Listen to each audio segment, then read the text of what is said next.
Yeah, you thieving. Yeah. Yeah, you mad. Yeah, what's up? What's up? Let's get smoky. What's up? Tap the like. Matter of fact, you can do what you want to do. What's up, though? Yeah. Yeah. Yeah.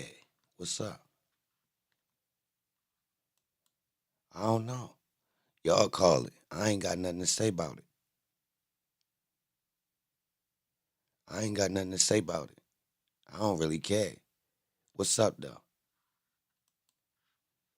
Yeah.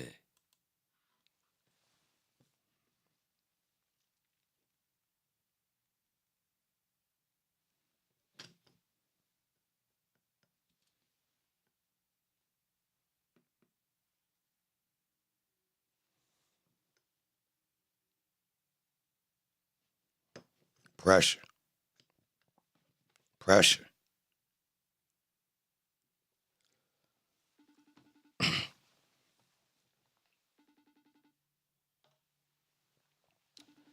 Pressure.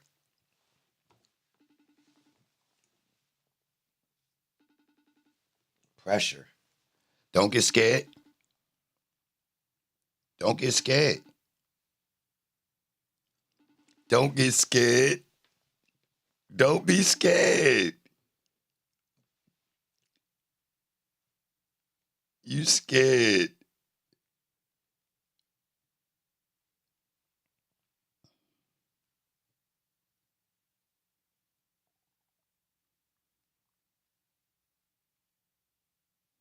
Yeah, what's up? Hey, yo, how y'all like that fake trial, though? How y'all feel? To all the people that been covering it and all the police, you know what I mean, that they put out here. So we really in the New World Order where they use the media to manipulate us, and it's just like the Alex Jones trial or the Johnny Depp trial. It was just fake to manipulate the people. I'm glad they started with other nationalities of people before they start working on us like that. That was terrible that they got all of us to tap into that trial, and it was all fake. Is people going to do something to Thug Father and Thug about faking and running with the ops and being sellouts or selling the black community and all those poor people they sold for all these years? They gonna do something to them or no?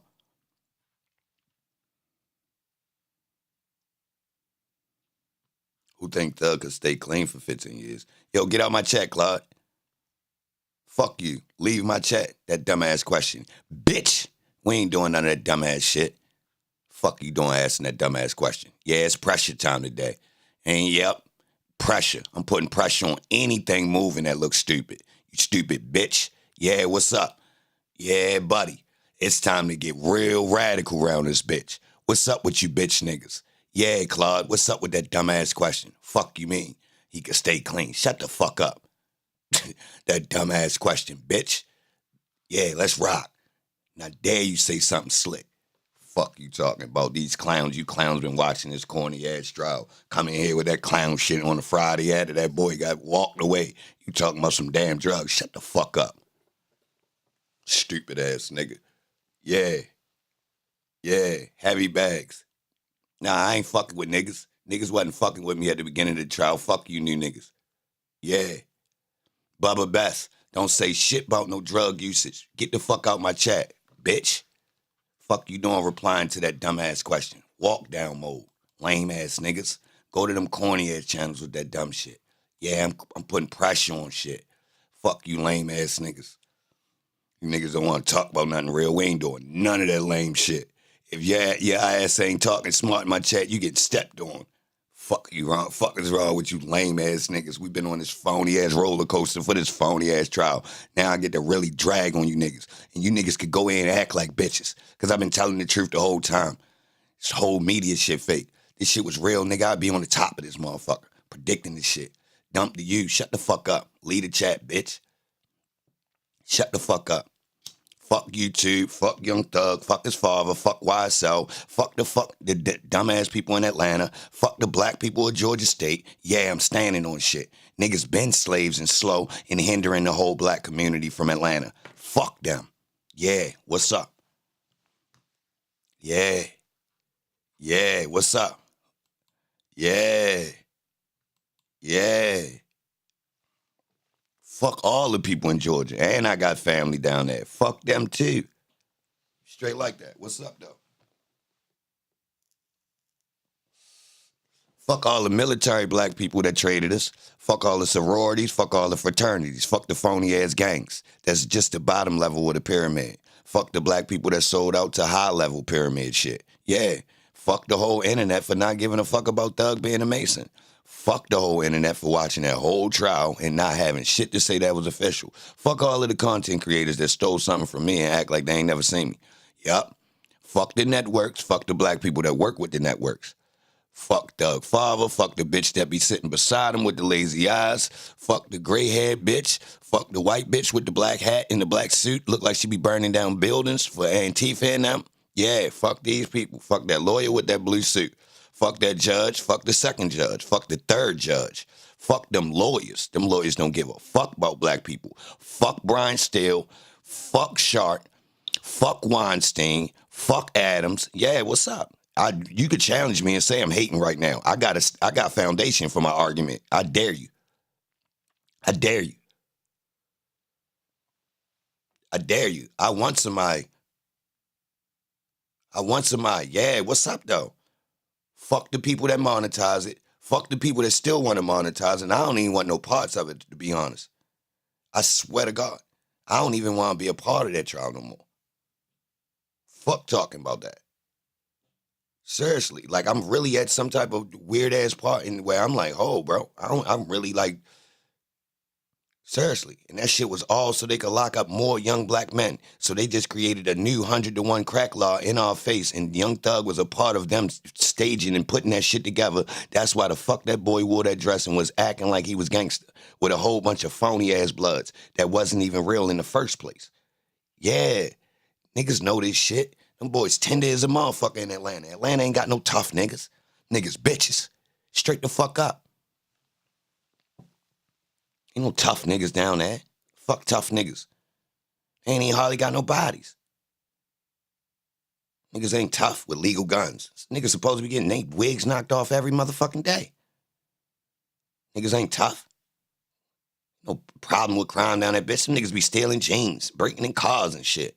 Niggas don't do that shit in no real cities. Them niggas is felonious. Yeah, fuck that whole city. Ain't no gangsters down there. The lamest gangster in my city tougher than them niggas. And I'm standing on that. Fuck Kente, fuck Doug Father, fuck. They let the New Orleans boys come there and do their thing. Let the Miami boys come there and do their thing. Man, they lucky Baltimore ain't closer.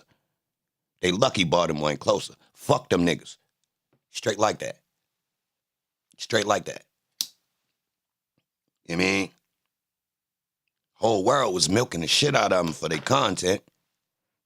Only thing they done did was sell their ass to the rest of the United States, acting like donkeys. Hell yeah, they been acting like fools since Martin Luther King down that bitch. Hell yeah, that nigga was a whole actor. From Martin Luther King to goddamn Young Thug, we ain't seen nothing but niggas manipulate the black community with civil rights issues and help gentrify and separate while they took a nice Rolex in a nice house. Tell me I'm lying. And go through a fake play. I mean, we ain't watched nothing but motherfucking Young Thug get fake assassinated at the goddamn hotel in Memphis. My bad. Did we? Oh.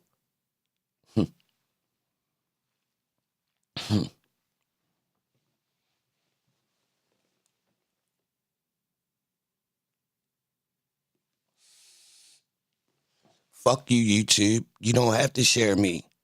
You let them people steal from me. And then gonna put them on the top of the algorithm like they talking that shit. You showed your true colors. I was on strike in the beginning on purpose. I knew you was racist, bitch. Fuck you, YouTube. And these black people can't even see it.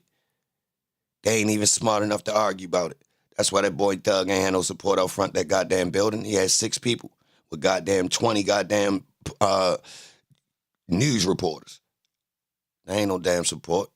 We ain't support no media. This shit fabricated. They be faking the numbers. They fake the numbers to make it like people be watching this shit, y'all. They be paying people to go to shows, to buy albums and shit. Straight up, y'all. Telling niggas when to clap. Seriously. Niggas got fake applause. Fake applause. So we just watched a big-ass fake trial with all those people in the courtroom in on it. Now, nobody on the internet can debunk it. They just gonna say vague statements like, "Oh, he's a conspiracy theorist." All right, what the fuck you just watch? And who are these people in media? I thought they was really tough and they was really gangsters. Oh yeah, that trial was scripted from the beginning, man. That boy sold them boys, just like he wasn't feeding them along the way. So what we really watch? He made out.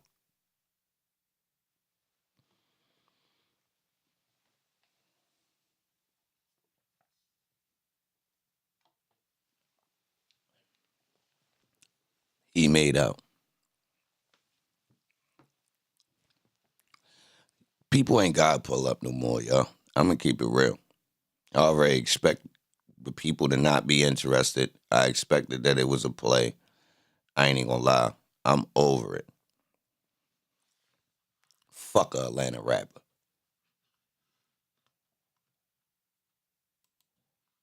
I don't want to work with Young Thug. Seriously. Fuck him. I've been in, yo, listen. I was against Holmes when he popped up. He lucky I played fair during that trial. But I know who the fuck Holmes is. Straight up. Niggas ain't want to hear me tell y'all who he really is. Yo's not positive for the black community. Yo was ushered in from people who want to tear us down. Straight up. And they been tearing us down and keeping us in a spot. They manipulated all of them rappers during the 90s, in the goddamn 2000s. Fueled them boys to talk more radical. Controlled their careers. Kevin Liles is talking to Rollo. Why would you promote Rollo right now? What message does he have? Yeah. So you see how these people been manipulating us? We don't need to hear no goddamn lyrics from no goddamn Rollo. That boy can't teach no youth nothing. We don't need Young Thug to talk to no fucking youth. The boy got piercings in his face and didn't know what he needed to do with his career, so that boy put on a dress. We don't need no kids talk to Holmes. Yo is not no goddamn leader in our community, so that's a goddamn lie. But it was done intentionally. Just like the civil rights movement, where they manipulated a whole bunch of niggas so niggas wouldn't organically gather their bootstraps. Yeah, they gave niggas some fake boots with fake leaders. Yes, I've been told y'all. The same marketing that was put into Martin Luther King, the same style they've been putting into these goddamn rappers, you can tell. Martin Luther King can't afford to rent out D.C. so he could throw a concert. Who the fuck rented it for him? Dummy. How the fuck he get nationally known coming out of Georgia? Oh, I guess his family members had millions of dollars to market him to the United States. Oh, what? What, they had the printing press? They own newspapers. Or they own news channels.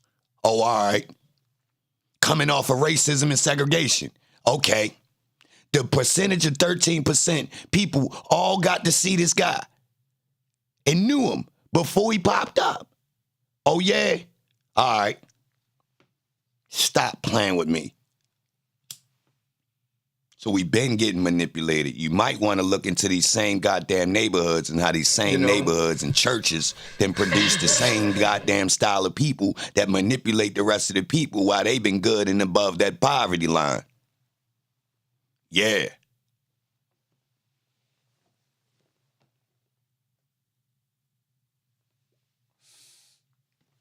So who gonna really rock?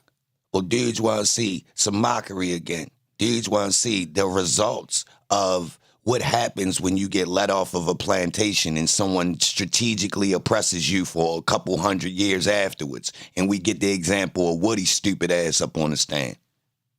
Or what about Tyrone Dennis, the alleged goddamn educated police that's just as goddamn stupid?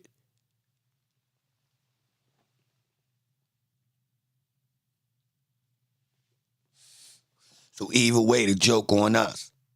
Looking at Thug, dark-skinned, dumbass, tall nigga can't hoop with piercings in his face and tattoos for no goddamn reason that's willing to wear a dress and talk stupid even though he don't talk like that in front of his judge. But he'll manipulate the youth and make it seem all cool for 10 years straight. Now when it's time to be a grown man and use the money that you made after you sold your ass, literally and physically, fucking now on the back end, you want to tell the judge you want to stay up straight and you, man, listen, bro, this is buffoonery. This buffoonery. So everything was cool and dandy, take it to trial and all of these type things. Now you get up here in front of Master and you say how you grateful for her and she saved your life, ass face, man. Get out of here, man. This a play. We seen this show before, man. Straight up. Feel like a church script or something. Tyler Perry. The black judge and the black prosecutor was ready to railroad him, and then the white lady came in and fixed everything and saved the boy. Like she a goddamn some type of social worker or something. Or kind of like he was ready to go to the league and this white family came and saved him and raised him the rest of the years until he turned into a millionaire. Yeah, what a goddamn coincidence. Yo, did the Williams family sell a couple million people in Atlanta? Or they just got brought into a group that was already selling? I mean, hell, they could have got sold too.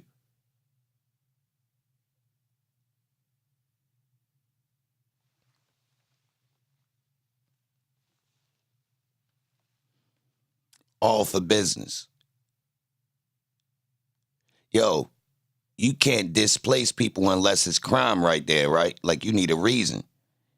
In order to get those houses to turn into vacants, you need crime, right?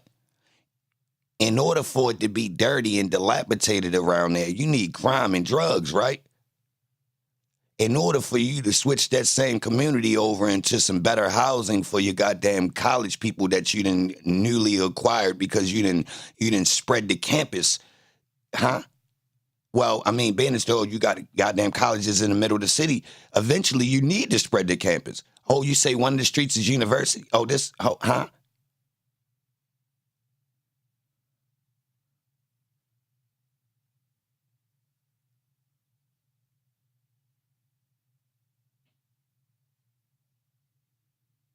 Yo, so if you got this thriving black entertainment industry, they can't fix poverty in one city.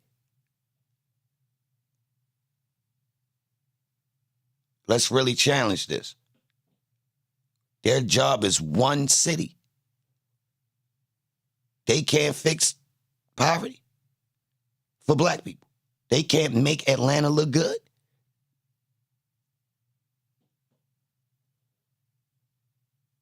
They're not getting enough. So the black dollar not even reciprocating in a black city. Oh. But there is people that's rich and black there. Huh?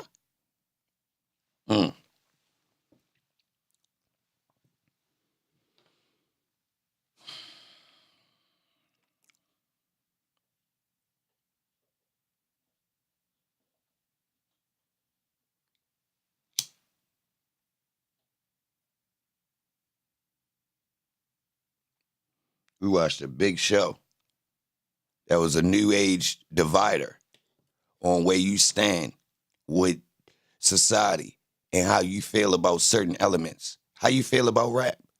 That's all we watched was a how you feel about rap trial. That's what that was for America.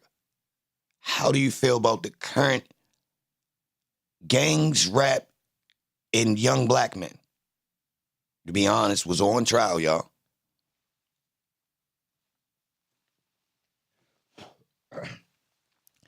Technically, the state drilled that these boys is tough. There's certain people out here, yo, you ain't gonna be able to persuade them that these rappers ain't goddamn killers.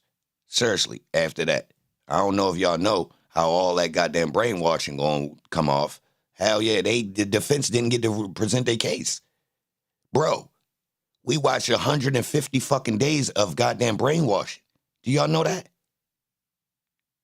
Yo, people ain't gonna never be able to recover from all that. Yo, it's people that's gonna go to their grave believing this shit. Believing all that social media, all those text messages, all that. They gonna believe all the code and the letter switching. They think these boys real gang members and these boys done smoked 100 people.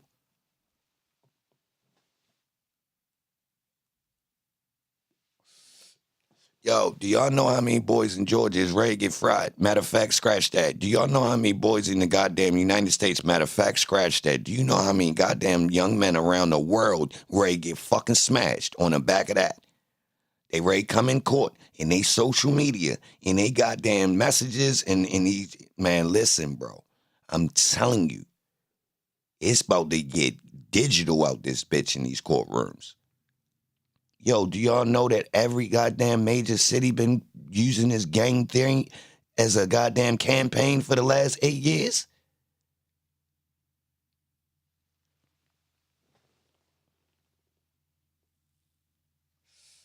Yo, listen. Y'all niggas better grab y'all nephews and sons. Man, listen, I'm telling you, who remember me saying, yo, you better grab God's phone and throw it? Bro, listen, we talking wiping accounts. Yo, stop playing.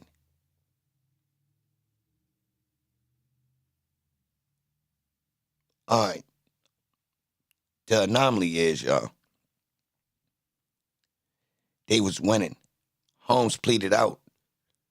Brian Steele said he ain't want to wait another 90 to 120 days. After the boy already been in there, then the boy used the goddamn, he want to get to his kids as goddamn the reason he want to get out of jail. Yo, that's cap.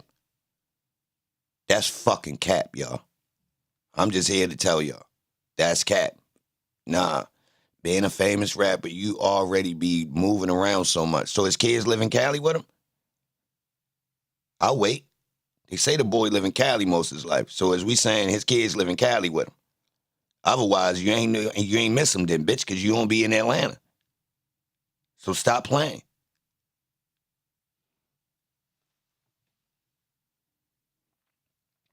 I ain't going for that missing no kids. Nah, you signed up you talk tough, bro. That's part of the streets, bro. You was only locked up for 2.5 years. That's not even a real, my daddy was locked up. Hell no, niggas will shun you in school. You talking about, yo, my father locked up, man. I'm sad. 2 years. Man, shut the fuck up. Your father rich. Shut the fuck up. That nigga can still take care of you from a distance. Shut the fuck up. You understand? What are we doing? Like, nah, we ain't doing that. Yeah, I feel some of y'all. Y'all like, nah, yo, I really need to see my kid. Nah, bro.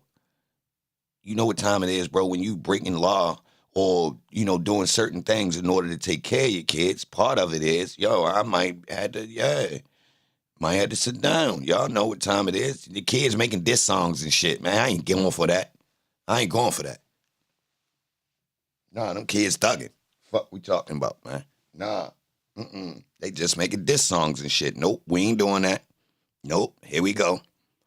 There you go, Tony. Nah, them kids was making diss songs, man. They don't miss Pop Pop. Nope, we ain't even doing that this morning. Yeah, it's Friday. What's up? Good morning. Good morning to y'all. We ain't doing that, though. We ain't doing that. And I ain't even mad at Holmes, but we just not doing them stale ass. Nah, just like when Holmes got up there and start pleading and sounding all soft, bro. That is the stereotypical idea of how they want a black man to appear in media, y'all. Soft, tender, scared, needing the white hand to assist them, bro. This is nuts. You got to play the game sometimes. Nah, Slaughter. So that means that Holmes is not even wealthy. He's not rich. His money means nothing. Yo done beat the charge and still got to plead out to a system and get up here and act tender. Hell no. Hell no. Nope. No. No.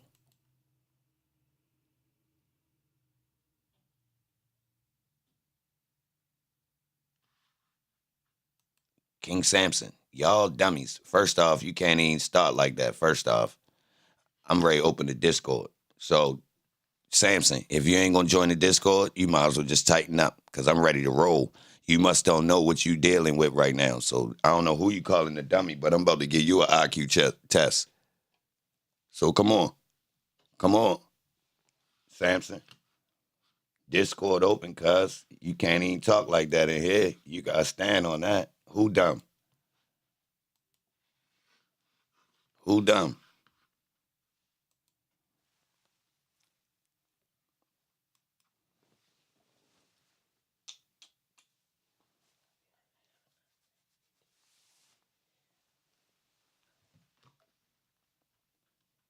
Come on, Samson.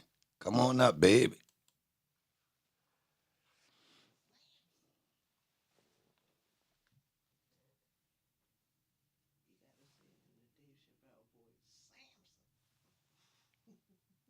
Yo, he probably was talking about you. Nah, either way, I don't care who he talking to. He got to stand on that. You can't just slander people. Now, first off, he said dummies with an S. And he talking vague. I'm for where you can't just come down the block talking about, yo, niggas better. Ho. Who's niggas? Who's niggas?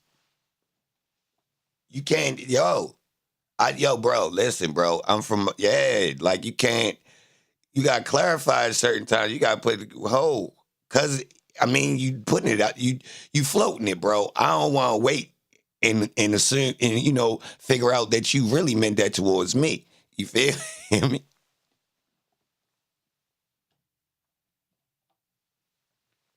Nah, his dummies was real. No, he wasn't talking like Baltimore. That wasn't a Baltimore dummy. I know the difference. Yep, that was not a kind one. That was not a kind one. Remember I told y'all I know the dummy. I know the difference.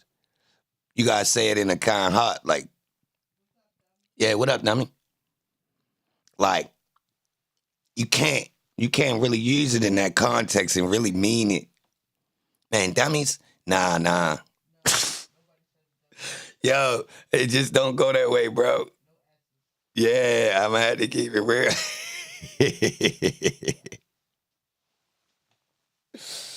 Nope. He clearly meant that as dummies. Like, but who he calling dumb? Because first off, somebody was just giving their opinion, whatever he talking about. Then he said it vague. He said it vague, like generic. He ain't even explain why. Like, yo, y'all dumb. Woo, woo, woo, woo, woo. He ain't give no nothing on it. So I'm just asking him to come up and speak on it if he going, shoot a shot at people like that. That was a little bit aggressive. He says, y'all dummies worry about the wrong thing. The system just proved that there's no true justice, and y'all still talking about bullshit. War the only way starting with you coonies. And he just capped out. He copped out, y'all. He took a plea. He ain't want no smoke for real. Yup, he plead out. Hell yeah, that boy got 40 years probation fucking with me. Yo took a plea early. I ain't even get to cross-examine his ass. Hell yeah, pleaded out before I even got there to court. This nigga crazy. Niggas had an ex parte. That nigga had an ex parte meeting, bro. That nigga crazy. He came in and sent it. Yo did a drive-by. Yo did a drive-by, y'all. Yo banged, hit the house. We in that bitch like, yo, what the fuck was that? Niggas like, yo, that's them goddamn kids out front with the firecrackers. Like, hell no, bro. It's like a little 22 or something, bro. I swear. When niggas hit the house. Yo, Yo. you know what this case reminded me of, bro? What's that? The Montgomery ball that all the dumb blacks was celebrating, like we won that day. Oh, that's what's going on the internet? Man, people blowing up my phone, all What? over the internet. Yo. Niggas hit your phone? Yeah, cause I got a whole bunch of family from Atlanta. They all hit my phone. So, bro, you seen Thug come on, Thug? Like we won. Like we took a dub. Like no, we didn't. We look stupid. We got reparations? Hey, 808, it's like it's like celebrating Juneteenth all over again. I never did. Radio, they on the radio. One of the personalities out here, I see him post a picture. Yeah, I wanted to comment like, bruh. Good morning. Good morning. Bad. I ain't going for it, y'all. I am not happy. Yo, we just heard Brian Steele debunk every single charge, well, every violent charge that would have got Thug any type of sentence while he was doing his not a cross, but technically it was a cross after she read her final statements or whatever, It's and closing. he still got sentenced, bro. If this was a real trial, he would have walked home scot-free, no probation, no nothing. No, he got charged with goddamn possession of drugs. That's what that was about. That 5 years. Remember we was about midway through. I said, yo, this boy about to get charged with drugs. You're about to get a drug charge. I caught it at the beginning. When she named them and actually set it up there like, nah, this is actually, and Shorty said the distribution, I said, oh, man, yo, Ray, take that. And that's because that was the lowest one. That was the lowest charge. I peeped the play. I said, oh, man, you're about to get a drug charge. This is nuts. You're about to get a drug charge. But how does that equate to 20 years probation? You know, this is the phony court system. I ain't gonna lie, this happened in dude's favor a lot of times, y'all, in court. If you listen to some of these other court cases, dudes, trial cases, certain charges get dropped and they wind up pleading to this. And it's like, yo, whoa, that's the lesser.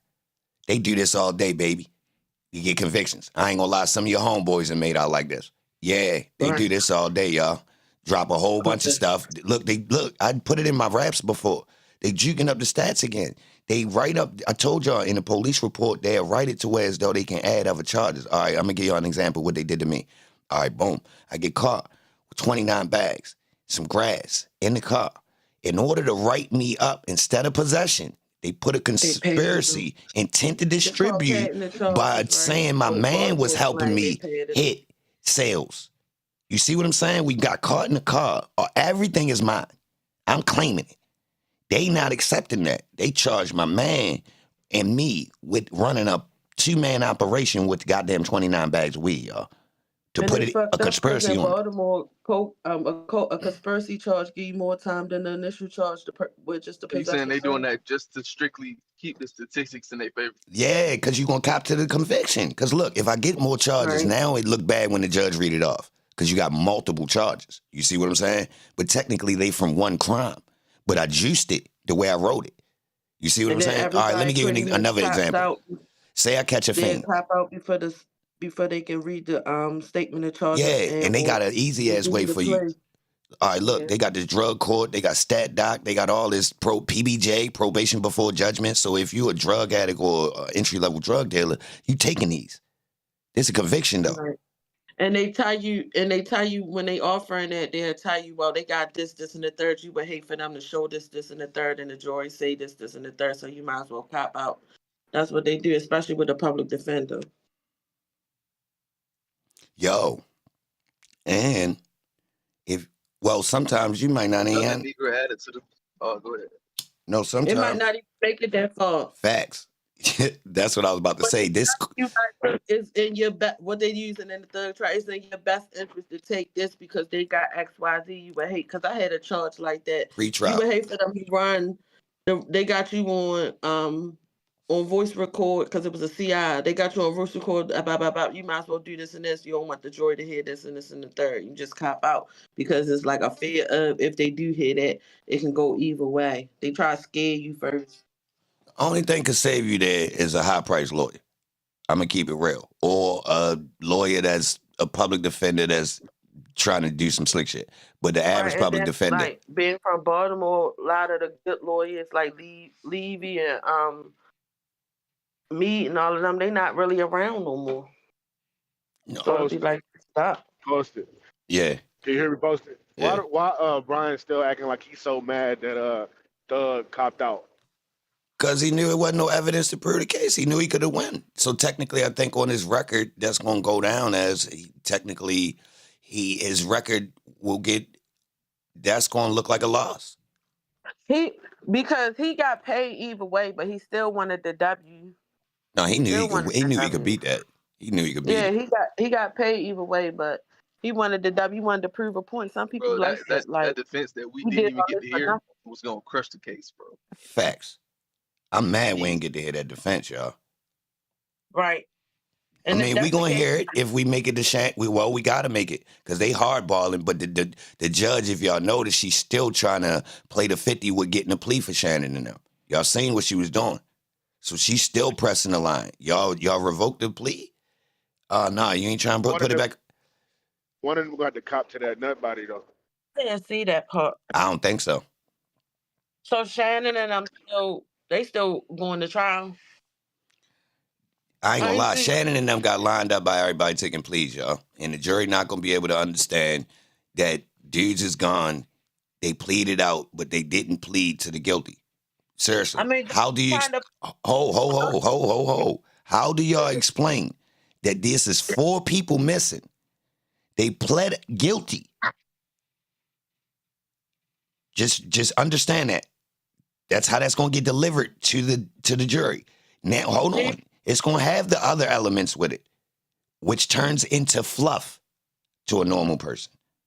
But do you feel like that's still the same predicament they was in from the beginning when everybody else capped out before the trial started? Not really. Because it looked fresh to these jury. Oh, You understand what I'm saying? Like, unless they was really keeping up. Did they know it was 28 people? Like, you feel me? You start the trial with these 6 in here, so you like, all right, this what it is. 4 people It's disappeared. impossible that the jury not watching this stuff anyway though. they watching. What you talking about? No, you thinking they watching. I'm talking about when you pop back up and 4 niggas gone. Right. Scratch if they watched it. I'm talking about you show back up. Your whole mind state for 150 days, Ben. What do I think about these 6 dudes in this courtroom? Now you pop back up and 4 people gone. They got to tell you, yo, those other co-defendants pled out. They pled guilty. Ho. You got, this is a lot of explaining. That's misleading. That's misleading. Ho. Check this out. Hold on. Guess what's going to happen? Now we got to get into the details of the way they pled guilty, which turns into goddamn jargon. Hell yeah. Think about it. Like explaining to a jury, yo, this dude pled guilty, but he did not plead guilty to this charge, and this charge. Now, this goes 2 different ways, y'all. This goes, they don't understand and they confused, like what happened? Or they do understand them boys and nobody get charged with them goddamn M's. I don't know how this gonna go though. When you do, because it gotta hit before we get to Monday. At Monday, at some point, the jury is gonna have to be acknowledged. Them boys pled out, and this is how and why, and this is how. So at that point, they gonna have some goddamn questions, y'all. I don't know which way they going though. I don't know if they gonna be like, oh, them boys copped out, which means these boys must be guilty, or none of those people got found guilty of the crimes that these boys still being charged with. Oh, hell no. These boys ain't guilty then.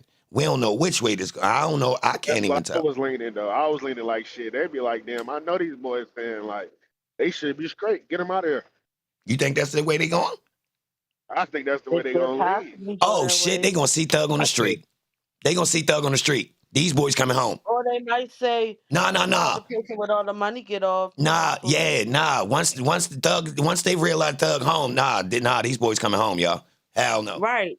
It's not gonna be fair to them that the person with money get to go and they got to go in jail. No, that's the They might leader. think like Ain't that. no way he pressed the button and he home. Oh yeah. The jury- Right. the Ain't no jury- way. Like these boys can't be guilty. The jury, ain't no way they doing guilty on these 2 left, y'all. Ain't no way, y'all. No. The leader, he can get out. Nah, y'all. Nah. I ain't gonna lie. They Not the way the trial was set up. They wanted Thug so much. The fact that that boy is ready to be in a new video or some shit soon. Nah, hell no. Jury ain't. Nah, they ain't stepping on these 2 last boys. Nah, them boys going home. Them boys going home. I don't know about the jury on the other side though. Because look, when that case starts, they gonna reestablish a whole new format to the way they gonna attack the second trial, y'all.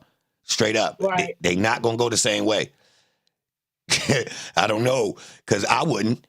I'm going to go all the way a whole nother route with the second trial. I don't even think they're gonna have a second trial, bro. They're gonna plead all out. The state might have didn't Hell yeah, I think see they that. would Cases say scrimmage. keep going to trial though. This They was a might- scrimmage not compared to what they prepared finna do in anyway. the second trial. They know exactly how they come in. And they know exactly how they finna smash them. I kind of did say that. I say, yo, they look like they floating on this one. With that second joint, they got some hitters over there, y'all. It's the charge docket get a little bit heavy on that side. Seriously, because you got Eppinger, you got Nard. You got Damone Blaylock. You got But a lot of them guys already got time though, don't it? Like damn near Ebert got like 20-some years. they don't actually look like a RICO because it's a whole bunch of criminals stacked up without no high priced lawyers. Like I think the only one over there really got high priced lawyers, Duke. And Thug being the famous rapper kind of saved this side. You don't have that defense over there. Nah, he's a rapper. This The is art. cameras. He's got all these other backups. The cameras. Still even said it. Yo, if this wasn't at this level, bro, these boys would have got railroaded. I said that to y'all too. I said this, listen, during the whole trial I kept saying, yo, dude's getting done like this in court every day. So I don't know why everybody acting like, yo, it's so much misinjustice. Every city is doing guys like this that don't got nobody really concerned. Seriously. I got a case right now that's in Atlanta that's getting brought back up where they threw away evidence, y'all. Look, I got a case. I'm going to play that we done talking. I got a case right now that's in Atlanta where they come back to court. Remember I told y'all? I said, yo, a whole bunch of cases ready to get overturned. It's starting. Salute to Nikki Rad for sending me that email too. Yo, salute to all the members too. And all the gifted members, everybody that hit the Cash App in the Super Chat. I appreciate that. Straight up. But it looked like it was pre-scripted. Podcast sound like rats. Oh no, you could come up and you off this. Oh, you don't know what you talking about. You just a hater. But look, I got the Discord link if you want to come up and express yourself so you can really explain what you mean. Yeah, we got the lines open for you. I don't think you even built like that. Yeah. Look how I pull your card. Yeah. Relax. Look, cards get pulled. Pull up. And you can turn your cam on. Live. I'll put you up full mass. I dare you, matter of fact. I don't think you bought it, though.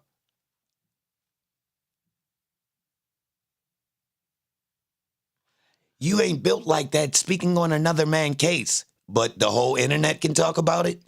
And I'm not built like that. Actually, I'm built heavier than Young Thug. And my police jacket says it. Sorry. Damn, that was easy. Built like what to speak on the case? So the news, they're not built like anything. They're just newscasters. It's not my business. Okay. Pull up, though. Hit the Discord link. Tell us why you mad, brother. Why you mad? Because I said it was scripted? Male rights. No, we don't do that. We don't talk about no damn Juneteenth over here. Wipe down. Stop interjecting stuff we ain't talking about, cuz. Stop playing. Step your game up, baby. Mikhail, though, what you doing, though, baby? Step your game up. You want to come in the Discord or not? You getting real policey. You mad at somebody's opinion on the vast internet? You just upset. Nobody wishing jail on people or saying stuff to get people convicted. Your games is fuck. What? Boy, you don't even know what the hell you talking about, yo. Go about your business, bro. Stop. You really don't know what you talking about. Look, you're losing, bro. Relax. Relax, Miguel. What's the police jacket? Yo, relax, bro. Yo, the trial we just watched was rigged, though, Miguel. Do you think it was staged? And technically, Young Thug's whole career might have been staged, being as though he worked for two people that have been, manipulating the music industry for a long time. They puppets that have been given to us so they can manipulate the urban culture. True or false? Or I'm capping about that.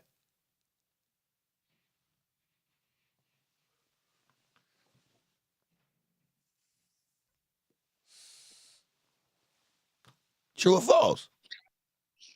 Is it true that Dirk and Young Thug were signed to the same people? And technically, they popped out about the same time, and they both promoted fake gangster culture? True or false?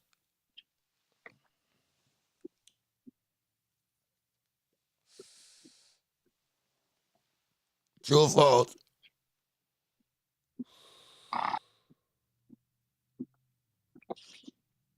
Did Thug got a body? Remember they told us Thug. Oh, yo, Thug got a body. He was holding down them in New Orleans. Yo, what's up with all this folklore? Was it all a dream? It was all a lie. The judge did say it was wrestling, didn't she? So I'm Cap.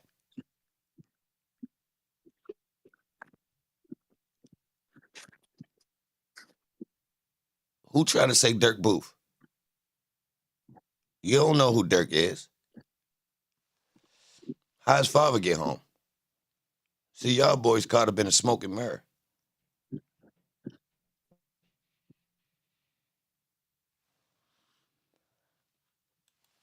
What's up? Who on the Discord? Who want to talk, man? I see. Ray, you got your mic open. What's up, Ray? Man,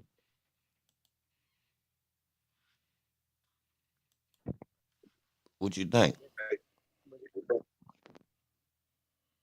that's too much time. He gonna fuck up. What you say? We watched some type of script, y'all. Now it's up to us to determine what we watched. You think they had to let that first judge get the hell out of the way? No, I think that was down. part of the play. Because it helped it speed up. It gave it reason. So he was helping it slow down. He helped pace it strategically to get us, close to the end. Where, you feel me? And then Shorty came in, changed the speed up, added to the drama. You feel me? That was all a play, y'all. Yo, all right, let me ask you something. Was that pill move a play? Real rap. That shit was just weird though. Like I ain't never seen nothing like that before. It was too obvious. I don't know. Somebody probably set him up like that though. On national TV, dude would bring a perk in court, then they get into a little scuffle and pull him out of court. Like that was straight off of a Tyler Perry movie, bro. Facts. Yo, I'm telling y'all, bro, that play was in. It was multiple little moves that was in. All right, you got the way they was dressing. You got the fact they severed the people like they severed them. And they gave out them plea deals just to start the trial. I'm telling y'all, because it didn't fit. They adapted to the moment. Yo, it was like somebody told them, yo, the camera ain't even right with all these people. Who remember the beginning when they had all the people and it was all scattered? You could barely notice Thug because there was too many people. Who remember? Uh-oh. Yeah, what y'all know about framing a shot? That's piss poor. You showing a whole room of people and you can't focus on the people. Then look, they severed people, gave out some plea deals. Then when they came back, they got their settings right. Tell the truth. Look, Thug and them opted to be backwards, though, when you turn the camera and show that way. Feel me? At first, he was sitting up in that front row. Who remember? Then they adjusted. They're like, nah, that spot ain't right because it's just the side. We want to be able to see his front face. Move Yak up. You know what I mean? Who remember? They know Woody was gonna go up there and act an ass like that though. Bro, that's part of the script. Every person that came up that know what he said, that's how Holmes is. So everybody know the play was in. Even the way these people was getting up there and acting, y'all, look, they all was criminals. Hold up. So everybody was in Fulton County Blue. Would they act as part of what they obligated to do? This part of the play. Now, you can get people to act without telling them they acting. Seriously, y'all. You can orchestrate a real drama show that's real life, y'all, with the right characters, just to let y'all know. So if you thinking I'm saying everybody in on it, no. No. No, it's easy. People going to be who they going to be. Now, the people at the top know how to orchestrate, though. I'm going to put Holmes over here. I'm going to do this. We get Joe. Something's orchestrated here. Is it Thug's part? The whole play? Is it just the people at the top, or is some of the people in the middle even involved? And no. So then the fake play with the play. the people in the media having that little casing with a judge about what was that about? That was about them being able to Rule 22. effectively, yeah, They taught being us able to about Rule 22, and basically they taught us about all types of stuff we didn't know. So first off, they taught us about how to get Rule 22 and how to record in the court. Straight up. They told us basically we learned about law the whole time. We learned about, basically every goddamn objection. We learned about Brady rule. We learned about 304 or 403, whatever the hell. We learned about, you understand, long story short, we really learned like we was in class.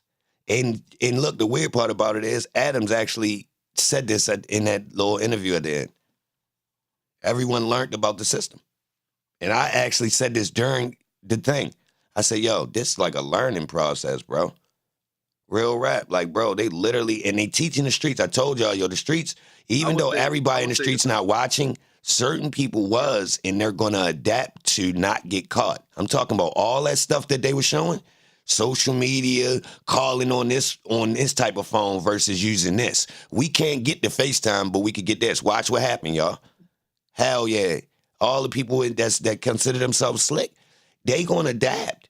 And then it's going to trickle down. And then you going to be an outsider if you breaking these rules. You be on social media taking pictures and shit. You a clown.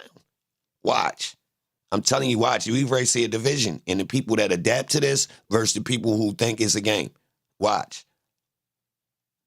This was not only was it a lesson, I think it was a warning too. Like, we about to get way strict on games, and we about to have a whole bunch of unfair trials, just like this, off camera. It's just a play, though. They just ready to go on a run, but they actually need the crime, and they need higher crime to get more police in the future. So it's just going to recycle over. So they're going to do a run where they knock off some current gangs to make it evolve and get more criminalistic. Seriously, because the poverty going to get heavier. Yeah, the poverty rate get heavy. Yeah, we ain't even seen we ready to see a financial collapse. I don't know if they're going to do a slow one or they're going to hit us with a big bang, but it's coming. Yeah, it's ready to be a shift with a lot of job layoffs. They covering it up, but the robot's coming. You could make it, you can ignore it. You can make it like I'm talking like I'm in a movie. You could do whatever you want. Nigga, they late. Yeah, they been available. Some of us work around them and don't even know. I mean, you go in that self-checkout, that's people's job, nigga. You know what I mean? People used to work on them goddamn registers at Home Depot and Walmart. Man, stop fucking playing. And Target. Nigga, cut them the niggas in half. It'd be a nigga sitting there that just basically help the robots now. One nigga to help 10 robots. So just know. Yeah. Hey, Post, you seen how they don't adapt to everybody to working from home for the past 4 years, and now they trying to ramp it back up. Like, nah, y'all need to get back to the office. People ain't ready for that. No, they did that on purpose. But they already got your replacement coming though. They was desocializing us. Yep. They wanted us to be non-social. It's groups of kids that grew up without these, they're going to be damaged in the future. All right, so the kids that went through that little time period where they were supposed to be socially around each other, but they was in the house, they're going to be damaged. So imagine when they turn 18, y'all, just like the kids that their formative years, they started with the growth of YouTube or Grand Theft Auto or the drill culture, certain things that was going on in society. That shit took a toll on them. The E-Pill kids, the goddamn Nintendo kids, the goddamn, real rap, y'all. Man, listen, this is done. They know what they doing, man. You need to make these groups of kids do something or they're going to be a problem later. I'm telling you, if you don't get them caught up in something, them kids going to wind up being on your ass. That's what all this shit about. That's what all this shit about. They gonna be crazy and on you like that, or they gonna be no, they not gonna be crazy. Emotionally. No. If you don't get in the way and put shit in for them to fuck them up, they gonna be completely sane on your ass with questions, inquisitive like a kid. Come on, bro. I'm telling you, If they don't put all these things, I'm telling you, bro, if they don't put this bullshit sugar on them, they don't put the metal on them, they don't put the goddamn, the lack of education, the redirection with sports, the sex cells, the criminal aspect of video games, like all these things, man, these kids gonna grow up on some more, man, what's really going on with the world, man? Y'all grown-ups on some bullshit. Mm-hmm. And we out. My son, he be hitting me with questions. I be like, hold on, let me go see.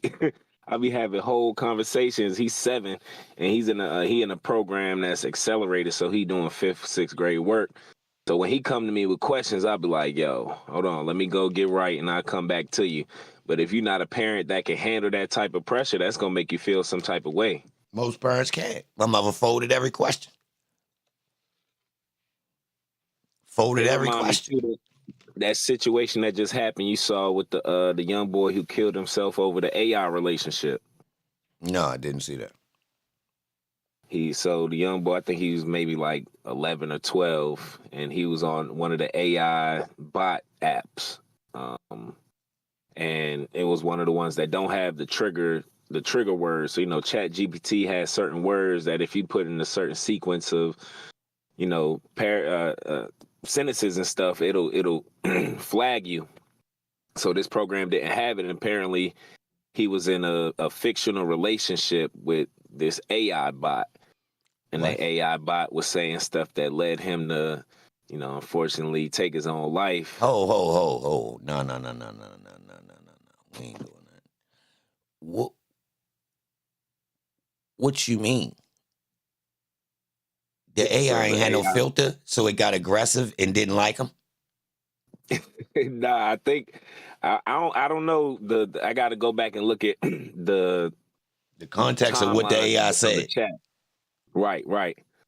So they had a falling out, and the AI won mentally. Nah, I think the AI was more on some, hey, you can come be with me, like come live in nowhere land. Come Whoa, live in robot land. Some crazy stuff. Whoa, That's crazy.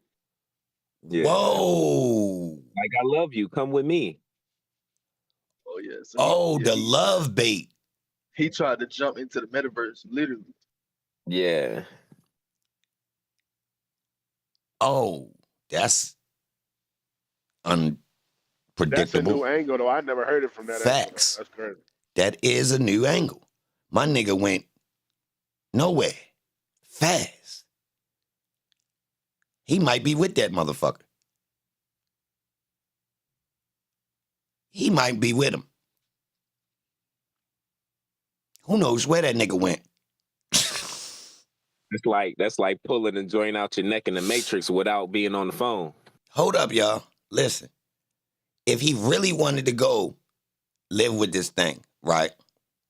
Mentally, if he get up out of here, right? We don't know what happens, right? But let's go off of what happens when you go to sleep. Let's just use this.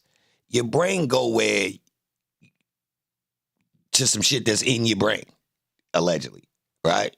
You know what I'm talking about. Like when you're dreaming, there'd be shit that's in your mind put together, whether it's wrong or not. But look, if you really was trying to go somewhere,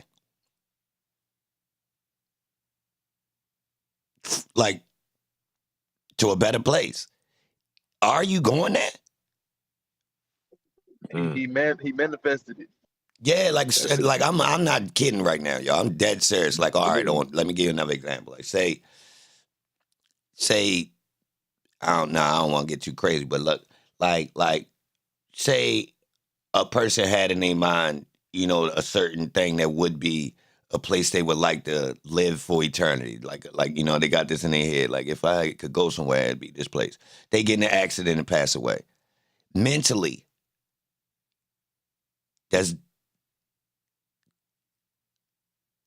could their mind get put there? In this mental, could your mind make this environment? Because when you dreaming, bro, you damn near, you can't tell if that's a dream, if you understand what I'm saying. Like, it takes something crazy. I'm going to keep it real. I know certain things that let me know it's a dream. Like, if something going down that's scary, I ain't going to lie. I know I'm, like, literally sleeping, dreaming, or nightmare, whatever you want to call it. Like, I know how I wake myself up. Like, hell no, this ain't real. Like, seriously, y'all, I'm not joking. Like seriously. Like I've been in my dream before, I'm not capping y'all, and thought to myself, it's no way at this point this shit is real. I need to get the hell up because this is wild. Mm-hmm. Same. Yeah, I think that's normal too. Like I be getting shot at in my dream, and I be like, oh yeah, this Yeah. ain't real. Hell yeah. Wild situations I though. would say though. And the person don't Ain't never nobody supposed to be going my shooting head at right now. me. That's the problem. That's facts. Like, yo, what is you shooting at me for? I would say though, to put your, I think for your mind to go there for eternity, I think you would have to clear your subconscious enough of the mess that we already in. Because I think ultimately, you know, there are certain beliefs and cultures that believe that once you die, you know, and this is part of the Dead Sea Scrolls. Once you die, you get to choose either you go this way or you go that way. But I think you have to have that already programmed in your conscious that you have, you know, that dream state to be able to. And I think we had the conversation before. Do you have this other, do you go to another place, or is it just a blank screen? Or is it you go to the light, next thing you know, you're born again? You know, you got all these different beliefs and culture. Posted is sick for saying blank screen like that, bro. I never heard nobody say blank screen. That's sick. That was me. I said that because I met it. Oh, I hate I pictured that. Shit scared the shit out me. Hell yeah. And I came to that conclusion in a thought. Spooked me. Had to rewind a little bit. Like, whoa, that shit, fuck that.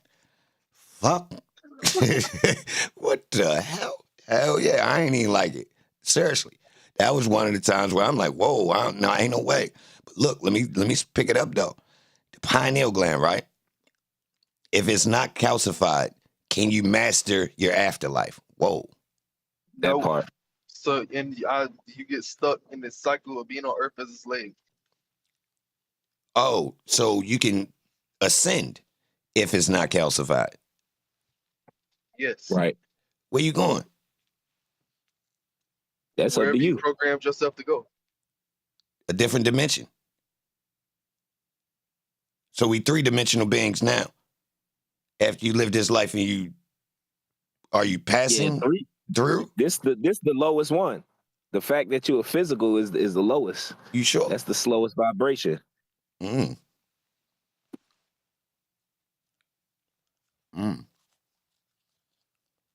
What you say, Poppy? The pyramid rejuvenates your vibration. Fountain of youth. What? What you say? The niggas who built the pyramid disappeared. They ninth dimensional beings. Damn. No wonder we can't find them niggas. They still here. They gone at the same time. That's crazy. Niggas evolved into being omnipresent. I don't even need my body or my mind. Nigga, I'm all things right now. Hey. Nigga, I'm everything. I don't even need to talk.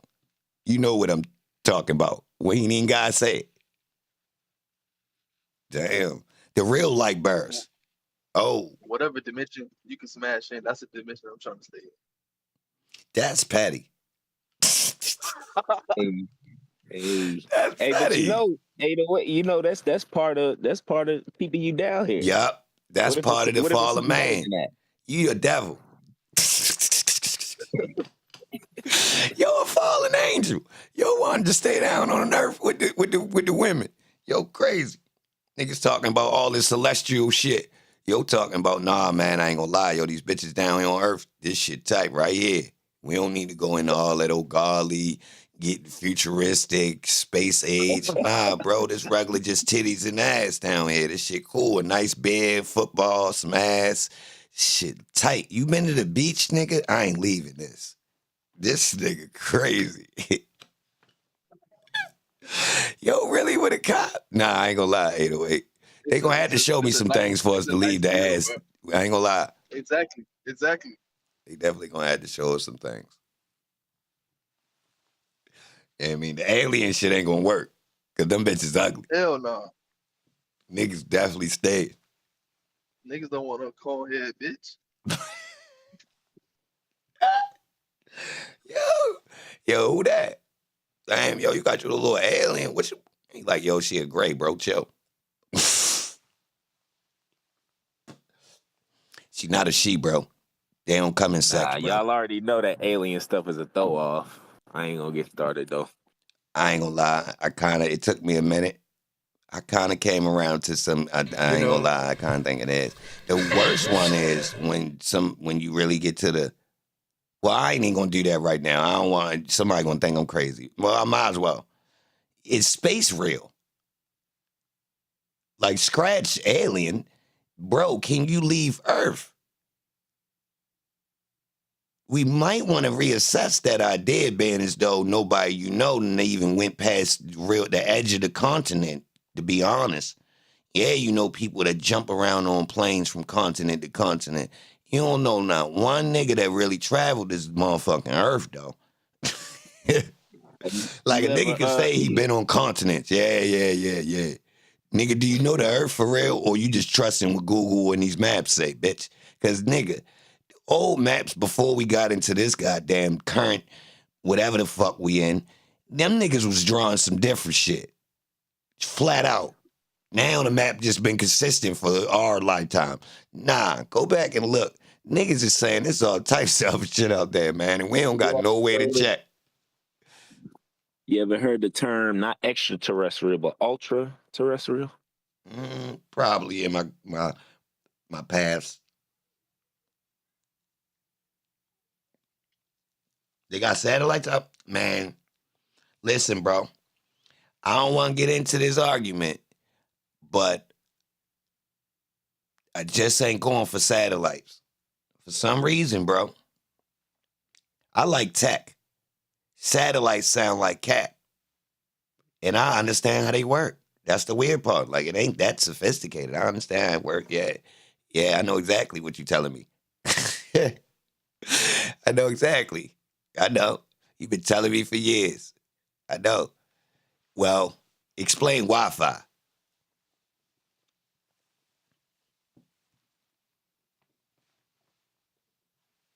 And where they go? So the trash old satellites from the 80s and 90s still out there. Man, we ought to be ashamed of ourselves leaving all that bullshit out in that sky like that. That's crazy, bro. We bullshit.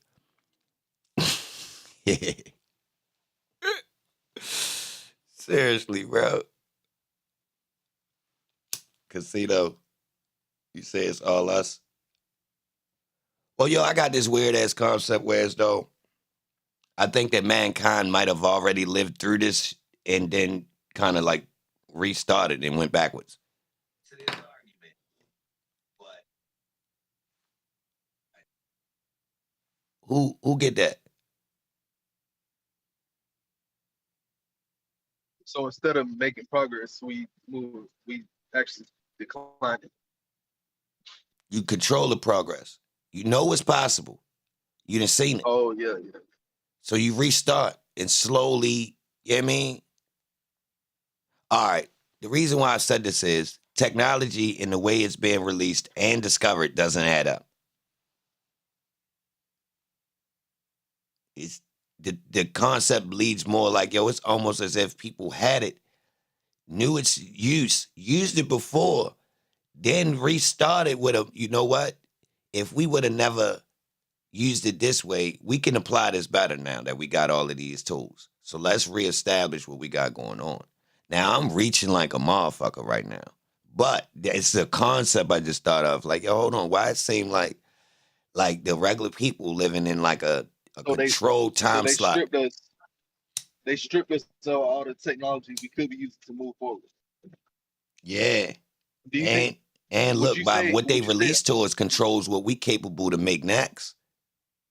Real rap. Yeah. Like if you look at the way evolution of things is working,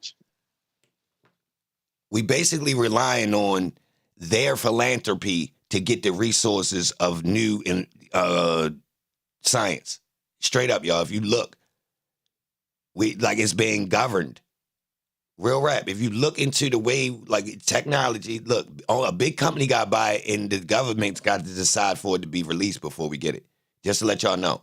Military or, all these things get it first, right? Look, it get assessed or whether it can be used in these types of things. Then it still won't hit the regular civilians unless it go through, get to a company that decides to mass produce it, which that scale is like crazy. So if all the people waiting on a company to grab it and it ain't enough, it's only but so many companies that could even produce it for the masses, then look, that's control. It's like it's being governed at every step of the way. But look, then we got these advancements that just drop out of nowhere. They're like just alleged, you feel me? And the cell phone is kind of one of them things that's kind of like, bro, that according to what's going on, certain other technologies should be faster. All right, let me give y'all an example. So the battery mysteriously got advanced as the cell phone grew. Y'all ain't notice? We was dealing with goddamn batteries that ran out fast as shit in technology. So mysteriously, when cell phones come out, rechargeable batteries turn into goddamn, the bitches jumped up 50 years, according to advancement. So the whole time you was a kid, you using goddamn AAA, double A's, and them motherfuckers running out like water. You talking about you can't even keep a Walkman alive. Seriously, think about that, the car battery. Seriously, y'all, think about that. Then we look at the size of a car battery, right? Then all of a sudden we get into, now they got the electric car. Hold on. So clearly they had the tech and they decided when. Now they gradually showed us, all right, look, the companies decided to start picking it up. Now all companies is on electric cars. Like they couldn't have all started at the same time and rolled us over. So that's the cell phone, the electric car, what else? It's certain things, y'all, I'm telling you, that's letting you know that other technology should have advanced with it. Seriously. I think at some point in this, and I always like to say the ancient future, was that we had to humble ourselves. We was like, yo, because we had everything. We ain't need nothing. You know what I'm saying? We didn't need to talk. We was communicating, ghetto telepathy. So I think at some point, we're taught that we had to start over, because it's like, all right, if we was walking in our godship the whole time, then it might have been a time where some guys might have got out of line and was like, yo, I'm about to go and do this and really mess some stuff up. So it's like, all right, well, we got to set this thing back, because y'all, you know what I'm saying? You taking what we doing or using the technology not for the best, in the best interest. So we hide it from ourselves, in the pyramids or whatever. The pyramid. We look at the pyramids, we're like, yo, that's so great, but that was on our decline. That's when we was coming down. That ain't even the best of what we did. So I think that's just my belief and opinion, and I'm sure there's I yo, gotta Nicholas Wright. look at books, but Yo, Nicholas Wright. Why would you type that in the chat?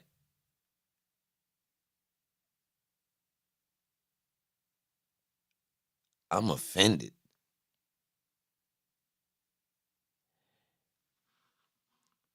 Bro, what a way to sour the mood.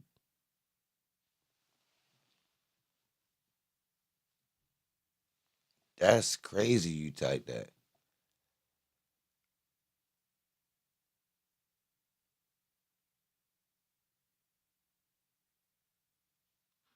Bro. We went. That's crazy.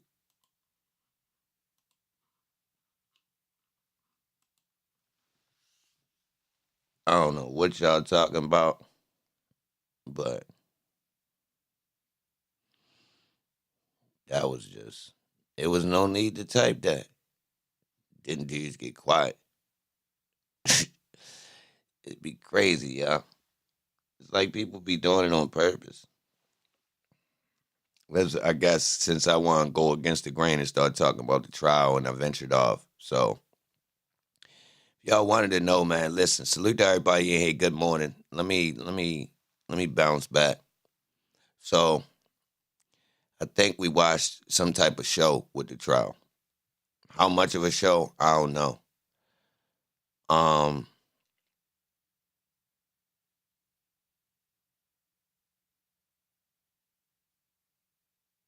I don't know if I'm mad that I had invested time in watching it,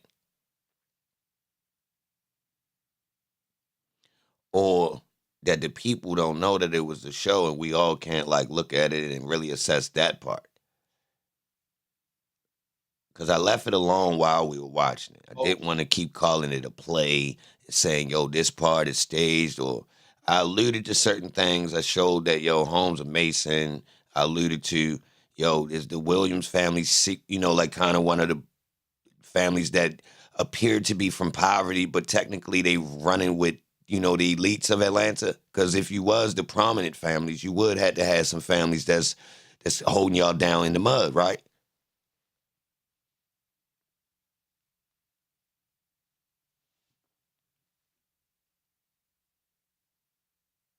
No, I don't think all court cases are show. I don't know. Well, hold on. There's a idea based on the court in the United States being, you know, kind of the judges orchestrating it to go a certain way, and certain people privy to what's going on in there, and the people that's criminals, you know, they kind of like the last ones to be privy. The lawyers in the mix, you know, kind of, you know, I get that theory. Yeah, that's something. But this, nah. Well, I'm really thinking this a play because if you look at the Alex Jones trial and you understand what the trial was about, I think that trial was a play to control media. So just to let you know, even down to his antics on a stand, I think the Johnny Depp trial was a play.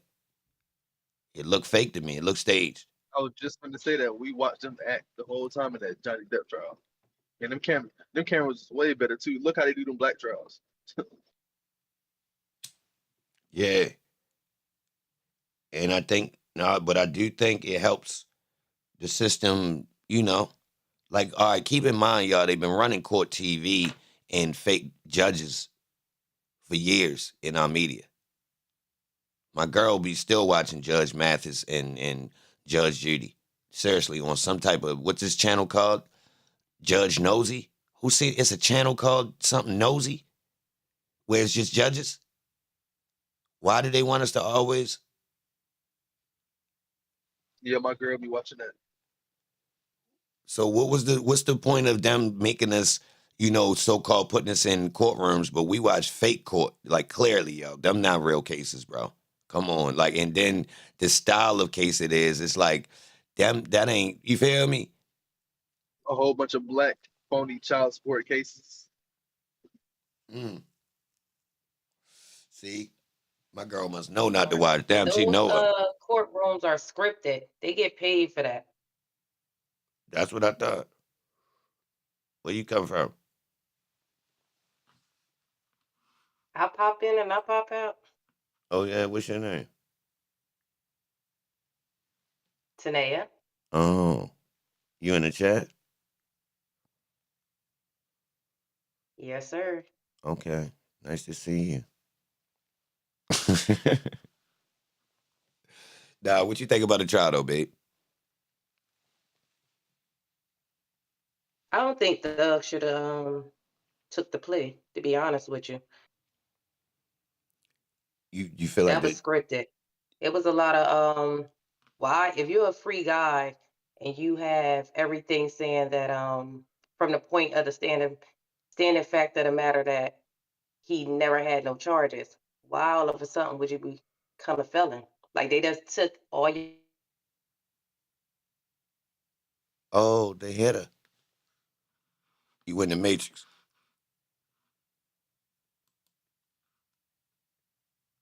She went in the Matrix.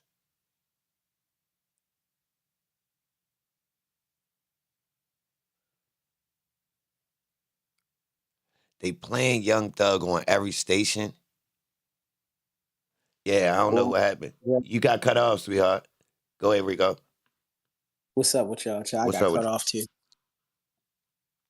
Yeah, go ahead, rock. My bad. Now I was agreeing with you. This all plays. I think people be forgetting that when they release something to the public, yo, that's them giving you a clue on what's happening. Like all these Judge Mathis shows and stuff like that. They telling you that this shit is pretty much all scripted. all these high profile cases and shit. They be dealing with all actors, bro. Actors, all these Freemasons, they actors. Like the Freemasons that we know, that we see riding around, they just puppets, bro. Like the real magic happens when you get to the higher levels of that shit. You feel me? But these all plays, man. It's all propaganda, my opinion. I ain't gonna lie, y'all. I'ma have to say through my research, I'ma have to lean towards what Rico just said. I'ma have to say in that's about the simplest form. Like really, like without putting no juice on it. Like I ain't trying. Remember I told y'all, I said, yo, I ain't even mad at it no more. These people nice. I look to see if we did get these people out the way, what's gonna go down? I'ma have to say, we gonna fumble. Yeah, we too far into their play. So if we did just buck and everybody the system did go, man, I ain't gonna lie. We would need so slow of a gradualism to get ourselves out of their system and not mess up, man, which is kind of crazy. And that's what the monopoly built for, to where as though technically we depended on their system. That's why I tell y'all, like all that old, yo, we will rage against the machine. Hell no. Sit your ass down, cuz. Ho, they say, yo, we should slide on them. Ho, cuz, they got us. You can't slide on nobody that already got you in it. Yeah, ho, they got to play for that, bro. Or come on, cuz, you can see what's going to go down. Don't even make that move. You mean? But I'm going to have to agree with Rico, bro. Like, all right, this where I'm at with it. Piggybacking off what he just said. My question is this part. Did the people who script stuff include real people in this trial and they unbeknownst and they really go to jail? That's where I'm at with it. Yeah, this is fact. That's how they, man. Yep. You gotta have the extras in the movie. Yeah, you gotta have pawns everywhere. That's a fact. And they really don't be knowing nothing. They just want a donut and some orange juice and be around the show. Yep. You know, they happy to be on set. No pun intended. Just like that movie. Damn. What's that movie? Niggas be set tripping. Yo, they set tripping in Hollywood. They just want to be on the set. Movie posted the good guy. You seen that? Nah. I think that's what it's called. The with old buddy that played Deadpool. So the movie is about him. He lives in a video game and nobody around him knows it, but then he starts to realize that he's in a video game. What? And everybody else is just, NPCs, just regular characters. And he's like, yo, we in the game. They like, bro, what you talking about? Nah, like, this is life. We do this. He in the Truman Show and he know. Truman Show. A new Truman Show. Or Matrix. Or goddamn, They Live.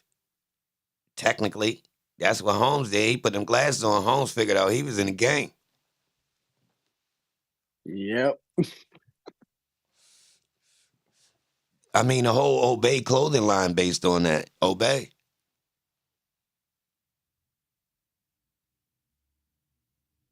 But how many people win? Only the elite, and they really using the pawns, and the pawns just unbeknownst. Or do some of the pawns know, man, fuck it, I'm ready to get in with them. And whatever they need me to do, I'm doing. Because I ain't going to lie, it be some riding-ass pawns, bro. Yeah, that's how it is. But we be forgetting, too, that these people sworn to secrecy and all of that. So this, man, shit get deep, bro. Yo, who remember the courthouses? Yo, they used to have mad Latin in the courthouse. And all the video cameras now, they took the Latin out? Yo, I could have swore, yo, that was the thing. Used to have, like Latin writing in the courthouse, like on certain, like on the wood trimming and stuff like that around. Like you would see, like it was like words and stuff. And I swear, like it was a thing on the internet when you first. They used to show all these things like, yo, the courthouse is not what we think it is. Now, when these cameras in there, they done took a lot of those things out the wall and out the little.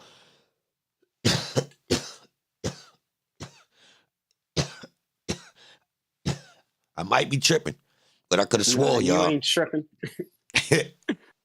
You ain't tripping. You right. That's Greek. It's Greek and Latin.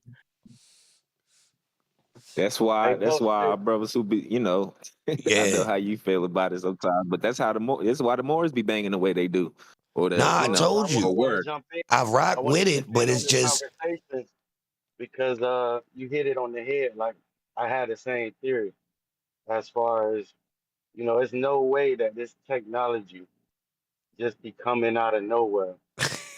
And like, even when it comes to the pyramid, there's a lot of shit that, the pyramid generate energy, got certain type of material in it.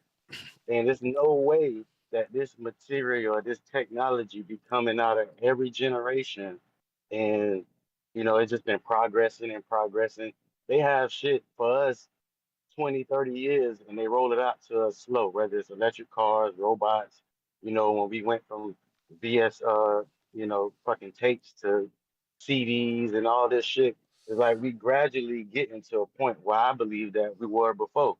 And I believe that technology came from somewhere. Even when it comes to starting flying airplanes and all that shit, there's no way that this shit, oh, man just figured this shit out in a laboratory. This information was given man. to us, Didn't that But boy? what you know what I'm about saying, this? from someone. What'd you Bro, say? iPhones are What made about from the Earth. fact that it's progressing, but it's still so far behind. Like, so Absolutely. I'm of the they only built this off of one book that they was given. Absolutely. Think about it like that. You know what I'm saying? It's a So like the mathematics. knowledge is far expanded, but they don't have what we think they have, and they don't have what they want us to think that they have. Right. We don't see Absolutely. technology. We getting tools that we can use in the society that they want us to live in. So the Right. advancement of mankind is not being documented for regular civilians. So technically, Absolutely. science is probably a couple hundred, especially when you you add the arc of the progress, the incline of progress on going, and then when you multiply that with military.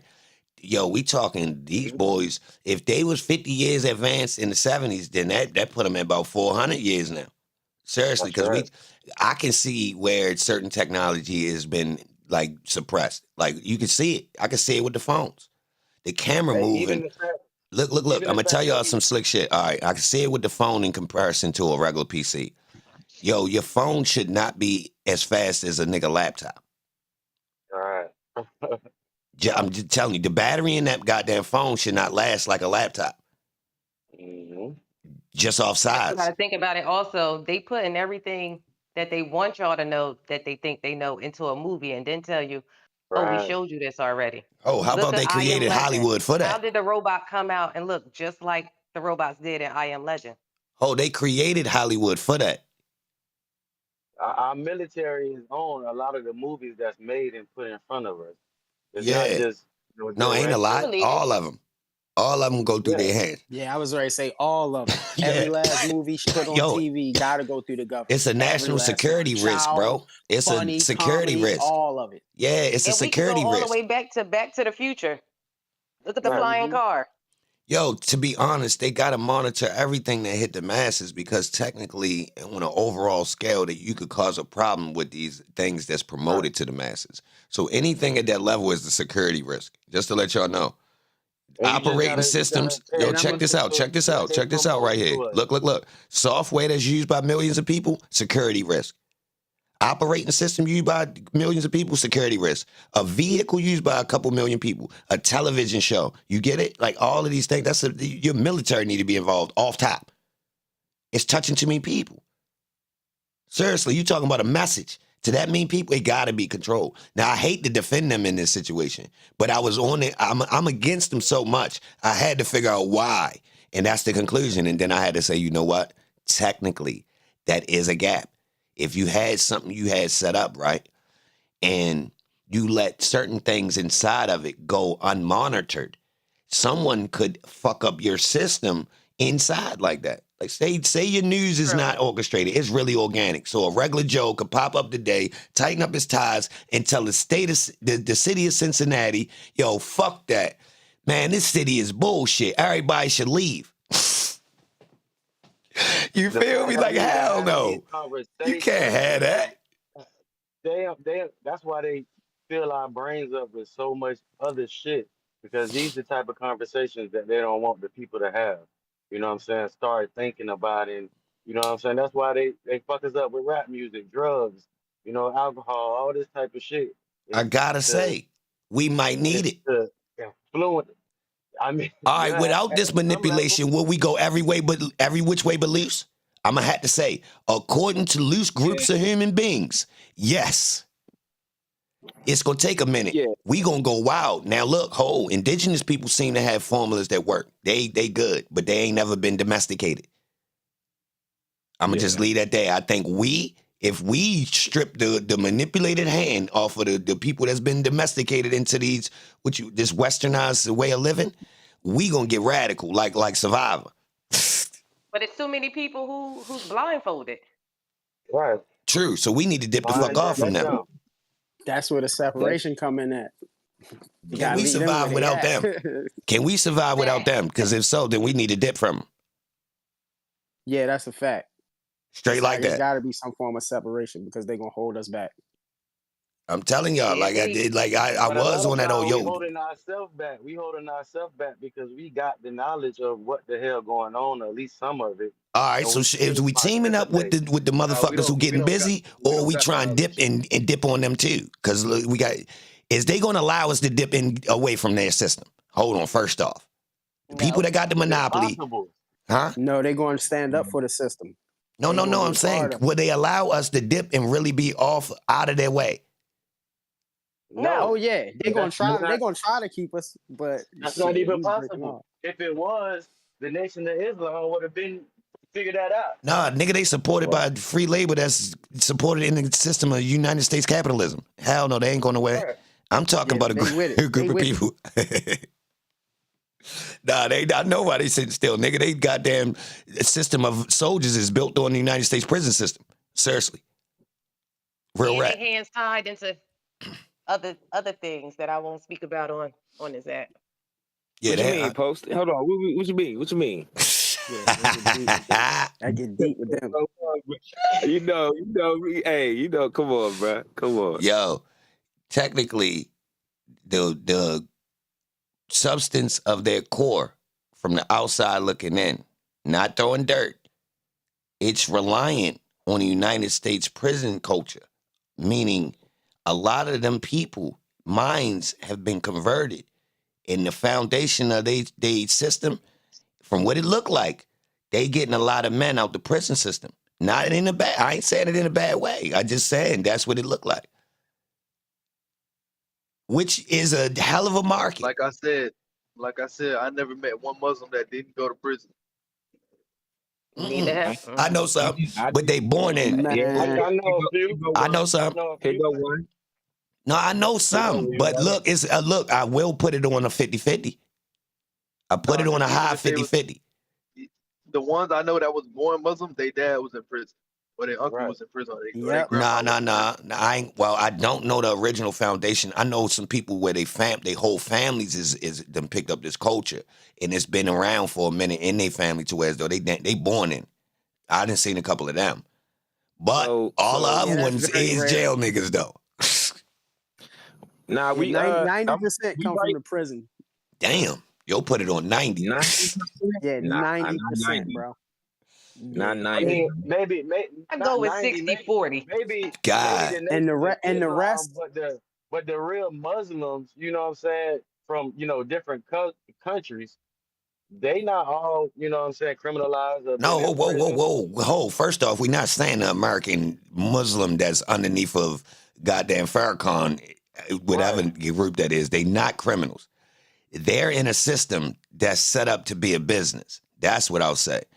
Is it wrong? I can't really Okay, say I that can because go with that one. technically they keeping guys more Absolutely. out the mix than the regular systems. So I got it, and they giving guys a certain code. So if you notice, look, I'm gonna play devil's advocate.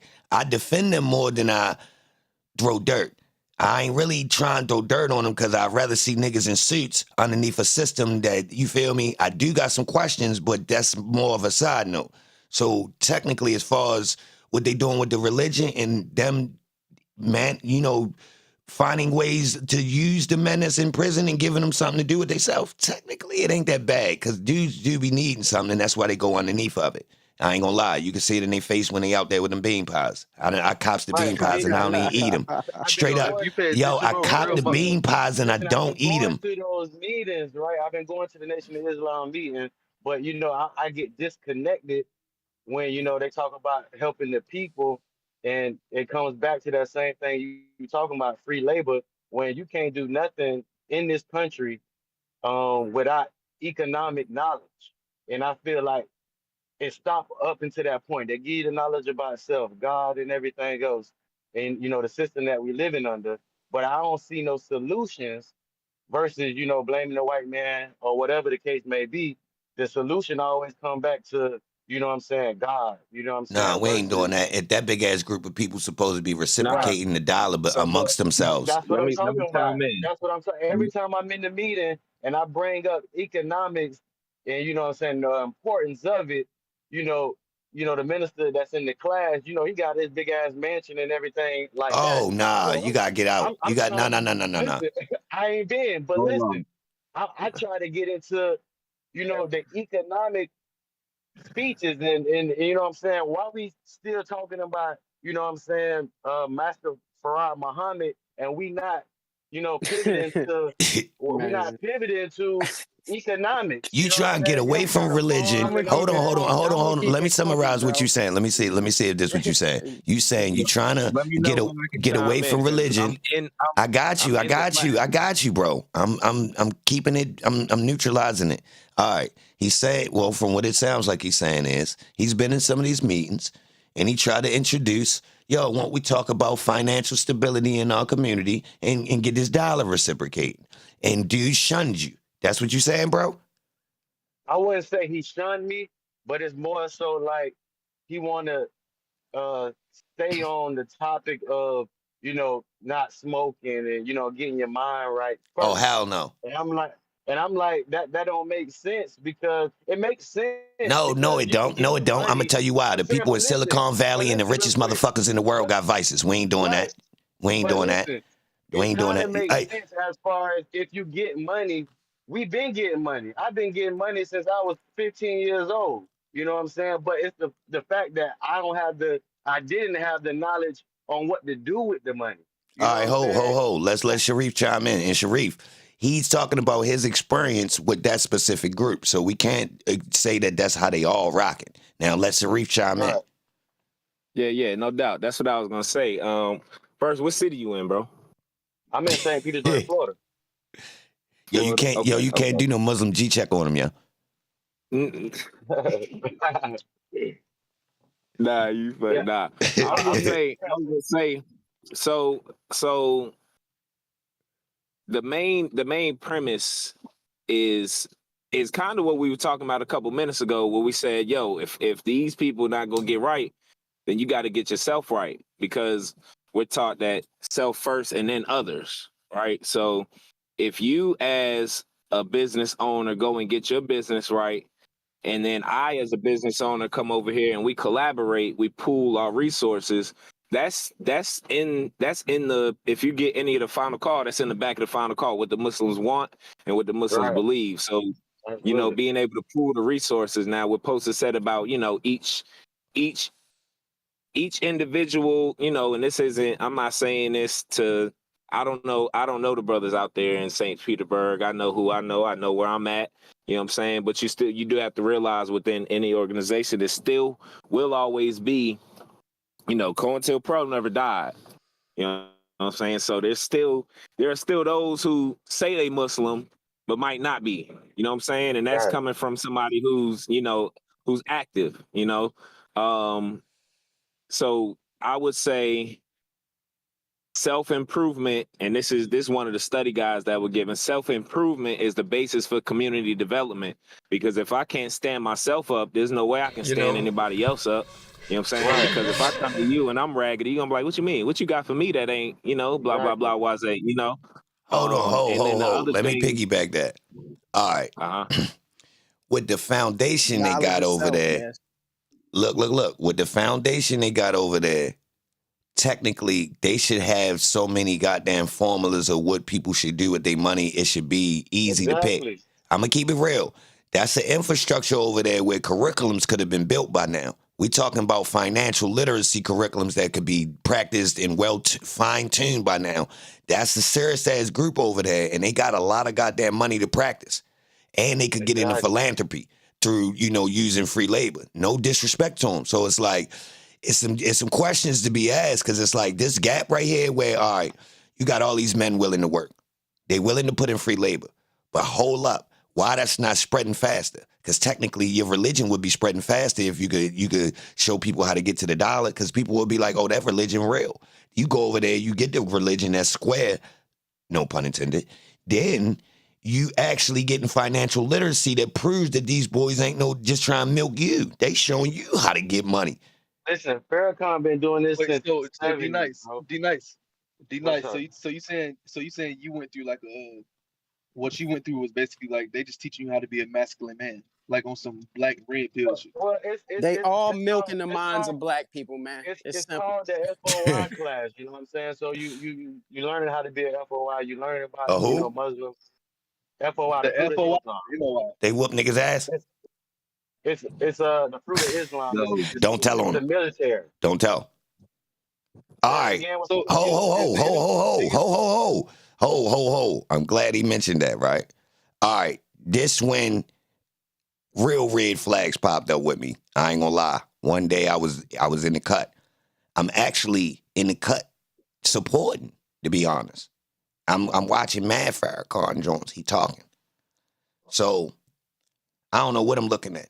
I might have switched up and been looking at somebody else talking. Either way, the idea of the FOI being an army popped up. And it clicked to me. Right. An army? That's what that is? Oh, I'm dumb. I wasn't even paying attention. These niggas got an army? What? Hold up. Hold up. They do move like a military. It's crazy. Hold up. Look. I'm like, whoa, this is different. This the only group that got an army of black people. Look, they official. Because I know, I done seen where the goddamn Muslims come through and niggas part ways like a goddamn Jesus. Straight up, in real life. You can see it on camera. I don't know if it's scripted or not, but shit, it's enough footage of Muslims coming through with no straps and the seas parting. Straight up, right? So I'm like, yeah, that makes sense, right? So I'm like, hold up, though. Why Holmes ain't pressing no button? All right. That's what No. Look, as soon as I thought that, I had to check myself. Holmes ain't got no tanks and jets. Holmes can't press no line. Hold up, though. Then my brain quickly moved to politics. I know one thing you could do. You could get these corner stores back for these black peoples with that army. Okay, this then. nigga bluffing.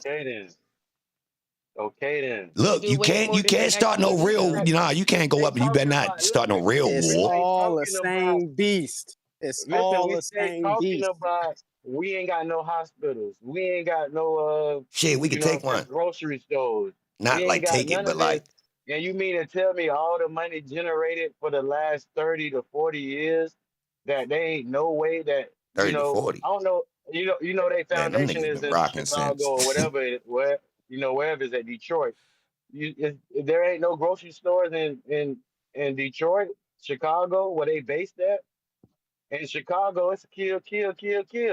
And man, they should have a chain of grocery stores in every black city that reciprocate the dollar to black people. Exactly. And they make money off of it too. And they got foods that's actually healthy with some of the bullshit too. You feel me? Yeah, we got some Coca-Cola, but we also got the good shit. Right. What you need, some sea moss? We got that shit too. And why not? Any type of natural herbalist, though, you'll be thinking that they would try to start something. We got all that. We got that Dr. Sabi shit in here. Look, we making money off the black people, but if you want to get right, we got it in here. It's your choice. But we making money off you. We like it, yeah, we jamming. It's the Muslims. We everywhere. Give a fuck if you're in Atlanta or DC. Yeah, Cali, for real, why not? They got bread, bro. They like the goddamn Mormons, the black people. True or false? The numbers. Plenty money. True or false? Plenty money and plenty numbers. Yo, is they the Mormons and black people? It's no Muslim doctors either to know that the body is different, to say that, hey, Facts. we different, totally different species. Oh Yeah. yeah, It's no Muslim I'm doctors actually that know glad that, that you that said black that. people not Because supposed to eat animals at all. Yeah, it is. listen, Yeah. But in Not these even that, religions, just though, they allow you to medication still eat wise. animals. It's There a lot are of it's a lot of medications that the black people should not have because our body is made up of different enzymes. Man, they know that. But It's a fact. they No would push medication. that. They No, would they know definitely that. push that.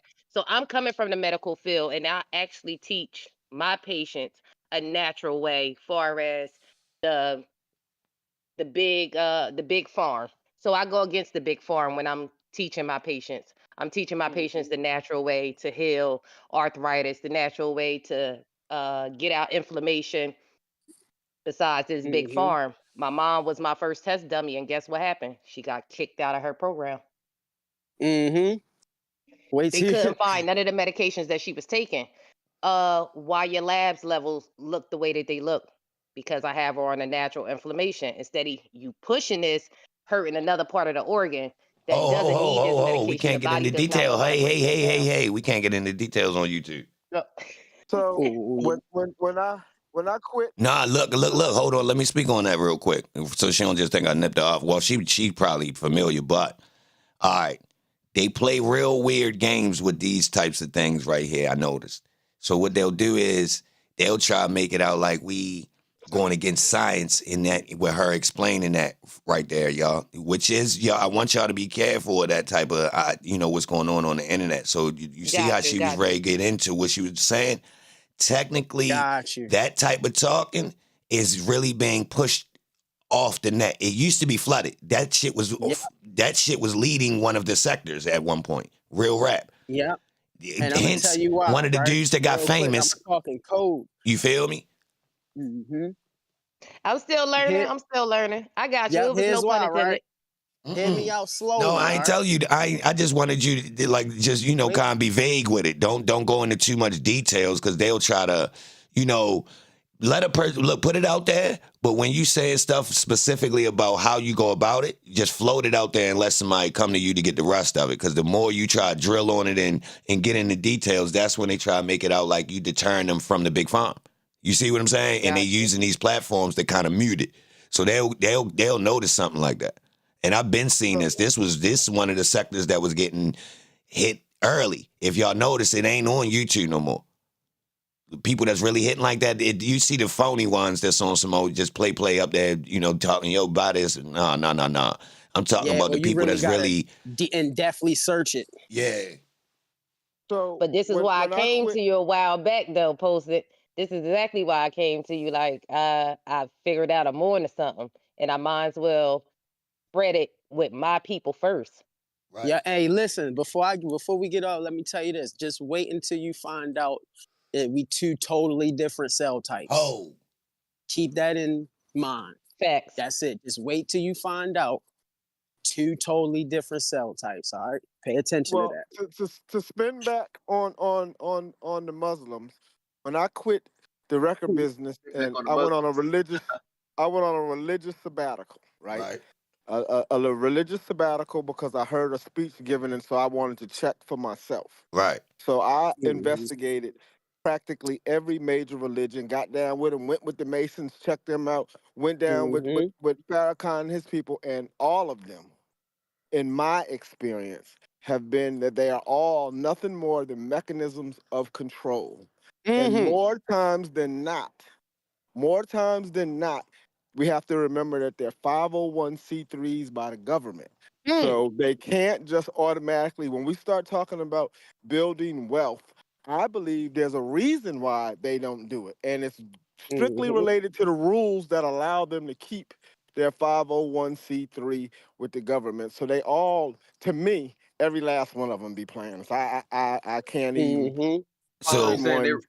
So you're saying they're running the big pyramid scheme? Let me piggyback. Let me piggyback 808. So you saying that the United States prison system has allowed the Muslims to continue the indoctrination of the black man so he don't hop on their ass? Yes. Absolutely. After they, Do you remember when we had the Million Man March? Yeah. When we had the Million Man March, who did they not let speak? I don't Khalid know. Muhammad. They ain't let Khalid Muhammad speak. He's They the one who smoked built y'all? the whole thing. Who smoked you out? They told him to shut up. They wouldn't let him speak, and I said that's exactly what they did. Same thing they did the first go round. They ain't let Malcolm speak.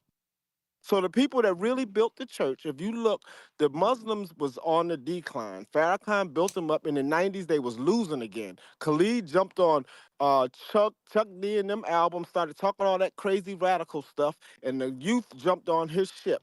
Then when it came time to do the Ho, ho, Million ho, Man ho, March, ho, ho, ho, ho, ho, ho, ho, ho. He jumped on who album?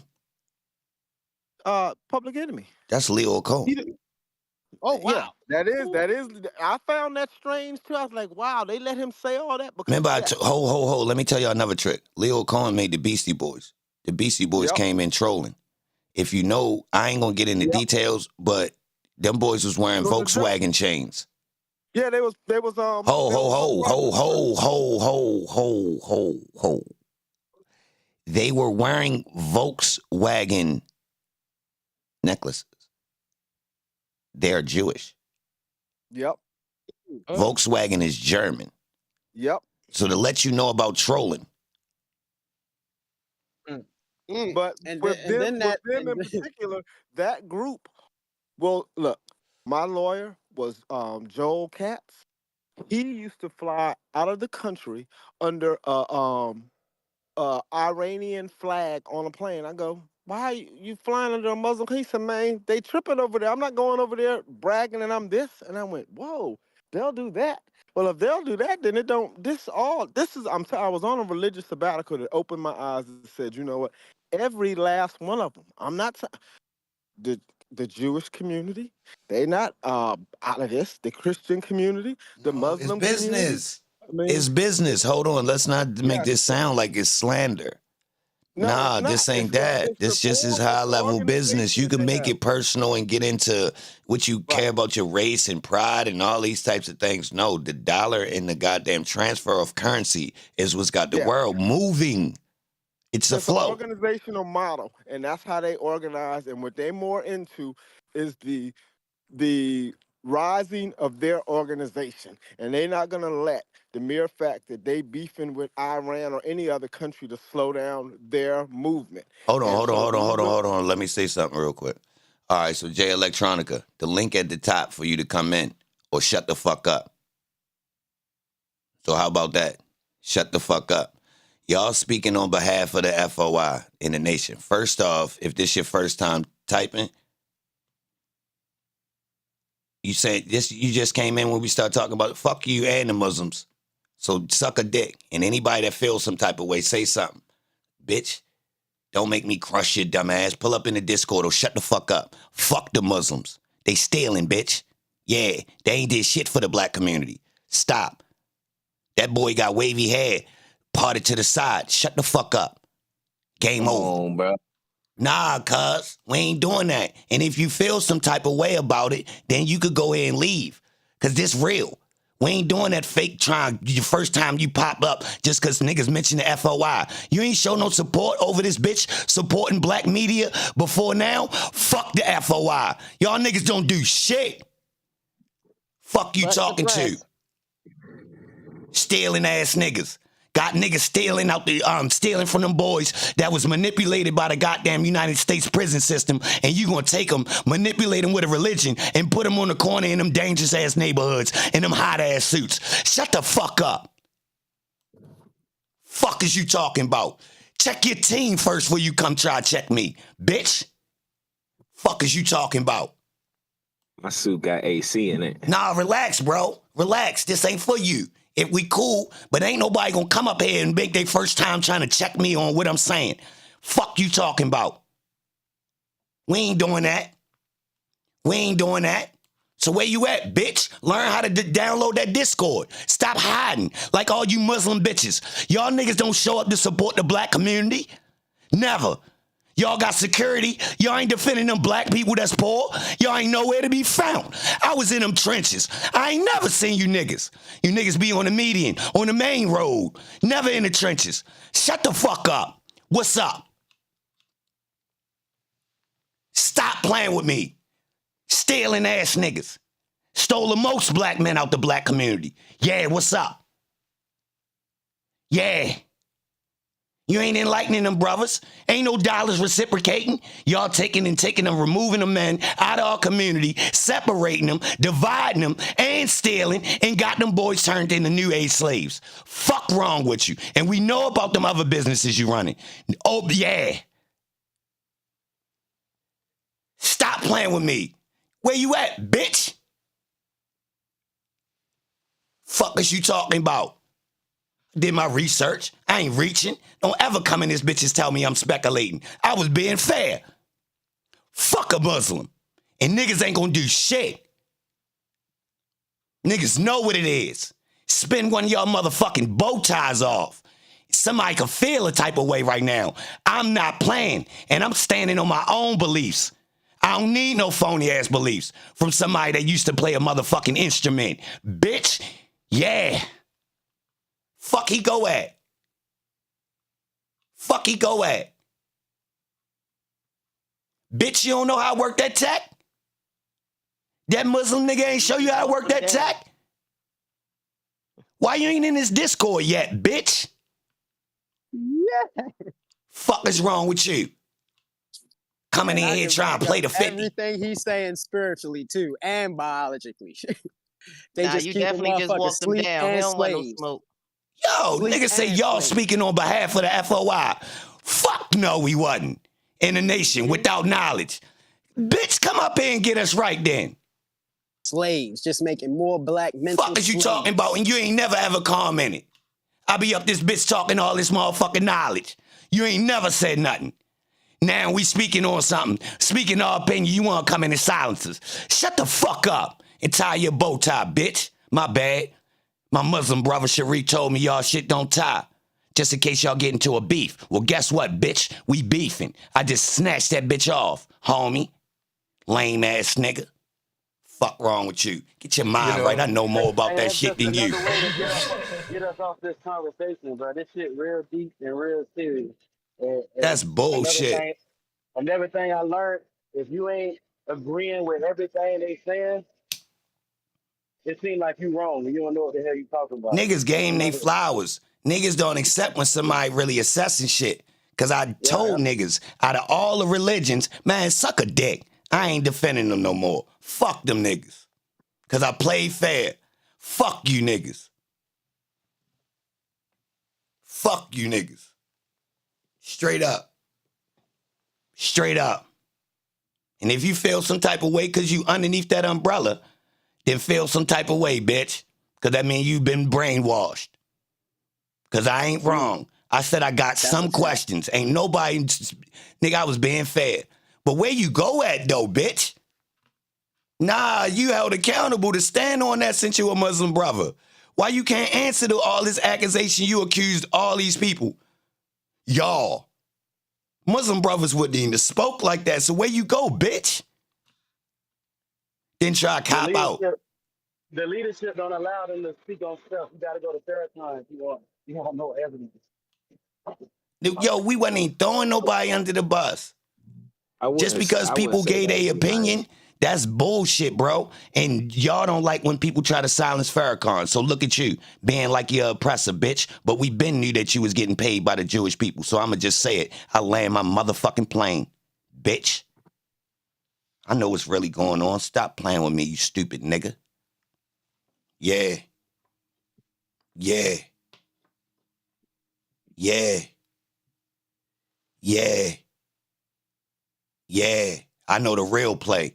How is you got fake ops and y'all both getting money and y'all rich, but y'all keeping the people oppressed. And that's the whole play. The cycle y'all been running for how long now? Yeah. I know the real play. I know the real play. Yeah. I know the real play. Yeah. That's why that boy had his hand in that Million Man March. That's why that boy had his hand in that goddamn gang war over in L.A. Yeah. I know You stop playing with me. Manipulate the black man in media so you could fill up a void so we wouldn't have a religious leader that took the Muslim thing and really made it something good. So he turned it to a business for a motherfucking outsider. That's why that boy light skin with wavy hair to the side. I know about y'all. Yeah, I do. Yeah, I do, bitch. It's been a play. Yeah, buddy. Yeah, buddy, fuck you and your partners with the bow ties, nigga. Y'all niggas ain't gonna do shit to me. You know what's happening. Fuck you niggas and your religion. Yeah, you niggas ain't sliding about nothing. You niggas ain't even good as the Muslims that was willing to fly in them planes. You niggas whores. Yup, you ain't stood up not one day for no injustice. You niggas ain't even got no good lawyers that's getting niggas charges overturned. Where your civil justice niggas that could get niggas charges overturned? Where that Muslim Defense League at? Like your partners and them. Where that Muslim Defense League at? Where that Muslim Defense League at? Like your partners and them. Like your partners and them. Yeah, I'm on your ass now. Can you feel it? Yup. Yeah, I'm on your ass right now. Yeah. Yeah. Yeah. Happy birthday, nigga.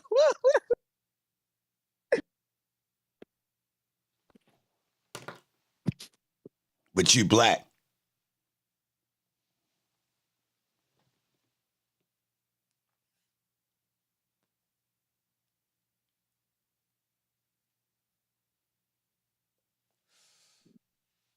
Taking religions from people that ain't even the same species as us. Crazy Now, work. Buster, you got Not them all of scared that. now, bro. This shit getting closer. Nah, because I was That's being just like the relaxed, young bro. man who was speaking earlier when he said he brought up the finances situation and he got shut out. This is Yeah, we was exactly being what happened. cordial. That was just a real life example. Holmes come in talking about y'all don't know what y'all talking about. Holmes came in and look, didn't I defend the Muslims? What I say after he spoke? I said, yo, that was his experience with one group. Right. Defended him, bro. Yeah. Yep. This Muslim brother chose to subscribe to the channel to tell us that y'all don't know what y'all talking about, and see, that's not fair. That's the part where I flip. Like, yo, you But he can't debunk it though. you came here But you just know for what? They that? always get mad. I spoke with Tracy Muhammad. They always get mad when you say Farrakhan silenced Khalid Muhammad and did him like they did Malcolm X in the 60s at the Million Man March, because I questioned why I went to the Million Man March and when he was in the streets pushing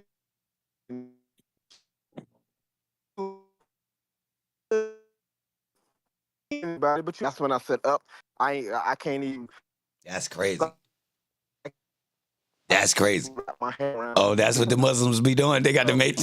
Now I still believe that day was a great day. Yeah, them niggas nice. It was a great day for Black people, I felt, but it just, for me, that was the end of my religious sabbatical. I was like, man, this is what they doing. So I left them alone and decided that wasn't like the direction I was trying to be with, because I saw them complain about silence and silence somebody who I know was in the trenches building up and getting all the youth there. There was so many people there to hear Khalid.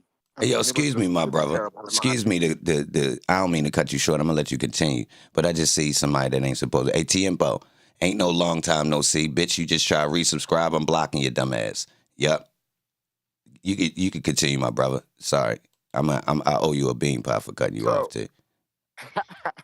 That's just been my take on them. I mean, and then I had a serious dialogue with him. I said, how is it that Master Farad came in the person of what is visually a white man? Can you explain it to me? These was not questions I was asking because I'm trying to throw shade. These is questions that I was asking because I was in search of knowledge. Yo, and look, if it look, hold, let me say this one thing to play fair with these bulls. Let you know I'm neutral. Listen, I've still got my foundation of what I believe, right? But look, let me say this and put this on record. If it is just a business, let us know. Let's break bread. No, because you could come in and change that business and give in new insight. They don't want that. That's how you know it's a play. If they let like, you get golly. rich, if they let you get rich, then what happens? Then you don't want to listen who said to rich? their organization. Rich, I mean, I get what you're saying, but I ain't coming to get. I mean, you know how black people is. We get a couple dollars in a Cadillac. Niggas cool. Rich. Right. But you're supposed to come in with your own mind, correct? Truth. You got money to find out the truth. Money will help you find out the right, truth. and that changes the game. So they should have a play to be able to wash some drug dealers' money to convert drug dealers over into successful businessmen That's the without going to thing. the You're not feds. supposed They to come already in. doing that. Yo, That's You're not a Lewis play supposed with to come them in. big time. That's Oh, You're already a not is play. supposed to come in is with your Lewis? oh, own they bringing mind. the smack You're in. supposed to put your mind on what they He said tell they you. bring the smack in. Hey, is Louis Farrakhan a Mason? No. Cap. He's not a Mason. Yes, he is. See what I'm Look, saying? I don't know for sure. I just said cap. Oh yeah, I know for sure. I knew He it. definitely is. He definitely is. He definitely is. All of them. The Every Masons last got their religious own leader at the structure top is too. all Masons. They all Freemasons. It's all cap. People just don't dig enough. They don't do their own research. They just want to As be far as the followers research, and beggars. as far as the research, Stop I Isn't playing. one think of Do your Mason? research. he wasn't Do a your Mason. research. Isn't He's a a Mason Look, gold? Mason. I'm gonna get the name, but I don't think it was an actual Mason. That's a Masons, part of. That's a Shriners, part of. all of them is Freemasons, Shriners, whatever you call it. If you put on a hat, a celt, whatever, it's Freemasonry. No matter what Are cake you slice it from. are Masons? Is one of the objectives to destroy religions? Or am I wrong about that? No, I they don't want to think keep so. you in your religion. They want to keep you Yeah, asleep. I It's another believe so form of too. sleep. I Yeah. was about to say it's a whole Charity nother work. They Isn't want study. to keep you isn't doing charity work. That's what they want you to isn't that do. the same? Isn't it the same thing as destroying it though? Because you're not getting what you need out of it. Well, it Because was That's built what for any that. religion you join to get what you want out of it, correct? No, I think 808. I think there's a difference between the organization of the Freemasons and the Scottish Rite and all of that, and the African practice or the original, you know, practices of those, elevating of self. I sent, and I don't know if Poster got a chance to check it out the other day when he was going in on the picture of Thug with that certificate. So there's always duality, like it's always a duality. You always have good that you always have bad things that people take out of good and good that you could take out of bad. It's the yin and the yang, you know what I'm saying? So it's, I don't know, like, and me being a registered, because I'm in the nation, you know what I'm saying? But I rock posted. I hear everything that's being said, and I'm gonna take it for my own, and that's because I am who I am. I'm not, I'm not a robot. I ain't that like that. So I understand both sides, and I think what's unfortunate is that there's a gray area that we've been put in as a people that makes trust and makes taking advantage of trust a very fine line. You know what I'm saying? And I think that's why, the conversation of why can't we unify pops up, because there's always, well, I don't know, you might be trying to, the back door's open in ABC, you know what I'm saying? So it's touchy, it's touchy. It's the whole point. I But did it? choose. I was asking that because I seen something before that said Elijah Muhammad, didn't he have like, he claimed to have like the true teachings of Freemasonry? Doesn't he have a book about it? I didn't read it. Yeah, there's a book. There's a book. And like I said, there's light in the dark, and the light comes from dark. So it's like, I don't know. I'm not the type. I'm not in the brainwashing business. You know what I'm saying? I enjoy and appreciate the nation for what it's given me, because I wouldn't be able to move as far as, like, I wouldn't notice the business savvy that I have now, or I wouldn't have been able to. It definitely put me in a better place than I was before. You know what I'm saying? And I think that's the main objective, is to raise us from a dead level. You know what I'm saying? And everybody isn't at that same level. You know what I'm saying? Everybody isn't, especially nowadays, 2024, there's more information, there's a lot more truth out. You know what I'm saying? But So I I'm think that not. for me going to the FOI classes, that's what I appreciate from the nation. You know what I'm saying? Because it opened up my mind, you know what I'm saying, on the things that I already been experiencing and thinking. But where I had conflict, that is where we not progressing as a group. And I guess it does come back to self-improvement. You can't expect, other shit to happen if you're not looking in the mirror and getting your shit together. So Right. But it seems it like was that's as far as y'all teachings go, though. Not y'all, but right. their teachings. But listen, what It I don't It go does no, noticed, nothing no, for you no, spiritually. It's they, doing they, it something don't, for they, you financially. That's what it basically what doesn't you're go, saying. it doesn't go nowhere past red pill talking points I can find on YouTube. No, I'll say exactly. I'll combat that because if you go back and look, Mother Tanetta, if any of you all know, that was the wife of the Honorable Elijah Muhammad. She spoke very, much on the chakra system and different things like that. So I think what the idea is to get that base knowledge, because once you the 6 words that of acceptance are accept your own and be yourself. You know what I'm saying? So it's get this base knowledge, but then go and expand on it. You know what I'm saying? So I think, unfortunately, and this is something I speak about all the time, is that we as a people, and I'll speak even those, a lot of people in the nation, is still surface dwelling. You know what I'm saying? So you may have come across a group or a couple of brothers that may not have had enough time with themselves or studied enough to go deeper. Or, you may have those that are just, far concept. And this is from, trust me, this is from somebody in the nation. So I'm not coming out. This is me being real. You know what I'm saying? You do have those who just repeat what they hear and don't go deeper.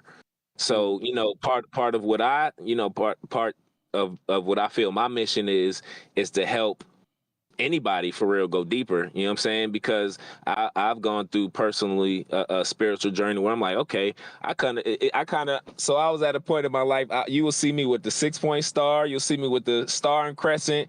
You'll see me with the Ankh, all of that, because we as the original people started it all anyway. You know what I'm saying? So it's really if the shoe fits you, That's and a fact. if this makes you a better person, then that's what you go with. You know what I'm saying? They don't 2 + 2 is 4, 1 + 3 is 4, 5 - 1 is 4. They different equations, but as long as we got this same idea, you know what I'm saying? This is why I can rock with Posted and a lot of other people's, because it's like, nah, if you firm in your beliefs, and that's how you feel, respect to how you feel. Now, when you go deeper and you do your research, and you, like myself, I do research. So I'm not the type that's going to easily follow, like, no, this is it. Nah, there's many.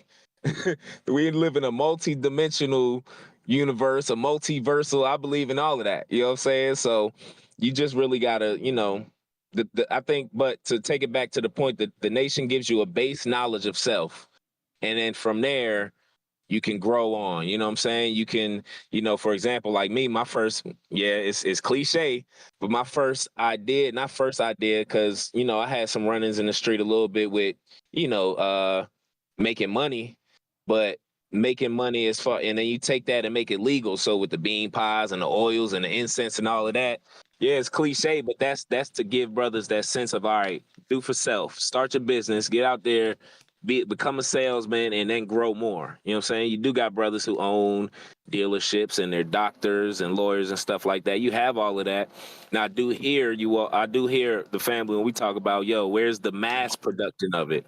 Why is there not a hold this or a hold that? You know what I'm saying? That's not an answer I can give. That's not an answer. I'm not saying anybody's wrong, Listen, but I ain't here to. I ain't never been here to shun the nation because, like I say, the nation helped my mind open. I'm running my business right now. I'm sitting in my van because I feel like this conversation is so, what I'm saying, deep that I run my own business. I do mobile detailing. Some people might say, okay, what I'm saying, that ain't much, but I found a way to make my own living. You know what I'm saying, instead of working for the white man like they teach us. You know what I'm saying? So I definitely commend the nation on opening up the brain. But I feel like if you don't become a part of the nation, the the knowledge that they're willing to give stop at a certain level. You know what I'm saying? If you don't become a FOI, then it's stuff that they're not willing to teach you. For whatever reason, I can kind of understand it and can't understand it. But it's like if you don't want to become a Muslim or a FOI member, then you're not gonna get those books that maybe it help your mind go farther. You know what I'm saying? So then it's back on me going to the internet and trying to figure out, what I'm saying, and find my way through it because I don't feel like I'm getting it all, because I won't become a FOI. And so that's why I be like confused. Like, is we trying to help the people or are we trying to build the FOI numbers? Which But one I is it? think as a layman, I think people, or me, I'm not going to speak for people. For me, when I look at them, I think it's a wonderful organization and it helps people, that are in a place get to another place. For that, no one can discount the work that the nation did. But when I Absolutely. look at it and I look at the leadership and I hear, because you got to go all the way back to the late 80s and early 90s when they was talking about the power movement and all the things that the minister was talking about with financial literacy. And I think, for me, I just think they're too smart. I give them too much credit because I expect them to have by now developed the next level. Like you done took me out of jail, Right. you done It's cleaned me up, 2024. you done taught me the knowledge of self. And now we all individually is somewhat getting money because we're self-sufficient. And we have not figured out how to make a bank, like one bank. Right. Like let's all just we haven't figured that part out. Now they have the unity. Imagine that you figured out the unity, which to me was the hard part. You figured out the unity and you got an organization, but you can't organize to make not forget the rest of us. You can't organize to make the nation as a whole move where Right. everybody can go, wow, they got their own bank. They got Exactly. they've been had a I've been newspaper. They've been had a newspaper I've for been waiting to put probably my money in one of their banks right now instead of going to PNC. right. So that's If I that had my that opportunity, it I would isn't do that today. it isn't the fact that we don't have love and respect for them, but those of us that think and read and research go, wow, what's the next step? Because for real, if I look at it from the outside, I'll say that Elijah started this. What has for since Elijah left, what have they done to take us to the next level? From where I sit, one could say nothing. I agree. They have less property because when Elijah was alive, they had more property, so they have less property. They already had the newspaper when Elijah was alive, so they didn't start another business. They almost lost the stuff in Chicago. They had to come back and spin the block and do that tour. Farrakhan pulled it all back together and got them whole again.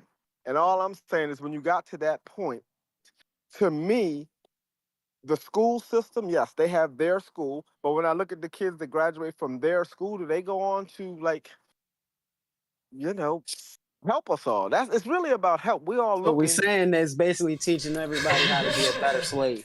Yeah, ho. Them niggas supposed to have a university that's booming. Fuck wrong with them. I mean, Nah. We ain't doing that, bro. Them boys got that it bread, come, boy. Where the fuck that it come back. university at? Hey, it come back to that doctrine or that whatever number y'all said, the 4I8, or the 50, whatever, with the government that I don't think they can do that. Or they're gonna lose whatever they're getting incentives that they have with the government. You know what I'm saying? Because there ain't no way that all our leaders can die. Malcolm, uh, Dr. King, everybody we can fucking Salute, name Cookie Chip. done died. And then this one person that's, Louis Farrakhan, he's still living. Not saying that, he ain't got the power of the God or the protection of the angels or whatever, but he's still here. And I think that's for a reason because I don't see no production of the black people as a masses. Yes, in their organization, but reason they ain't shunning him no more is because we still in a worse predicament than we was in the 90s and the 80s. The Black Panther movement, all that, empowerment of black people was back then. We don't see that now. We just got one individual, and if you can listen to him and you grasp what you can as an individual, then that's good for you. But it ain't pulling the masses no more, or it wouldn't be so many people in these streets believing that the streets is the way out versus a productive life. I'm gonna say one thing and I'm gonna leave it alone. Our honorable minister Louis Farrakhan, who I loved in the 70s and 80s, who spoke of strength and black unity and power. If you look at him from the 90s forward, I don't even listen to the speeches no more from the 90s forward. Ever since He got cancer, and the government cured him. His whole doctrine to me has changed. It got watered down because the minister I know wouldn't have let a rabbi speak at the Million Oh, Man March and not let Khalid speak. The minister had an opportunity to really move us forward, and for whatever reason, maybe he got old. You know, when people get older, they get, more Humble. I guess in love with God or close. My grandma became the nicest woman when she thought she was dying. She was the best woman on the planet. And I think that comes with age. The youthful Farrakhan was pushing for us to, he was speaking revolution, and not revolution with guns, but revolution with money and finances. And then we never quite reached that point when the nation as a whole grew. If you looked and saw it in the 80s and you looked at it in the 90s, it was a massive movement, and then it just fizzed out. We never got the power. We never got the soap that he wanted to sell. He could never get with Johnson and Johnson and do all this, and he that's didn't cap. even need them.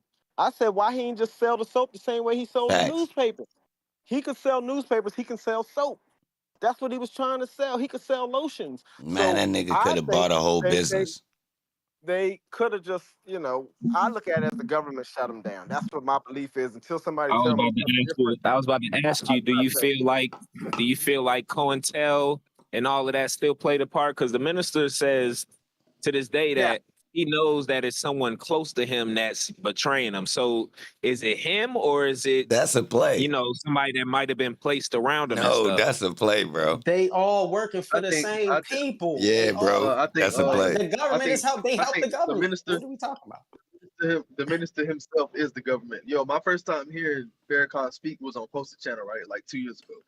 He was talking Republican about black on black crime, and I immediately stopped fucking with him right now. My first time hearing him speak, I could tell he was just a commercialized federal agent. I ain't gonna lie, yo. I could tell it's a play because he fit the script, and I went through the whole. Well, yeah, I technically went through his whole timeline, right? And I ain't gonna lie, the Calypso part, that's the icing. See, you could go and go off the speeches, right? The different elements, the way he's been in media. First off, if you know who run media, if he was the op, we wouldn't see him. I Right. land my plane. And then if you do the research, just do the research and find out all about Malcolm and what house that came from. Just look that up. Just trace that, and your eyes will be open. If you trace the Malcolm play and follow it all the way down, there's What? enough information there that can tell you, and it'll lead you right to where you need to go. And then you'll go, that seems suspicious to me. All right, hold. Let me add this in. I know why you need these people, though. I told y'all, like I had to step back and look. The people gonna be wild without some type of govern. And it can't be diplomatic like you letting them just decide with some makeshift vote. No, they gonna pick some wild shit, bro. I'm telling you, people is wild. Like they got us wild. I don't know if at some point we was all cohesively capable to make a smart decision together, but I know one thing. In my lifetime, if we strip away this hidden hand, technically I was mad at first. I was super mad. Super mad. And I ain't telling guys that we need to be in it like, yo, we should accept. I don't know what the hell to tell you. But I know one thing. You take away these parts that they got moving. Yo, one day I was doing a subtraction game. All right, let me see what things might look like if we did allegedly fix what we think is wrong. Meaning, get the police right. You know what I mean? However you see fit, whether it's you want more, so which reduces crime, or you want less, you want them less aggressive, whatever, whichever way. Like, what happens when you really do? And I start thinking about it. I'm like, all right. It's a lot of different things, y'all, you get when you start removing some of the things you think is wrong, right? You feel me? Or fixing it. I ain't gonna say removing it. Some things get removed because you think it's a problem, and then some things get fixed because you think it's just broke. All right. So I'm sitting there thinking, and I'm like, yo, the more you actually go around doing this, you breaking the system. It's no way. Like, look, all right, so right now, we allegedly talking about the Muslims. Now, technically, they out of sight, out of mind, in reality. In reality, these boys out of sight, out of mind. You do not see them on a daily basis. They not in media bothering people. So technically, they playing a part. I mean, they at the end of the day, it is a business, like Holmes said. I mean, 501, they got businesses going. It's built to do what it is, but it can't interrupt the whole system. So it plays its part. See, now some people questioning why they don't go further and actually help the whole black community if they pro-black. It's not built for that from what it appears to be. Now, that's debatable. It's more like if you want to come be a part of what we got going on, then come be a part. You can get some things from it. Some people might be looking for more than they got to offer. Let's say that, right? So I'll play fair in that manner. There are some elements that's facts that's questionable, but just like you say, all of these systems have these elements. You feel me? Real rap. I tell you, I defend these groups all the time as much as I can. Yo, like we could, that what he's doing, what allegedly is being done with this group is similar to what's being done with other religions. You feel me? Like, so it's not far off. We could look around. You could look at the goddamn Scientology shows. Speaking of Scientology, is he a Scientologist? Farrakhan.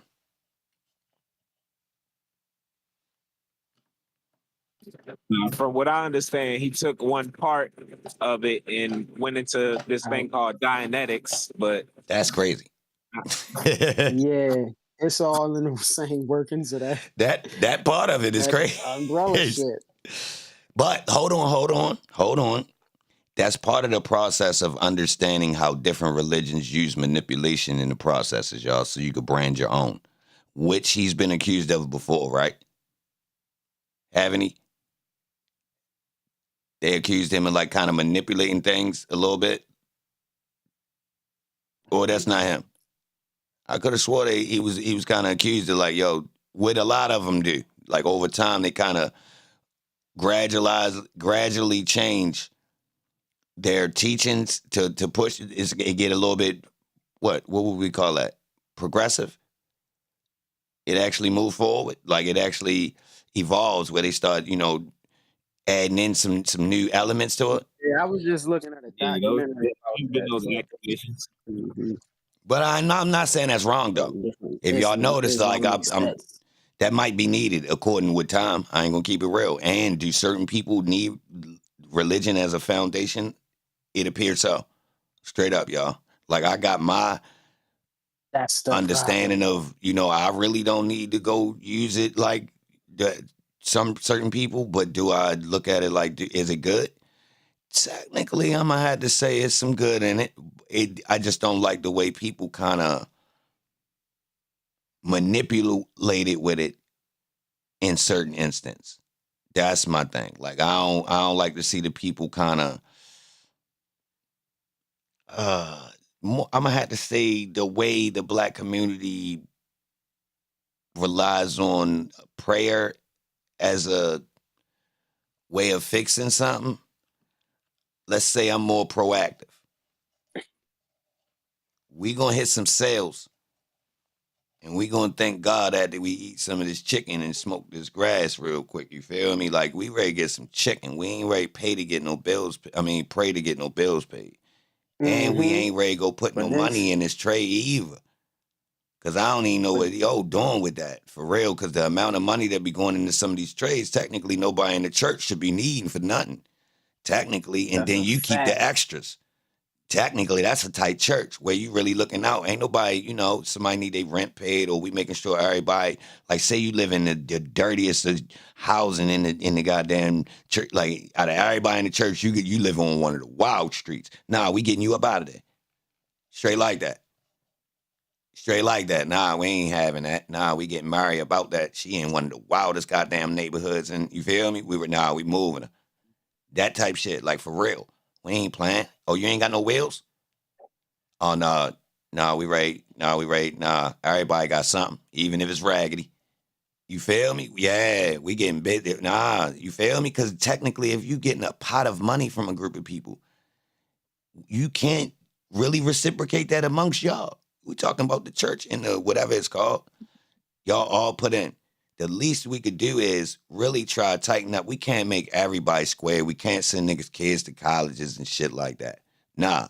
But make sure niggas ain't living in dilapidated housing. I think the church can pull this shit off, y'all. We talking I about done simple seen. problem solving. I've seen it a couple times. Yo, And Post, not my church is smack in the middle of the hood, right? It took us about 6 months to raise 150,000 for a new church. And I'm That just sitting ain't my that head thinking, bad. That ain't y'all raised 150,000 in 6 months?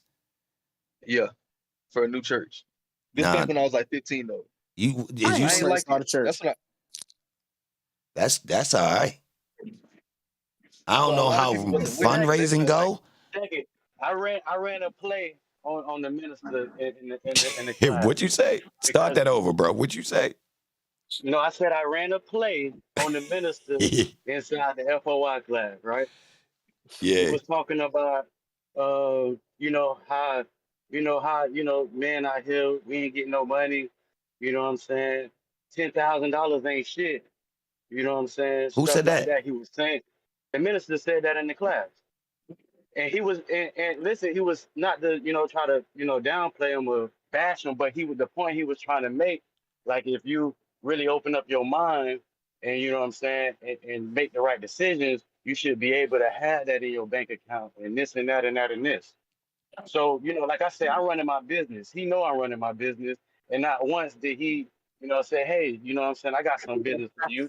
He got work vans and he do transporting of medical supplies or whatever like that. So he never once like tried to can you hear me? Mike. Tommy, your mic Well hot. anyways, never once did he try to like, you know what I'm saying, break bread with me and like, you know what I'm saying, put some money in my pocket by doing some work on his vehicles or his work vans or whatever. Mm. So I came to him and I'm like, you know what I'm saying, this is what I'm trying to do. I'm trying to get me a website or whatever, which I already got this in plan. But I came to him and asked him for $500 loan. You know what I'm saying? As far as and I had the business plan, and how I'm gonna pay him back. I had it all written down, and I wanted to see if he was gonna, what I'm saying, be in a way, okay, yes, brother, I can help you, you know what I'm saying, and Mm. have some trust in what I was doing. A real life When I test. called, yeah. So when I called him and I was like, this is what I'm trying to do. Can we go, eat lunch? You know what I'm saying, and we speak on this and try to help me out with this. He told me, brother, I gotta go check my bank account and see what I can do. You know what I'm saying? I got a lot of stuff going on right now, and just let me check my bank account, and I get back with you. But you wasn't I asking never him heard. personally though. No, I wasn't asking.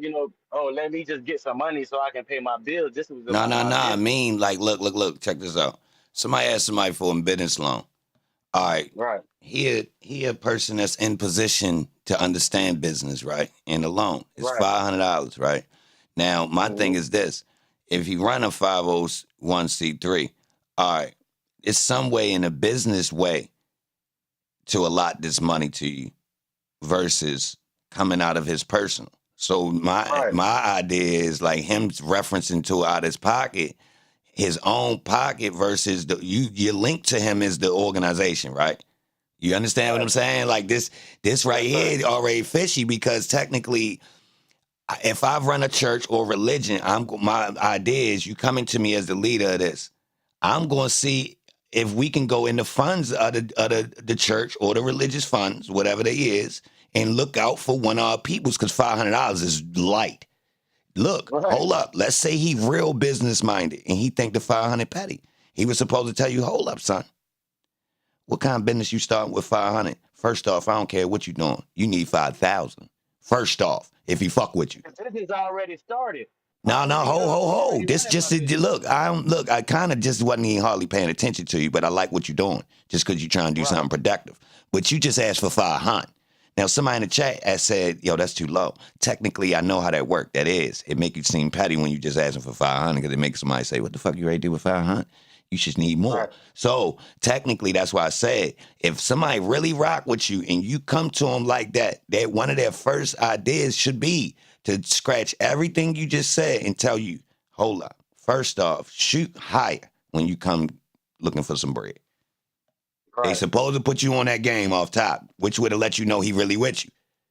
Straight up. He I telling was you, looking for why you ain't ask for anything. more? I was looking for that You too. know, It wasn't. It really wasn't for me. It wasn't about the money. No, I It get was about. no. I'm adding on to what you're saying. We Okay. over Okay. understand what you said. Yeah, you just came in Right. with a simple plan, and it just happened to be $500. But I'm saying you could tell Holmes was already on it because for one, he was on some felonious shit because he talked about his own personal bank account. And he ain't got it. First off, you couldn't even be in this position of somebody asking you if you ain't really got access to 500. Because people that's got power, they can call and get 500 even if they broke. You feel me? Like, especially if somebody talking about a loan. So it's like his answer was like he really was just looking for an excuse. I'm gonna keep it real. Absolutely. All right, but hold up. If he was really with you, he'd have said, "Look, we're gonna do this through the system of the church. We're gonna present this to the people." And use the fun, get the people to put it all up. I'm gonna chip in a couple because I ain't really got, I'm doing something right now, which you feel me? That's my personal. Hold up, which is he got that. But let's use the system that we're a part of, and we're gonna actually help you push that forward. Because I want to see if we can do it with the strength of the church. Seriously, because look, that's like somebody coming in the chat and they say, yo, I got business. All right. Anything I could do to support it, I want to see it go forward, right? So if I say, all right, bet y'all, all right, well, I can't do but so much, but maybe I can do something for you by letting you promote in the chat. Now, my whole thing was that is seeing you make a couple sales and get some growth with your business because technically you done presented it to me. Now, that's how anybody in this situation that you underneath his umbrella is what you're saying. You go, you attend his religious whatever it is, right? So this person knows why you're coming, to them like you are. You looking up to them in a way. You feel me? So I think if these people really would be good faith towards the church and it wasn't just about business, you wouldn't even be talking like you talking. That's my whole point, y'all. Like, to be honest, we hear these types of stories a lot. So I done heard a lot of basically horror stories about people that are part of church communities. Where they basically horror stories, and this channel's built around it. Now, I ain't went down this rabbit hole looking for it on the net. I've heard people say weird things in real life that made me just ask a couple questions, and I heard some wild stuff. And it's kind of based all the time about money and business. So I get it, though. Yo, where I was getting at with the 150, right? We had about 6 old ladies that used to walk to church because they used to stay right around the corner. So they used to walk to church with their kids, and we all in church like, hold on, bro, that's 150. That's you can get a car for 5,000, bro. Some of the cheap shit. Right. We don't even need a new building right now. We straight in here. It's only about 30, 40 of us. We've been in this bitch for like 10, 15 years in church. Going strong in this one building. We don't need no new building, bro. It's people in here can't pay their rent. It's people in here that need the cars. People in here need the job. Like, oh, who money was it? It was all y'all money?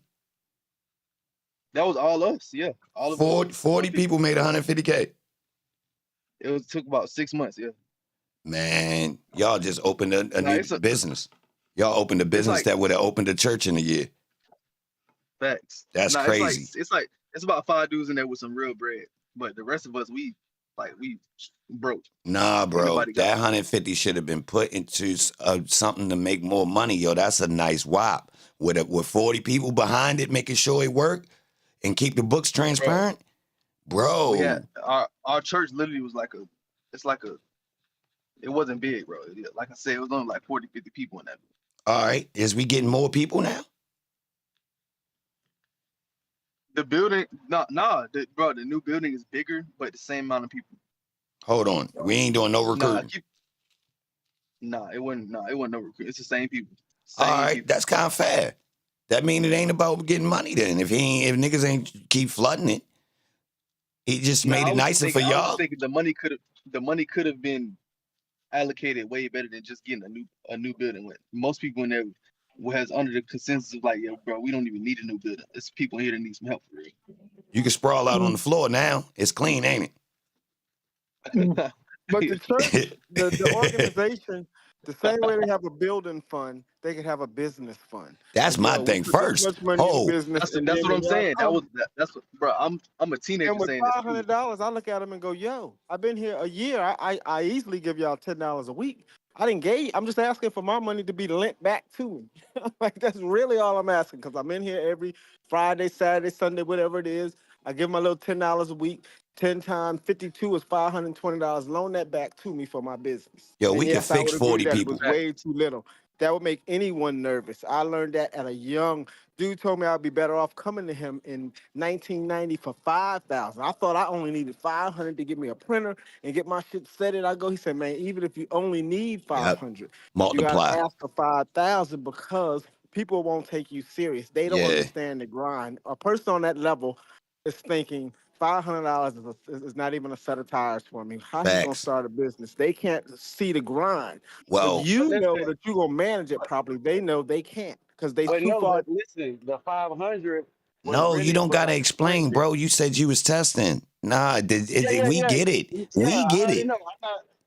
I'm not trying to explain it, but what I'm saying, I'm just trying to defend the fact that I still felt like it should have been more engagement on what I No, was we trying got to that do. part too. No, he dropped the Okay, ball. Yeah, that nigga. I okay, told okay. you he was supposed to engage. He was supposed to be excited that you even wanted to get in the business. And told you that part about, yo, shoot higher, just like Holmes just said. Because look, we went, well, not just me and my homeboys went with a business plan to the Small Business Association. And the person that looked over our plan that was in charge of, granting, giving people to go on aid loans, he told us the same thing off rip. Yo, y'all ain't shoot for enough. I think we might have had like 10,000 on there, 20,000. Yo bumped it up like about times 5 off rip. Yo say, nah, go ahead and shoot high. Cause look, when you go and you do that, for one, it's multiple reasons why you want to play this game. For one, you want to have a little extra change. I could tell y'all cutting this close. Y'all ain't got no mistake money in here. First off, y'all ain't got no cushion. Somebody might hot.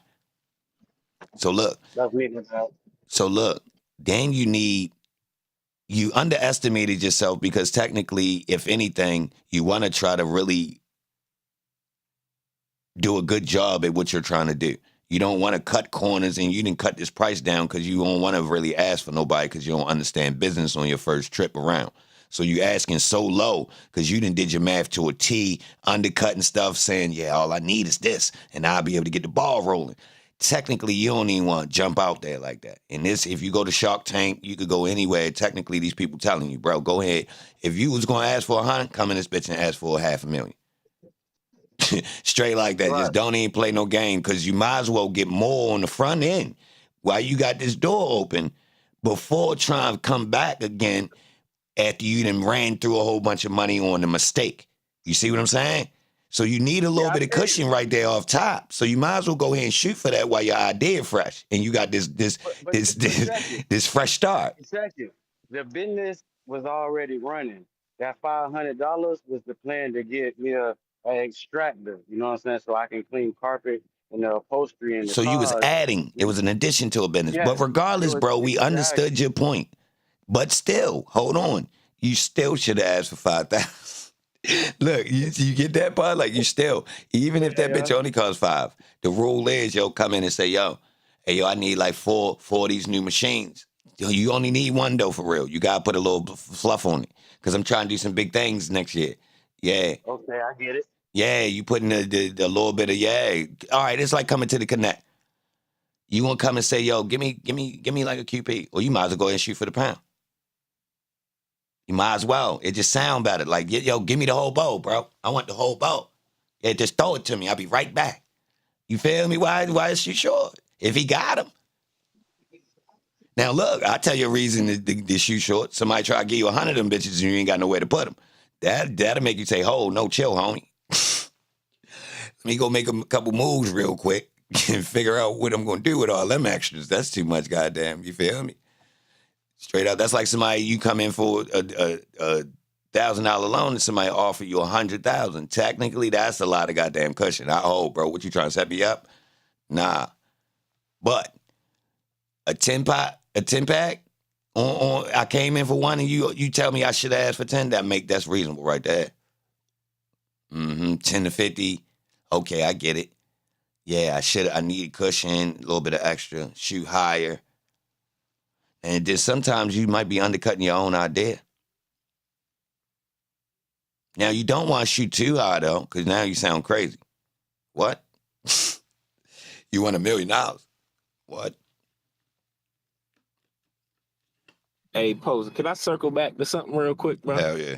You got it.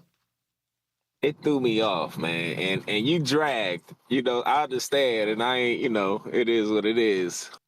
But when that person came in the chat, right? Yeah. First of all, I rock with, bro, nice with the bars. You know what I'm saying? Who, that dude that was in the chat? Huh? Who, the dude in the chat? Yeah. You know who that is? No. Jay Electronica? Man, that ain't no way that was really him. That was, bro. No. Yes, bro. Yes, bro. And I felt I was mad because I rock with him. That's what I'm saying. He nice. Nah, he deserved it. Bars. No, ho. That's what I'm Nope, saying. you Hold just on. made it worse. That's what I was getting to. That's what I was getting to. I was spinning back because it made me mad because how did he only pop up? Yeah. Like that's weird. That's weird. Yeah. I get it. That's why I was coming back to the point. Yeah, I'm like, my bad, yo. I agree with you on that. And that's my point. Seriously. And look, hold up. I actually defend and give a real neutral opinion about the Muslims. And look, a lot of what I said, I don't drill at the people. What I said once he said that, I don't even get into that. That's me and my research and what I done put together. But technically, do I need to? Come on, bro. Yo got enough detractors and all that for real. And I done went on. I'm mad at the way it looked. I'm mad at the way it looked. Like, come on, bro. Like, I'm like, I was like, hold on. I had to go check to see who you talking to, first of all. I ain't believe that was home. I was like, hold on. Because I heard you say the name. I was like, wait. And I saw it. I'm like, yo, how does it pop up? Did you click, yo? That's just weird, bro. Did you click, yo? Yeah, I clicked it. And it went to 1 million something goddamn subs. I'm subscribed. Yeah. You subscribed? Yeah. Yeah, I listen to his music, bro. All right, that's a letdown, yo. All right, so let me say why I'm let down. So Jay Electronica, someone who's alleged to be conscious, right? Pops up at the mention of the FOI. All right, how I'm supposed to feel? He's famous. Hasn't showed face in the chat. All right, maybe he was watching anonymously. Who knows? How the hell he find us right now? And I did open the door first. Yo, you could come up. I don't even do all that. And he was disrespectful with the way he talked to us in the chat. If being a knowledgeable, conscious rapper, yo was supposed to kick more signs than that. Yo came in trying to push the button. Y'all, fuck you, Jay Electronica, you sellout ass bitch. Yeah. I lost all respect right there. Just cause now. Yeah, that kind of hurt me, bro. I be rocking that joint, but I can't lie. The whole last album was with Jay-Z. So, hey, I don't know. Real rap, bro. That's bullshit. Cause look, my thing is this: if you in media, bro, send a salute on a regular day. Hold up. Let me say this, bro. Yo. If them type people supposed to support regular media, bro, that's my whole point. So he already lost popping up on his first time like that. Think about that. And that was my whole point. Hold on, bro. You pulling up all the sending shots, telling us all we don't know what we talking about. Like we throwing the whole FOI under the bus and we wasn't even doing that. So I defended everybody because like you not gonna insinuate, but you actually in the music industry and in media. Hold on. That man married to a Rothschild. Who the fuck he married? I Oh no, let me throw the other side though. Hold on, no. Who he married to? I don't know. Nah, bro. Yeah, electronic. Nah, we ain't going nowhere. Nah, somebody mic hot or something. Yo, we ain't going nowhere yet. Who he married to, y'all? Nah. Google it. I'm checking. I'm checking. Uh-oh. I know at one point it was Badu, but that was ages ago. No.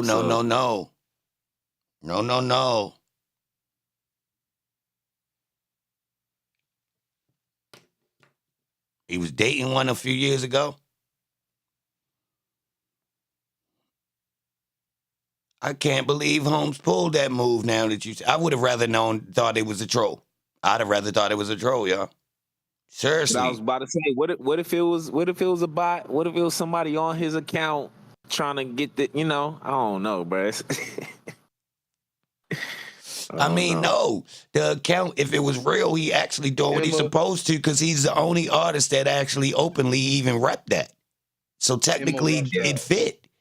But I'm let down because if you conscious, you ain't even sat around long enough to hear me. So that's almost like somebody judging him for one of his songs. And I ain't even go hard yet. Mind you, Yo was talking like that before I even spoke, y'all. He was saying, y'all.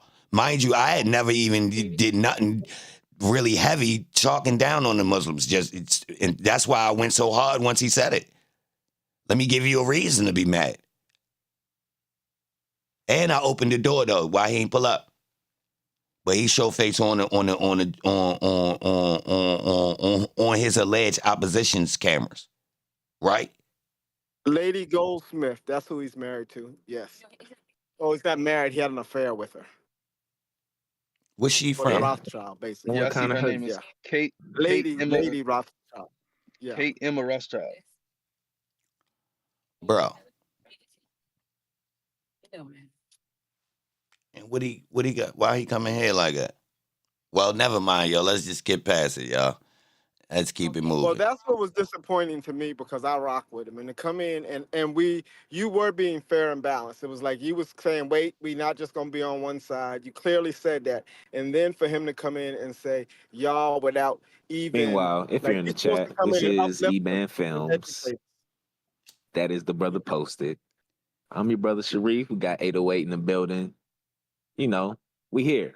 And we on the lines, y'all, so he ain't even had to show face. He could have popped up, gave us some science. He ain't had to tell us who he was. Hold on. He dragged on us by coming in on his main account, first off. Real rap. Because he could have got us right on a backup account. I'm going to give him respect. He came regular, but technically he dragging at the same time. Because that's abnormal, right? All right, you talking about a real life situation. The host of the show opened a platform and challenged him first. Hold on, y'all. Damn, bro. Come up here. We ain't gonna do that. And then as I seen, I'm like, why are you even saying that though? See, I had to catch myself because I was being too cordial. Because he really sent the shot like we was talking out the side of our necks or something. And we really wasn't being that bad, yo. It's way more people that talk down, like I'm talking heavy-handed. So he got it. You feel me? I was defending the platform and everybody that was speaking because it was only people that basically gave their experience. They didn't go hard either.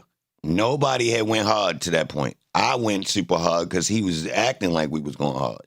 But nobody before what I said really was not saying nothing negative.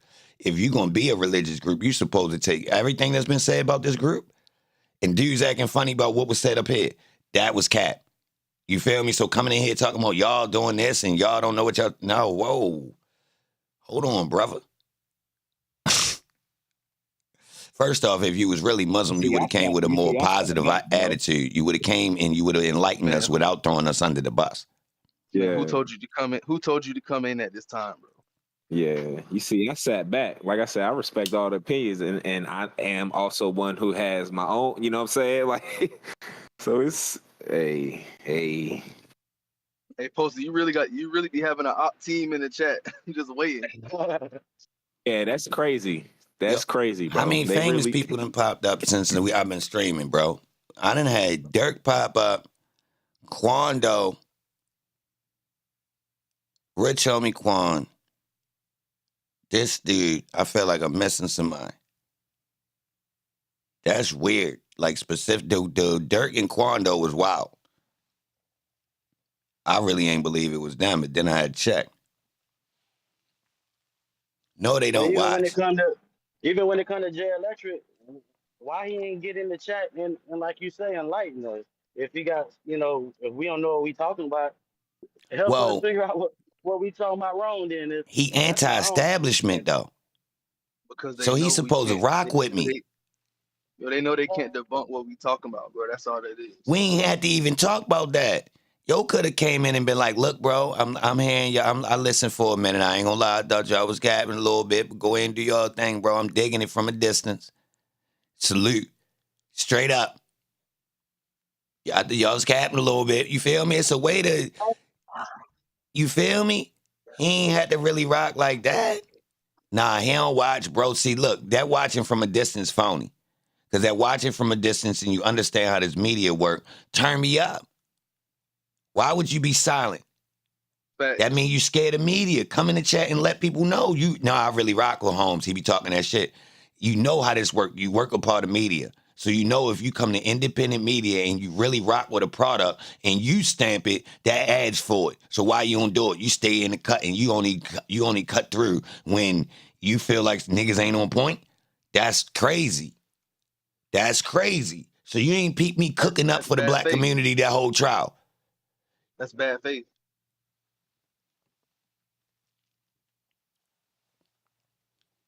That's crazy. Hate to bring it up, but it's like when that dude, brother Ben X, came in that one day on Clubhouse. This remind me like that. Like that's some BS, bro. Oh no, yeah. Ben X a clown for that. That was a clown show, bro. I couldn't believe that. Yeah, bro. Like this is like that, bro. Like what is going on, bro? All these people that's supposed to be, they exposing themselves now too. It's just sad. Man, I told y'all that. I mean, what I do, I gave him the benefit of the doubt, defended him, put him up because he was a young boy. I like the fact that he was a young boy and he was doing it as a content creator. Then the, that little mishap happened, whereas though technically, I don't know if that was some type of somebody faking as him that tried to run a scam. But regardless, it made me look a different way, right? And then that's when I noticed, hold up, Holmes' father was a blood. Holmes and be on this app trolling. That's when I switched up. Like, hold on, bro, this a play.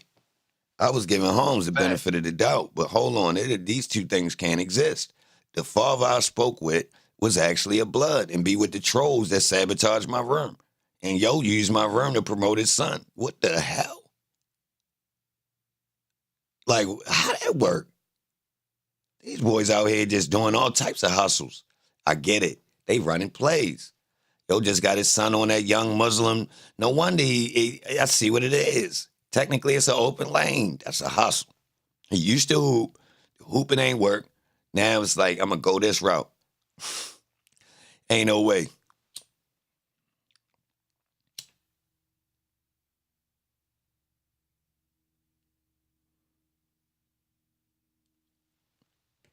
Bro, Jay doing that is a big letdown, bro. Cause I really like listen.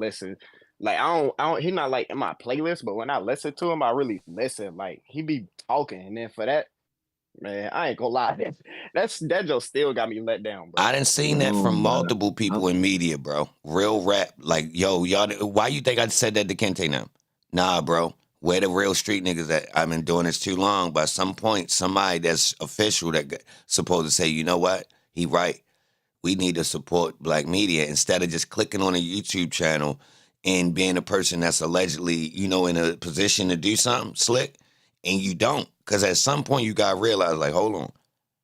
Every other news site that's building up the ignorant stereotypes about us is funded. So when we get somebody that's actually going against it and we don't fund it, we actually allowing the people that is funding the stereotypes to win. They literally using media to stereotype the youth, and then that turns into hold on. That turns into a set of police that believe the stereotypes because they grew up in the indoctrination of the news, the movies, and all this. Look, it's just a repetitive cycle. Now they out on the street believing the stereotypes. So they running down on these young 16 to 24-year-old black males and keeping the cycle going. And they just introduce a new drug every 10 years.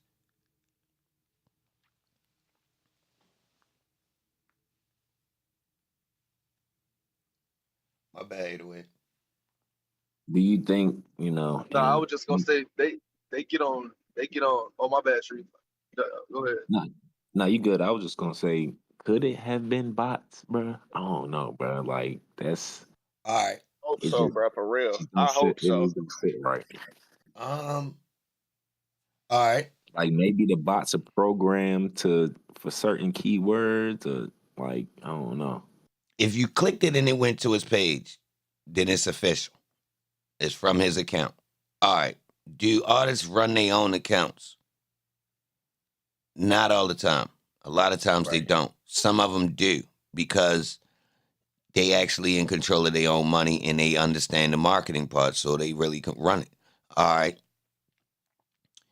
The probability of him actually being logged into his real account and on the internet is pretty low, but then that make it more spooky. Because it's like, if it is, this person is just running an account for marketing, they wouldn't have chimed in for this effect unless they run that play just to get a little bit of, they do that for promotion. So if you take an artist's page and you go on a run in the YouTube streets and just comment in a couple different, well, not a couple 100 chats, does it equate to spins? Is that like doing a street team run? Technically, just say something and dip off because he didn't stay. So say I was the person in charge of your team. If I did this every day, like that's my job. I just go in chats with this account, make people say something, leave an impression. People click in like, yo, that was really y'all. This is pretty effective, y'all, if it was somebody bluffing. I'm going to keep it real. Not bluffing, but using his account like I'm his marketing team. I post the videos. I'm in charge of getting traffic. So I'm trying to build up some promotion for y'all. What can I do? Technically, that ain't that bad, y'all. That's not that bad. We talking about 100 people in enough streams. Yo, is there a way to go back far enough in that chat or no? Not that I know of. Like to see what he typed? You can't even do it, huh? Not now. I It's think too it's far. only once the stream ends. All right, I'll wait till then.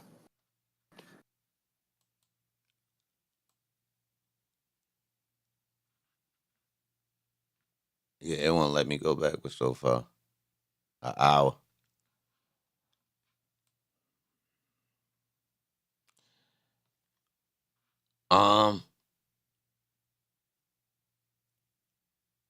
It was a different profile than the real one. Oh, so it wasn't the real one. The picture looked different. When I clicked it, I came back to the chat so quick. Because I was confused. I was like, yo, is this real? But the profile picture itself wasn't the real one. So, All right, Off the y'all. strength of who has came in the rooms and the streams in the past, I don't put it past. Yeah, I wasn't surprised. I ain't gonna lie. Nah, on the strength, like you said, on the strength of us really, it's been a couple people and it was the real people. It's a couple people I done forgot. Because I done had to click people pages multiple times. Oh, 6ix9ine. Yup, 6ix9ine was the first popped up.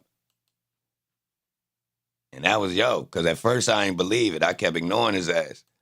And that's what threw you into the clown algorithm in the beginning.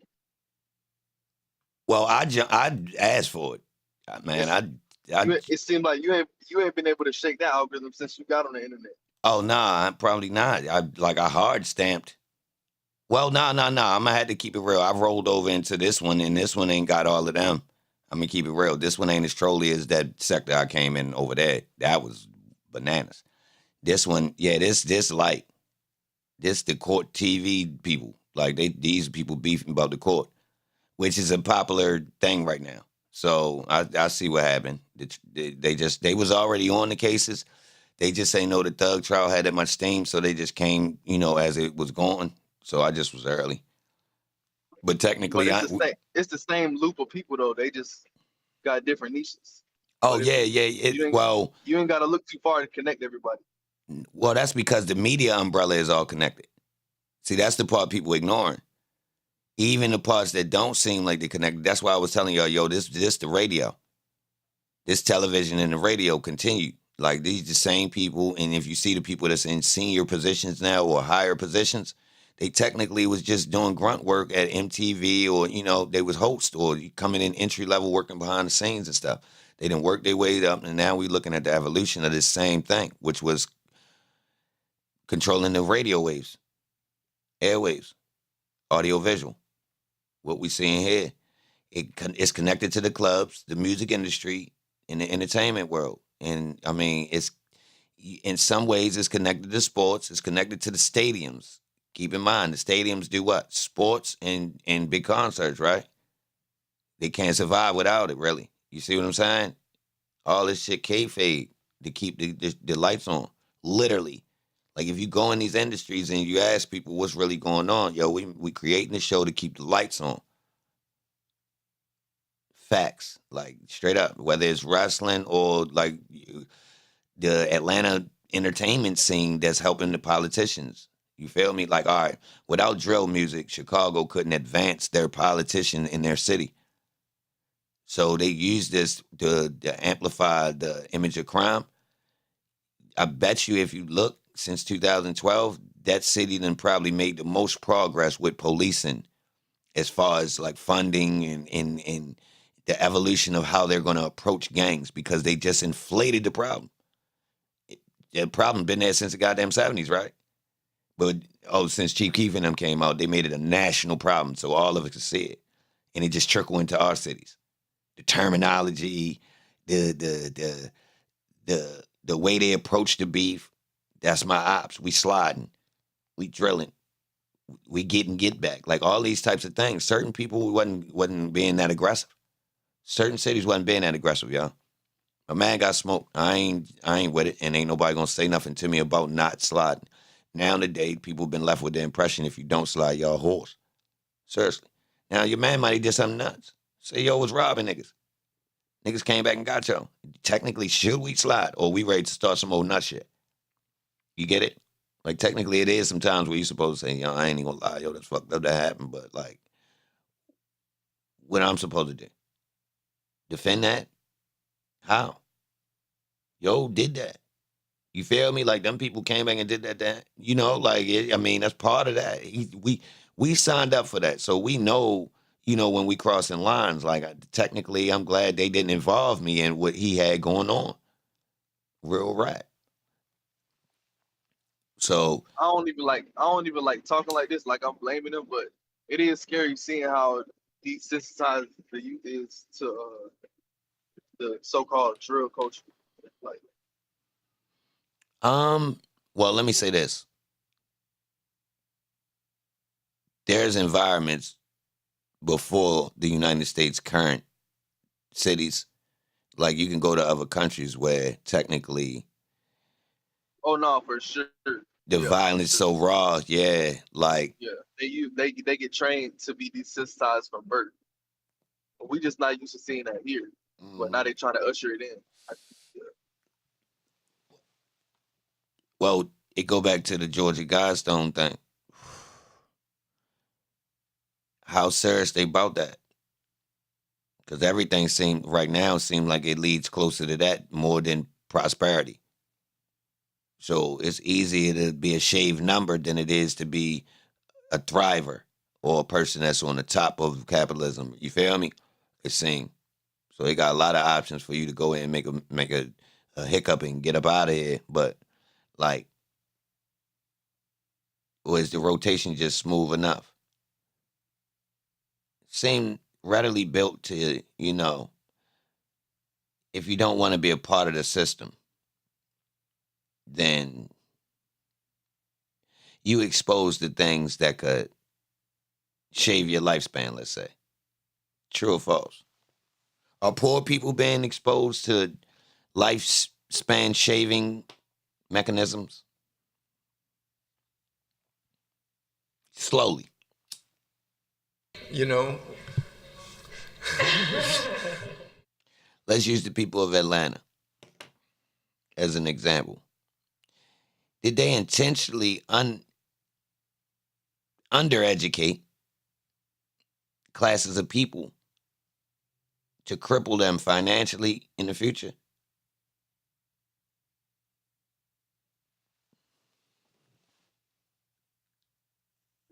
And debunk it. For real. They did it in my city too. I'm talking about for real. Like, all right, we thinking of a problem. Like, all right, bull. You got a group of people. If you don't do nothing and get in their way, they're gonna rise up. Simple as that. They're gonna start educating themselves. They're gonna create systems that'll, balance it out. And before longer, they'll have a lot of people to, actually in a decent position to where as though they build their community. They're gonna start thriving homogeneously, if you will. Right? So look, did someone say, yo, in order to stunt that growth, so they don't become into a big financial problem, let's let a couple through, create little situations that turn into a hindrance, lack of business loans, pushing them into areas that don't have opportunities, further away from jobs. You feel me? Like real rap, push them into areas that's like, outsource job opportunities. So, say for instance, they got all the people to move to where the factories were with the cars, but then all the factories leave.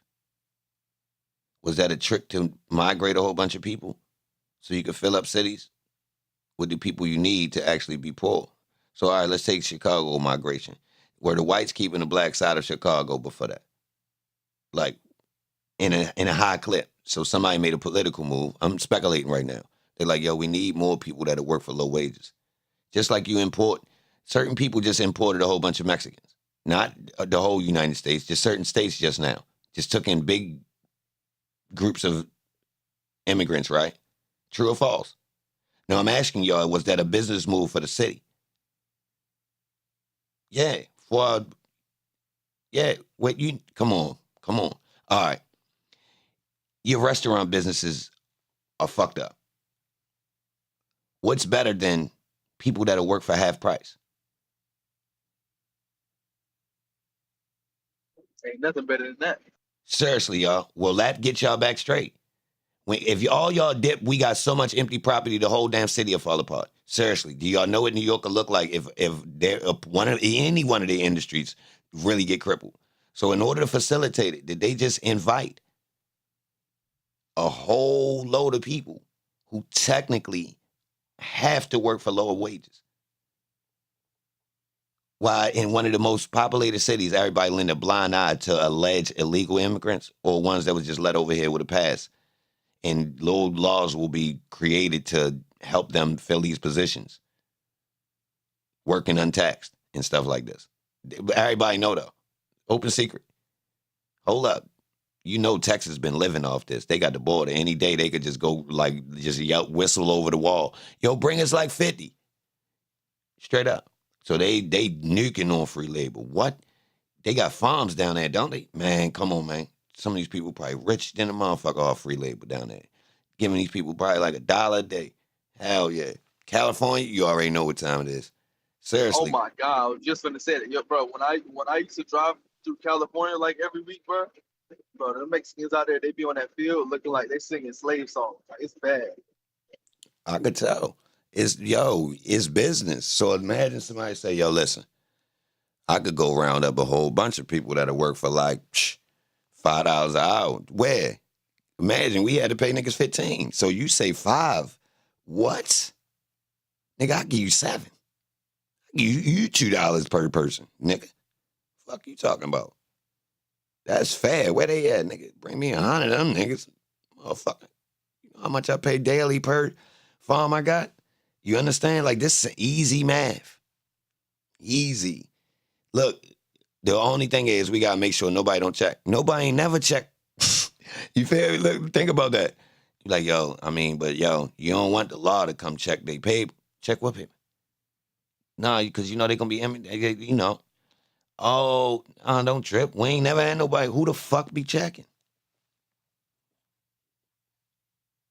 So we supposed to believe immigration come and really be raiding these businesses, bro. We all walk in businesses where somebody in there don't belong there, bro, in these cities. Straight up. So, like, my idea is when you go back to On the top of that, times where they migrated black people from down south, was this an invitation for cities to get facts. their balance of people that work for cheap? Seriously, because right after they start immigrating the blacks from down south over to different cities, then the immigration of other people start again. Well, I don't know before that. It's just my looking at this. Yeah, I did a wild edge. I'm like, hold on. So you get these weird influxes like every 5 to 10 years where a new set of people they'll bring in. Now they did a round robin. Now the constant ones is Spanish because you already know. They sitting right here. Constant flow. Anytime you need, open the gate. Yo, we need some workers that work for cheap. Come on, bro. Look, then guess what you get? The ones that's successful, they turn into taxable citizens. Whoop-de-doo. Guess what the negative part is? Somebody that was here that wasn't a taxable citizen, yeah, we pushing for them to get the fuck up out of here. Yeah. So they, Ain't a lot of them already paying tax into a system that they can't even benefit from I while mean, working for low wages? yeah, technically, yeah, technically, hell yeah. But the scale is still so low. It's not. They not getting their credit. You feel me? So it's like since it's a middleman there still. It's somebody, basically whoever's the person that's bringing them over to do the work and they pay them in the cash. That person's a middleman. That's kind of until they get past that level right there. Technically, they held at that level as a worker. Real rap. It's the system. So look, the system ignore the amount of them that's in the United States. Straight up. Like, technically, we talking about, but it just mysteriously facilitates the whole bottom level of a lot of industries. I'm talking about, I know some of y'all pulled up the restaurants and they deep as shit in the back. One person talking English at the register, everybody else in the back is straight fresh off the, you feel me? Come on, bro. We talking about in the trenches, too. We talking about, it's a restaurant that's in Baltimore, yo. That's all Spanish people, y'all.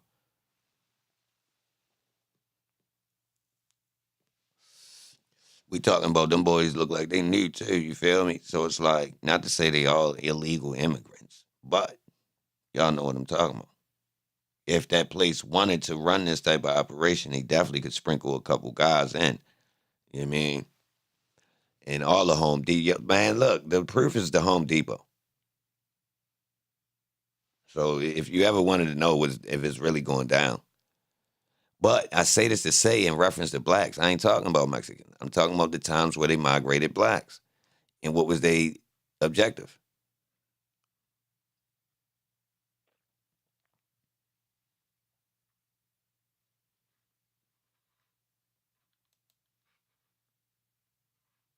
What was their objective?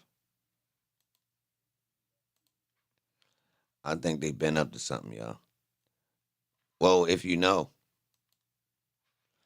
the trial come back Monday, y'all. I'm still covering the trial. Don't worry. And it's more to cover. Matter of fact, y'all, matter of fact, I ain't played none of the trial today. Let me play it. Matter of fact.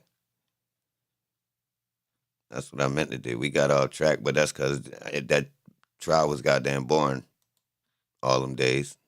I ain't mind talking about Time something. served, followed by 15 years on probation. I do not want to hear her talk. Miss While Love was y'all up were there capping. negotiating Yeah, I don't want to hear her talk. Bro, one of you know the she was things that I waiting guess was to get being up there and do that negotiated with was Thug, bro. some She exposed her that she don't got no case, though. What y'all think about that? Exactly, and it makes her look even Yeah, more goofy. that's what make it look like even more of a play because she literally had no case, bro. What you think gonna happen to them attorneys after this now? You What you think they mean? still gonna be there, or are they about to get like, I don't know, What attorneys? the state attorneys? They already come up. They ready to look good. They got a whole bunch of convictions for a trash case, and they wrote it out technically doing everything they could for their team. So it looked like, you feel me, they was scratching, and you feel me, they was dirtbagging, which is what's needed to win. So technically, I always thought that they, even though they had a piss poor case, anybody in law knew that them taking it to trial, still that was their job. Everybody get piss poor cases if you a DA. This one just had the cameras. So technically, they gonna move up. I don't think they getting no flack. Oh, y'all lost. Hell no. Hell no. They presented the So I evidence they mean, had. What'd you say? as, as far as the deal go, so did the deals really jump on the table simply because it was about to be a mistrial? Man, I can't make sense of that part. Because that's what I'm getting. I think the judge determined that she was going to do a mistrial without prejudice. Both parties didn't want that. The DA didn't want to retry the case, and Thug them didn't want to risk staying in jail and have to go through another bond process, get out. Because that could have took 2 more years of them being incarcerated if it was a mistrial. So I guess both sides decided, fuck it, let's do some deals, and we both can get out of here with a win. Thug get a win because he coming home, and the DA get a win because they got convictions. Yo, so this slime like Shawty bring us home? Yes, No. and I think I mean, he, in a way he did because when he asked the judge, was I not supposed to say that? And then he went and said Quay name. It's giving me a hard time that he was that slow that he ain't know that he wasn't supposed to say that. He definitely wasn't He slow. been he So, been watching the trial just like everybody else. How we know his lawyer didn't say, listen, do something, they ain't prepare you. So we don't really know that. Not saying that's true, that's speculating, but shit, we don't know that. I don't think he's dumb at all. Not the way he was articulating himself up there. no, I don't think he done. And that question he asked, was I not, he stopped the whole goddamn question of him to ask a question. Was I not supposed to do that? He'll pull the That Urkel. that yeah, that don't sit right with me. I Without me think thinking he called something I on purpose. I think the trial was already fluke, and that part was already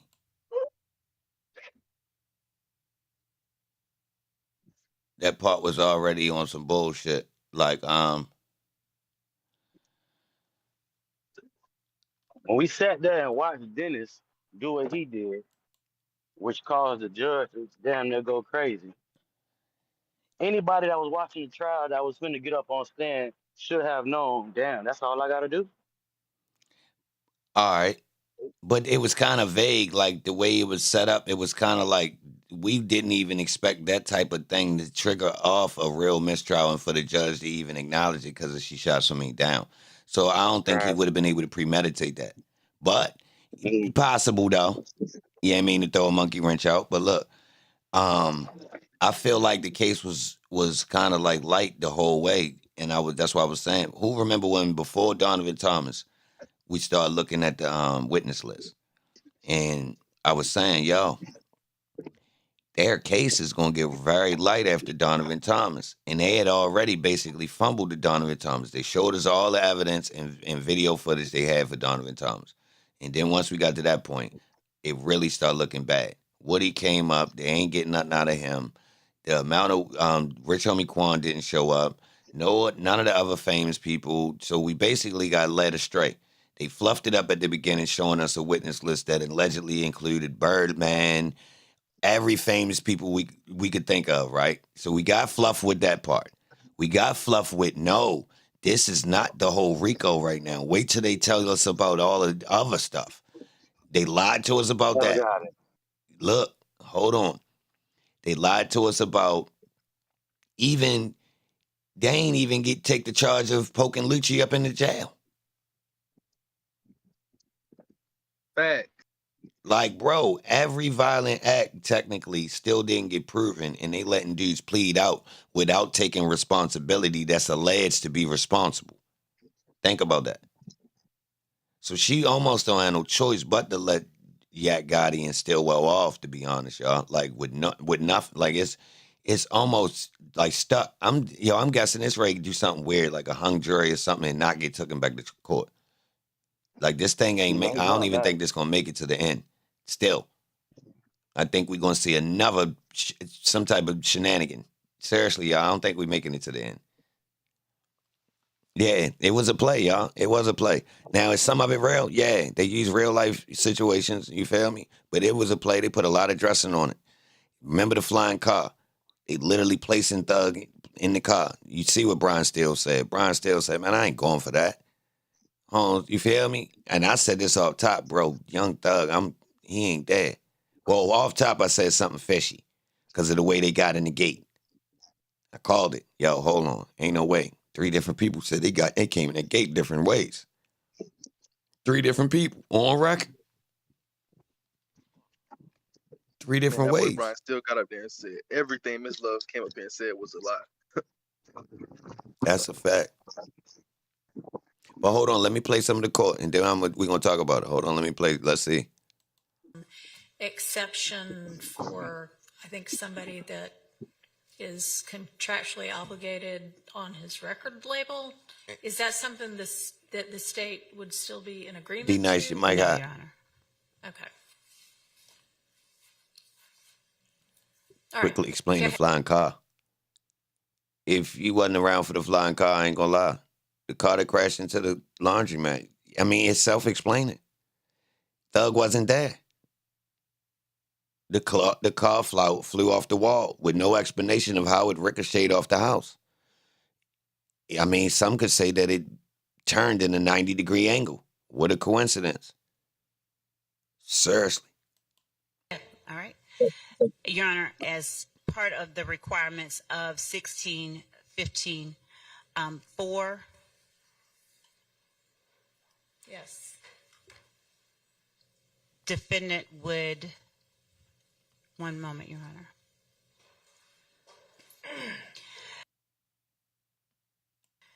As far back, the evidence,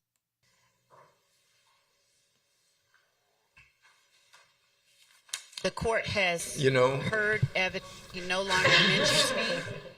Bro. Him said yes. With Mr. Thomas, what happened here is Mr. I don't want to he hear said her. yes. Yo, Poster, Mr. before you move Williams, on from as that we point she just made, can I ask a question real quick? Yeah. She said the judge said something about, he can't have contact with gang members outside of, did she say outside of contractual agreement? So obviously Gunna, but does that include anybody else? Like, so allegedly he can't get on a track with Chris Brown because allegedly Chris Brown is Hell associated. no, Like, bro. how far Man, does don't that pay go? no attention to that, man. That man gonna be on tracks with whoever he need to be, bro. And to be honest, ain't nobody really, like, a lot of people got clean records. Like, they not proven to be gang members. So, like, that, to people with money, yo, those types of stipulations is phony. I'm gonna keep it real, y'all. Like, even when you see dudes going to jail for stuff like that, yo, they didn't, nah, bro. They choose when they want to really be dickheads about stuff like that. Because if you look at certain people that's criminals, man, if you see, she excused basically almost everything because of his job. Right. I think she permitted him to do music with other, even if they are affiliated with gangs, as long as it's for his business. I think she did permit that. No, they try to create some wall where it was like saying that you can't be basically around no known gang members. Basically, that's the thing they be putting in there. All right. Then they came around and said, well, but we do want to be able to work with Gunna, and they named somebody else, but they didn't name Yak. That was interesting because I was watching Yak face when they said it. So they actually named 2 people, Gunna and somebody else, but they didn't name, you feel me, Yak, or go into the whole, like, YSL, which they don't really need to because a lot of people not really gang members. So it's like, if you ain't on paperwork for being a proven gang member, technically you not. So unless, you feel me? So that, don't even trip about that type stuff, yo. That boy gonna be living life regular. Scratch all them stipulations, y'all. That boy's life will be no regular. I mean, no different. It's gonna be so regular like it been.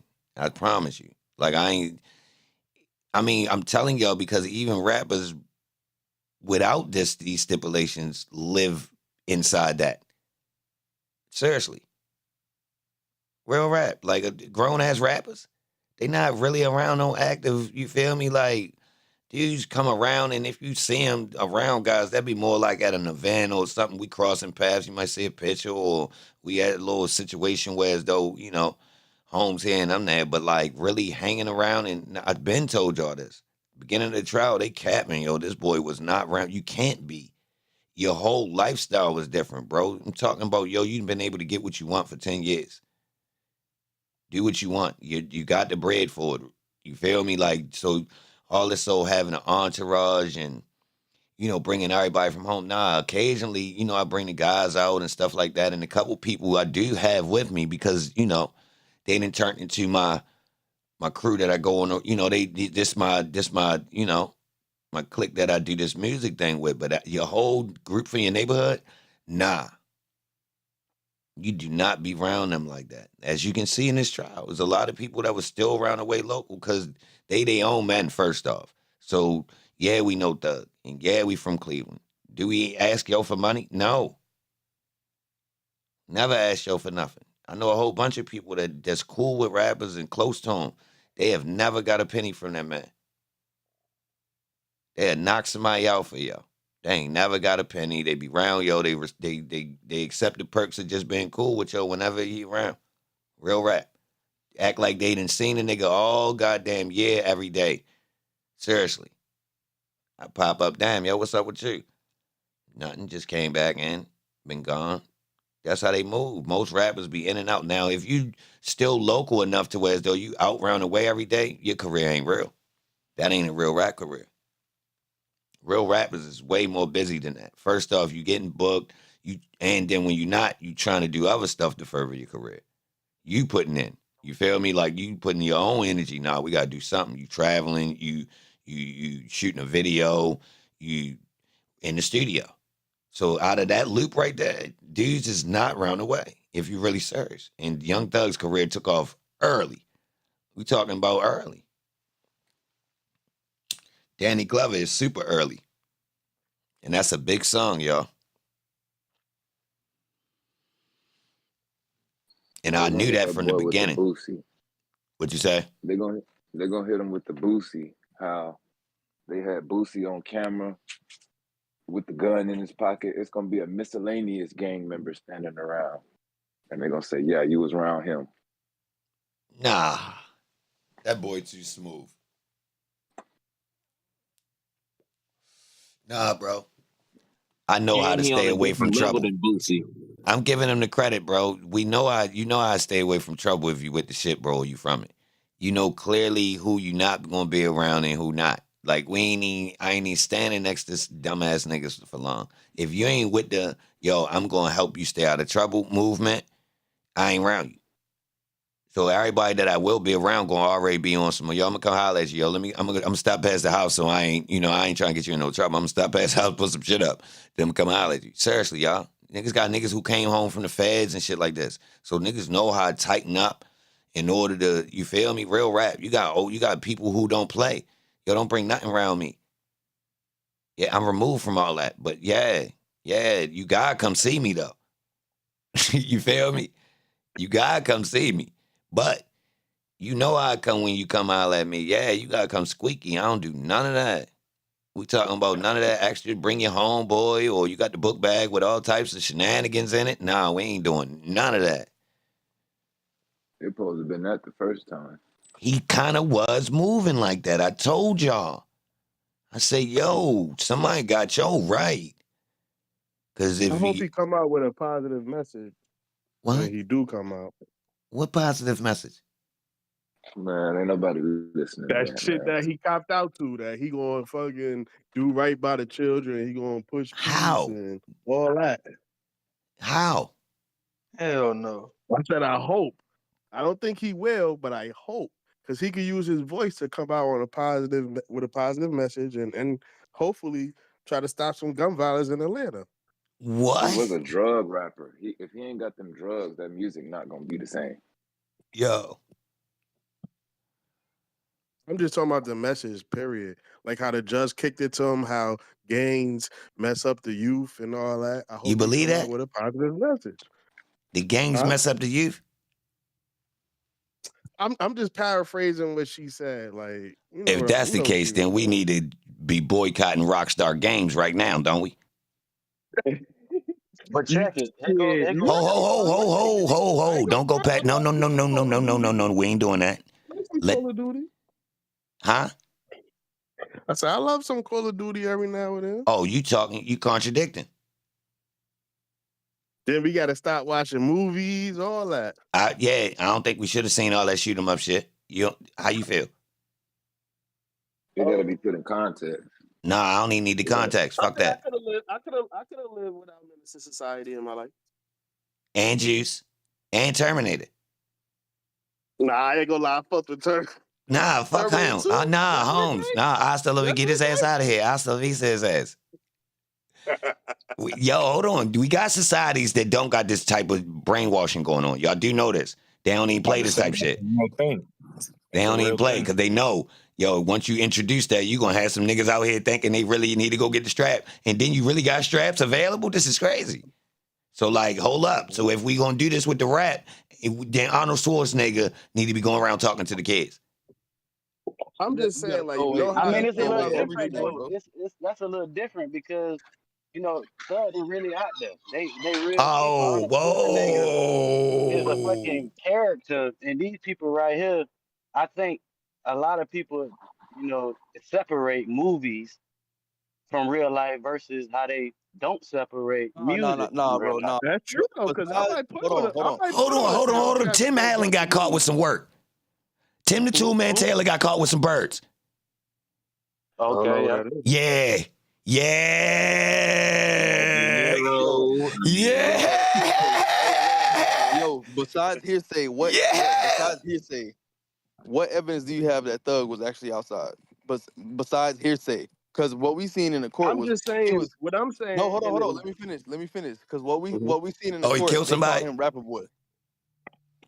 Yeah, I Yeah, I understand that. mean, yeah, but I mean, we don't know every You little can't understand that if you detail. say he was really outside. You heard him interrogation. When all them, they was all Bro, denouncing Thug being look at his outside, final giving the money. statement. Look what he said in his final statement, The bro. Tool That's Man. outside. He admitted to that shit, bro.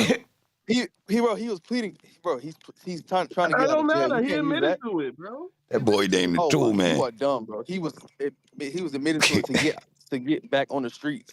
That's No, gangster. he admitted it because it was the That's truth. If different, that was bro. the case, he would have took it to trial like he said in his songs. What are you talking about? Not necessarily. That man was trying to get out of there. So Oh, is Thug a rat now because he took the plea like Gunna? that guy wasn't. No, I already said he Can you wasn't. I ain't even can you doing this no consider What kind of more. Gunna question is a that? rat now I because ain't getting Thug no took the credit same for plea? defending Gunna at the beginning either. I was the only nigga. That's what I'm saying. Niggas jumped on Gunna. Is Thug what Thug did to Shannon and Yak? Is that wrong? Mm. and I Is that think wrong? that's a question that a Because lot of they people look don't. guilty They right don't. now. They don't want to answer Mm. that shit. That's how They you know look it's a guilty play, right now. yo. Now watch they gonna come home and be right together. Like, I yeah, hope they come home. watch. I don't think And I he was read it saying in the the other first day when place. we was I on the think Thug and them Discord, I told said him that this they was were your gonna spawn. cop that. Remember, E? I Yo, said they that's were not the gonna cop that. argument, bro. You came in talking about Thug was really in the streets after what we done heard in this trial. No, I came out and said that I hope he come out and push a positive message. That's what I said. Is that possible? What could be done with music to tell kids, yo, you need to go? What we doing? I'm gonna keep it. Did you I'm an see his engineer interview with and a Big Boy? writer, mind you. Did you And see my his man that's interview in with here Big right Boy? now, Rico, is the nigga that sing the hook on mozzarella sticks. Just so y'all know, the nigga that sing the hook on mozzarella sticks that made the hook, mind you. I did not come up with that. He's in here right now. That's him. Did you But hear the interview with Young Thug and Big Boy when he said that he stopped wearing dresses and shit because his own son started doing it? yep, I Remember did that hear that. interview? How you feel All about right. So that? what's the difference between the music with the Well, violence is of the it music? fair It's the for him to same say shit. that after he made niggas wear tight clothes for a minute and now you got your bread up, you gonna turn Exactly. around and tell niggas not to do what you did to get your bread? That's Exactly. You done made all the 10-year-olds who's 15 now got on these dresses and skinny jeans and they all weird out here because of But you. I mean, if you But got that's a not really like Yo, hold you. on, bro. if you got a What's gonna mature come out of mind, Thug? bro, What's gonna come If out you of got a him, positive speech from Thug, bro? What's gonna come out of that? I ain't gonna lie, I a can't hear lot. it. Listen, I a couldn't lot even can write it. come out of that, bro. Word. A You lot can said a come out of lot. A that, bro. lot. Well, You can like use what? this to Like Let what? me like Addictions and explain. crime? like That's your point. Let me explain. As yes. far as Oh my God. him coming out with a positive message, bro. Just because a I gangster don't used think to he be can a do it. Oh, gangster, let him rock. Let him rock. Let him rock. Go ahead, bro. just because a gangster used to be a gangster, it's a lot of gangsters. My uncle just came home from doing 30 years. Used to Oh, smoke, have weed, all that, blah blah blah. He come home, right, what? looking at us crazy, like how I've been gone for 30 years, and y'all still on the same shit. He was You mad? know what I'm saying? He was mad, but he understood, how the world got our brains. But Okay, say less. he, That's right. crazy. So, but us going to see him in prison and us talking to him, you know what I'm saying? He telling us to get our shit together and giving us, different ideas on how we can make money, legally. Yeah. You know what I'm saying?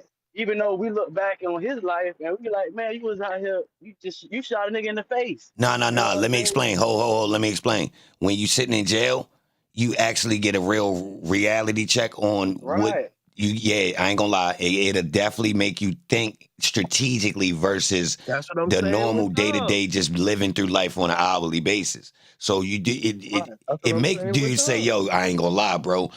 He's talking from if I was out right now, I would be applying these things I thought of that I never wasn't even Right. thinking of while I was out there. I'm gonna keep it real. Cause look, hold on. I thought about some of them things that I was already doing, but I refined my ideas while I was in there. Man, I came out and acted ass. Because of what he was talking about. But I was actually young. If I was older, I would have been telling somebody, yo, right now, bro, you could go out there and woo, woo, woo. You feel me? So I get it. I understand that a little bit, but I Bro, understand where On you at yo, some let too. me real ask you this, shit, bro. bro. Let me ask you this. On, What had a bigger effect on crime in Atlanta? The informants they let out on the streets to do the crime, or Thug and his rap music? Both. both. I said, what had a Both. bigger effect, bro? Oh, bigger effect. Thug. Oh my God. Thug. Bro, this is the opportunity Because for on Hold some. on, It bro. might Did you sound watch the case? crazy. Have you been watching the trial, like actually watching it, bro? bro, this is an opportunity for Thug to come out Have and you could actually possibly been change watching the the trial? world, bro. Have you Bro, he actually could been be the watching the Ho, let trial? next. him rock. He 808. could He What be. did he need to say? come. He He could need be to the come out. next This is Yo, bad Black faith, Martin Thug, bro. Luther This is King right horrible. now, man. Hold on. What did he say? He could change the world? How, bro? because he need to come out. Not the world. I'm talking about the youth, the black youth. He Yeah. need to That come is out the and say, word. look, this gangster shit ain't cool. It ain't what it is. I was in there scared for my motherfucking life. I Whoa. thought I was facing the rest of my life in jail. Even though I weaseled out the cracks, y'all got to do better. That should be He's his not gonna message. be I that was genuine. scared for He my can't. life. I was praying when that white lady sentenced me. But But every listen, He need to you push know what, that message. bro? But that's listen, you know why we ain't Yeah, never we've been seeing had. that for the past 100 years. We ain't What kind of had. that's surface level, bro. I We mean, don't it's need to hear that What surface from I'm no saying drill level, is rap. he need to come out and tell the We bro. don't truth. need It's to hear Look, that from I no was possible, desperate bro. scared for my rapper, bro. life. This It's gangster's possible, bro. cool. I ain't blood. what? He need to come out and say all that. Hey, yo. I don't think that's Your gonna argument happen, is but it's trash. possible. Hey, yo, do the I'm not Spanish community denounce the cartel? through the Spanish community denounce the cartel. Hell no. Nope, Ho, but I ho, don't see the ho, ho, ho, cartel ho, in the. ho, I don't see ho. the. I got If we talking ho. about What Atlanta, about the I don't see the Italian? cartel in my hood killing anybody What though. about the Italians or the Sicilians with the mafia?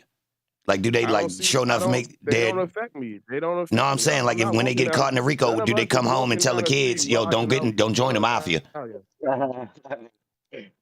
Hey, None of listen, us man. is walking down the street worried about an Italian or a mafia man I Whoa. ain't saying Hold that on. you ain't People making telling a us good that we need to point. be worried about ourselves. I'm going to explain why I gave that example because I don't think it's wrong to use crime to get yourself out of the mud so you can be just like every other group of people in ethnicity.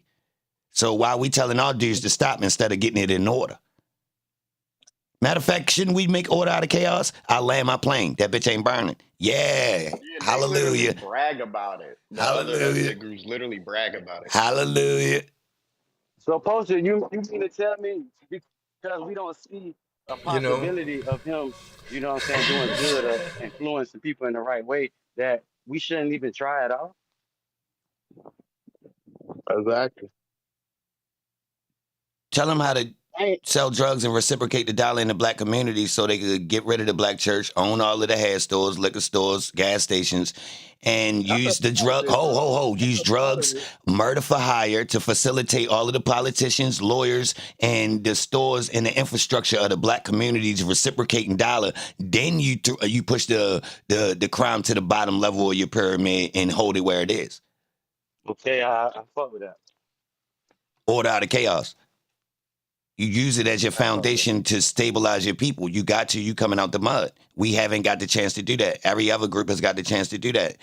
Every group of Spanish people that had the chance to do that. Come over here, hold tight. I'm introducing fresh ideas. Every other group then got a chance to do that. They came over here. They allowed to jump into a business, whether it's drugs, cocaine, goddamn meth, heroin, whatever, that's coming from somewhere else, not in the black.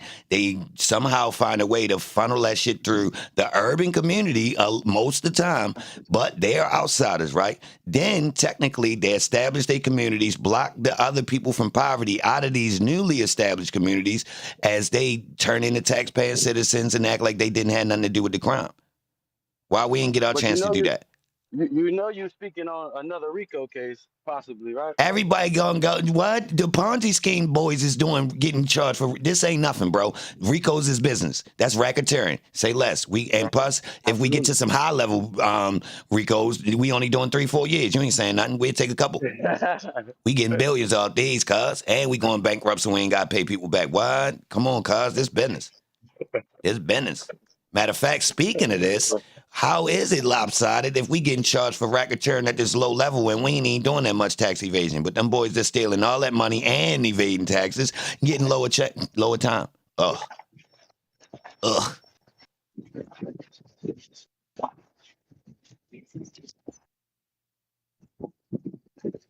Somebody mic hot. Nah, I agree with that. Because it's been for years, like I say, my family and people around been getting money in the streets, and not yet has it been organized to come up out of that. You know what I'm saying? Me and Facts. my closest family, me and my closest cousin, you know what I'm saying? He's still in the street right now. And we kind of just drifted apart because I'm like, bro, you done made so much money out here. You know what I'm saying? And not yet. No, he didn't. All the shit that we've been talking about, you know, coming up with business and shit. You so locked in the street that we ain't did that yet. All right. All right. It's reasons. All right. First off, find job security. All right. Making that jump is scary because you're going to take some losses. It's new. You making a jump and it ain't going to equate to the same profit. So I went through the same thing. I know mad homeboys. I try to show them. I say, look, girl, look, I know you ain't going to be able to make what you was making over there, but you bluffing because this shit clean. So you doing your math, you ignorant. You being disrespectful to the game because you try and go overboard with it. You try and turn into Tony Montana or some shit just because you got the option instead of looking like, yo, make a move and then go ahead and wrap up shop. Straight up. Because I tried to explain to a guy. You just spoke about it the other day. If Tony took his homeboy and was like, let's go buy, you know, whatever instead of selling these bricks. Yo, let's own all the McDonald's in Miami. We gonna be rich. We gonna be rich. I came up with a plan. The money right there. You got. Yeah, we got the money, bro. I'm ready just to jump into this McDonald's shit. Manny, like, what the fuck is McDonald's? He's like, yo, you know the spot with the fucking arches, cuz. About to buy me 6 of them bitches. Once we get 6, we gonna get the drop. We gonna send Chi-Chi and them on a couple of the other store owners, make them sell their shit to us. Yeah. Hell yeah, we gonna own all them bitches. We gonna be rich.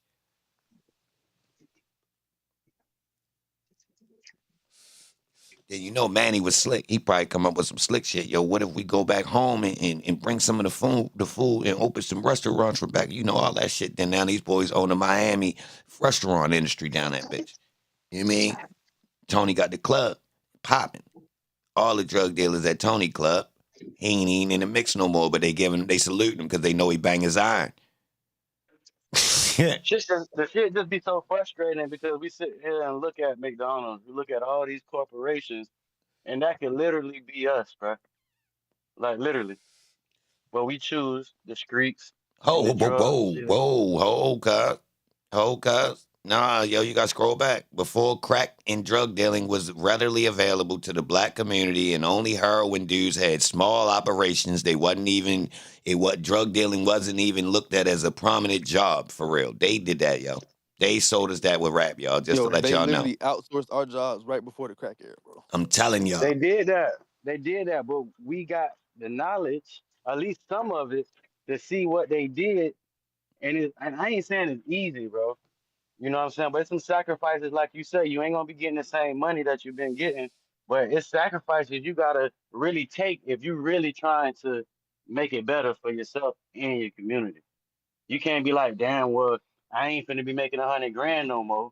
But when you was spending 100 grand on cars, bitches, and all of that, once you get this new money, Yo, and you let go that a lot of that other shit you was spending the money on, it ain't gonna really be no different. Exactly. yo, do y'all not realize y'all taking these? We hear these same talking points from Republicans, black conservatives, and racist politicians, and we get ignorant niggas to come in here and repeat them. Like Yeah, and we hear the same they've been saying ignorant the same comments from thing people about. like you. They've been saying We the hear the same thing same about. ignorant comments from people like you every day. They've been You saying the saying same Thug thing shouldn't come about the out with a black community. positive message. How ignorant is that? What is that You're gonna do? ignorant, That's bro. not gonna do nothing. We don't need no positive message from a zesty black rapper that was a fake blood. Yo, he gave us You know how 10 you years sound of right now? ignorance, Yeah, bro. Shouldn't we? but you supporting him now. Hold on. Let me challenge that. Let me hold you down. Let me play devil's What? advocate. I've been asking you for a minute to give me an example of what he could say that could do what you're saying, right? But look, check this out. Let me flip it real quick for you. Don't you think this platform that we asking Young Thug to use to speak to the youth could be given to someone that actually has a proper message versus someone that's manipulated the youth for 10 years straight? Yeah, That's I believe it. Yeah, But but the people, I think but the young won't know who that is. we speaking on Young Thug because we know Young Thug got the influence. no. All Exactly. right, ho. So you should be You attacking who telling me you has the couldn't find influence nobody in your better than Young community. Whoa, Thug to whoa, be whoa, your whoa, whoa, example? whoa, whoa, No, whoa, we whoa, whoa, whoa, can. whoa, whoa, whoa, whoa, whoa, whoa, whoa, whoa, whoa, whoa, That's whoa, whoa, crazy. whoa, whoa, Get whoa, whoa, whoa, followed whoa, him. whoa. You ain't willing to address the real problem. That boy shouldn't have no influence in your community. You ain't do your job. You can't let that boy talk to the kids. You got some work to do. Stop playing. That's right. Yeah. That boy shouldn't have that influence to You speak to say he kids and make shouldn't. them have to step their game up. You mean our community can't have doctors, lawyers from these fraternities and sororities that do this as pro bono work to give back to the community and uplift them? We need a rapper that's done pierced his face and talked about smoking a dick. Relax. I mean, we I can wish I use would that bring my rapper. son to a Young Thug We can intervention. we Y'all can sound use crazy. that. But listen, we can use that rapper if his message is changing. No, we've been That's tricked what that. into using these inflated No, get people, him out the bro. way. Get him out the Give him. way, bro. He He got a lied. dread tie. Be Don't quiet. use He a going about his tainted life. person, bro, to say he went through it when he really didn't. Now he gonna tell you to not do it. He really didn't do it. Stop. It's a play. Think about I mean, that. How's somebody gonna I tell you think not to I be a look gang at member it and they was a fake gang both member? angles. Right. They almost went to jail for the rest of their life. Bro, he almost didn't. For faking it. Bruh. Come on, bro. You gotta do better than that, bro. Did he not almost go to jail for the rest of his life for faking it? What are you talking about? So you just believe everything you see, huh? For face value. So you think the trial fake because Poster said it now?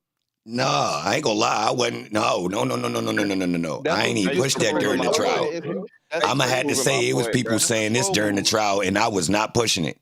I'ma had to That's say a people troll had move, their bro. independent opinion on that part, bro. I'ma had to respectfully say I stayed out of that part for them whole $150 days. I would give my little hints towards, bro, they running plays, but I ain't gonna lie, I treated it more real, and people barely mention, yo, I ain't gonna lie, yo, this thing looking phony. We ain't push that. I ain't do that until what we seen yesterday. I'm gonna keep it real. So I'm gonna have to say I did not persuade nobody on this one to believe that. Real rap. I ain't So what worked makes you think towards it was that. And funny that nobody he even dropped out? said Yeah, nothing you not. nowhere close to that. I mean, everything ain't no We don't see that. conspiracy, That's the bro. truth. That can't be used as an example to debate what people call conspiracy. And the word conspiracy was created to debunk the people that knew about mischief going on behind the scenes and exposed it. So, I mean, you're going to need a better word than the word conspiracy. And I I heard that think he more than was 100 scared and he times. copped out. I think Yeah, Thug maybe was that was. scared and he copped out, bro.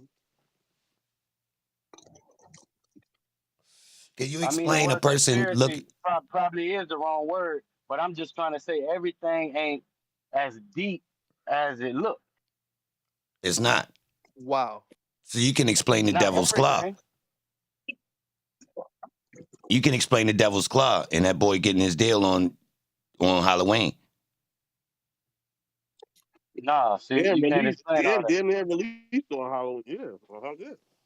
I don't believe in coincidences. Just on everything either. Everything ain't just a goddamn coincidence either. But it's just Wait. everything ain't that deep. Not everything. There's a lot of shit is, and there's a lot of shit that can't be explained. But that's just a part of us speculating. That's not Didn't a. Lil He Baby got his stop deal fucking with on Gunna? Halloween and got freed up on Halloween. What'd you just say? You I said said he got Lil his Baby deal stopped on messing Halloween with and got Gunna. freed on Halloween too. Rico, say that one more time. Thug got his deal on Halloween He and talking he about got the jail, freed on What the deal? court deal. Talking about the court deal. the court. Okay, got you. Oh, yeah. I was confused too at first, and then I was like, all right, you mean he talking about the court deal? Yeah. I mean, his plea deal Mm-hmm. on the 31st, which happened to be the number that Bloods Exactly.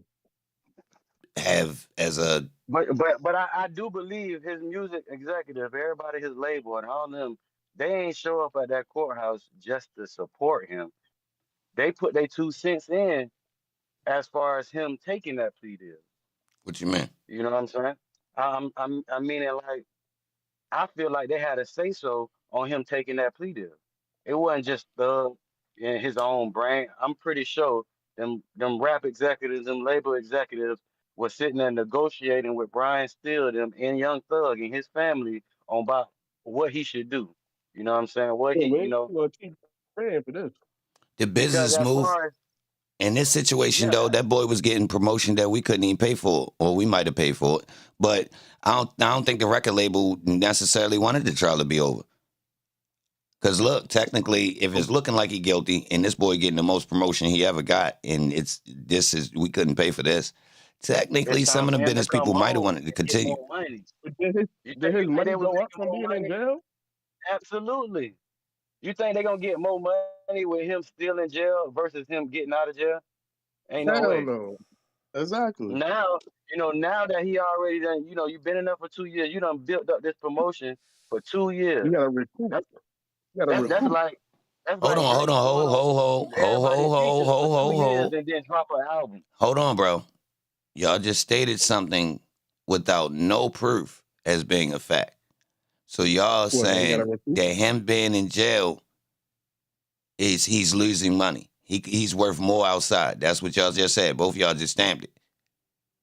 I would Nah, assume I so ain't, with like the tours and stuff. I would assume he's worth more out of jail than in jail. I know. yeah, I would say We that's an assumption. we can't be sure Yeah. about that. That's debatable. I'm gonna have to say, y'all, because I ain't gonna lie. This much exposure is very marketable. So keep Seriously. me inside then. Fuck it. Keep me inside. I'm taking this to trial. I'm making more money in jail anyway. But Nah, I And I didn't no, hear got ho, and I ho, he know ho. I wasn't I got at give you. the I know a court. reason why you do want He to get wasn't at out that because you don't know courthouse the total for him to outcome. stay in there. Hold up. Let me finish. I don't want to leave it hanging because look, I said that, but I can see a reason why you do press the button finally after you was using the marketing. But it comes down to this little situation where it's like, all right, they try and run the play. They try to throw that 25, 40 or whatever the hell they was doing up there. So it's about time for us to go ahead and tap out and get up out of this situation. Because they was Right. offering for us to go home. And I believe Brian Steele already knew the judge was going to do that before they went and pressed that button up there of like that. course. You Of understand? course. So They made it look good. yeah, they But made it they look didn't good know it. for us. All them boys knew what they was getting before they got But it. technically, I think it's debatable whether that boy was worth more money at this stage in his career inside of jail because technically this was a hell of a booster. I'm telling you, without this trial, Holmes' career is still going down. Hence, that album that dropped during the trial ain't do no real numbers. The trial drew way more attention than any music could. Real rap. And it ain't That's like why. Holmes be trying to be in movies and Holmes be doing all of this. Holmes don't do a lot of showing face besides the music. He is a real artist. So technically, they boosted the shit out your career for this 2 years and extended the lifespan, to be honest, if you ask me. I was trying to come home and do some shows, go overseas, and build that money back up. You're gonna get more money with doing shows and appearances than just on the computer and people doing screens. But Still that mad man when you he is ain't get needed no that to jail get this for run, though. freestyle, bro. All right, hold on. Let me ask this: did he need this year this year in the courtroom on camera, all these days in order to get this run that we saying that he can go on now? Because I don't think No, he I could have don't did believe. this before I don't. without the trial. I think I kind of believe that, but I still feel like even if he didn't go to jail, he still would have been making a lot of money.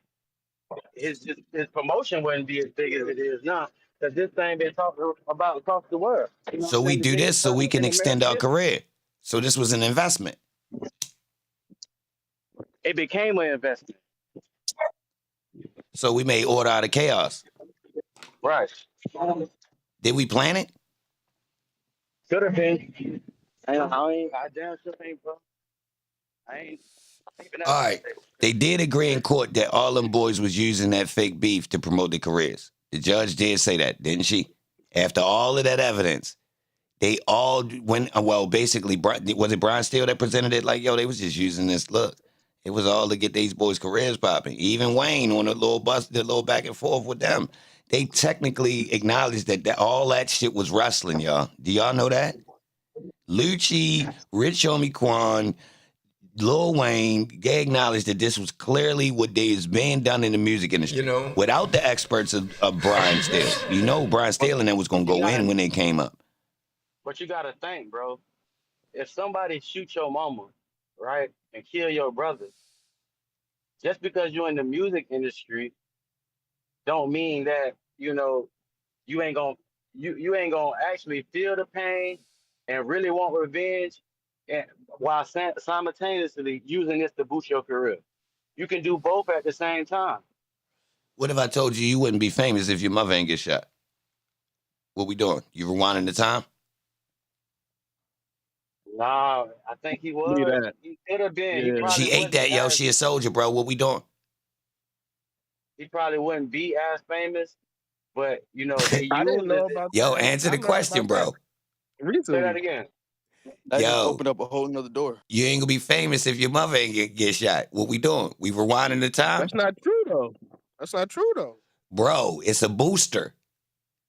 This when It it is get a I booster. real. didn't know I didn't know his mom got shot until they mentioned it in trial. What? The nigga said, yo, your mother got shot. I didn't. Yeah, shout I out to never heard Nene. that Nigga, you ain't song hear until that they lyric? mentioned it in This nigga trial, bro. capping. I never heard that song until they mentioned it in trial, bro. I swear to God. I think it's both. I think it's a booster, and it was real shit going on in the streets. All It right, wasn't always. hold on. Will we know O Block if it wasn't if OD didn't die? Uh-oh. And was it Yeah, used we'll as a know. campaign? Was it used as a marketing Probably would campaign? be. It was, bro. That's what I'm saying. It's simultaneously being used. The real life is fabricated. Some areas fabricated. A lot of this shit is real, and it's used to boost the careers. That's why the rap music is so goddamn big So because you need everybody some like chaos violence. so you can make order. Yeah, So you should start the chaos. right. So you start the beef to get your man smoked because you needed one of your mans to get smoked. So you needed a campaign. And you need to get somebody up out of here so some blood could spill because there's some other people behind the scenes that like to see some blood get Ain't gonna spilled, but say that's it another That's some story. Illuminati. That's some Illuminati Hey, shit. But listen, hey. hey, They use real energy. They using that the beef real with energy. Yep. that beef with we can go back to Tupac and Busy, but go the closer the time, like Gucci Man and Jeezy. Gucci Man killing old boy that was sucked by Whoa. Jeezy. Did he? He did that? Hey, We don't know they if he really smoking did. Pookie Low. Yo, Jeezy, Jeezy what ain't never Waka been out Flocka here. mother say? That boy ain't smoked that boy. Didn't she? Didn't she? Who killed him then? Waka Flocka Mama said that? Yeah, it was another guy in there that smoked him. He got smoked in the melee. Wow. Yeah, the old the baby story. The same thing with the baby, right? But check it. But check He claimed a body that wasn't his and used it. my point. It still proved my point. They used some of the real shit, fabricated, whether it's real or true. The situation is true. Somebody died. Gucci Man was there. Right. Right. But But he went to jail too. they used that to boost the career at the same time as this shit being real. All right.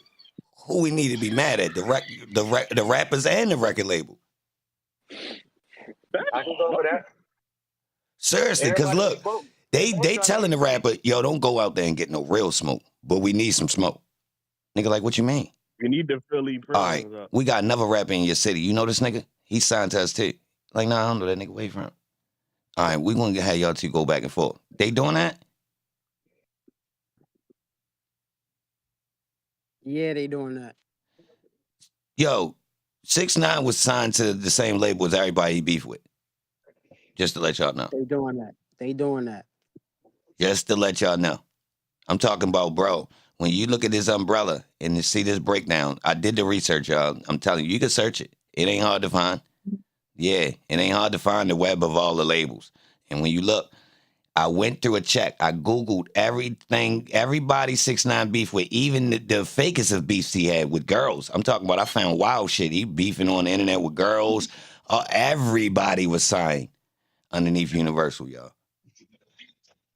All right, 10K is underneath Universal, right?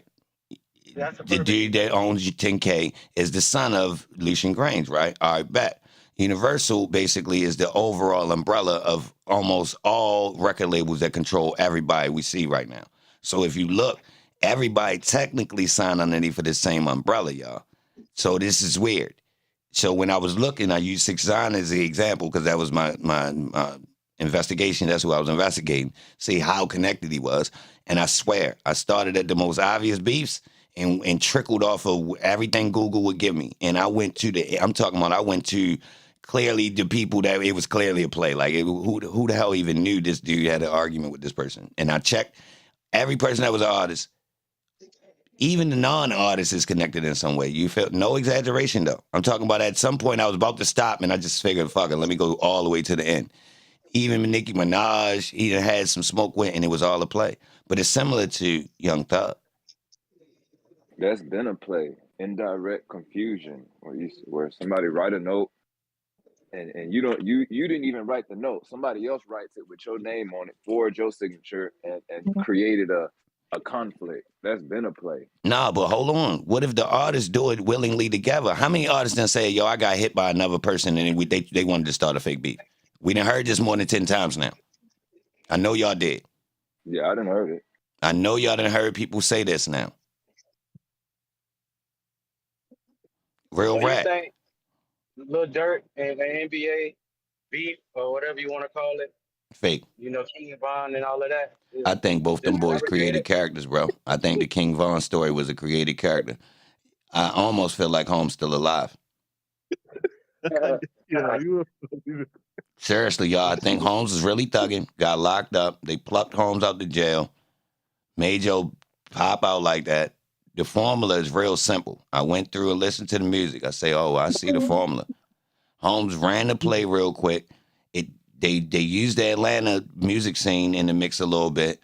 Then if you look at the King Von death, it was like a re-emergence of the rappers going back and forth. When in reality, rappers don't even go back and forth, y'all. They might have a real I don't like yo and diss each other, but real like banging iron, yo, we don't know each other. So nah, they was cool at first, I thought. That's fake. King that's part of the play. That's the Tupac and Biggie, y'all, where you see they got old footage of dudes being cool, then it's a beef. That's cap, y'all. You've seen this before. You get into stuff with, bro. You usually get into stuff with people you know. Nah, that's cap. That's cap, bro. We got other stuff to do. So what, yo, fuck the bitch that I fuck. You know how many chicks I be saying? I got into it with a stranger in my life, bro. Every time I got into it with somebody I know. Yeah, bro, like long distance beefing with some out of town niggas. That's even worse. That don't even make sense, bro. I'm gonna keep it real, bro. Tupac and Biggie don't even make sense. But I'm gonna keep it Really? real. Look, all right, I'm gonna tell y'all what do make sense. Well, hold on. The foundation of it, parts of it don't make sense, but it's another play. So look, let me use the New Orleans example. All right, this smoke between Young Boy and the other team. All right, that actually looked like that's some some older dudes who understand the play to get some artists built up, and they actually let some real shit brew to get some artists signed. But it definitely looked like the play is in. Real rap. Look at Young Boy's career. That shit don't look authentic. So when you look at the rest of the people that come out of New Orleans or, these different areas directly around New Orleans, Baton Rouge, New Orleans, it's the same players, y'all. Real rap. Why y'all think the people that's behind these two record labels, well, the one record label that basically brought us Fredo and Young Boy, technically he had both of them. So just think, Holmes out the way. Think about that though. Holmes was brewing up that talent like that. Hold on, bro. Then when you really look into that music scene, there's some real dog shit going on. People been getting smoked every time somebody gets signed. Hell yeah, since the early '90s, y'all. Look back. Every time, Why the every time a why the pack of the same artists get scenario? signed, people start getting smoked. You feel me? Seriously. So But explain why the same smoke didn't go on when it came to Boosie. A lot of the people that he was beefing with was from the streets. They didn't have no real impact on music like Nissy or whoever it was. But he You know, started he a didn't record have no. label. Hold on. I thought they actually started having a falling out, and other dudes was rapping. Yeah, they was, but it wasn't to the point of a Lil Durk and NBA. Them niggas was really dying. Boosie was ready to get And exposed for being fake, and nigga, we really be thugging. So now we ready rap since we was holding you down and you start acting like a bitch, and then they get locked up and smoked. True or false? right, true, true. So it's a play. But You see what I'm saying? Like, all right, y'all was rocking with me. Technically, I was outside, but I'm a rapper now, so I'm getting to this look. Well, he said technically, if you look, Holmes say he wasn't even getting no bread in the music industry when he first was really popping. So yo really didn't eat off music, y'all. That's another thing. That's the secret about Boosie. If you want to know why he had to come home and sell his ass like that, Holmes ain't make no money off the music. Yo basically say he was spending the money that he was making off, the tours and little feature money and shows and stuff like that. And whoever owned the record label or really owned his music, he was getting burnt. I seen him say it, y'all. He admitted to it. Like basically in the beginning of my career, like before I went to jail, I was getting told. Like I wasn't even worried about that. Yeah, so if you want to know why he came out and he talking all, the music wasn't selling when he came home. Yo ain't make no good music since Holmes came home from jail. So yo went on Vlad. This is just my perception.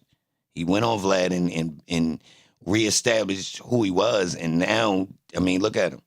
Like, think about it. You could just look at the jewelry he was wearing. Now he looked like one of these young rappers. He got the same jewelry like them. First, remember, he was still wearing that clunky shit from '07 when he came home. Y'all remember he had that big ass Bible, all that dumb shit. Now he looking like them. So like I ain't gonna lie, like his young boy career fishy, y'all. I'm telling y'all. Look at the charges. Look at the YouTube run that they claim. That just all right, how the fuck he was the number one YouTube streaming person for all them years. That's just not a thing no more. Who the new champ? Remember they kept making that a big thing? Like, yo, I ain't gonna lie, yo, young boy is this shit, bro. He the number one, he the top person you stream. Who the fuck? I knew it was cap, y'all, because they was telling me that he don't do shows or some shit, or he don't do interviews or something. I'm like, yo, you can't be the number one streamed YouTube person, and it's a part of media you skipping. That don't even He just work, naturally talented, post. huh? It's natural talent, post. That's what real numbers do. Oh hell no! I listened.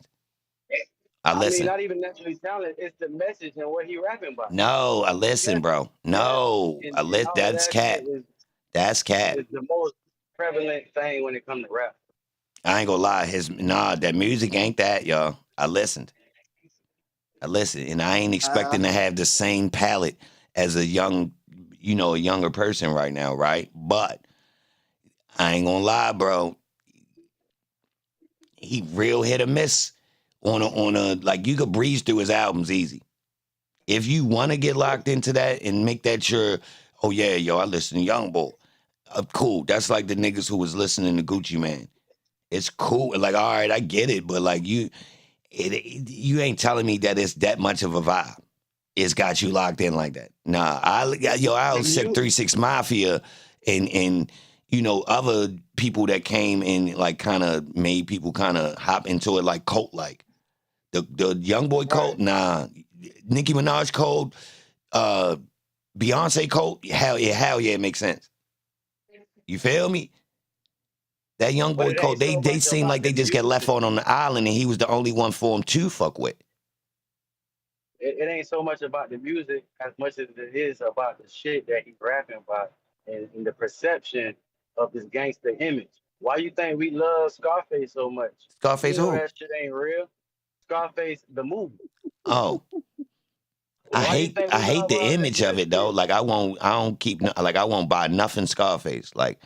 Like a poster, none of that shit. Cause it's like they Yeah, we oversaturated. won't just like we don't listen to Young Boy like that. Me personally, No, I he had a don't take run it though. as Ho. No. He had a run where I was doing the audit and my checks was coming back young boy.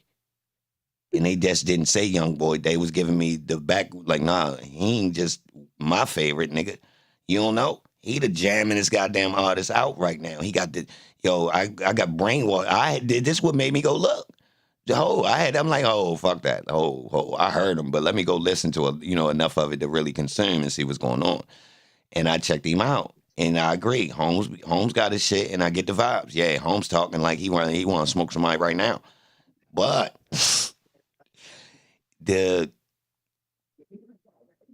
it was like you said, I agree with you. It wasn't about the music. And I clearly noticed when I listened to a nice sample of the music, I'm like, okay, I get it. It's about being a young wild nigga more than the music. True? exactly true. Which is I odd agree with because there's so many options. So I could kind of truth to tell that. that the machine was making him that guy for them. That's now It's y'all get truth it? to that. Yeah. Because there wouldn't be no young boy for one for no G money. Yeah, it is kind of depressing too, but I get it because it's easy to come from the trenches and feel like you really resonate with some of these types of, yo, shit ain't sweet out here. It's easy. I ain't gonna lie. Look though. All right. As a teenager that wants to be, privy to what's going on, you wind up really resonating with this, whether you directly connect to it or it's from a distance.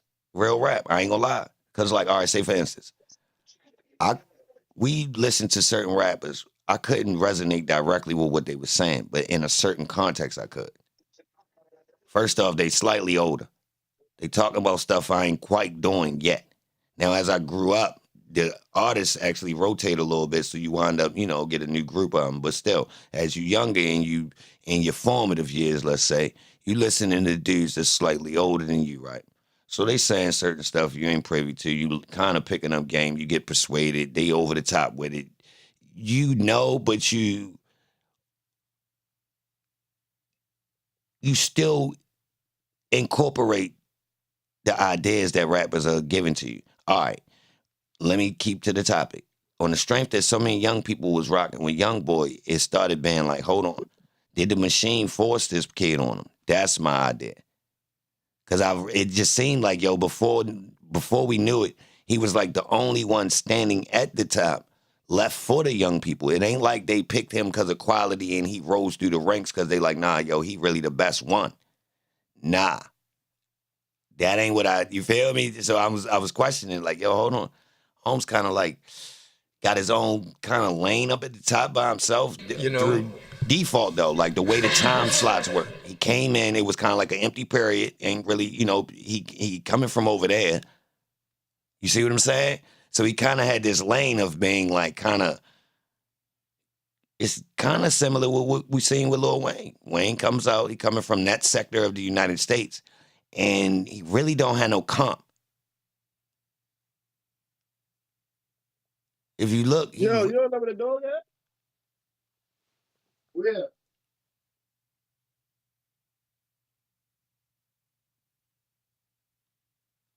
Yeah. That's just my idea, yo. They took out his competition. Well, see, that's what I'm saying. That little thing seems like somebody inside understood what could get a guy rolling. And it seemed like the way they used that was a little bit fabricated. Not to say nobody ain't really, look like somebody understood. Get some real beef going to get your artist that could, you feel me, sell the whole show. So the whole time he bubbling, it's people that's, involved in some smoky stuff, but they don't technically need to be privy that we need that going just to get this artist going. All right, let me say this. Does Young Boy become popular without the beef?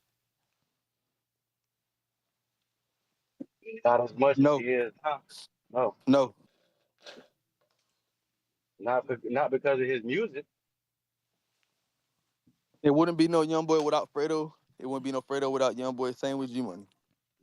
I ain't see Rod Wave rise. I can't call it. So I don't want to say nothing. You feel me? And Nah, Rod Wave, bro, just from being a singing nigga in the hood. yeah, I ain't.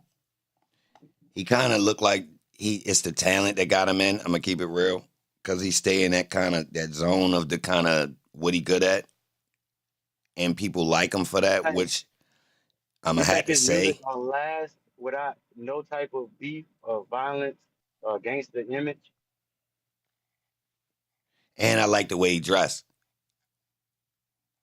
Yeah, because the way he sings is about like sad and down and out shit most of the time. So Well, hold yeah, on. he According can to last music, just off y'all, that. I'm gonna have to keep it real. That's a pattern in music. So music genres do this. It's a wave that do that, where like you got the upbeat music, and then the people that rebel against that make the music that's more in tune with nah. So you got this even in rock and roll. Right before you get that grunge era, you got the more pop. You know what I mean? Then at the grunge, you get good. They go back into pop, more pop, real rap. So go look. So go use Kurt Cobain as a median, and then look before and after. Real rap. So like that's a thing. And I'm gonna tell y'all why that's a key element. Um, it's an open lane. So because the black community rebels on that mood, people like XXX, Rod Wave, who else? It was a genre that actually thrived off of being, we the guys that kind of speak from this angle of, talking, it ain't always a party. Juice World. I mean, to keep it real, Prodigy was kind of always in a somber, negative mood, to be honest. And I resonate with it in a way, though. I did at times used to be like, all right. But, like, at certain Yeah, moments, Prodigy. I understood, like, on some old, shit ain't always, like, happy go, on some old shiny suit, phony, nah, shit, You ain't got to be that serious all the time. But on the same token, dude, we want to listen to some phony shit? So it's like I get I get Raw Wave. So I understand when somebody say, yo, it's all down. Like a down, but technically that genre is missing. Because it was being, stuff was being glamorized so much. So I respect him. And when I see him in his outfits match that I ain't really with all of this smoke and mirror stuff. Call home, he be in regular sweatsuits, I'm sure he gets super fly, but I didn't call Holmes a couple times, just, I'm a rapper, but I ain't really trying, do all that extra show and dance. It's more about, keeping my image, not being overboard. And I only seen a little bit of his marketing and image, y'all. I seen a couple videos and heard, I might have listened to about an album worth of music. I'm going to have to say it's not over the top, which means, so I embrace what he doing. I'm going to say that. I like what he doing because it's not over the top. He ain't telling niggas to go strap up. He ain't, it ain't necessarily butt naked music. It ain't strip club music. Like it's in a decent pocket. Nah, I feel that. From what I heard though. It's like a street version of gospel. And that ain't bad. Because technically, some of them people that be doing, you know, some of the kind of borderline gospel music, if you don't know that's what it is, some of it be rocking, right? And technically, they just kind of mess it up when you kind of tell you that it's some gospel music. They should have just blended it in smoother. But for real, I don't like, even like Bone Thugs and Harmony. All right, these boys used to say some dark shit sometimes, right? If you really listen. Even some of the images is literally, you know, skulls and bones. But these boys was harmonizing, so it gave this like smooth, like angelic feel at times. Now, certain songs, they was purposely going demonic, damn near. Even the beat. Like, listen to the Tupac and Bone shit. Shit crazy. The Biggie shit, like, angelic. The Bone shit, I mean, the Pac shit, like, nuts. On purpose, though. But they understood that. You could tell. Like, they used to really, like, their music literally embraced both sides. Like, the part where we could sound smooth. Yeah, we still talking about the same shit. But it's smooth as a month. Like, it's like, goddamn, you feel me? As watery and commercialized as you can get for being this type shit. Then they got songs on there that's so wild, that's like, oh, bro, what type? You feel me? So, and I liked them. But to be honest, some of that shit was kind of wild.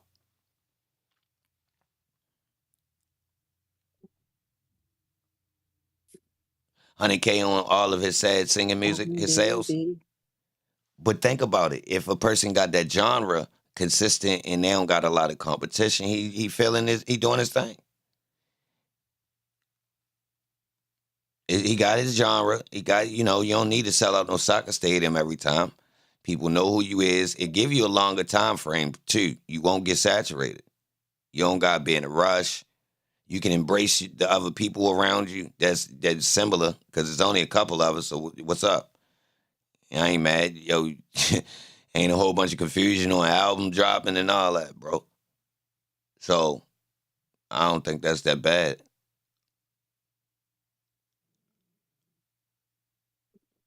But salute y'all. I'm about to get up out of here, y'all. I don't want to rock too long. You know, I'll be back. I need to do some research anyway. You know, we had it. Oh no, matter of fact, I ain't going away, y'all. Matter of fact, I ain't going away. We gotta play this speech by Brian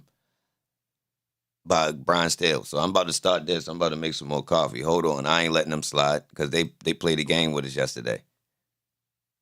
Nah, I ain't going away yet. I'm about to play this and get some coffee. Hold up. We have asked earlier, and I'm not prior playing to her. the court imposing a sentence, we would ask that Ms. Shawana Edmonds, who is the mother of, that would be the appropriate time for the video was never turned over to us, supposedly lost. Could not explain. Williams is not tied to the gun. Yo, your mic hot. Convicted of that, and the dash cam video that the officer said would have picked up sound as well as definitely video. Tommy, your mic hot, bro. Was never turned over to us, supposedly lost. Could not explain the loss. The armed robbery in... All right, missing footage, y'all. What we got? We got Miss Tommy, your mic hot, babe. Hey, baby, your mic hot, babe. I muted him. Another overt act of Mr. Dotson. Nah, if you mute, DODSON. Will he be able to unmute? Has following information. The state only, because we haven't called. I thought when you meet people, well, maybe that's just for me. The state put up a man. Good luck, 808. Who said nothing except I don't recall. I don't think you hear you. And then they put in his prior recorded jail calls. That man was taken. His name is Mr. Bean, B-E-A-N. He was taken to. No, I ain't played the Thug speech back. I'm about to play it back now. Hold on. Let me start it a little bit while she talking so I could go get my coffee. Hold on, y'all. Y'all gonna have to listen to a little piece of love, y'all. Through text messages and on a separate occasion, Mr. Huey said and conveyed to Mr. Williams that he would sit down for any one of them. And I believe that to be a reference of going to jail. When Mr. Bennett was not killed in 2022, Jaden Myrick sought permission from defendant Williams to stab Mr. Bennett while Mr. Bennett resided with Mr. Myrick at the jail. Mr. Myrick reached out to co-indictee Khalif Adams, who reached out to co-indictee Demikion Garlington to get permission from Mr. Williams. Demikion Garlington was also involved in the back and forth shootings back in 2015. On February 9th, 2022, Rashawn Bennett was stabbed by Jaden Myrick at the Fulton County Jail. And after that stabbing, Mr. Myrick reached out multiple times to Mr. Adams for some type of compensation for the stabbing. Mr. Adams reached out to Mr. Garlington about the payment for the completion. On February the 22nd, 2022, YSL co-conspirator and co-indictee Christian Eppinger called YSL co-conspirator Antonio Sumlin to get permission to finish what Mr. Myrick could not complete, that is the killing of Mr. Bennett. Mr. Eppinger asked for payment for a lawyer. However, these calls were intercepted and Mr. Bennett was relocated. In March 2022, information about the stabbing made the news, and shortly thereafter, a series of violent offenses occurred. On March 11, 2022, YSL associates Christian McMiller and Darius Ford were gunned down. Mr. McMiller is a childhood friend of Mr. Williams. Mr. Ford was also a friend of Mr. Williams. On March 12th, the day after, there was a shootout near the Cleveland Avenue area.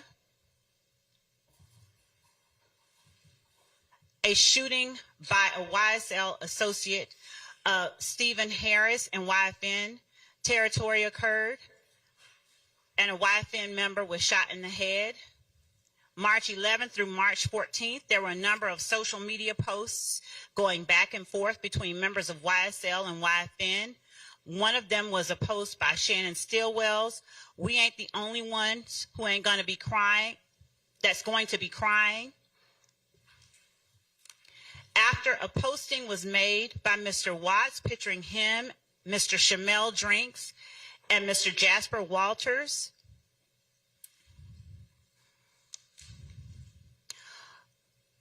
on March 14th, 2022, after YSL members spotted Mr. Drinks at a gas station, Mr. Drinks was gunned down as he drove away from the gas station and waited at a red light. Later, Mr. Stillwell, Mr. Nichols, Mr. Garlington, and Mr. Farley were all charged with the murder. That is one of the acts that we are still and would anticipate the court seeing the evidence of during the course of this trial.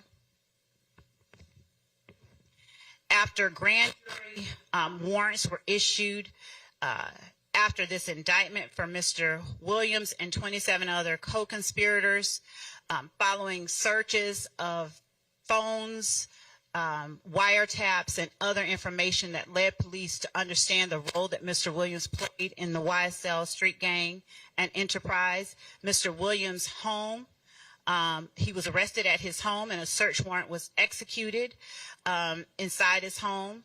While at his home, a sale amounts of illegal narcotics, including those that he is charged with in this indictment, was found. I had to go get coffee, y'all. Also found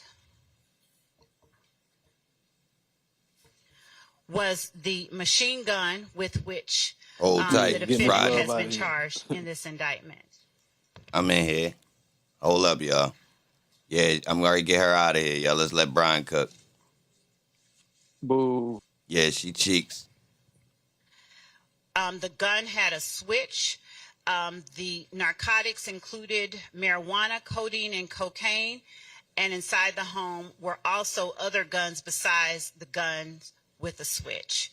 The items were seized, and again, I can't wait to hear Thug talk again. Was subsequently arrested. Adams looked like he about to cry.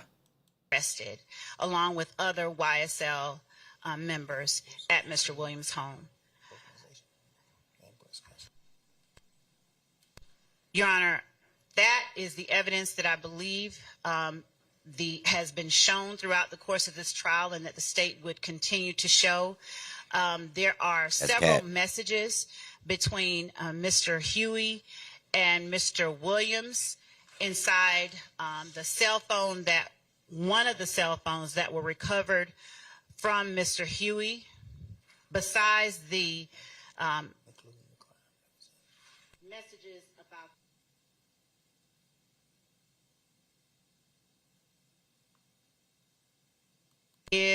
tells Mr. Williams he has a new number.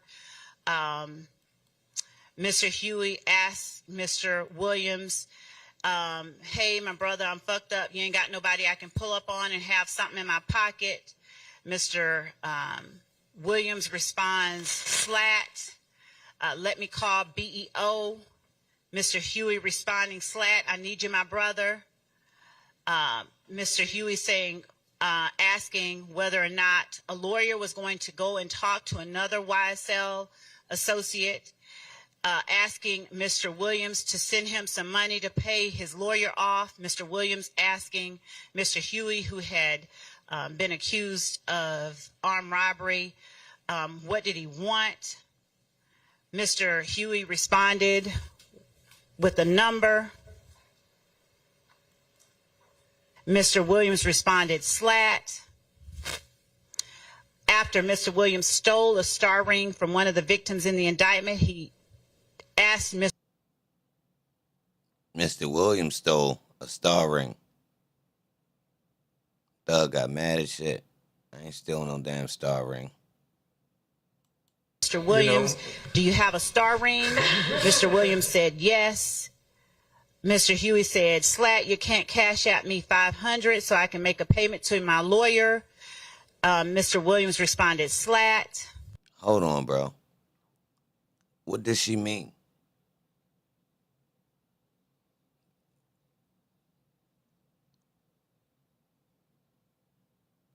How they go from talking about a jewelry to send me $500? Mr. Huey sent him his phone number. Mr.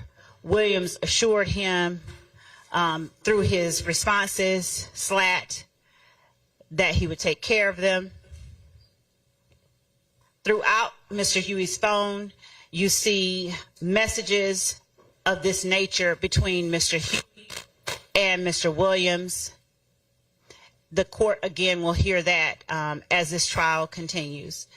The recommendation that the state previously made prior to us reaching this point was made with the hope that Mr. Williams would agree to certain special conditions of probation that we asked him to adhere to, and that he would take ownership and responsibility for being the leader of YSL. Given that those negotiations have broken down, we are asking that the court sentence Mr. Williams as we have asked earlier. And prior to the court imposing a sentence, we would ask that Ms. Shawana Edmonds, who is the mother of Mr. Thomas, be allowed an opportunity to make an impact statement. Damn, and that is bitch, all that we hurry have up. unless the court has questions. What the fuck? Okay, well, given that Mr. Thomas, given that to conviction, Yes, Your Honor. Go ahead. Many of the statements made by the prosecutor we vehemently disagree with. The prosecutor misstated many pieces of evidence and then took liberty that that is the state's theory. Mr. Williams has tendered a nolo contendere plea to the RICO conspiracy count. And in that count, there are several overt acts. And the first one... Yeah. My bad, Brian. I ain't trying to interrupt it, but look. She said Miss Thomas, right? Yeah. To come up and make an impact statement. Yeah. On a murder that wasn't solved, so she has no idea who did it. But she want her to make an impact statement to vilify Thug as if he was involved. That's crazy. Yup. And he wasn't even alleged to be in the car, nothing. Like, she really proved her point that he pressed the button. She dirty. She really wanted, she really proved it. She was going to let that be on record during his plea deal. And you didn't prove it. That's crazy. Yeah, because they're trying to save face with Bonnie Willis, bringing their name up and using his death to say that, she prosecuting gangs and all of this. So they trying to save face for all the lies and promises they gave to Donovan Thomas' mama and family. That, oh yeah, we're gonna make sure y'all make a statement when if Shannon Stillwell and whoever else left on trial get found not guilty or guilty, that's when they're gonna still try to push, her statement, this Donovan Thomas murder. It's all about Fonnie Willis and her political career at this point.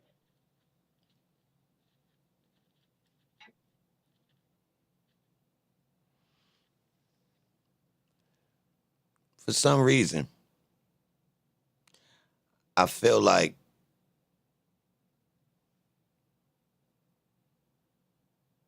the Fannie Willis part of this story is tricky for some reason, bro. Like it just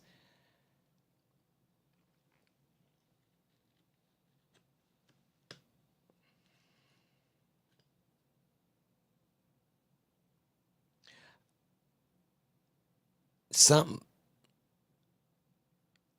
is tricky about the way Fannie's perception has come across. Real rap. Like this part of her perception of, all right, I agree. It does seem politically based. But the rumors around it. So we got so many rumors around Fannie. Did anyone else notice that we got like a rumor mill around Fannie herself? Like she got an orbit of rumors. It's just so, like every time like we get to some point where we need to figure something out, it's like, well, Fannie, woo, woo, woo. And it just comes to like this weird ass mystery with Fannie. Like it's a lot of answers to the trial left with, Fannie did it. Because of Fannie. Fannie ain't got the money. You feel me? Like it's a lot of Fannie scapegoating going on. True or false, y'all? Like I'm tripping. True. And I don't want to defend her. Y'all know how I feel, but like I just feel like this my thing. I want to know the rest of the elements to it. Like I feel like it'd be the rumor mill, like, all right, yo, what about this part with Fannie? What about this? What about this? Where the actual facts for these things? And this one go, all right, people pulling up her finances. I don't see relevance to this trial. Now, people done linked it in certain types of ways, but it's a little bit of a reach. And technically, I got this other idea that politicians all do these same things. So technically, in connection to Young Thug and them trial, I done left that part alone. I see what's going on. She got other things going on. But in reference to the Young Thug trial, I see the way people say certain things. Now, I agree. Shorty got some tricks up her sleeve. Is that relevant? All right, is we really involved in politics? Or we want a rapper to come home that just came home? So that was my thing. And I never believed she was messing with Fannie. Messing with Nut. Now, the other day, the young lady came on and spoke that she got some evidence that she was messing with Nut. Now, I could be wrong. I still feel like she wasn't, but technically, if Shorty didn't sound like she was lying, I don't think she was lying. I ain't convinced yet. I definitely want to see, y'all know. But that's my idea. The Fannie and Nut messing around a rumor. How is it not a rumor? And how could you think like this? How does it even echo this much without any proof? That's what I'm amazed at. 150 days of people passing around a rumor, which proves the black community gossips. Real rap. We don't mind if people rat. We gossip about who's fucking who. And it's irrelevant. Both of them was chubby. It's irrelevant. Excuse me. My bad.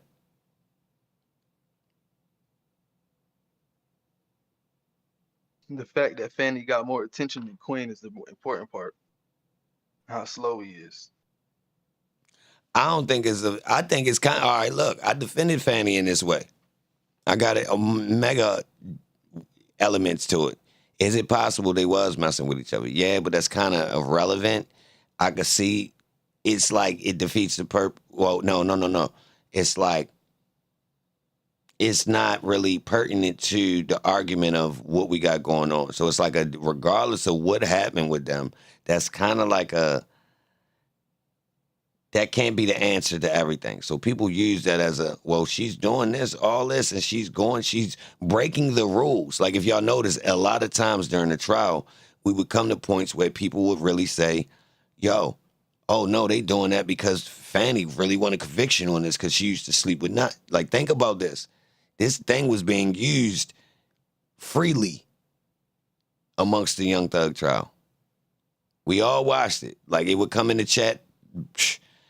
I mean, let's say once a week, sometimes every 2 weeks, maybe sometimes, twice a day, multiple times. You feel me? But it was consistent throughout the trial. We can't say that, right? Even when we forgot about the idea, somebody would come and pop up and say, whoa, Fanny used to mess with Nut. So I'm asking, is that proof that rumors, which we still don't have real proof of nobody's cared enough to come out and explain this situation, we're still willing to pass on the information? That's what I'm saying. I ain't saying it's not true. I ain't saying it's not true. What I'm saying is we willing to pass it on without us actually knowing if it's true. We just going off of what people say on something that's kind of like something you would almost need proof to just say, yo, somebody's taking someone to trial because they had a personal relationship with the person. You feel me? That's kind of, can't just throw that on. You feel me? You kind of got to prove that. Where did it even start? That's another thing, Voodoo. It ain't like it brewed up from the streets of Atlanta. And because by now somebody would have gave the whole formula. And I know how this worked. And I already kind of did a back check. Yo, if Nut and Fanny messed with each other, give me like what they went to school together, what they was, it was some random somebody got the drop. And even if that's a rumor, it'll make sense when you hear it. Seriously. Even if it's the street, it'll come and it's like, oh, okay, that makes sense. Seriously, y'all know how this work. Somebody say somebody used to mess with another person. You don't know neither one of them, but they technically, from where you standing right now, it look like, really? That's kind of odd, but it could be true. But explain, give me the context. Are you sure? In any context, you would ask, yo, really? She used to mess with the dude that got smoked by a dude that she charging right now. That's faint. Oh, that's a wild, nice little, damn. But nobody ever filled in the blanks. 150 days. 150 days, y'all. I ain't saying it's not true. I'm just asking y'all, could I mean, we at this point now, we can't prove it.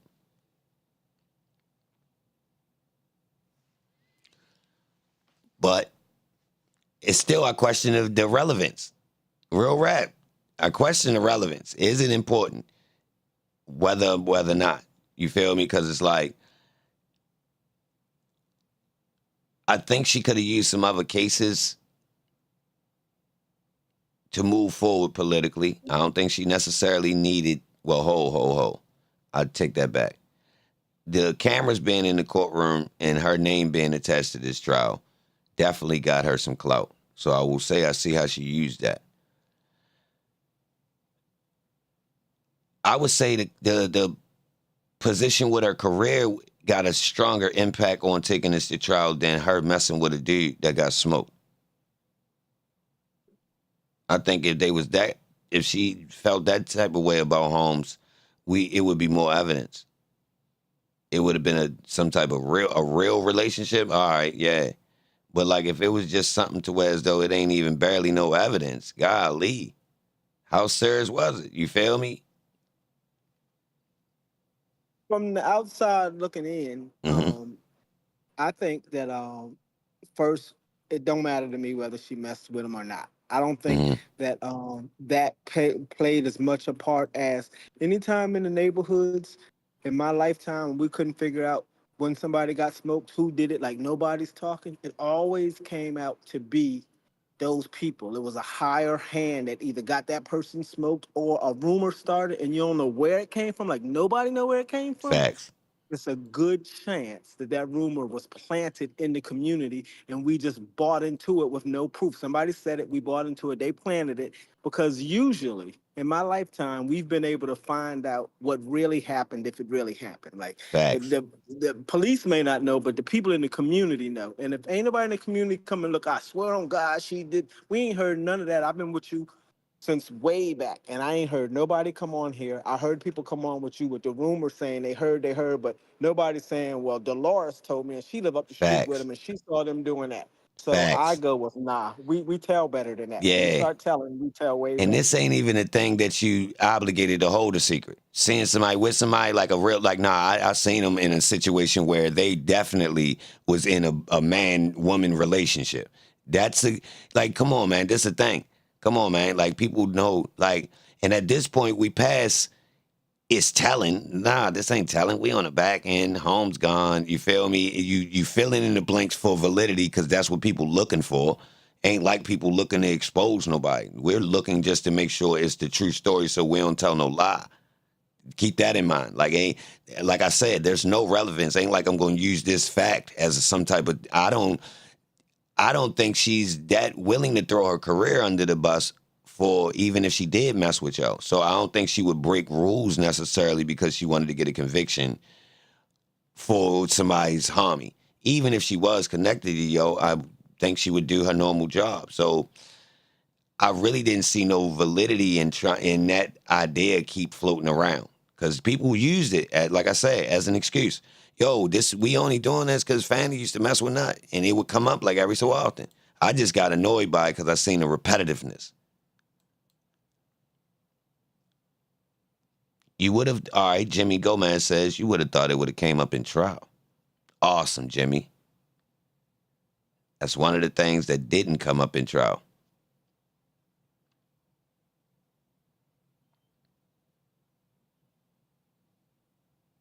Yeah, y'all. Hold on. Let me play this. Let me go get my coffee. Your Honor, deals with a traffic stop. It's on September 9th of 2013. And I won't go through every one because it might take a long time. But just for completeness for this, the court knows, Mr. Williams. How would it come up in trial? You're right. I don't think they got foundation to just introduce stuff like that.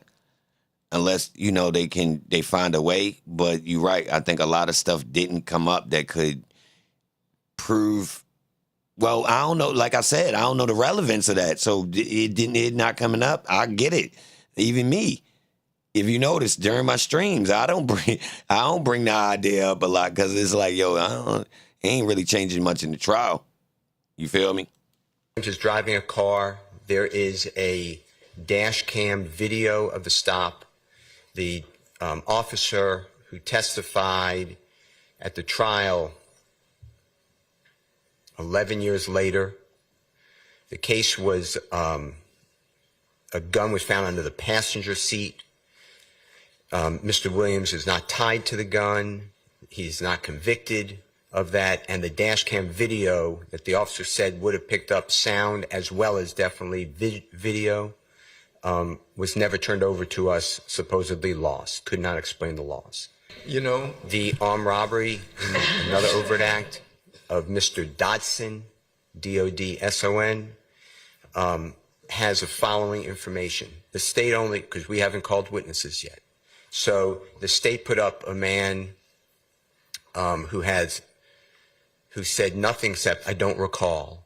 And then they put in his prior recorded jail calls. That man was taken, his name is Mr. Bean, B-E-A-N. He was taken to Grady Hospital, and he was spoken with by a detective. The state vehemently accused me of lying to the jury, that the man never went, Mr. Bean was never taken to Grady Hospital, and that somehow I planted on him to say something on a recording where he said, the reason I implicated Jeffery Williams is because the police told me that it would be easier for me. Then I had to go through the CAD reports and show that Mr. Bean was in fact taken to Grady Hospital, and Mr. Bean on recording told Detective Quinn, who of course told the truth, yes, when I spoke to the detective previously, I did lie. Then what the state doesn't tell the jury is that there's another man in the car. He is shot at the scene. He's arrested. He pled guilty. His name is Fred Prethro, P-R-E-T-H-O. And Mr. Prethro is in the Georgia State Prison System, easy to find. Mr. Prethro was in Grady Hospital also, unfortunately suffering from a gunshot wound. And you can hear the medical equipment behind him. And Detective Williams came in and was recording the whole conversation and said how many people were in the car. And Mr. Prethro names the people. Adrian Bean, who's the gentleman I just said, himself, and Walter Murphy. Are you sure there weren't a fourth person in the car? No, the three of us. All right. That's the flying car, y'all. Salute to the people that's here, too. You know what I mean? Y'all official. Salute to the people that's not. You know what I mean? They was thug addicts for real. Remember I was saying that at the beginning. We all knew what time it was. Straight up. But, yeah, salute to y'all. I'm about to go into my own zone. I got some coffee. I'm about to bowl up. And let's go back. The flying car. All right. You already know if you've been around. If you haven't been around since then, they really try to frame Young Thug. I know a lot of us been around, and we already talked about it a lot. But now that we had the part where Thug gets, to actually get his freedom, right? Like, nobody not gonna talk about that? So you talking about this whole time, these other channels just skipped this part that this boy, they literally framed him, and we got evidence. Conflicting stories from police that testified. They actually impeached themselves on it and didn't, you feel me, get caught up. So we got numerous situations where people really got lined up by law enforcement. The Woody so nobody not gonna dig into the Woody getting at the gymnasium and how all them damn police met up at the damn stadium in 20 minutes. You feel me? Like and they had a sniper out there waiting for the people that came out the gymnasium because they caused the fuss. And it was another suspect. Like, but everybody want to talk about, like, yo, we got these wild elements that haven't been touched. All this, everybody want to make content. So something is odd with this trial, y'all. And I really believe a lot of these content creators was given to us and fluffed up to the top.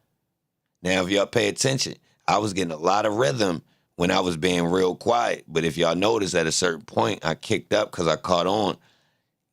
They had already, basically what they did was they filled the gap with some of their own people. With some of the people organic, yeah. That whole thing was crazy because, one, the police was there so I go to rob somebody. When I go to rob them, you already at the scene of the crime? The in a police locked is already gate. there because they fire at me when I'm robbing somebody. That's the suspect. Number two, if my car flew over a police car, which I find flew over a police car, but no one even saw Thug. The two police said, I never saw him. Like, they never saw him. And them sitting there off duty with no handcuffs is totally suspect. So No. They had police. handcuffs. The other ones in the car that chased them out the joint didn't. The two chicks that had on high heels and skirts.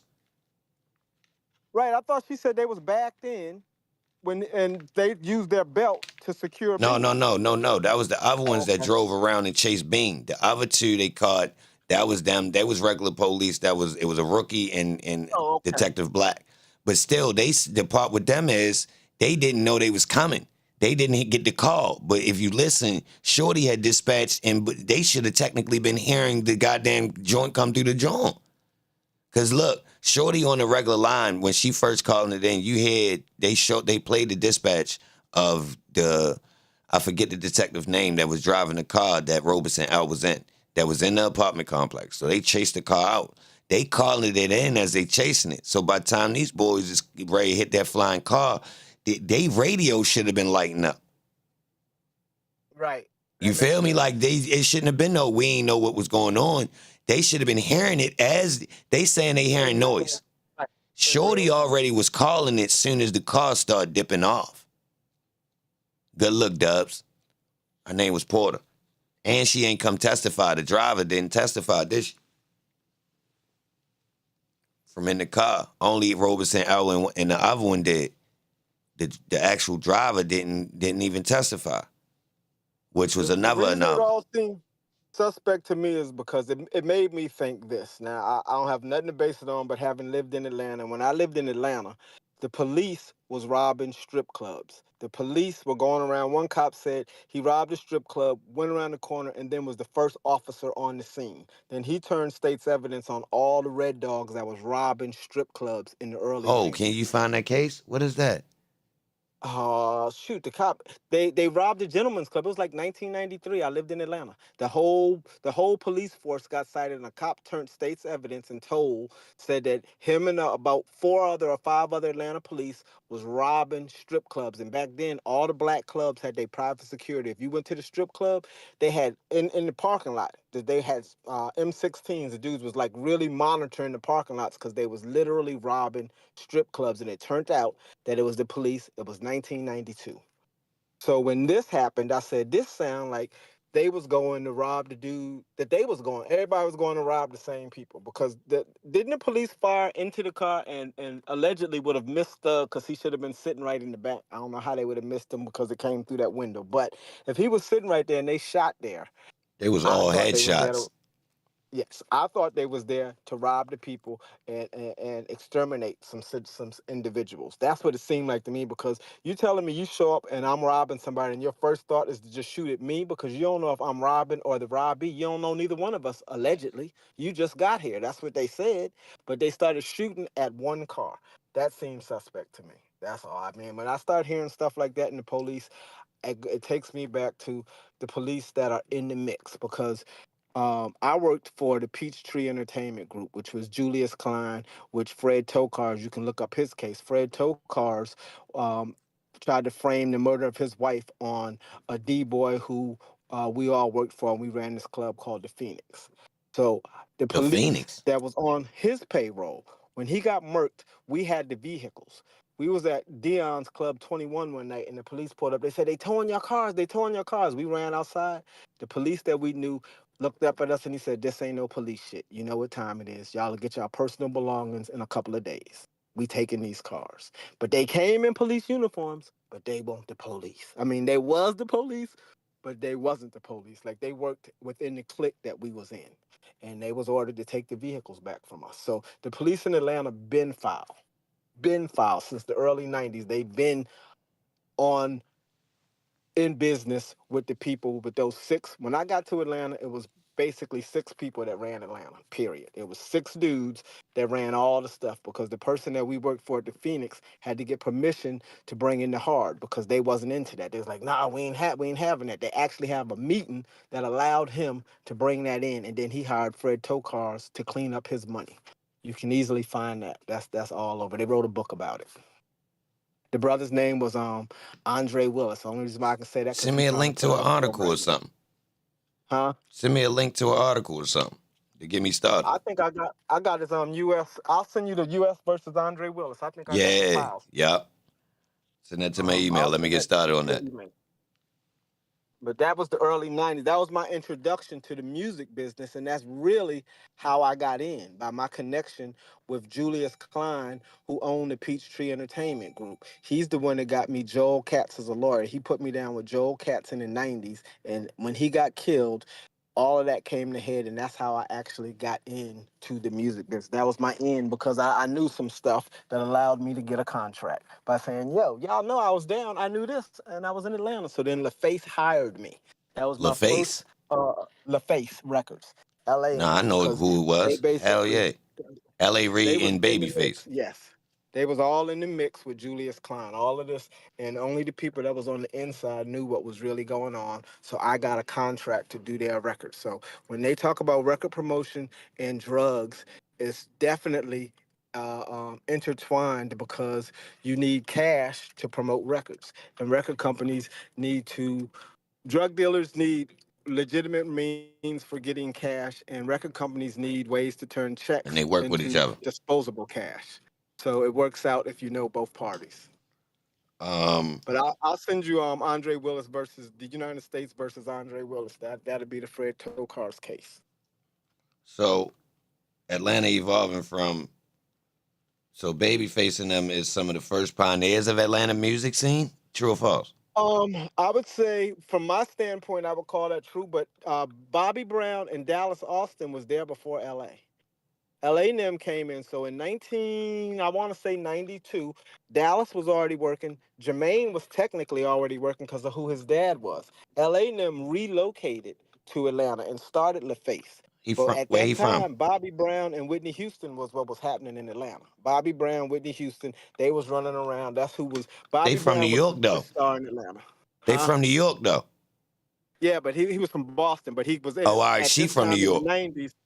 Yes, he bought Bosstown. The Stankonia is Bosstown. When the feds came in and the federal government started taking Bobby Brown's property for tax evasions, he sold Bosstown Recordings, which is now Stankonia, to Big Boy and Andre for a cash deal. It was allegedly 20,000 or 10,000 in cash, and they put it on paper that he gave it to him. But allegedly, they paid him under the table in cash. The feds were seizing all his property. He owned Bosstown Studio, which is right now today is Stankonia. That was first Bobby Brown studio. So back then, the only people that had studios was Bobby Brown and Dallas Austin. That's it. Clive Davis gave Dallas Rowdy Records, and he was recording. He was the biggest recorder in the early 90s. Then Jermaine came to town, and they gave Jermaine So So Def. Him and Dallas was the two major Oh, where producers Jermaine in come Atlanta. from? Jermaine's dad was in a group. I can't remember. Jermaine's dad been in the music business though. So Jermaine's dad allegedly, if you go and do the research and talk to old heads, Yo, you can they'll hear me, tell you. P? Yeah, I can hear you. Yeah. Jermaine's dad was a I mover and don't say bro's right on shaker. point with them the feeling like the And cops might have been there to hit. Cause remember your boy Robeson L, we already know he known for that because he had that other case. Yo. So hey yo, you got him muted. Oh, hold on, Sharif. I'm trying to hear him. I want to hear him finish. He can't hear him. Sharif, you got unmute. My bad. Yeah, Okay. you can't. He couldn't hear you. My bad. Hold on. Where you go? Tommy, go ahead. Tommy, you got that? Yeah, Sharif must have had you muted from when your mic was hot earlier. So some people might have muted you. So he might yeah, I not. had went My in the bad. gym and I've been muted it back. But so You was when talking the about Jermaine Atlanta Dupri scene father. first started. Huh? Jermaine Dupri's dad was already in the music business, already was connected. All the old heads, the A.D. Washingtons, and them would tell you that he was scandalous. Like that was the rumor. So I never met his dad. I never made judgment, but I know when I talk to my elders in the music business, when these black dudes start saying you scandalous, that means you really bad because they scandalous. Like the shit they do. If you doing stuff even worse than what they doing, No, you slime. The original slime. So Jermaine came in and they gave him So So Def. Dallas had Rowdy Records. So if you actually go back and check the history, Dallas was really on the come up. It was going to blow all the way up. He had a brother named Claude.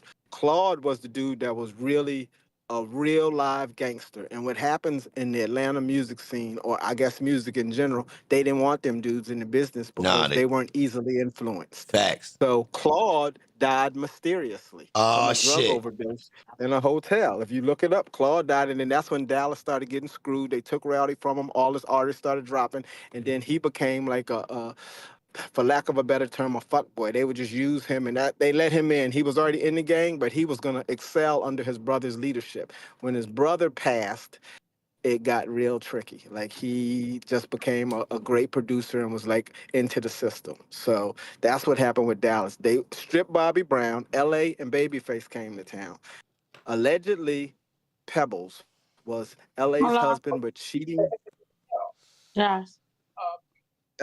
L.A. and Pebbles started because she had Pebbletone Management, and so they was mad at her TLC because they said they got screwed because they was the top selling girls group, but they wasn't making no money. Well, Pebbles, if you look at their contracts, they was complaining. They went and got with Suge Knight. They got with Suge. Lisa Lopez wanted to renegotiate the contract. So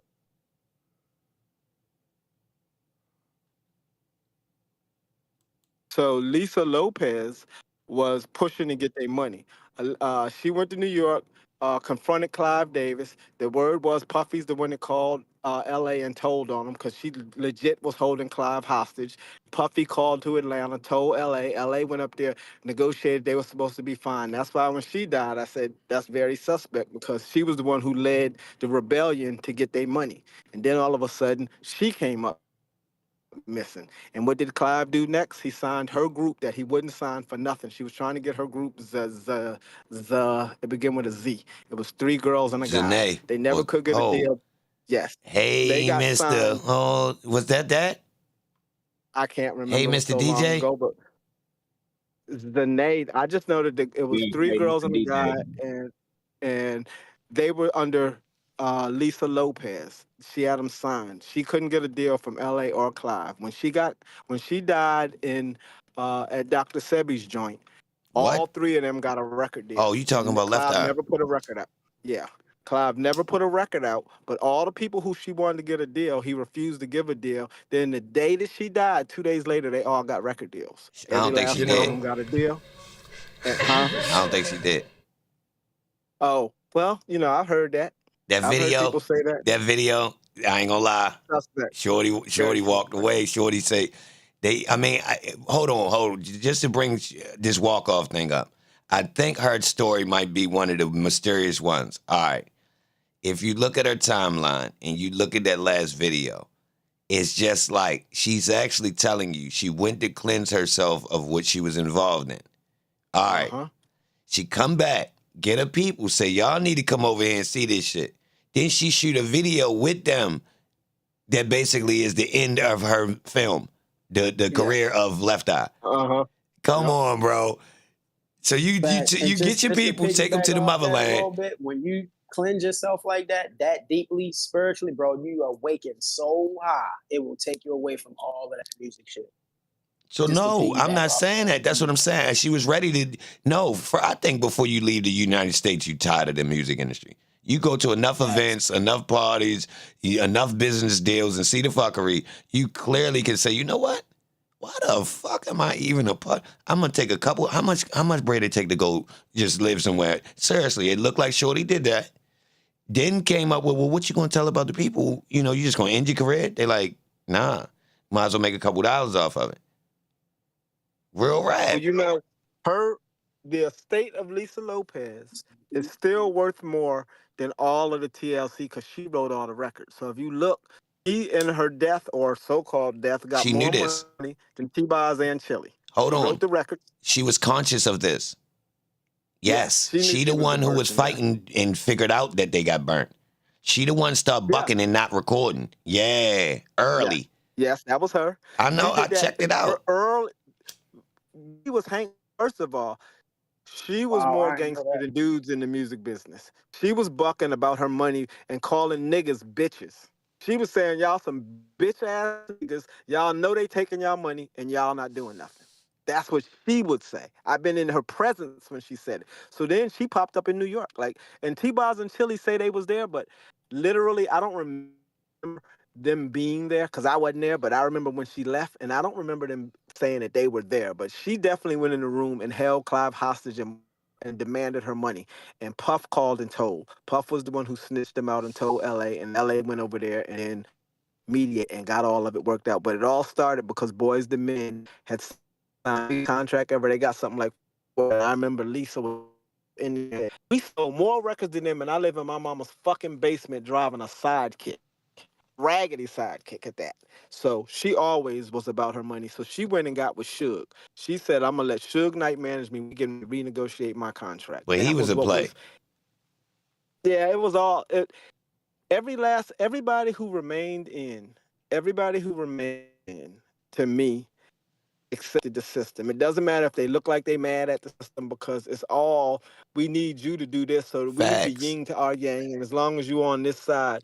So when I walked away from it, I walked away because I could clearly see. And the thing that really made me not want to be involved, or I love it, but I hate it. Because if you look, there's 5 people that was all national directors of hip hop promotion.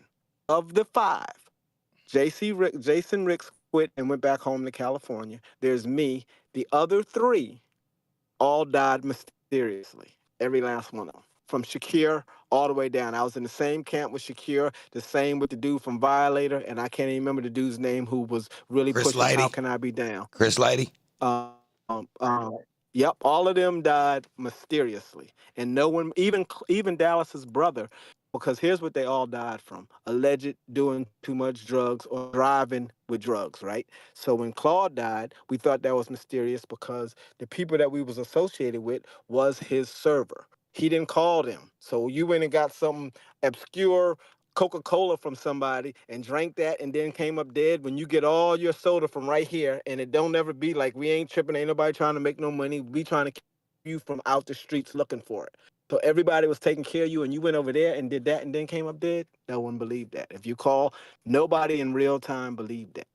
That's a common theme to separate you from your regular supply and get you with an alleged supplier of the famous people. Straight up, y'all. Right. You was fine this whole time. Then mysteriously, as you get into a certain position, now technically, bro, we got a guy for you. Scratch that guy you had. We got a better guy. But look, this the back door. This is the back door opening. First, you good. Because now, look, they done brought you something that's grade A. You like, whoa, yes, sir. Why y'all been holding this shit back? You like, hell yeah, boy. I've been, man, goddamn, I'm done made it to the big times. Y'all got me getting some goddamn 100% grade A shit in here now. Man, I'm about to record that shit. They like, yeah, we got him. Anytime we need to really get his ass, though, the back door open. And that's why I never smoked in the office. I never got none of my product from them. I said, I always got it myself. I'm going to continue to get it myself. They used to tell me that shit about, we don't want you getting killed on the corner. Nigga, I ain't never been killed on the corner. I'm just fine. I'll go right up here. I was coming on 142nd and 175th and St. Nicholas before I was in the music business. I certainly can go up there while I live in New York. So same thing with Hollywood.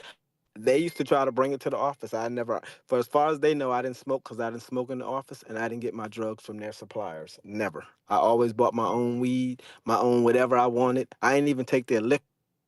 I was told when I got to California by A.D. Washington, don't drink nobody's liquor. Don't drink nothing that you don't see made. If you go to the bar, watch them pour your drink. If order a beer and have it opened in front of you. And that was my rule entire record business. And I was told that by A.D. Washington, he was like the senior vice president of MCA. They say he put the A in MCA.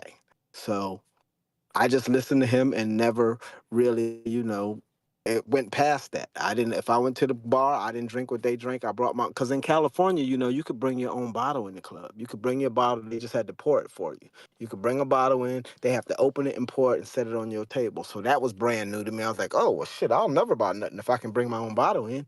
So that was the things that I learned in the music business. So even at industry parties, when they had an open bar, I didn't rush up there like thirsty niggas would run and get the free. I don't need that. I was paying for my drinks before I had a business.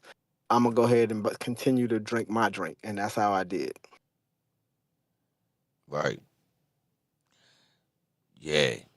You got some, so you've been around in the Atlanta music scene. So what's the first gangster act coming out of Atlanta? What's like the first tough guy? Well, way back, so there was the Highland Place Mobsters, which was just a wild rock band. That was the first group. A wild rock band? Yeah, Highland Place Mobsters. And nah, ho, bro. No. Tell me about this. Hold on. Black dudes? Yeah, there was a rock band. From the projects? Never. From Atlanta. I want to say one of them was Dallas's cousin or something, but yeah, they was the Highland Place Mobsters, and they was a rock band. He had shiny hair before what's his name in Jodeci? Cisco. He had the silver hair. He had hair like that. Yeah, he had hair like that in 1992 maybe. A black rock band that's talking some tough shit. Because yes, they had, because back then you had Fish, the rock band Fish, and you was coming off of Living Color. So Yeah, I'm familiar. Basically blew this ain't really sought after in the urban environment though. This is, you gotta be a wild nigga to be listening to some rock and roll. But my stepfather was he older, so them niggas was listening to Funkadelic, so I'm hip. It's just when Yeah, I'm that's what, in the '90s though. and You that's know what we on. yeah, but Atlanta was a artsy like Atlanta. This is Atlanta when it's about to blow. Atlanta ain't like when you get in there right now. Atlanta is still a country bumpkin town. When I got there, Okay, and I'm from Connecticut, lived in Richmond. So now when I go to Atlanta, it's even countryer than Richmond was, and Richmond was country to me. So Richmond, I get Virginia. to Atlanta, yeah, Richmond, Virginia. That's where Okay, I'm at now, Richmond. So they still had you wearing slip and slides to the club. You know, they still want you to wear a button shirt to the club. Like by the time Virginia, we wasn't wearing no button shirts in the '90s. We was wearing sneakers to the club. So Atlanta wasn't even on this in 1992 until we got with Julius and he opened the Phoenix. When we opened the Phoenix nightclub in 1992, we was the first hip hop club. Julius was the first wave of him and this dude named Andre Willis was the first ones to bring powder to Atlanta. Everybody else wasn't on that. They was on keeping it level. All the gangsters was in the strip clubs and H. That was it. They ain't want to hear nothing about nothing else. They didn't want to mess up, rock their boats or nothing. And these 6 dudes had to give him permission to start importing the other shit. So they brought that all into town. He then was gonna put out music. That's how we all got in the music business because he was like, yo, we wanted to be in the music business. I was in at the Art Institute of Atlanta. He was down gonna take his money and flip it and put us in business. And he got killed in Detroit. He was the connect from, he was Detroit, Atlanta, New Orleans. Before there was a big meets, before any of that. And when you look at the trial, they were saying that they re-up, they was moving um 26 kilos every 7 days because I think it came out to be 100 a month. They was doing 100 kilos a month. So they was really, really making money. And then come to find out he was Julius wasn't even his name. When we all went to the funeral, we found out Julius was an alias. He was wanted for murder in Detroit. He had changed his name, bought a new identity, and was living as somebody else. That's why they formulated the Peachtree Entertainment Group. So if you go back to then, what's his Bobby name? Brown was the one. His name was allegedly Julius Klein. If you Google Fred Tokars, you'll see Eddie Lawrence and all of them. As a matter of fact, you played it the other day. You played Eddie Lawrence with what's his name was Eddie Lawrence's lawyer. Didn't you play that? You played that. Eddie Lawrence's lawyer was Harvey. Harvey was Eddie Lawrence's lawyer, and Eddie Lawrence was in the Peachtree Entertainment Group. He was one of the principals that was charged with moving all them drugs in the '90s. Eddie Lawrence, Julius Klein, Andre Willis. Just in case you're gonna send me. Yeah, I got you Andre Willis's All because right. Julius died. So there was no case against Julius. But the book, if you read Fred Tokar's book, he's all talking about Julius Klein. But Julius was the face. By then, I was the one really in the streets. Julius was running the club. He was trying to go legit. So these dudes owned every club in Atlanta. They owned Dominique's, Dion's Club 21, the Parrot, the Phoenix, the Velvet Room, and a jazz joint. They owned 6 clubs in Atlanta, and they was all just fronts for them. So when it came time for gangster music, out of Atlanta, I can't really call it. I would say, cause see, the groups that I was down with was everybody came out of Dallas's camp, and then the Dungeon Family, which is Goody Mob, Outkast, uh, all of them. That was like really my clique, the people that I hung with. Everybody else to me was like just so. I mean, I wasn't really, and then I started getting checks from them, so I really wasn't listening to the competition. I was really going where the money was taking me. Oh, so you was in the studio and they recorded AT Aliens. Now I wasn't in the studio. All right. I did the promotion. I promoted the record, so all my connections was with radio and clubs. So my job had me in a club, even in Baltimore. I used to come to Baltimore. My job had me in clubs every weekend and at the radio stations during the day. So I'll be at the radio stations talking to DJs, getting records played, and in the club being a buzz. So back then, the first thing you do is flood the streets with the record. Then you come to the DJs that's on the radio. By flooding the streets, most of those DJs DJ'd in clubs and on radio. So then you walked at the radio. And then when I got a job as a national, it was to get it in full rotation. And when you So go the to the 90% of radio, my job you go to the was radio, what they would call, you go to talking the to the radio program station, get it directors, played. right?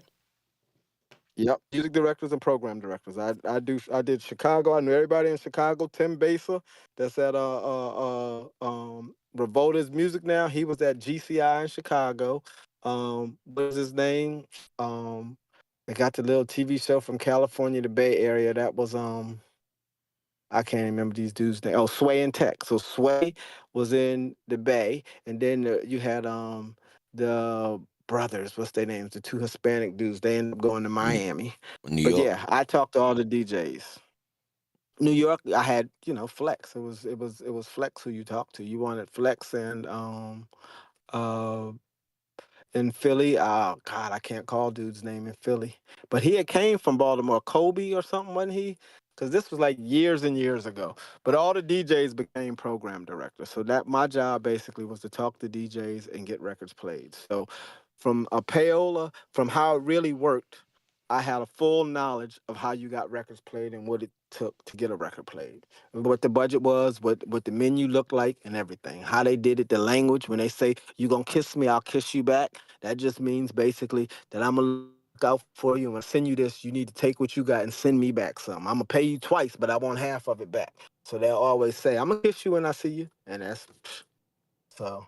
And you would listen and think that's the gayest shit ever. I used to go, I wonder why they picked that language, but that's the language that they use to speak. Yo. So hold on. So when you first really start saying, so hold on. Goody Mob and Outkast can't be the first groups that's really talking from the grassroots of Atlanta. Cause I ain't gonna lie, they ain't the The first first ones out group, here. the first groups that came was Crisscross, Illegal, Highland Place Mobsters. Then Monica came, and because Illegal came to battle ABC, because somebody had put out the group ABC. So then Dallas put out Illegal, but they was like really knuckleheads. Like they left their promo tour, stole a car. Jamal stole a car in DC and drove back to Atlanta. That's how wild he was. He probably won for 14. Then the So next hold on, release from whoa. So Illegal was the first rappers thugging out of Atlanta. I would really say yes. When you go all the way back, it was them two wild young boys. They were like 13, 14 years old. Yes, they was wild as hell. All right. When I go all the way back. Okay, y'all. Look. We got look. The first real thuggers. Look, and this ain't even documented. Well, they name Illegal. But I don't even remember the record label marketing this real life thugging. So I'm telling y'all, they used to hide the real shit. I'm telling you. They tucking real. Oh yeah, because they didn't push. Illegal was dope, but they didn't push them. Even so after that they dropped LA dropped Damien and Dia. Damien Dame was a girl and a guy. They had a record called Exclusivity. Mm-hmm. You want to find something I just really this one I really came with the real play in the music business is the insurance game because of the amount of insurance they're allowed to carry. So their album only did gold, but both of them, strangely enough, died 1 year apart. You know, whoa, exactly 1 year.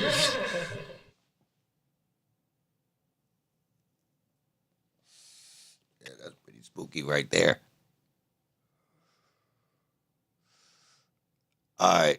So I was just fishing, y'all, because he actually went back to the foundation of goddamn Atlanta entertainment hub for real. So he's saying early 90s when it really started popping off, they start getting going, a lot of clubs open and connected to the streets. Now, hold on. So the people that's running these clubs, is they intertwined with certain neighborhoods directly, or they from out of town? Is they from Atlanta or they from out of town? Well, the biggest dudes that ran it back then was the dude who owned Club Nicky's. The dude who owned Magic City, Magic, all of them was like, and Magic, I believe, had the one in Alabama too. So Magic was like really big in Atlanta. Childs, I can't remember his name. I'm gonna stop calling their names because they still legitimate business people in Atlanta. But it was 6 of them that owned strip clubs, and they were intertwined in the streets and the strip club. But they also made all the decisions that happened. They were politically connected in Atlanta as well. Julius was from out of town. He was from Detroit. Julius came to Atlanta and opened the Phoenix nightclub. And so he was the one that really came up because he was the first one to really start serving that hard when it hit. And when it hit, he got rich really quick. So he started buying up Dominique's club, Deion Sanders. If you look, you'll find it online. They say that Deion had to leave because when Fred Tokar's wife got killed, they tied it all to the Peachtree Entertainment Group, which owned Club 21, which was Dion's club. It was Dion's Club 21. So they was already intertwined in the streets. Absolutely. It's alleged that when LaFace messed up their first budget, which was on Damien and Dia, that one of the brothers, Bryant, went to the streets to get some money to put out the next group, which was TLC. And that worked. And so that they had flopped. God. They was out of money. They had Usher. Usher's Just Call Me the Mac won't doing shit. It was all over radio. We couldn't get his shit away. Just Call Me the Mac was out. That was Usher's first single. Exclusivity was only lukewarm. They dropped Hat to the Back, I believe. I can't remember TLC's first record, but it was like either Hat to the Back or I'm almost positive it was Hat to the Back. But then TLC dropped and all of the world changed. When TLC dropped, because remember now, LaFace Records, they was R&B dudes. They didn't even want to put out or the Goody Mob. They wasn't feeling none of that. They told Rico and them at least 4 times that they wasn't ready. That Outkast wasn't ready, Outkast wasn't ready, Outkast wasn't ready. Then finally they delivered a record that they said, oh, we can work with this. And they put it on the Christmas album, Players Ball. That's when Atlanta really started being Atlanta, because everybody else that was blowing up in Atlanta wasn't from Atlanta, except for Chris Cross. Chris Cross, though, if you let me tell it, never knew how to rap. I mean, I never seen him rap. They've been to the club 3-4 times, and Jermaine wouldn't even let him get on the mic. So I said, oh, Jermaine, they can't rap. They taught to do that in the studio. They can't even come out here. And none of them can, because the brat came. I did dates with her, and she almost got destroyed because she couldn't even know her words. And then if you go back and look, she on BT with Stevie Wonder, and they playing her song, and he say rap brat, and she don't do nothing because back then she really couldn't rap. No. She was just, she know how to make records. Yeah, when the style that they was doing, when you are a person that's creative and you can make the beats and come up with the whole image and all of that, you just need a show. Yeah, so, you just need a body. Yeah, right. You bring a nigga like me in there, you bring another nigga that get busy, we just need us a blank canvas. Bring your little cousin, you feel me? Real rap. We ready to turn their ass up. They ready, hell yeah, you got 2 little niggas? Watch this.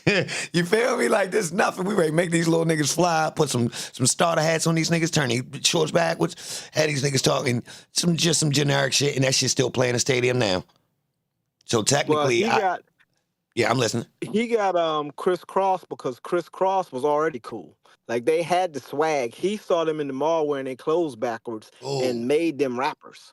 They already had the swag. What they didn't have was the ability to rap. He found them on swag. He just saw them walking through the mall and said, hey, let me teach y'all rap. That's why he wrote all of their stuff. Yep. That's all Jermaine. When you look at that, that's all his publishing.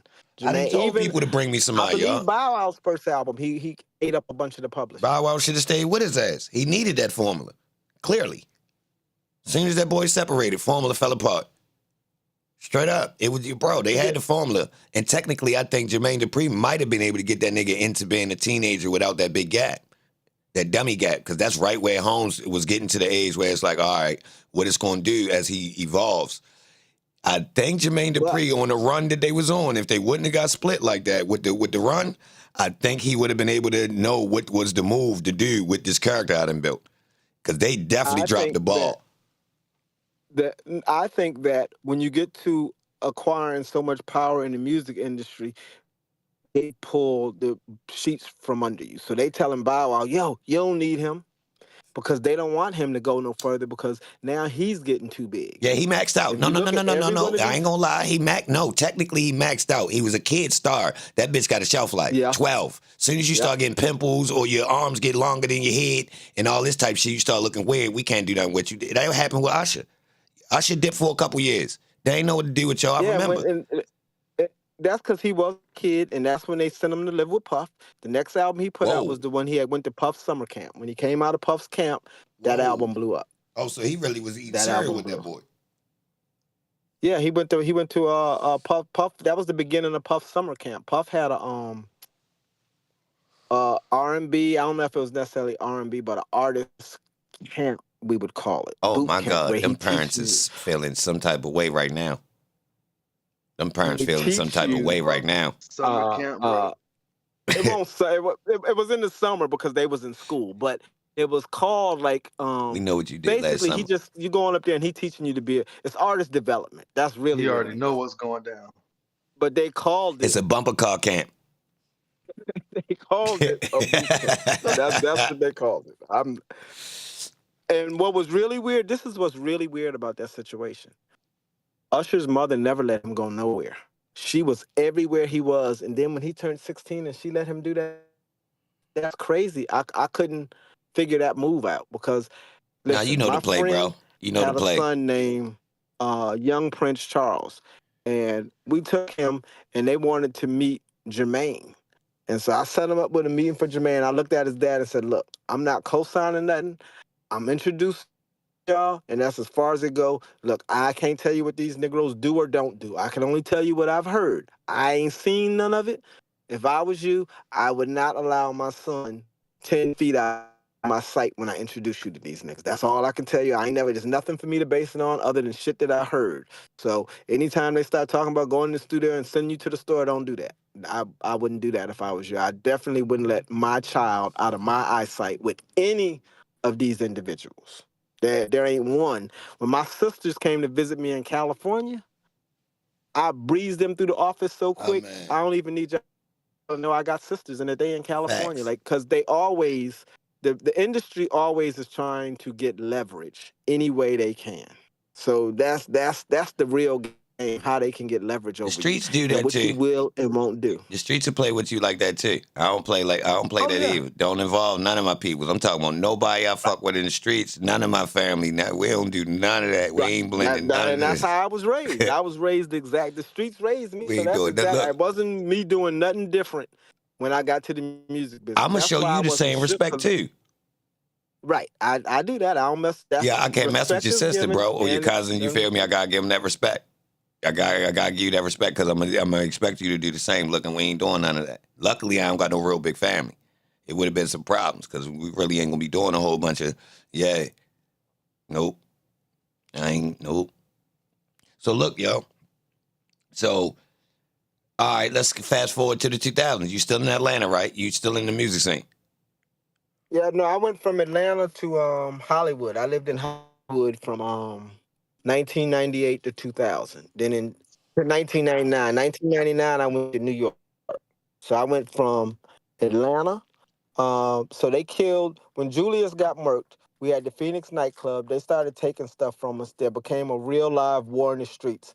Didn't involve me. I came back to Virginia, started Fat Tommy Promotions. I'm in Richmond running a promotions company where I got Richmond, Raleigh, Greensboro, and Charlotte on lock. So now artists that come, I take them from Richmond to Charlotte. I know all the club owners in Richmond, Raleigh, Greensboro, and Charlotte.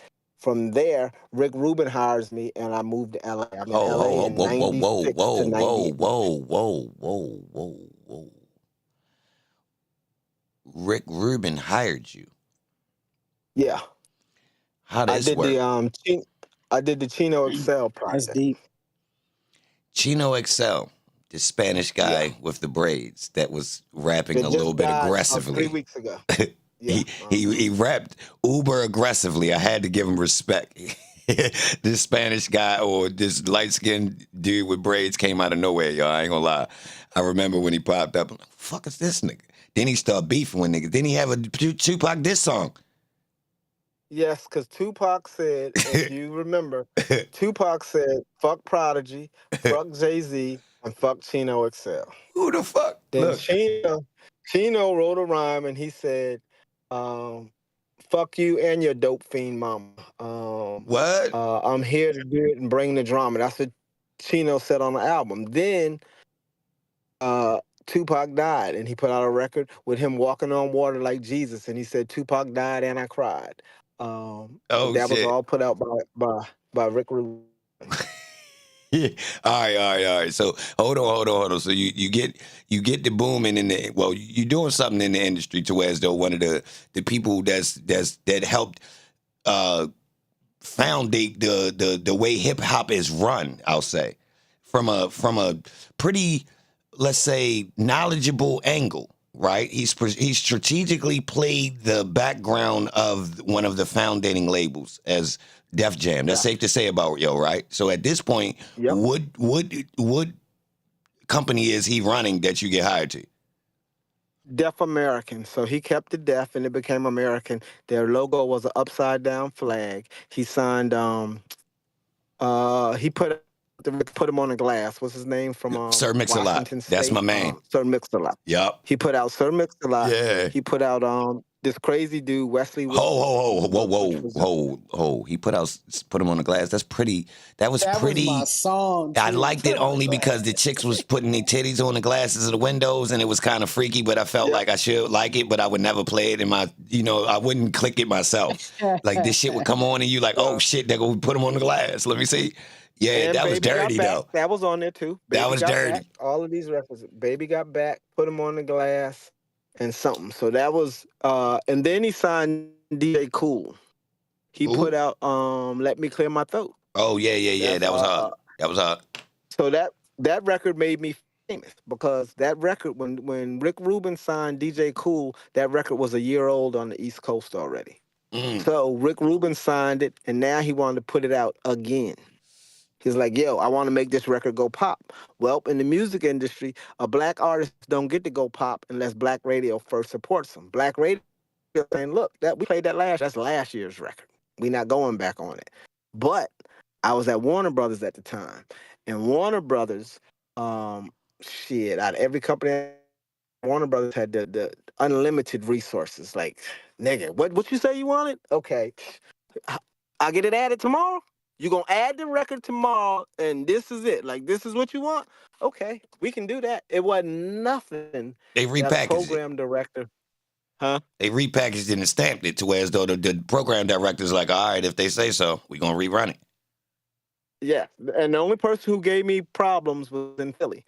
Gary Young told me, I'm not playing the record. Give me one reason why I should play the record. So I flew to Philadelphia. AD, first of all, the president, AD Washington, told me, Gary ain't going to play the record. I done talked to Gary 100 times. I know he telling you to fly out there. He ain't going to play the record.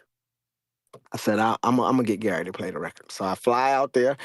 And first thing I do, his wife is Sunshine. I call Sunshine. She loved me. I'm like, Sunshine, man, Gary, you got to talk to your husband. He got to play the record. You know I don't get into business. I know you don't get into business, Sunshine, but talk to your husband. Gave her a bottle of Cristal. She loved Cristal. I was like, look, take this bottle of Cristal. I'm going to leave one at the office just so we can, for radio's sake, I'm going to walk in. I know Gary don't drink, but you'll have another bottle. He'll bring one home. So I go in there.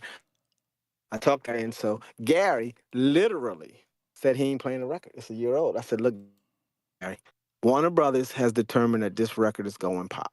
It's gonna happen. We already got enough black stations to make it happen. They only needed me to get it up. The reason I'm here too is because they about to write you out of history. That means when the record, everything we did last year, don't even count. They're not even gonna acknowledge that even happened. The only way you're in history for breaking this record is if you come back on it. You the one that made the record. If you didn't play it, the record never would have got picked up. Now they're about to put all this money behind it. And you not gonna get on the boat with it? And he was like, I'll fuck with it. And so then when he did his ads, he didn't add the record. So AD called me up. He said, I thought you said Gary was gonna add the record. I said he did. I called Gary. I said, Gary, I'm at the airport. Do I need to come back to the station? Because me and you shook hands. Like one black man to another. We shook hands. Fuck all that other shit. You shook my hand. And he said, no, I just left it off the list. My bad. I'm correcting it now. So he added the record. And shoot, the rest is history. Cool blew up. It was like, all the way like that. I mean, they don't hire people from the street. You got to go get a job before we'll hire you. It's like you need a company to hire you, and then we'll hire you. So that's when I started looking for who's going to hire me so I could come over to Arista. And it was Rick Rubin. Rick had Chino and flew me out there and said, let's do this. Yeah, that's crazy. So, and it was the best job ever. Rick Rubin, out of every record company, out of every company, including the United States Air Force, Rick Rubin was the best employer I ever had in life. As far as listening to the employees, As far as so at Rick Rubin, all executives got massages on Fridays. You leave the office, go get a massage. What? And on Fridays, he brought in masseuses for the assistants. So the conference room was set up and all the assistants could go in there and get massages on Friday. Rick was like the most fairest person I ever met. And he always said, let's hear what everybody got to say. Rick would sit in the room and literally listen to everybody's opinion. It wasn't like no other company that I got to. It was small enough where everybody mattered. And he had a budget big enough to make stuff happen. So I really, really enjoyed my time at Def American. That's crazy. So y'all, the boy got a. Yeah, that's a crazy story. So all right, You know, so you wasn't in Atlanta in the later years. Your music career actually took you around to where as though you kind of bounced around to L.A., New York, different places. So you never went back to No, Atlanta. when I got to New York, I technically tell people my heart was in Atlanta, but the thing about the music business is, or any business, I would think, in order to really make stuff happen, you got to be around the headquarters. So that's why when I worked at Warner Brothers, I was in Los Angeles because I talked to the president every day. I could get access to budgets and shit that I needed. So same time for me to come to Arista, I was really an Outkast fan. They, to me, was my favorite group, so I wanted everything to go right for them. So the office literally wasn't checking for Outkast. As a matter of fact, the New York view was that was the most Bama shit they ever heard. I remember the head of radio, Lionel, saying that "Wave Your Hands in the Air" was garbage and it'll never be played. I said, nigga, you are that out of thing with music? They really thought New York was clearly New York had lost the torch, but people in New York didn't know it. I was so amazed at how y'all ain't running shit no more. Like they really in their minds thought they were still running the music business, and they wasn't. So I went and sat with Flex, told Flex I wanted to play a record. He didn't want to play Skew It on the Barbie. He said, man, give me something because everybody gonna jump on the Wu-Tang Outcast. That's a given. Give me something. So I gave him "Wave Your Hands in the Air," wave them like you just don't care, and he broke that record. He was playing that in New York before anybody else. And from that, Flex always, like, we had a good relationship because I gave him a record that I wasn't supposed to, but it proved that they was going to blow up. And so from that point, Outkast had New York. Plus, Master P had just came, so I knew some dudes that knew Yo, some hold people on, in hold on, P's hold on, camp. hold. So hold on, bro. So you were a part of the stage of history where down south broke into the national hip hop scene. Absolutely. Yes. I was right there. Well, look at it. Check this out. So Richmond was in the 90s the test market. So this was the rule. If the music from down south could make it in Richmond, it could go north. That was a If the neutral music state. from New York could make it to Richmond, it could go south. So all the records, I never really should have left Richmond because I had the budgets and the money I was making when I was here was wonderful, and I didn't realize the power I had. I had to go around the world to figure out, wow, I had more power in Richmond. I get more money, but less power. And in the music business, the way I saw it, power was more important than money because I could have made different things happen. When I got to New York, I didn't have as much power, but I had more money. So yes, I watched New York crumble and lose its way in the music business, and I watched Atlanta snatch the torch and never give it back. Never. And that's why New York got it so bad, because New York actually tried to block Atlanta. New York, Now, try to block everybody. Puffy specifically. But the people that Puffy, actually built the industry actually was embracing the different places at the same time. It was the people from these certain areas that tried to block it because it was job security. But technically, the music industry itself was going to go to Atlanta regardless because it was people that was going there to build a new industry that was untapped. True? Yeah, no, the streets of New York loved Outkast. In the streets, Outkast was ruling. Who wasn't messing with Outkast was the industry. It was the radio stations, all of them people. That was a clique of people in New York that was trying to hold this New York torch. Was Funk Flex, Red Alert, all these DJs was refusing to play down south music. Like they had made a coalition and said, "We not fucking with none of that." Then the real breakthrough came because Master P came to town. Allegedly, Master P came to town and dropped off a sack that was so big that New York opened up the door. Once they played, I said, oh, I got their ass now. No way y'all not fucking with us because you playing an independent. We getting ready to get on the radio in New York. That's a given. That's as soon as they played that on the radio and Flex was on there, I called it sucking dick. I knew then. I said, up, watch. I knew. I went to Flex's office. I sat and had a conversation with him, and he understood the South was coming. It was like, yo, bruh. They coming. Not only are they coming because they got music, and now Clive then gave us a budget. Okay, Hold now you're on. talking Arista money. And they got 5 mics. How long after this? 2 days. What? Look, this how much Arista had. Arista had so much money, and this is what I learned why I knew it was a play. Check this out. We had a party. They had me do a party for Outkast, right? I set up this whole party, rented the club, everything. Jay-Z decides he's going to throw a press event the same day. We get a call, and they say, cancel Outkast party. And I say, cancel Outkast party? I can't do that. Like, we already spent. They said, we don't care. I said, look, so now, it comes from on high that we have to cancel the party. And this one, I knew the whole music industry ain't give a fuck about nobody. I had spent $40,000 on liquor. I went to the club and said, yo, I gave you $40,000 a day for the liquor. They telling me to cancel the party. You know, the club owner said, nigga, you ain't getting that money back. And I was like, man, hold on. I know how y'all do regular niggas. I ain't no regular nigga. You're not just getting ready to take $40,000. He said, it ain't your money. I said, I know, but damn, you're not gonna let me eat. So he ended up kissing me back. I got $10,000 off of that and all the money for the. So they had gave me a $50,000 budget for the party. He gave me all that back.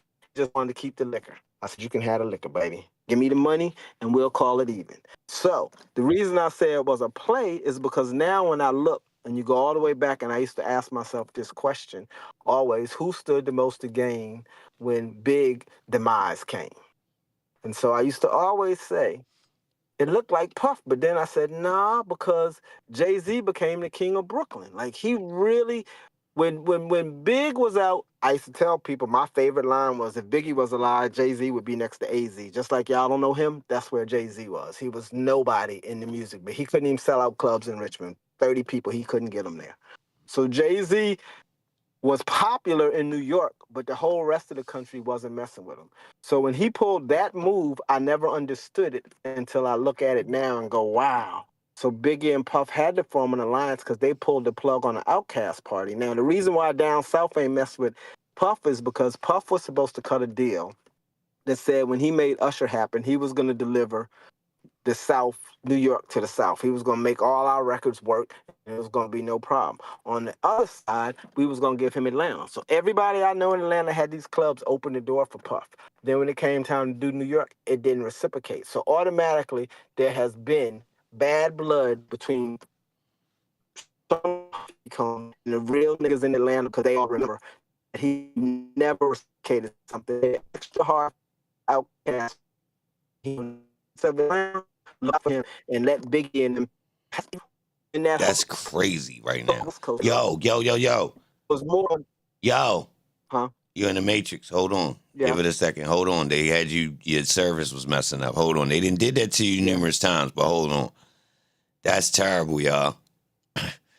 Hey, that's mysterious. He the only one that's been getting thrown in the Matrix. Now, what you were saying, bro?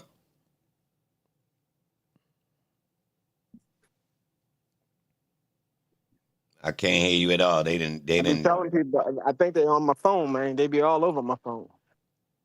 Yeah, go ahead and rock. So, Puff was supposed to reciprocate and give New York and make it easy for New York, for Atlanta, for Outkast particular, to walk through New York. And he didn't. He actually turned his back on him. He actually made it harder. And so real niggas that I mess with, if you talk to, well, Rico is gone, rest in peace, but they ain't never rock with them because he made it difficult for them. And he was supposed to make it easy when they know that he didn't get no love in Atlanta. We opened the doors for him in Atlanta, and he didn't reciprocate. So in the scheme of music, nobody really liked him like that. So then when Jay-Z and him now allegedly are best buddies, it makes you wonder, or it makes me wonder. was Outkast party canceled because even back then they had chose Jay-Z? And I would say yeah. Like that's where I'm sitting like, okay, so now, because why else do you call off a party that's paid for, and the club owner saying it's sold out? Like, nigga, we about to eat tonight.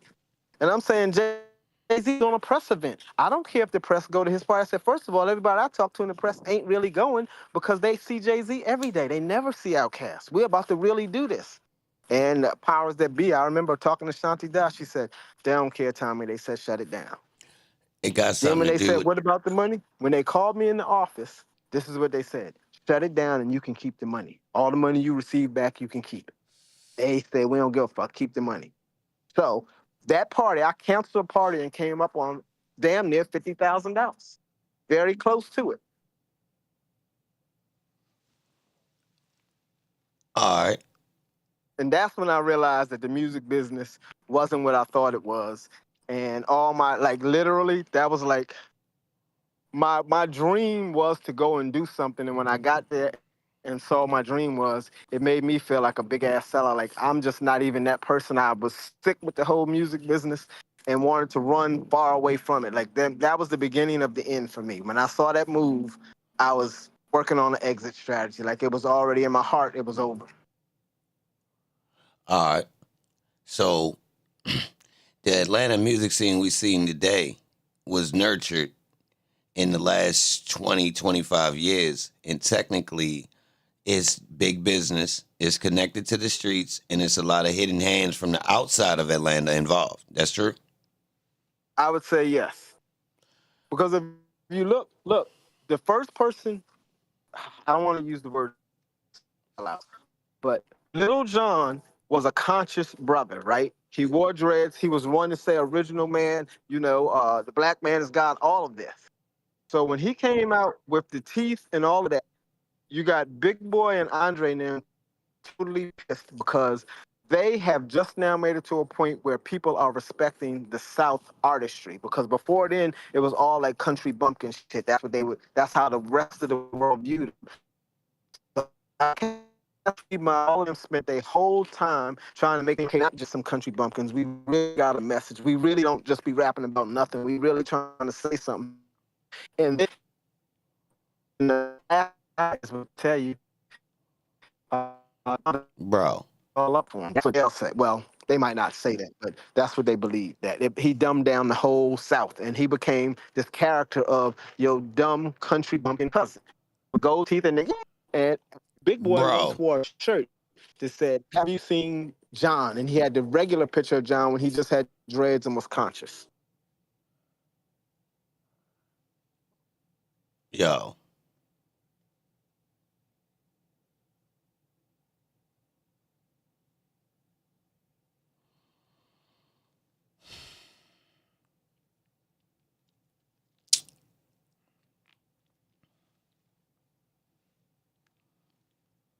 So that's my little take in a nutshell.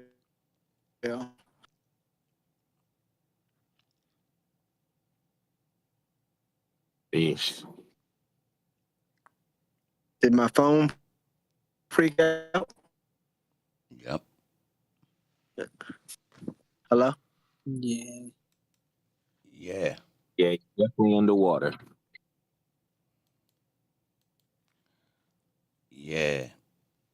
We could barely hear you, but yeah. For some reason, when you start getting into certain topics, it seemed like your phone just started messing up. That was crazy. Yeah, I hung up and came back. Can you hear me now? Yeah. I don't think it was I you hear for you. some reason. I couldn't hear nothing. I was like, Oh, you couldn't hear nothing? Oh, that's crazy. No, we wasn't saying nothing for a minute. oh, okay. Yeah, they was hating on you. So, all right, so yeah, the Atlanta music scene evolved, y'all. So he gave us a nice little run. I ain't gonna keep prying in because technically that's a wide range, and he just gave us a lot. Technically, that's a lot of insight. Technically, I'll pick at him. I ain't gonna keep. You feel me? Like that was a lot, straight up. Yeah, he was smoking boots just now. We definitely. Yeah, hell yeah.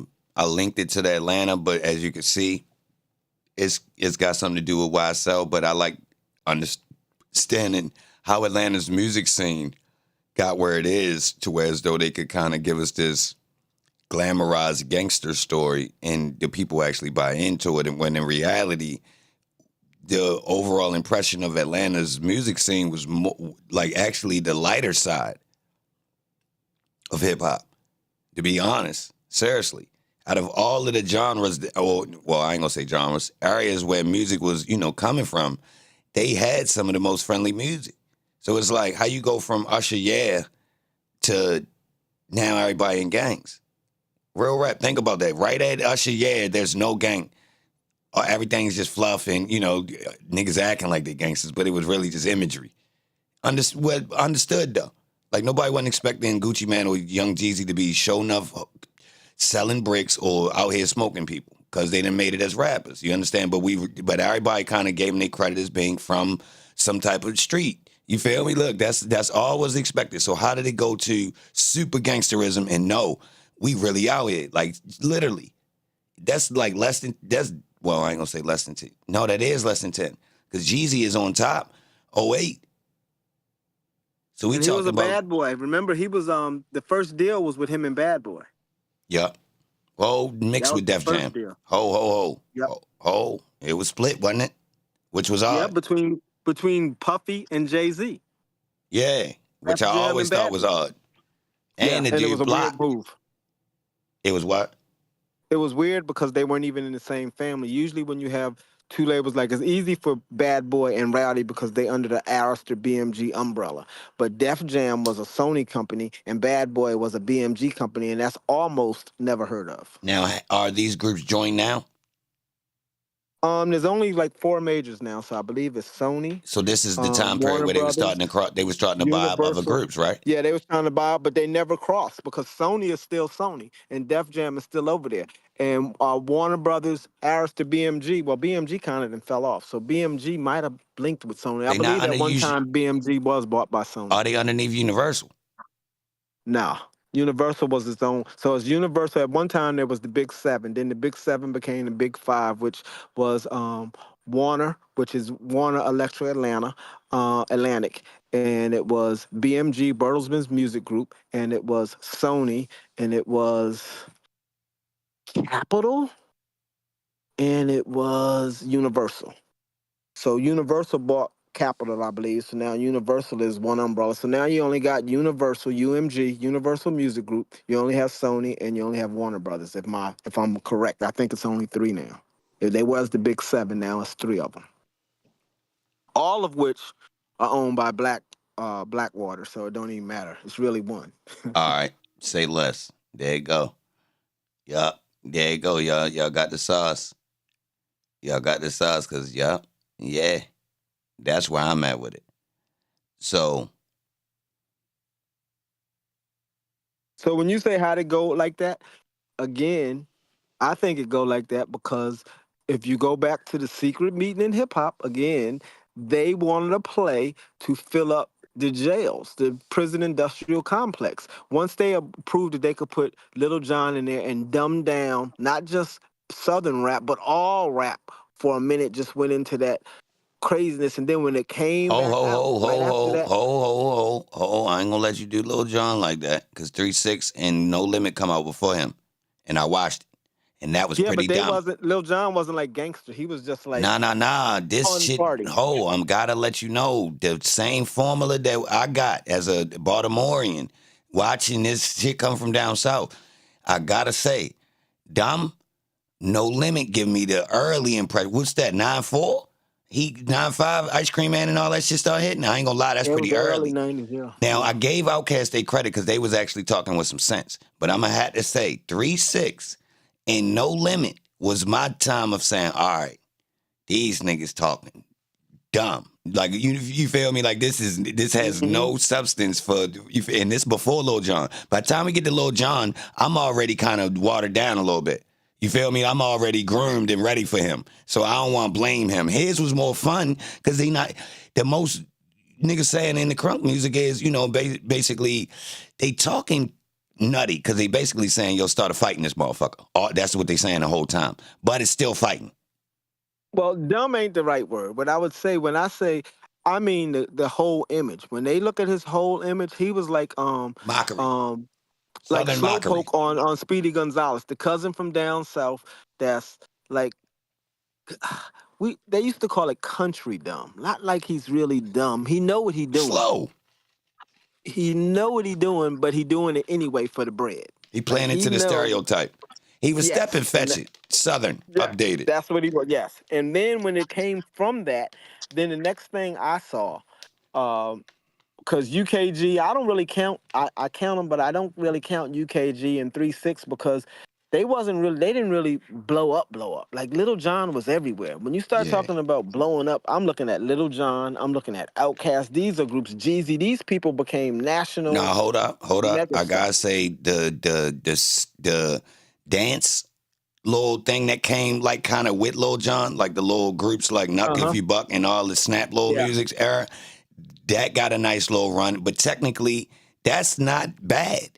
I'm gonna keep it real. That even though it's playful, and if you a gangster, you ain't necessarily you ain't riding around to no goddamn, snap your fingers and all that. But as far as the music industry goes, I think as far as representing urban culture music, that wasn't bad. It's not kind of mockery. It's fun. It ain't It's really got fun an and age. partying.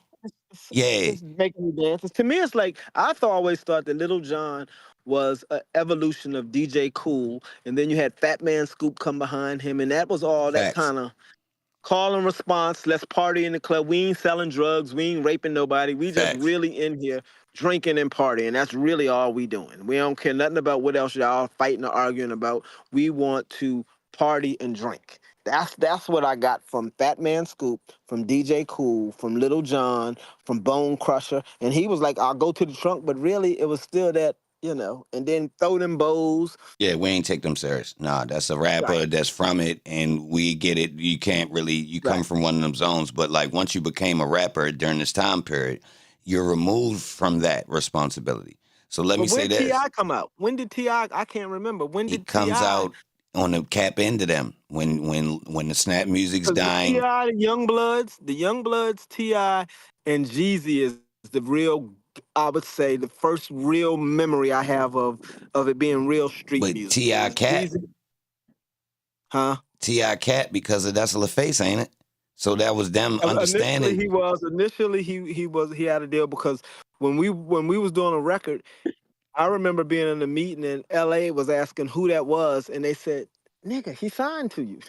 He put out his own mixtape because they wasn't even dropping T.I. The reason I respect T.I. is because That's they true. wasn't even gonna put out his mixtape. They wasn't putting out his music, so T.I. put out a mixtape on his own and made the label go, who is that? And then they realized he was signed to him. That's T.I.'s story. Like T.I.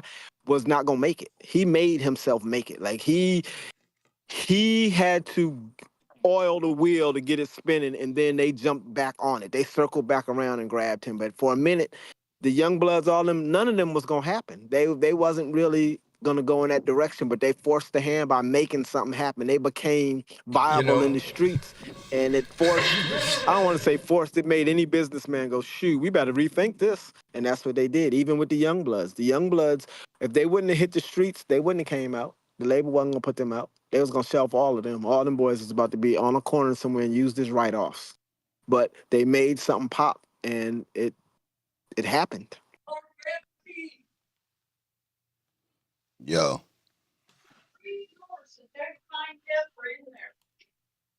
Benji, you got your mic open.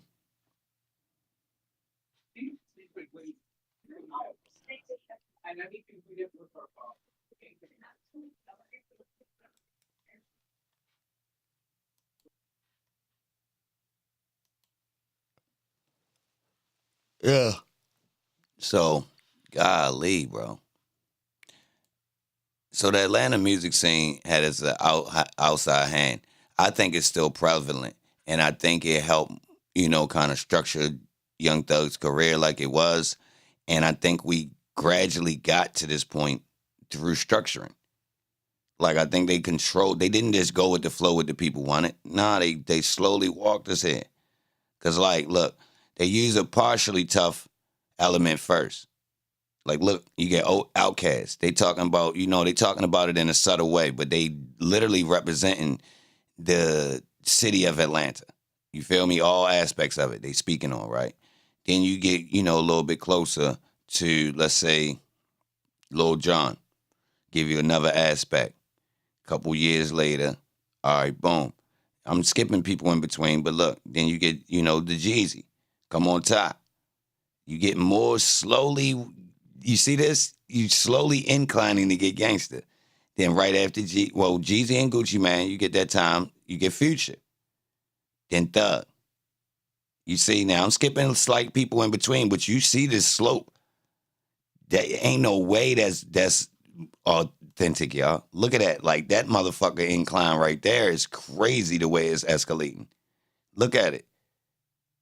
That bitch is literally an elevator, y'all. It's literally going up like the way towards more crime, if you get what I'm saying.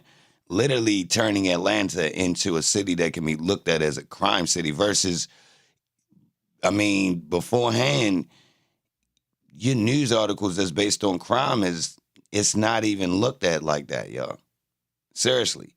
So I'm asking y'all, the people that welcomed entertainment into the city, so they got it prominent black people already before the rap hits, just to let y'all know.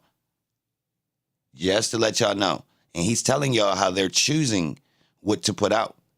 Tommy just told y'all he's there with people that's directly, making the moves. He's showing you, boom. Now, the only tug of war is people inside of this trying to keep a little bit of leverage for job security. The New Yorkers that's home base don't want to just let Atlanta just take their shine, so they trying to hold it. And Atlanta trying to fight their way into getting a piece. Now, the same thing going on now. As Atlanta got their piece, they was tugging from New York. Atlanta had to hold on to it because other people tried to take it from Atlanta. But the whole thing is, it's actually the music industry jumping around, and it got political connections. So you can see the hidden hand. So let's go back. All right. Black people migrated from down south, flooded the up north cities, and then technically people from up north moved back down south with the dollar that they made in the underworld and restructured Atlanta. So this is the hidden hand of the black community. Think about it.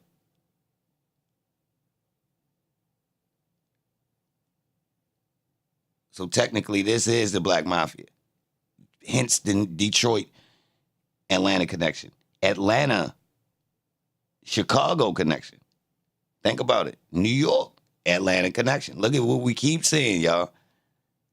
You get the money up north, boom, go down south. But we originally from down south, though. Y'all do know this is the up north story. We originally, yeah, hell yeah, hold up, ho. So it ain't nothing to loop back. Once you get a couple dollars, go down there, wash up some money, run your plays. You breaking bread with the people, though. Now, the play is you can't go down there and try to overstep your boundaries. Yeah. But you could go down there with a play, get a couple of them, set up shop, run it through. Now we getting bread. Now, hold up. What's up with the BMF thing? That's Detroit again. So you got the outsiders coming with this play. Now, Holmes mentioned Detroit, too. He mentioned the clubs. This their hidden hand again. Like, think about it. He said 6 people. They was making decisions. Let's just take these pieces from his story.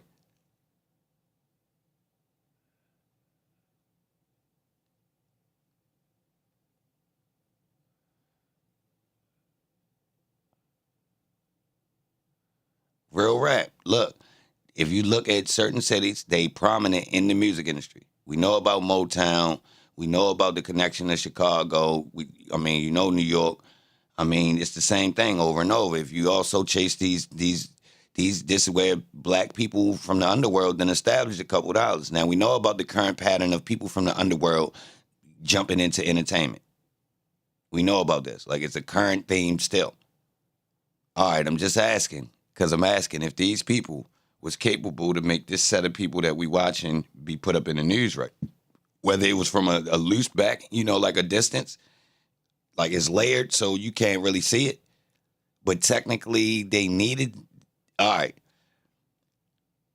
to speed Atlanta up and make it a bigger, faster city.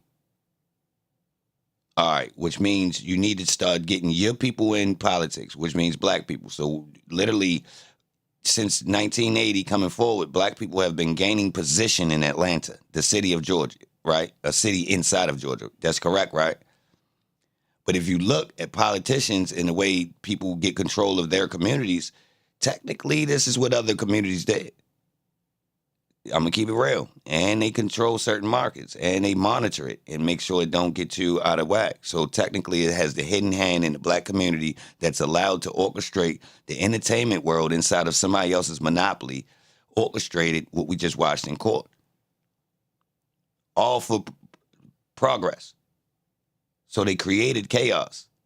The chaos was the whole idea of Ricos, gangs, artists. They threw everything in but the sink at us.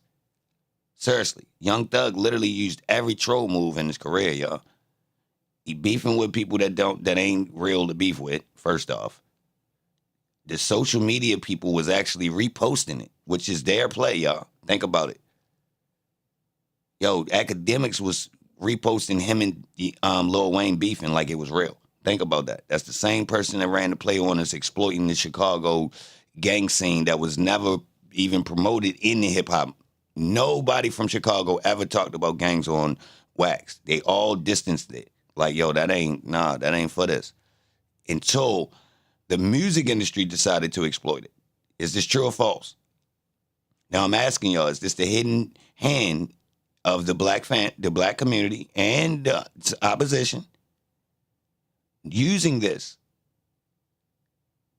Like they've already been using social issues to cause chaos. Now, the thing is, the average person would tell you, oh, no, that's somebody outside of our community doing it.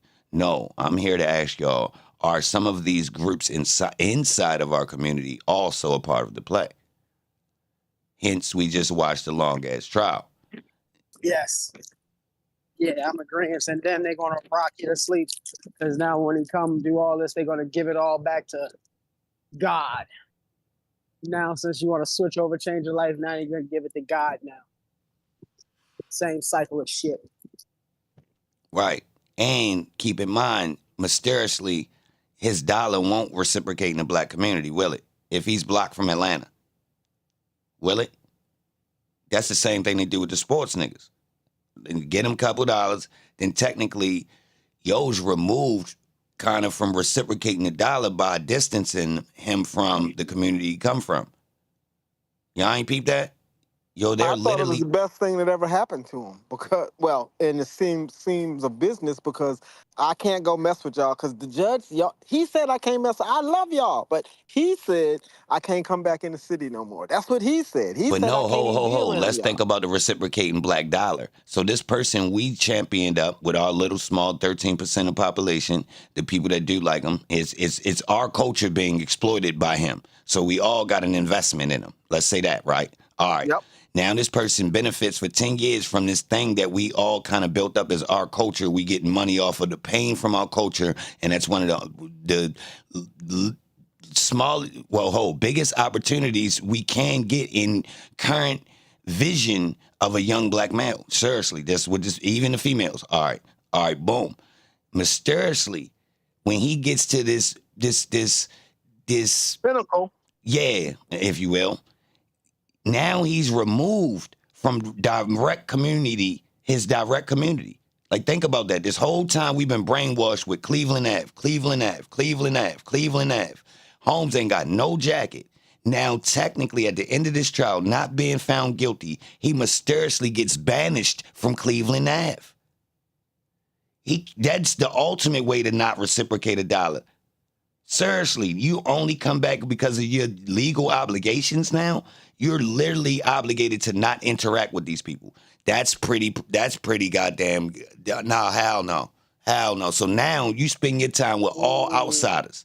Spend your money with all outsiders. That is the exact opposite of unreciprocating the dollar in the black community. Taking the top people and removing them.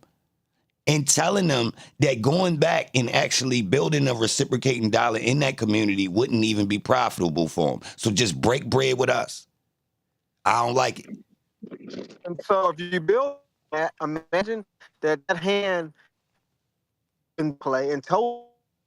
God damn it. Assuming to be with them for the play, to promote himself. He's with them only to do the play. So at the end of the play, Tommy. Let me say this. Let me get us on equal ground right here. How about this, Tommy? Should he have been barred from Atlanta or from hanging with criminals? from hanging with criminals. All right, we on the same Atlanta's page. like, We on the same page. How they gonna stop that boy? You see what I'm saying, y'all? Like they took a bold move, bro. They put a move on some old look, bro.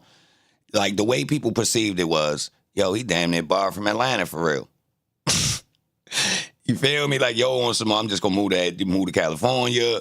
I'm gonna do my probation out there, yo. So we unreciprocating $1 for a criminal crime that has a criminal that's alleged for drugs now. So now yo's been removed from the community, but he could come back and speak against what he used to get to the chicken.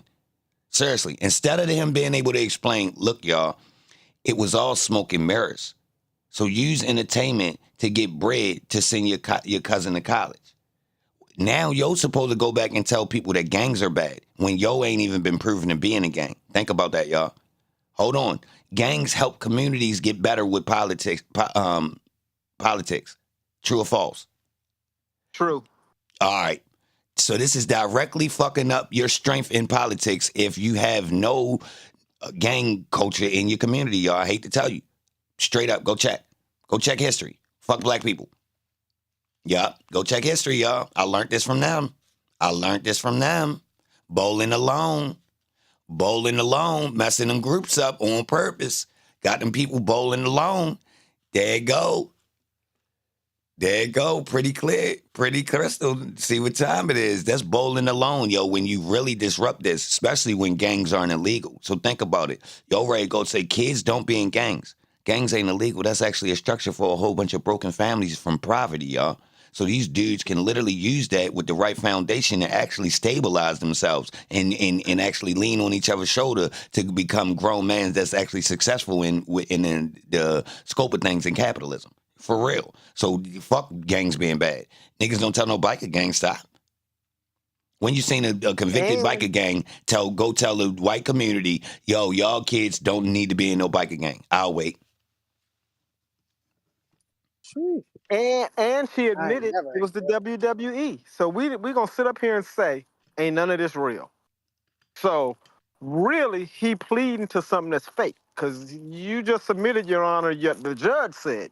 So this is like the WWE, and I'm like, yeah, it's like the WWE. So now, why am I barred from Atlanta if we just all sat up here and said this was all made up? Which stops us from breaking law for real, because we're actually using God-given talents in the little bit of industries that's got a door open for us. Seriously. So we actually doing right. If we know it's the WWE, why isn't the commissioner of the WWE being charged? My whole thing about this whole trial is Leor, Kevin, and Here they go I playing can't with call y'all. his name, but why That's they not fucked up. to be there? Hold, bro. Relax. Pause real quick. Get the matrix out your throat. Pause. Hold up. Hold that thought. No, we ain't doing that. Let him get through here. It was a thunderstorm. Hold up. Hold on. Let it pass. Hold on, y'all. We need to hear this. Fuck that. They've been playing all day, ain't they? Why they doing? Are they doing that to me? Nah, I hear you fine. I think it's just always my phone. All right, go. I be thinking the people on.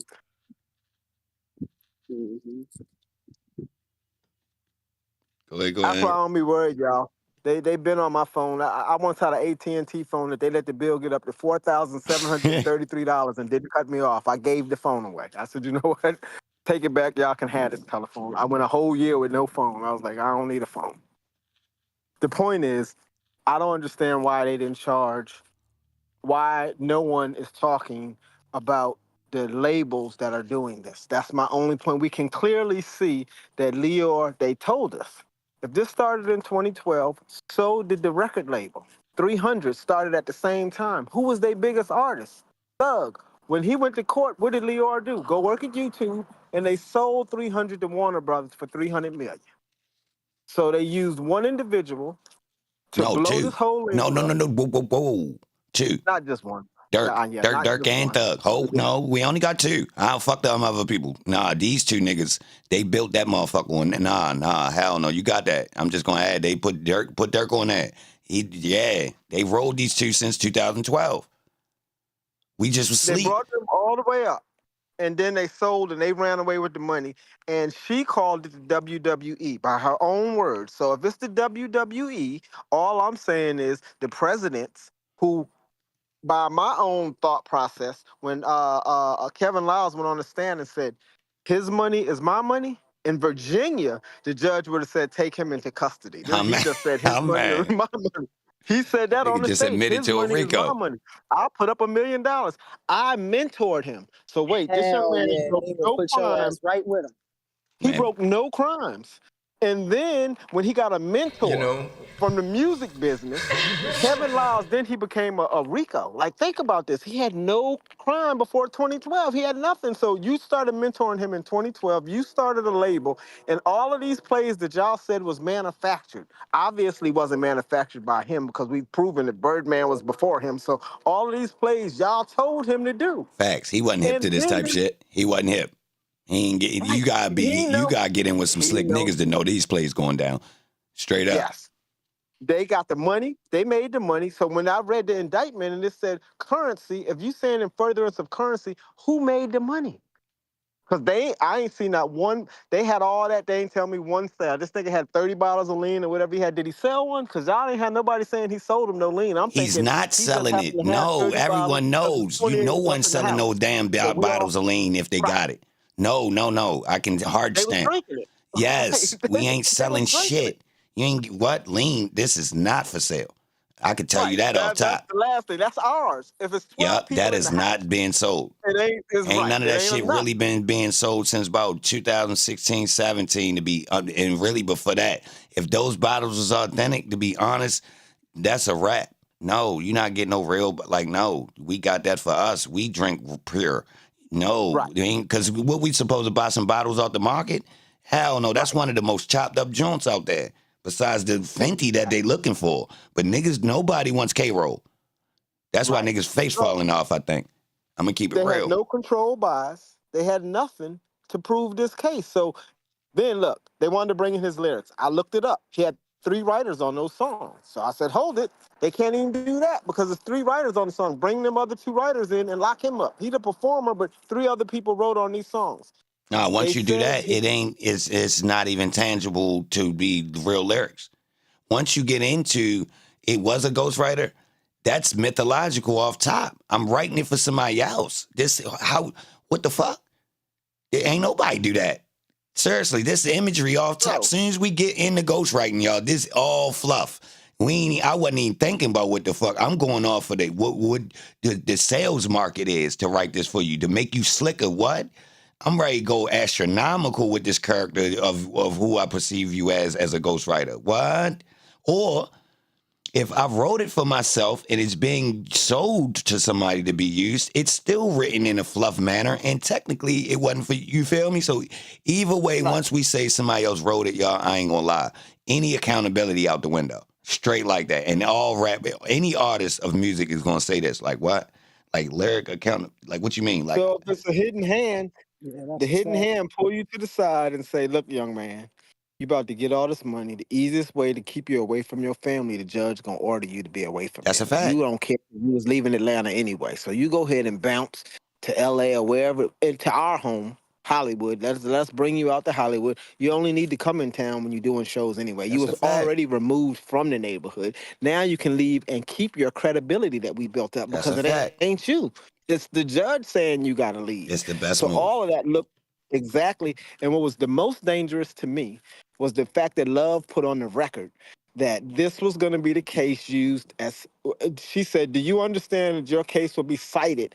And then she started quoting all those lyrics and all the stuff he did. So again, it's not him. It's the next one. He was the poster boy for this trial, so that now Lyrics on trial. everybody else that comes after this and the 2 that's left, them boys, they can forget about it. Like it's over for them. They going each one of them gonna get at least Oh man, I don't know. I don't think they going to jail, bro. Actually, I think they're gonna take. songs spitting all kinds of incriminating shit. What you say?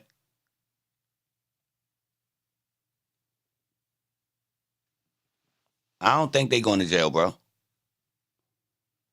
You think they're gonna win? I think they're gonna take a plea on Monday. I think they're gonna say, man, Ooh. 120 years and I can 15, I can do 20 to serve 15 and I did 3. So really in Virginia, 85%, they probably be home in 7 years. All right. I don't The know. way the judge gave out the time for the previous people that pled out, with the understanding of this is me letting these people slide with this serious nature of crimes, I'ma have to say on the strength of the state must be doing a super piss poor job of proving their case. Cause that judge didn't, man, she shunned Shorty on trying to get the statement of the goddamn witness of Donovan Thomas in front of them. They was in there. Yo, do you know how heavy of a, this shit anchored on Holmes? So she basically saying, look, I ain't ready to let you attach that on and put that on camera in this joint because you ain't even proved that. I think that shit hit so hard, y'all. Yeah, it do. Because look, all right, in order to find Stillwell and Yak responsible, Thug had to press the button. So you let him go home? That's nuts. She even said, I don't think Holmes violent. That's why I'm basically ready to put Holmes back out on the street. Y'all went long enough. Y'all ain't really proved Holmes violent. Straight up. So like, trying, make it like some real lengthy shit I ain't really into, and Shorty went for 5 instead of what was suggested. She made a statement, bro. There's no way. The jury gonna be confused. So now we looking at, which is going to get brought out at some point because now Sharp and them got foundation to use. Yo, do y'all know that niggas is home? y'all might be, I know they had some type of way to open that door of, y'all might be wondering, or as y'all heard the judge tell y'all that niggas went home. Yeah, y'all can look around. All right. Flat out, that's because they ain't got no goddamn case.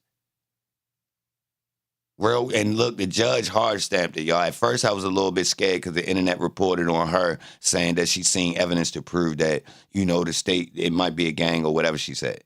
All right, she totally seemed like she went against that when she's saying that, yo, y'all ain't proved nothing yet on these M's. And she allowing them to drop the M's because I believe she had power to jump in there.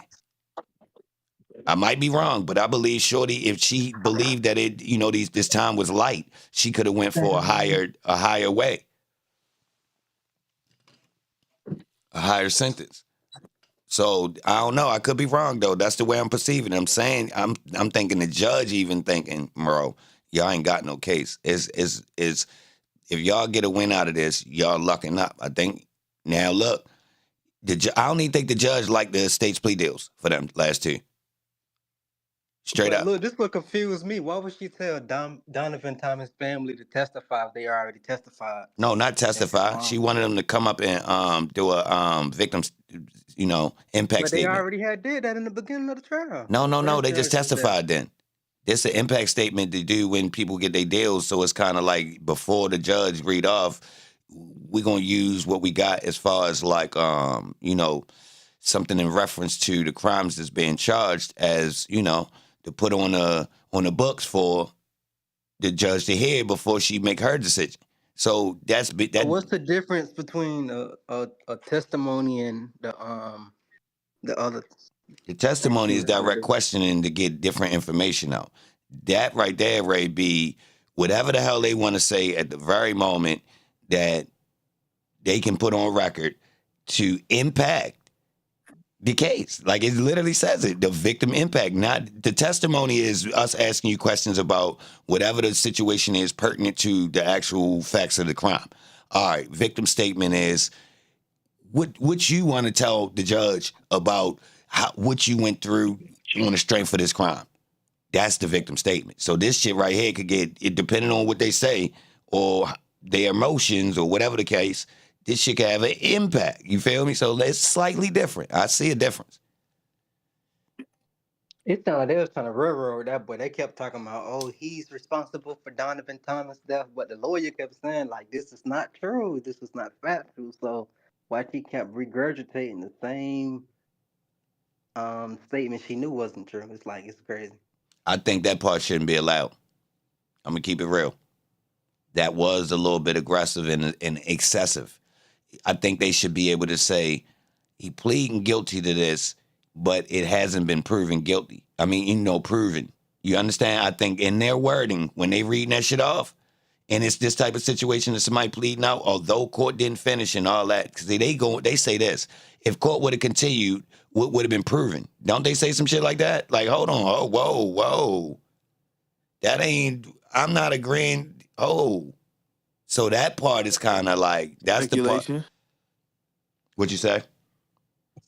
Speculation. No, I wouldn't. It was speculation, but it was just really. I feel like they was just trying to keep lying on him, so the judge can be like, "He's a monster. He need to get 45 years. He killed this. He killed these people." But like whole time, the prosecutor knows she lying, but she keep. You ever heard their statement? People be like, if you keep repeating something, people will believe it after a while. Yep. What you mean heard the statement, bro? That's a scientific fact, bro. You getting indoctrinated by something, bro. Lie, listen. You got mega tricks going on by somebody repeating. First off, the simple pattern of a pattern, and if somebody's using it strategically, it'll make your brain subliminally remember it. All right. You got all types of tricks being repeated, though. You got cadence. You got, they're drilling the idea, though, with the repetition. So, like, say, for instance, if you notice how people on social media regurgitate something that Trump said, he repeated a couple times. Then if you notice, this idea of what he done said in, like, this short amount of time actually start being picked up. Just a short idea, though. In huge waves. Yeah, like, and it's just now this is what people run with. So it's like, hold on. I'm going to tell you another person that was doing it. Kevin Samuels. Y'all notice how people, was popping up saying stuff and people was literally quoting yo? Yo, Kevin Samuels said, I ain't gonna lie, out of the social media area, yo might be one of the quickest rise to fames of quotable people. Seriously, niggas was quoting. I'm talking about people kept popping up, and I wasn't even looking for this type of content, y'all. But the material that was coming, it was getting so bad, y'all, I started being able to ask, yo, hold on. Yo, who on the internet talking like this? Seriously, y'all, look, it started being obvious. Like, yo, this is Kevin Samuels. Yo, I could tell when a new idea was being presented from him. Yo, that's how bad it was, bro. He lit the internet up. Can't he file like a lawsuit though against Fulton County though for like the what is it called when you lawn somebody, defamation or something? Who did? Who, Thug? Yeah, can he like file a lawsuit for like them like how they was like had his name in the newspaper about murders and all this crazy junk? Like, can he file like a lawsuit? Mysteriously, I'm gonna keep it real. When you look at the news, they was always saying alleged. I'm gonna keep it real. The news and the articles, as I was reading, I peeped. They wasn't directly saying Young Thug. They was choosing their wording correctly. Yeah, they knew what they was doing. Yeah, so like anytime it came to like kind of mentioning Young Thug, they would always make sure they put accused of, alleged.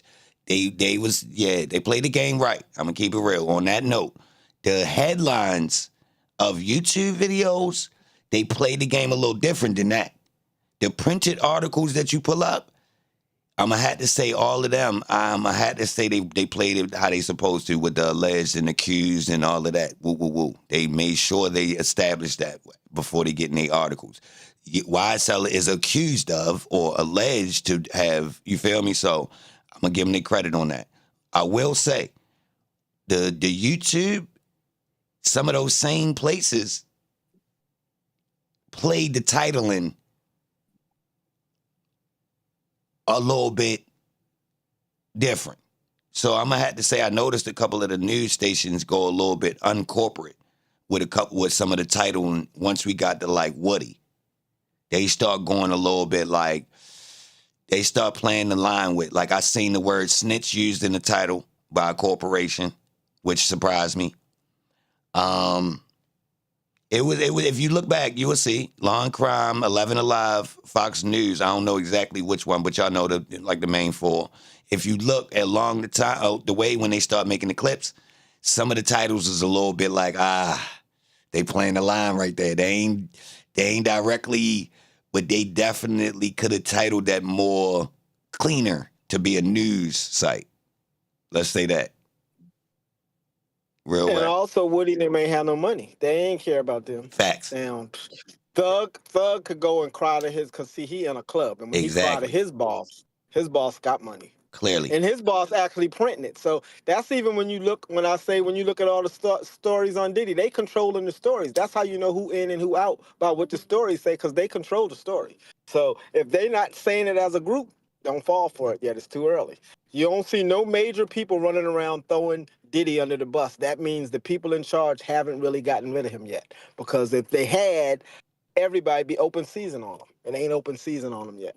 It's still, let's give him a chance here a moment. The news has not went all out on him and on none of them. And that's how I always know who's still in the club, when you learn to read what they say and read the right magazines, and how TMZ says stuff. If you pay attention to how stuff is printed, you can tell who's on whose side, just basically, and whether or not they've thrown you away or not. And they haven't thrown them away yet, because you haven't seen them go all out on them. They ain't throwing them away.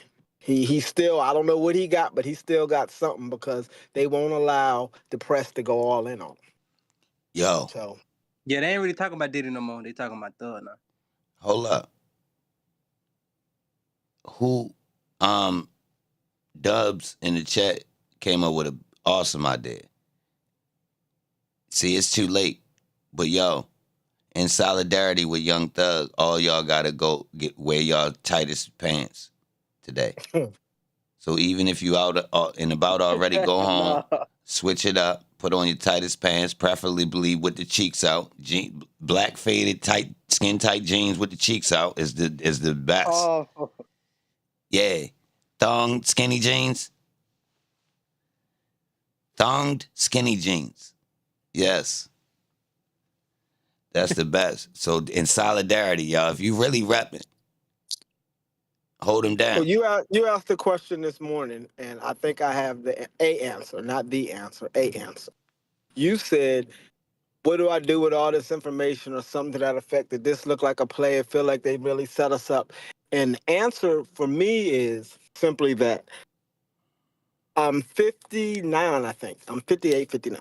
And the point is, my whole life I point out these things. Like, I can tell that you do too, Posted. I just know, I know people, you exactly like that. So we get to actually see what we said come to fruition. Facts. That's why I typed certain stuff in the chat, because I was like, look, this gonna end and he gonna come home with time served. That's all I kept typing in there, because I knew it. And when you saw it was a play and you was calling him, that's why I said, I'll be telling my wife, everything he said that came true. So if nothing else, you know that your discernment, your third eye, the knowledge that you possess is 100% accurate, because you was calling too many things too accurate. It was almost, I said, what, this nigga get bugged the courthouse? What the hell? Like, you was on it too much, to the point that your eye was open and in tune with what's really going on. And a lot of times we don't know if we really are. We go, yeah, I think so. But this was clearly showing us, forget thinking.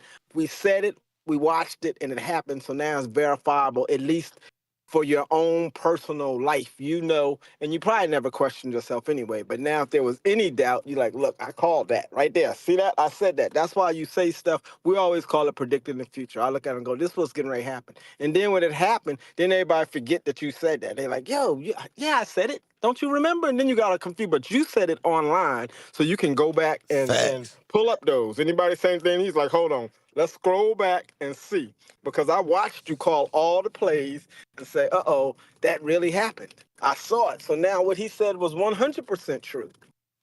So when you ask yourself why, this was just for the universe to show you that you was on top of what your belief system, whatever it is, you was on point with. Nah, but I told y'all the formula I'm using. The formula I'm using is they info. It ain't like, all right, so look, My foundation of knowledge is not from the average person that go to trying to do this stuff. If you look, I ain't coming from no religious background. I ain't trying to chop. I'm actually coming from innate world, and I'm not trying to expose them. Look, the reason why I'm not trying to expose them is I didn't want to be a part of it and kind of refrain, just like what he said. So if y'all go back to what Holmes said not too long ago, he said once he seen something in the industry, he decided he could have made more money back home. I made that decision because when my option came, yo, you want to come to Atlanta or you want to go to LA? My decision as a producer / engineer was, hold on, why you ready to go work in somebody else's studio? You got your own studio banging in a city. Now, technically, you could go be in a big pond right now, right? But you switching your whole power structure right there. You ready to had to go wait for somebody else to eat versus you done already turned your music skill set into a real generating business. Now, listen, early in my career, people came and said, bro, I went to school for this, and I don't know how to run a business. I don't know how to run no studio like that. Yeah, I know how to engineer and shit, but yo, I ain't gonna lie, yo, I like what you doing because technically you're applying what I went to school for. This was a reality check to me. Hold on. Look, this was another reality check. All my peers that did go out the city, they wasn't making no power moves. Technically, in the scope of things, I was jamming harder. So I stayed back. But look, hold on. That created this gap where as though, all right, I'm not so tainted by the music industry because I pump my brakes. Those parties that I might have got to and been upset that I figured out, what's going on in here? I ain't get to those. I knew it. Look, so say for instance, my little homeboy, right when I came to this conclusion, my homeboy signed with Future. So guess what? On the strength of how I felt about the music industry, guess what I told my homeboy? Unless Future trying to do some business with me or you ready to plug me in, I don't even want to meet y'all. Imagine that. I'm a producer at this moment. This the key. I'm directly plugged in with a nigga that's on fire right now. Technically, all I need to do is keep hitting my little man and telling him, yo, we get this to yo. Matter of fact, when you gonna be here? How you gonna do business if you don't know? Like, but guess what? Nah, bro, that part of the industry so tainted. Unless it's something authentic that you bringing me into, because I don't want to know. With JC, if you never met him before, I don't even want to be a part of that. Look, unless it's an official business move. So guess what? I never got invited. Oh yeah, I'm still in the mix all the time. Hell yeah, computer breakdown, niggas calling me, crunch time. Yeah. When it's showtime and Future done came into town and he in the studio, niggas know I ain't tripping about that. You niggas know how I'm rocking. Straight like that because I already let my little man know. No, I'm not bragging about this. I'm letting y'all know this was because of how I was feeling about the industry. I wanted to nip it. I don't even want to be around, see if a nigga real or not. Nah, let's just keep it business. So unless I'm needed to engineer or a nigga want to beat, I ain't doing no dick riding. Straight like that. I gotta respect that. No dick. These ain't none of these people who we think they is. None of them. You feel me? And my man was there. He watched it. He know I'm telling the truth. Technically, I was in a prime position to plug myself in. It was almost like if anybody, Spielberg.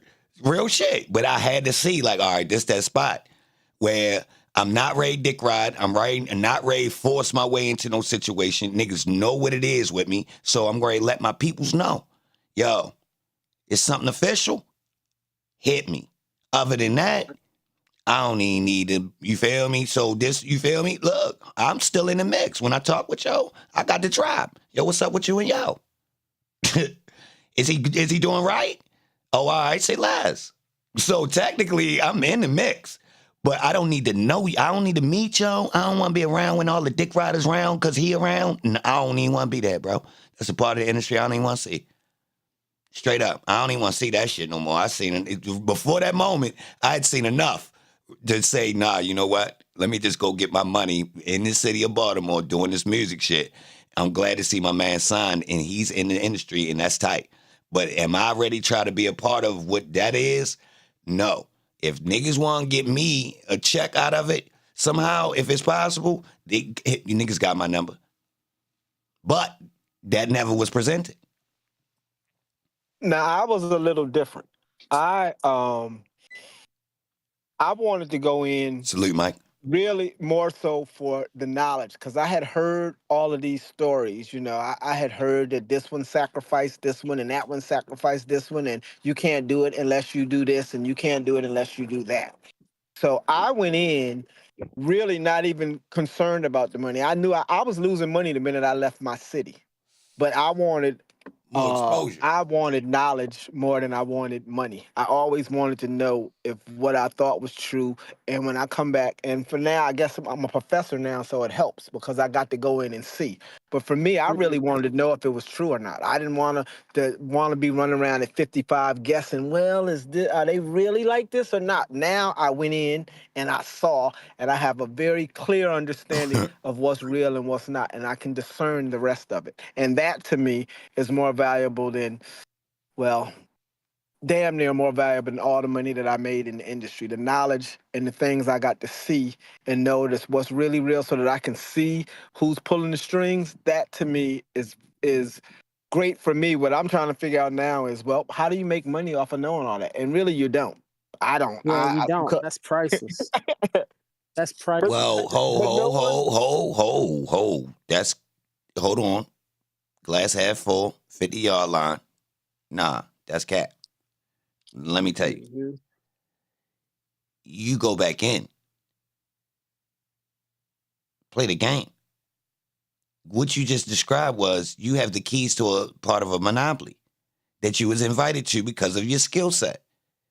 Apply it. Don't do dirty. Like, imagine knowing some secrets, but you ain't dirty macking.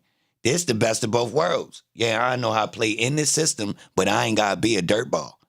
So that's why I always tell niggas like, yo, I ain't even gonna lie, bro. If I knew what I knew now, I wouldn't have shunned some of these situations as much because I would have just played the game with them. I know y'all taxing. I know y'all playing backdoor games. I know y'all sleazballing. Let's go in and get up front with this. Yeah. So now it ain't backdoor. Yeah. So what happened when you open the back door and say, yo, I see you? You see what I'm saying? Like, yo, no. Yo, let's break bread. Before you try to, I know you was ready to try to kick the door in, come in and do all that robbery shit. Nah, just come on in. Let's sit down and discuss this. What'd you say? You want some leverage? Oh, it's bigger than money? We can work that out too. I'm a thinking man. Seriously, I ain't just your average Joe. All right, come on, let's go ahead and sit down. See, that's the difference. When you're young and green, you see some of these systems, you going to buck on it. Yo, they trying to take advantage of you, yo, while y'all playing. But technically, if they just told you, yo, look, yo, it's a system. We got it set up. You could come and break bread with us, but it's kind of set up for us to have leverage until you earn your spot. And as you gradually earn your spot, you'll have access to different resources, and they kind of reciprocate. Earn your spot. You're going to get toasted a little bit, but just know you're just getting invited into a system where technically wealth can be accrued. So it's going to be some dirtbagging. Tighten up. Straight up. What they do is ruin the talent because they get the talent in without telling them this, let the talent come in all wide-eyed and shit. Now the talent get abused, and now by the time they catch on, they ain't got the energy no more. Now they throw them away. That's the part I don't like. If they'd have just told them, look, bro, it's a fuck you system. This first album, we gonna burn that ass. So just chalk that up. We gonna keep you well fed and dressed and motorized. Keep it churning. You in the game. You get it? Yo, rookies. I don't know when they stopped telling them, because in the 90s, everybody knew. The first album, what your whole goal is on your first album is to take your advance and not spend no more money. Like, you're supposed to go out there and really forget the hotels they trying to put you in. You're supposed to go lowball. Nope. I'm gonna tell you. I'm gonna tell you. I'm a part of the era of where they messed the game up with the fraudulent signing bonus / I just got all this bread. It's right around Cash Money. Who remember Cash Money coming out lying talking about they got a big ass deal? Now $40 million. Look, the reason why I say he's lying is because the context. See, the streets just run around with large numbers, just like they say about a basketball player. Yo, he just signed for such and such. They ain't incorporating. If that boy don't go to the playoffs, they chalking 50 mil. If Holmes get hurt, they can take, you feel me? All types of incentives and all types of weird shit that we don't care Right. about. So your But marketing and promotion budget is in that number, and you don't or even let me give y'all control another that. trick. They start doing. Putting dudes on Forbes lists and stuff for marketing, which makes you believe that people be the richest motherfuckers, which people go around saying for about 20 years that Puffy was one of the richest people in rap. I'm talking about the ignorant niggas in the streets will argue down about the wealth of niggas like Master P. I'm talking about, yo, even when Master P wasn't even visible, niggas still said, yo, shit, Master P got the most money. Nigga, it was like 07, 08 niggas was still bringing this nigga up saying he had the most money. I swear to God, y'all. Streets ignorant as a bitch. It's all branding. Because they kept talking about this. I remember when it popped out. Because in the early 90s, it was like he said, everybody kind of understood. Rappers all kind of just getting off the ground. They ain't really getting no money. Some artists even alluded to this. You know, you have artists that kind of like, yo, you know, niggas ain't really eating. Then first off, you got rappers as groups. So you don't even want to do the math. Come on, y'all. Come on. You was only making your money off of shows in the 90s. On your first album, you can't even chalk up none of that. That's why the 360 deal messed it up, because people could eat off of their show money. Once they cut into the show money, because look, if you sign for, let's say, call it $1 million or $2 million, call it $5 million. If you sign for $5 million, right, to Arista, the first thing that happens is this. They give you a PO number, which is like a social security number. So once they assign you that and they say Outkast budget is $3 million, everybody in the office got that number. Everything we spend, we write that number down. Like, I want to take Posted to Hawaii for dinner to talk about playing an Outkast video. I buy his plane tickets. I buy his hotel room. We sit out there, eat, drink, do all of that, and then I write down this number, 876392. And on the way back from Hawaii, I say, Posted, do me a favor and play Outkast on your show, interview him. And he says yes. Then I write down, post his name, and I put that PO number on it. And I do that with every DJ in the country. Every DJ in the country. You talking, some people wanted 10 pair of Jordans. Some people wanted flat screen TVs that back then was like $7,000. Some people wanted you to buy DAP machines for them. Some people wanted you to, you know, all kinds of things. But you just assign it to a PO. What I'm saying is there's 40 people in the office that got access to your PO. So when you look up and say you got $5 million and you go, where'd the money get spent? Then they pull out all these POs from 40 people in the office and go, well, Fat Tommy and Hip Hop Promotions spent damn $2 million. Damn, here we go. Over here in marketing, when we flew you up there and you did that whole television show, shit, we paid for And all of this that. why Yeah, we that was don't want marketing. real street niggas. Because after I hear about 3 to 4 people that then stole out this goddamn budget, we need to go holler at them at their desk. Straight up. Seriously. So that's why you get niggas who are a little bit tender. Just a little And bit. that's why they didn't put street niggas. See, they didn't put real D-boys in the game because they really knew math. Facts. You're not getting it down. When No, they and say we it's coming $1 with the million, pistol. Ho, ho, ho. No, the other part is they know when to just stop playing games and really show up with a pistol. You feel me? Like, that's all the jokes other part, aside, yeah. like, all right, that's enough. We coming strong now. You feel me? That's the real one. Because it really gets to that point in the streets. Like, where business really gets to a point where we not agreeing. Hold up, you taking too much advantage. I know what time it is. You bitching me. So and this creates a crash out, especially when you talking about a lot of money. I'm gonna keep it real with you. Entertainment lawyer, right? Say you was my entertainment lawyer. I'm a rapper. I was green. I let you handle everything. Then we so months in or however long in, and somebody say, yo, technically I think Holmes might have been stealing money from you. What? Stealing what money? Who? Yo, the entertainment lawyer, you know, that you got, the label, technically, the label gave him to you. Man, nah, we coming to see you. And this happened a couple times, and they learned their lesson, y'all. See, this how I caught on. All right, I was doing my research. So I was looking into why they wouldn't sign no Baltimore artists. So I'm doing real life analog research with people I know that's connected to the music industry, and they giving me basically the formula of, yo, they want people to give off the street image, but they not going to sign nobody that's really street. I'm summarizing it. That's what they basically saying, y'all. They want something to give the vibes of it, but somebody from Baltimore, like you know, somebody from the heart of Baltimore that's really from outside, and we ready to take them and get a record deal. That's really not going to work, bro. All right, look, there's another part I caught on to. The people that can play the line, they got enough, you know, they've been outside enough, but they can, you know, turn it down a little bit to cross this line. These people actually know how to get money in the streets. So the entry level petty bread from a record industry contract, it ain't gonna do. So they not gonna even want to stick around. So this how we was getting them dudes who really not on sign. They kind of borderline-ish. This how everybody was able to tell, oh, Holmes is a rapper.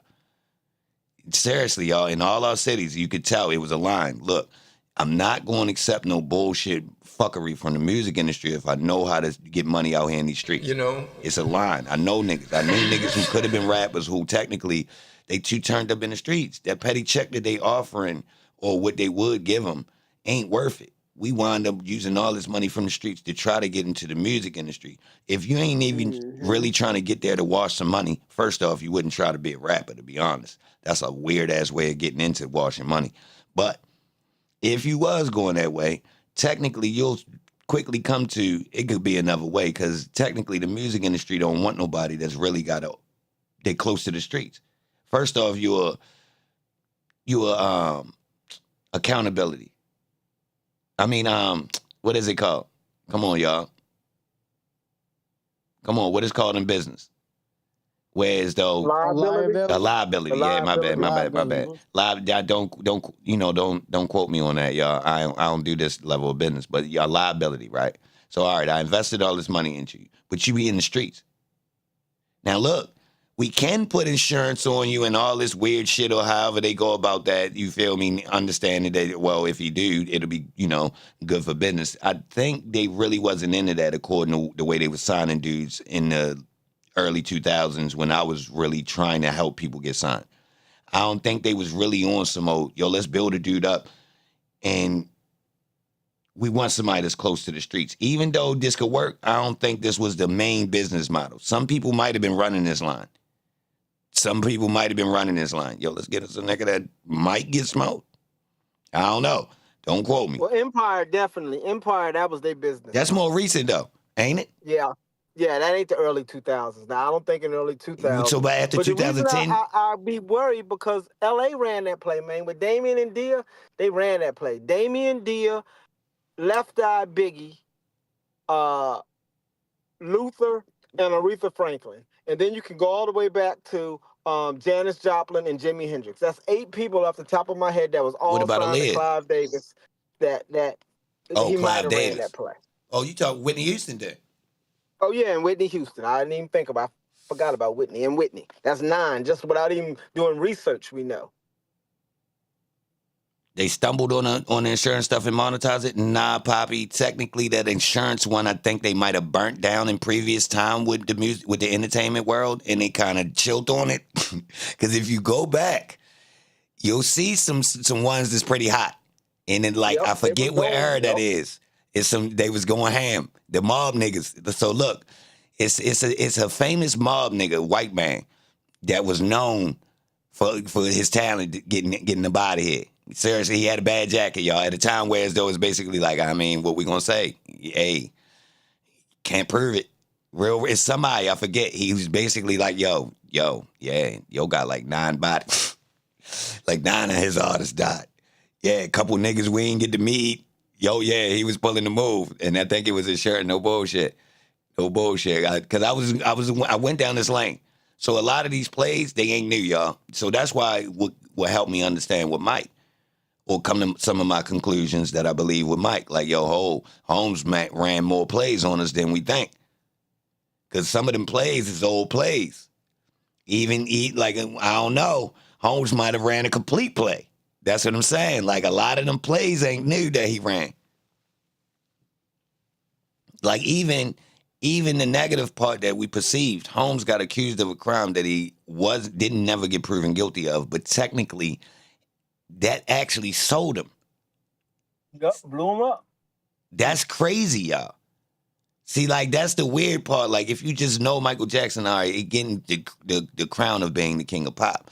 But when you step back and look at marketing, Yo, my whole adult life, Holmes has been being ridiculed and no good music came out. So, which me being a musician, I went back and looked at the catalog. During the 90s, that shit trash, to be honest. It's cool, but it's like water. It's meant for the time. Like, you feel me? Like, like all that type shit. Nah, that ain't fucking with Beat It and all that. Nah, fuck no. And it wasn't meant to. It was for the time. You talking about in the 80s? It was disco. That album hit the time. Yo, set the trend of a new star. All right, boom. Bad. All right, you can see what they doing with Holmes.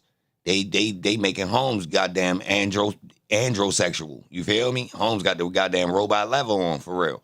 You feel me? And he on some fake rebellious political / over the top. You understand? Like technically this shit is just some old dressing and they're tearing down the black man at the same time. Cause they're this boy getting whiter and sweeter. Looking like a white lady as we go. And he's the most popular person in the world. So he's filling the void of black people are known to be very talented. If you know, you know. James Brown or Rick James or any of these niggas from previous years could have technically, well, no, they were promoted to the world. So black people getting to shine. We talking about Stevie Wonder, goddamn Diana Ross, all these type people as being the top stars. All right, so they know another one coming. So then this guy comes and take over the whole top category. Real shit, y'all. Once Holmes pop up, bro, yo just thrashed the top category of black goddamn pop artists. For real. Think about that, y'all. Once Mike hit, ain't nobody else. True or false? True, and Quincy put him in. So Quincy actually jumped him in, because they said Quincy, Yeah, walked him down. was a gatekeeper. So yeah, he walked they him brought down. him in. He walked him down. But I gotta give it to Quincy for writing that shit for him. I'm gonna keep it real. That goddamn album. And I don't, off the wall, cool, but that Thriller is the shit. Straight like that. But that's a lot of goddamn effort, if you really look.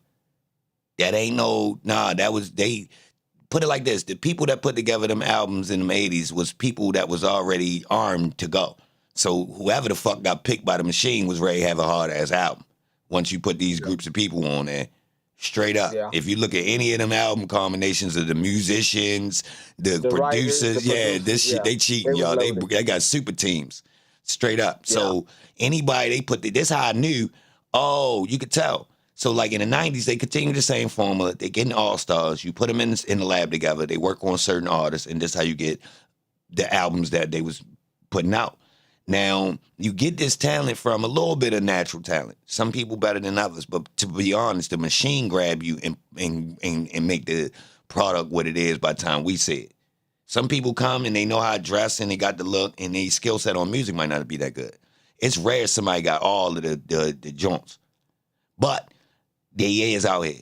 A lot of them don't make it, though, because these same people that got a lot of these skill sets, they might be smart enough to understand the business and question that they're getting taken advantage of, and now they're getting kicked out. Real rap. Or they might choose a position in the industry and not want to be famous. Like, fuck it, I'm going to just check this check for writing these songs.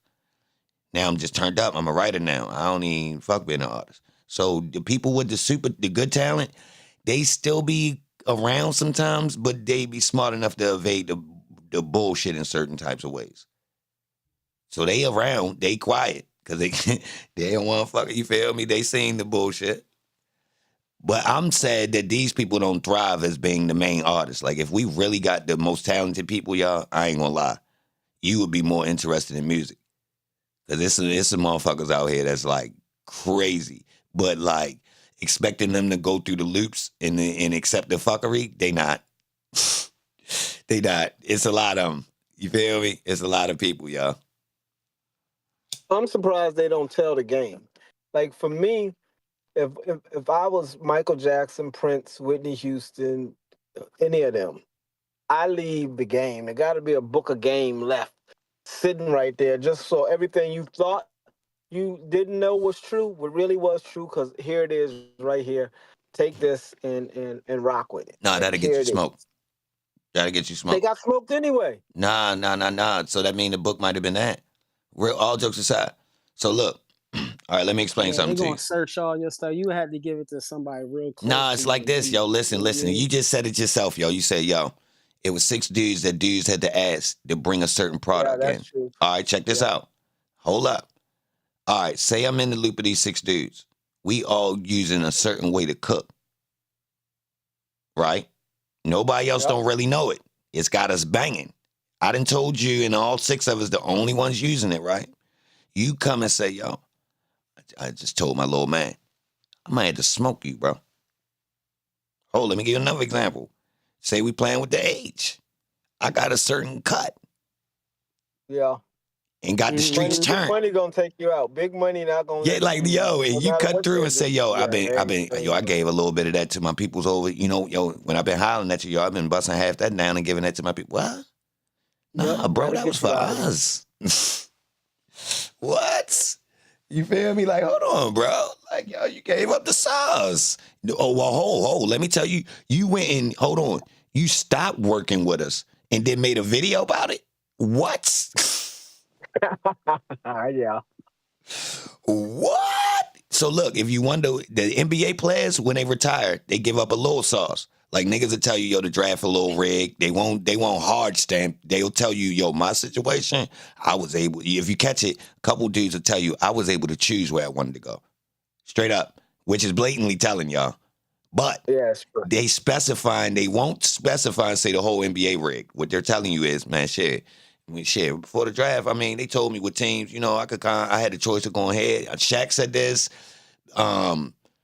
Patrick Ewing said it. Numerous niggas, y'all, that said this. Now, I've been peeped it. They had too many niggas go to their home teams on the first pick and all types of shit during the years, y'all. I've been peeped this type LeBron of ended up shit. in Cleveland. Yeah, like I'm talking, but even before him, this been going down. But Shaq shit was Look, pretty now, him obvious. and his son on the same team, please. Shaq's was, That oh yeah. whole thing is scripted. Shaq shit was kind of obvious too with the Orlando, then going right to LA though. Orlando. Yeah, because yo, that type shit is kind of like preposterous, bro. To be honest, yo, for you to like Wasn't it him bounce. and Penny Hardaway in Orlando? They like had a squad. Like they Yeah, but no. Look, the thing about it is they went to the playoffs, and his contract shouldn't even been that short. Think about He it. should still been over there. Yeah, what? Orlando, what? Nigga, we got first in. We drafted you just 2 years ago. That shit was like 3 years into his career, y'all. Seriously, Holmes got about first off, they shouldn't even went straight to the playoffs like that. I ain't gonna lie. In like his second year, they was in the playoffs playing the Bulls. Some real shit. If you look at the beginning of his career is pretty manufactured at the beginning, y'all. No cap, he was a force to be reckoned with, but you can see that they anchored the NBA on using that. That's all I'm saying. Like you could clear, like the way he went to LA and they automatically turned it to the show. I ain't even gonna lie, y'all. Cause look, I was an LA fan. And I was a little bit appalled that they brought Shaq over because they had Nick at Night and Eddie Jones and them and Kobe on the bench. So when Shaq come over, it was like, oh man, they done brought, you feel me? I even felt like, yo, because I hate when they bring the best nigga. That's like, it fuck up your team. It's like, yo, you only root for them because they got Joe. But I was really just fucking with him. You feel me? Because I fuck with, technically, Magic Johnson had just left like 2 years ago. Yep. And he came back. Straight up, no bullshit. So they was already playing over there with the Lakers, and then mysteriously they get Kobe. I think his second year, Shaq popped out. No bullshit, y'all. He played. I think he came that first year. He played with Nick Van Exel and them, and then I think maybe the next year Shaq popped up. It might be the third. I might be wrong, y'all. Don't quote me. But all I'm saying is, you could kind of see that some of these things be kind of. Well, Shaq got there the first year I was out there. Because I used to run in the Shack all the time on Sunset. He used to shop in the same store that I shopped in. So, and that was my first year in Hollywood. And that's when actually nobody was really in Los Angeles. They still weren't big on the Lakers. Well, Rick Rubin had 7th row center court seats. So I always sat there, but he would give them away because nobody really was going to Lakers. No, they just went to that down period. No, they had to chill because they had just went on the run. Yeah, the NBA, they used the shit out the Lakers. So they had the Lake Show rebuilt the NBA. Yeah, before the Lake Show and Magic Johnson and them, once Magic got there, they built the Lake Show, which is basically adding the cheerleaders and making it a goddamn whole show. Nobody in the NBA was doing that, y'all. Seriously. So they decided to start bringing them famous people and giving them the seats. Seriously. during the Magic Johnson era, y'all. Seriously, I watched the whole joint and not that goddamn Lakers show. No, I ain't watched. I watched some shit that was talking really how the NBA was using, how they rolled off of the Celtics, Lakers, and basically that was their horses to use to build the NBA, right? So that's why they got the same people that was beefing in the college league was beefing in the NBA. Magic played Bird in college, y'all. That's Michigan and Indiana State, right? Yeah, the Country Boys versus the City Slickers. True or false? True or false, y'all? They already was using the Celtics and the Lakers, but then the new the bus, the original bus, not Jeannie bus, but her father, Holmes come in with the we need to put the juice on it. I want the niggas running up and down the court showboating. I want bitches at halftime. I want, we ready to do the whole shit. I want flamboyant niggas. Yeah, y'all been, nah, that's the show. That's the show. Fuck trying to traditionalize these niggas. Nah, we want the show. We want the flamboyant niggas. Straight up, y'all. He bought that. Seriously, I watched some shit where if you look at these elements that is brought in with that team in this era, in his stadium, in those games, Holmes brought the NBA we fuck with. Before that, niggas playing stiff. They still got niggas barely dunking. You feel me? All that, y'all. They still on some anti-nigga shit. Straight up. Holmes come in. Holmes come with, nah, yo, we want that. We want that. Let's embrace it. Look. They come so serious with it, they actually used it for the Lakers-Celtic beef. So if you go back and look at the all of the like promotional material that go with, the Lakers playing the Celtics. The white people from Boston is shunning the style of niggers on television hooping. I swear to God. Openly. I couldn't even believe it. They was blatantly being racist.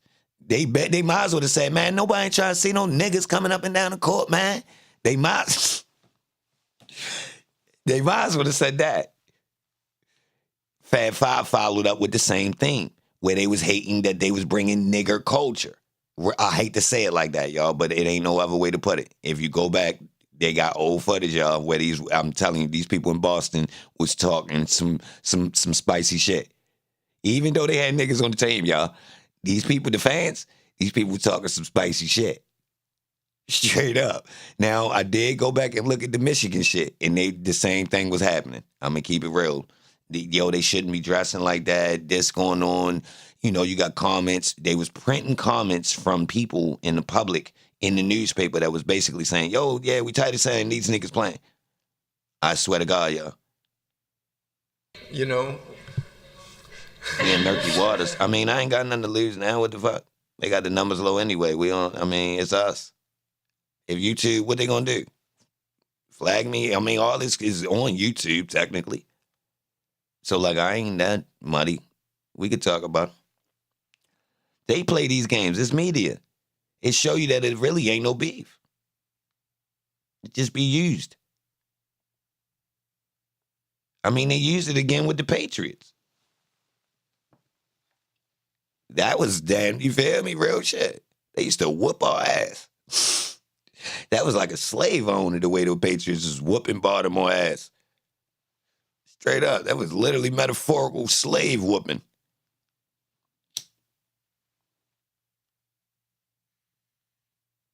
Yeah, they was flexing.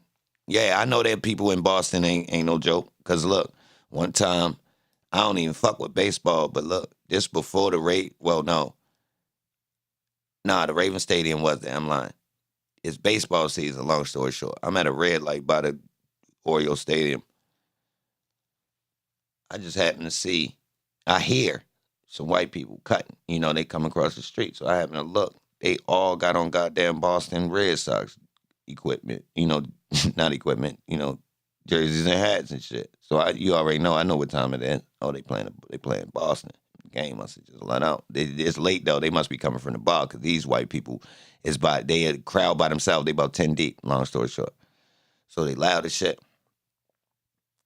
they loud and they must have won because these niggas dragging. So they see me in the car and they kind of like look and they on some old, yeah, woo, woo, all this shit. So I just roll down the window and say, fuck Boston. Nigga, they got quiet as a motherfucker. It was like 10 of them. Yo, I said that shit loud as a bitch. Yo, you can hear me echo because look, I'm in between some, y'all know where the riots popped off? Whoever seen the footage of the white people sitting down at the baseball, outside the baseball game at the bars and the black people come through marching and they get to fighting? I'm at that red light. Right there where them bars in the stadium, it's like a thing where you could kind of like cross the street and go to some like little bars. I'm like at that light, so they like come across right there. So if you right there, it's kind of close. You could hear it, like, so I yelled it so loud you could kind of hear that shit echo a little bit. Yo, fuck Boston. So they was dragging too much, y'all. I had to look around myself like it was just me and them. I was actually thinking to myself, yo, what the fuck was they doing anyway? They was dragging though. They was going hard. They was going hard. I had to give them their credit. They was going hard. I forget what they was saying exactly, but it rubbed me the wrong way. I'm had to keep it real. To where so I had to say that just for Baltimore. Fuck that. Ain't nobody out. Fuck that. I don't even fuck with the Orioles, but fuck y'all.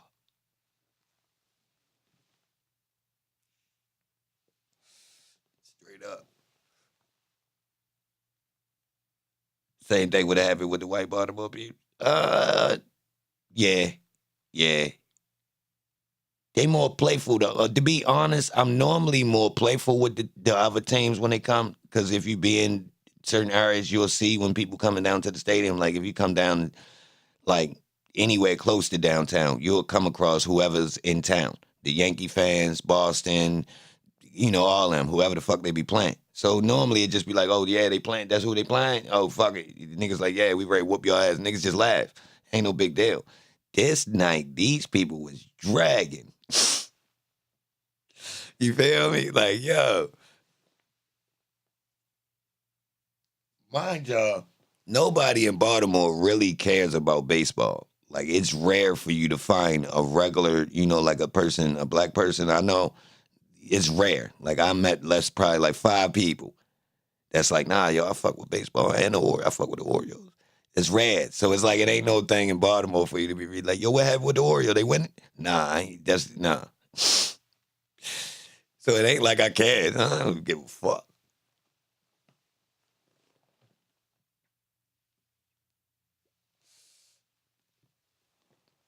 But yo, we had a tight ass conversation today. I'm glad we didn't have to talk about the trial, even though the trial coming back, and I still got a lot to say about it, to be honest. But today was refreshing. I know everybody feel relieved. Thug actually home, so I mean, all right. So let me spin it back then. All right. So going forward, before I get up out of here, let me ask y'all: are people going to even be watching the trial without Thug there? Do they even take it serious, or they really just cared about Thug? Like, you feel me? Like, what should we expect? Low numbers? Like the whole, it was just hype for voting. Yeah, low numbers. Once Thug on, ain't nobody else checking for that. What? Chat, what y'all saying, y'all? Yeah. Ain't nobody else checking for that, man. That's a regular. Hey, motherfuckers get locked up every day, B. What? That's what's up? That shit gonna be crazy. The chat light right now. Nobody ain't even responding. Hold on, y'all. Look, see? Niggas gonna be waiting for Hold the on, next hold on, hold on. talk. No. I might. Hold on, I gotta refresh my screen. Cause my shit be freezing. Niggas might be typing something. Who Oh, all right, yeah, nah. the Niggas last was one. We typing. had Thug, we had Gunna, we had Woody. That's it. And Woody made himself who he is out of that shit. So then the rest of everybody else, we don't really know.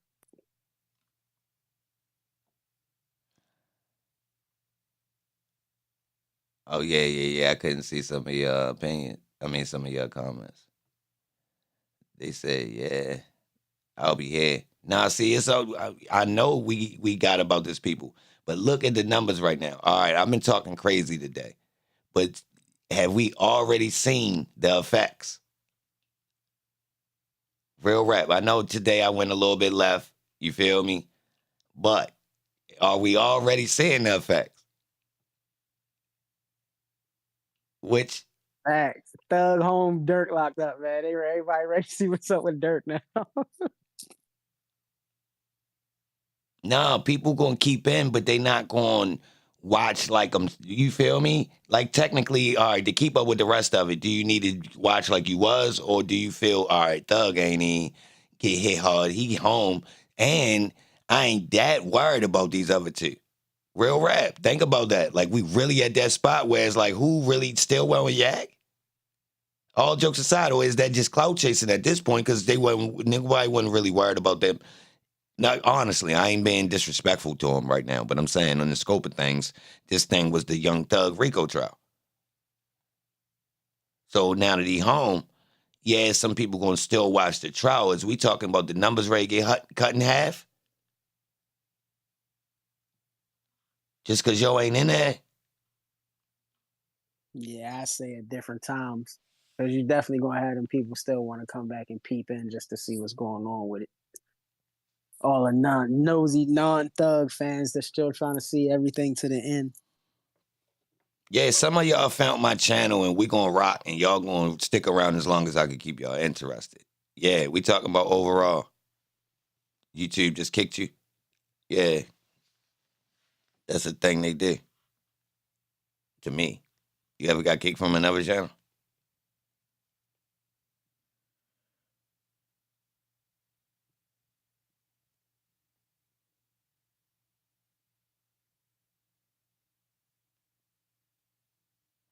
Y'all here to see what Posty gonna broadcast?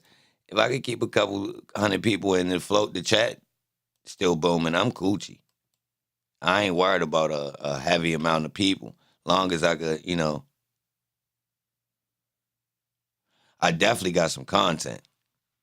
Like, all right, matter of fact, before we get up out of here, let me go ahead. Boom.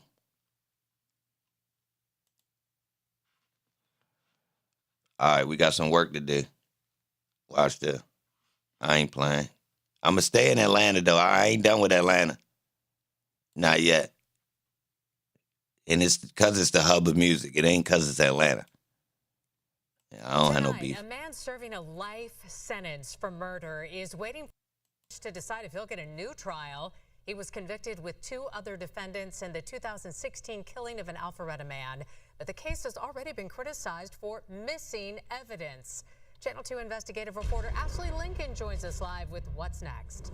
Yeah, Linda, both sides are still waiting for a Fulton County judge to decide if this case will be set for a new trial. In the meantime, the attorney representing one defendant claims new witness testimony proves her client was not present when this murder happened. People make up their minds about you in a matter of seconds. All right. The volume low as hell. Can y'all hear? Hold on. Let me turn it up.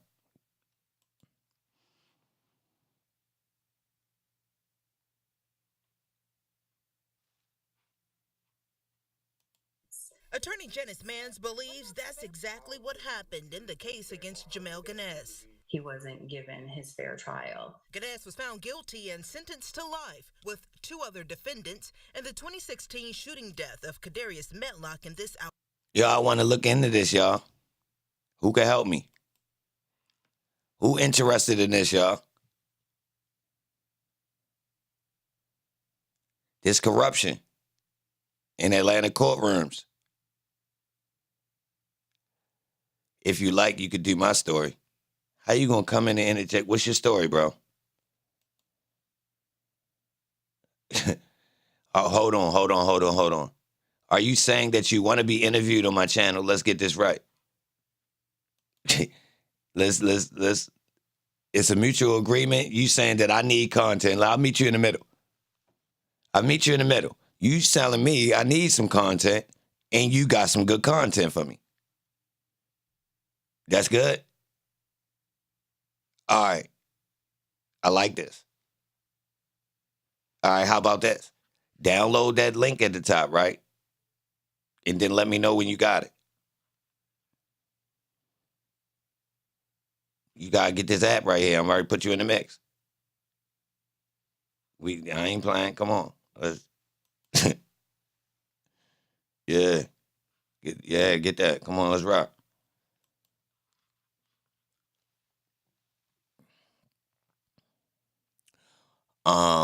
Yeah, I got you. We gonna do it the right way. All right. All right, so look, y'all. I'm about to look into this trial. They saying they threw away evidence.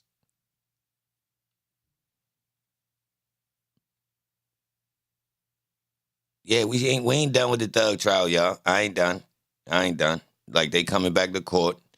Plus, you already know, now that Thug's home, we got angles to go back in on. So over time, I still got some content left on it. I ain't gonna milk it like the news channels. I'm gonna go a different route and go more into,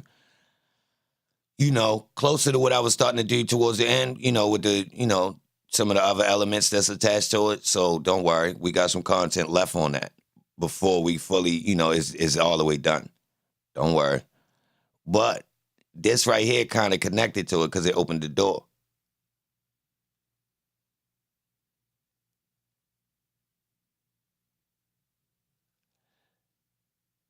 I mean, you can go watch Cuff Boys. He ain't fucking with me, though. Am I talking about Discord? Yeah. The link at the top.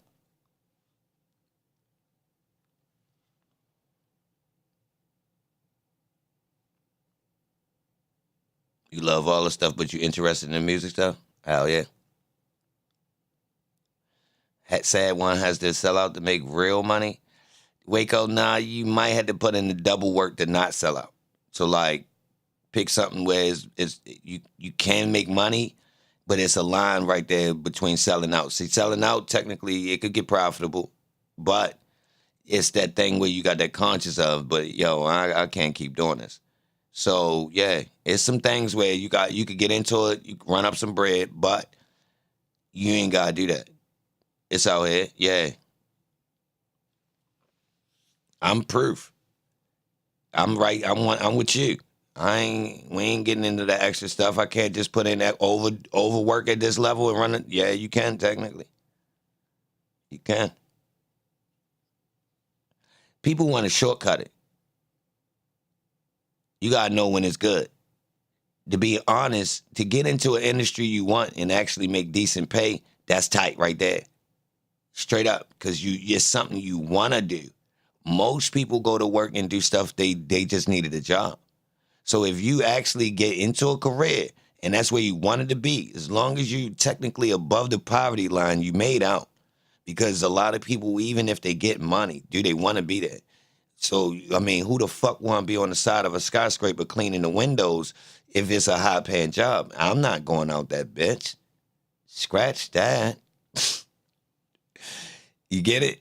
So it's like, if I could get a job on something I want to do, hence, I picked to be in the music industry. So once I found the career of being an engineer running my own studio, could I be greedy and say, I want to be a producer that's got platinum plaques? No, technically, bro, you got to operate in studio, that bitch rolling.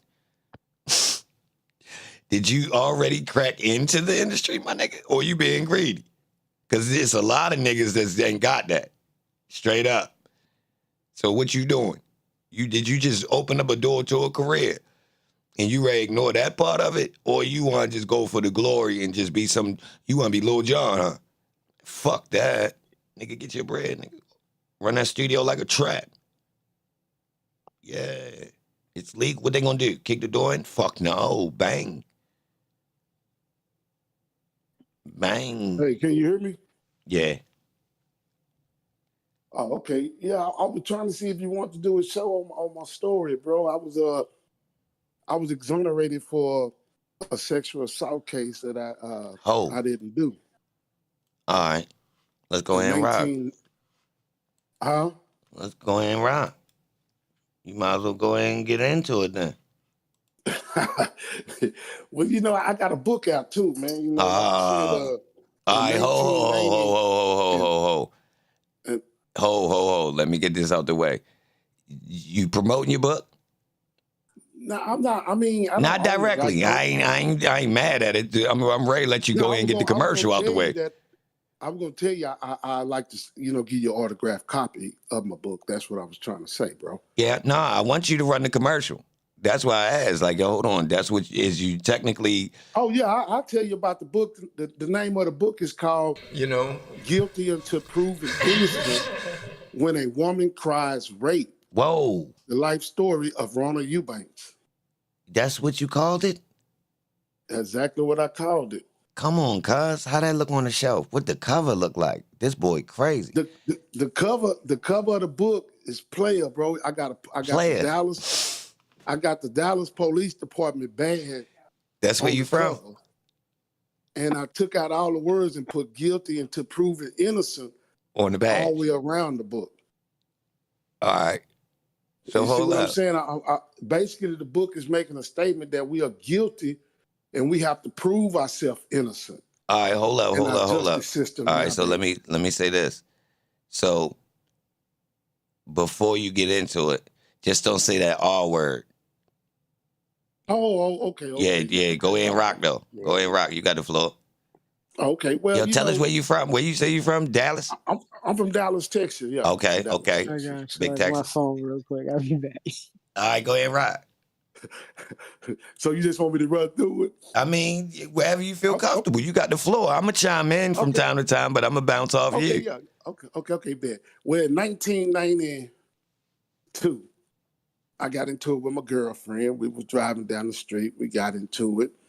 And she was telling me, like, you ain't going to be nothing. You can't read. You can't write. Damn. You going to end up dead or in prison. Mm. And she was a white lady. And so I was like, she hurt me so bad that I wanted to beat her up. I ain't gonna lie to you, man. So the only way I couldn't beat her up if I get out the car right then and there. So what kind of car you in? I tell her to stop right here. And I jump out the car. So I jump out the car in front of a 7-Eleven. There was a lot of people around there. I had probably, some drugs on me, stuff like that. Probably. And, well, I did. Oh, man. I don't know if you want, man. if you just wanted me to say it. No. I mean, that's speculation still.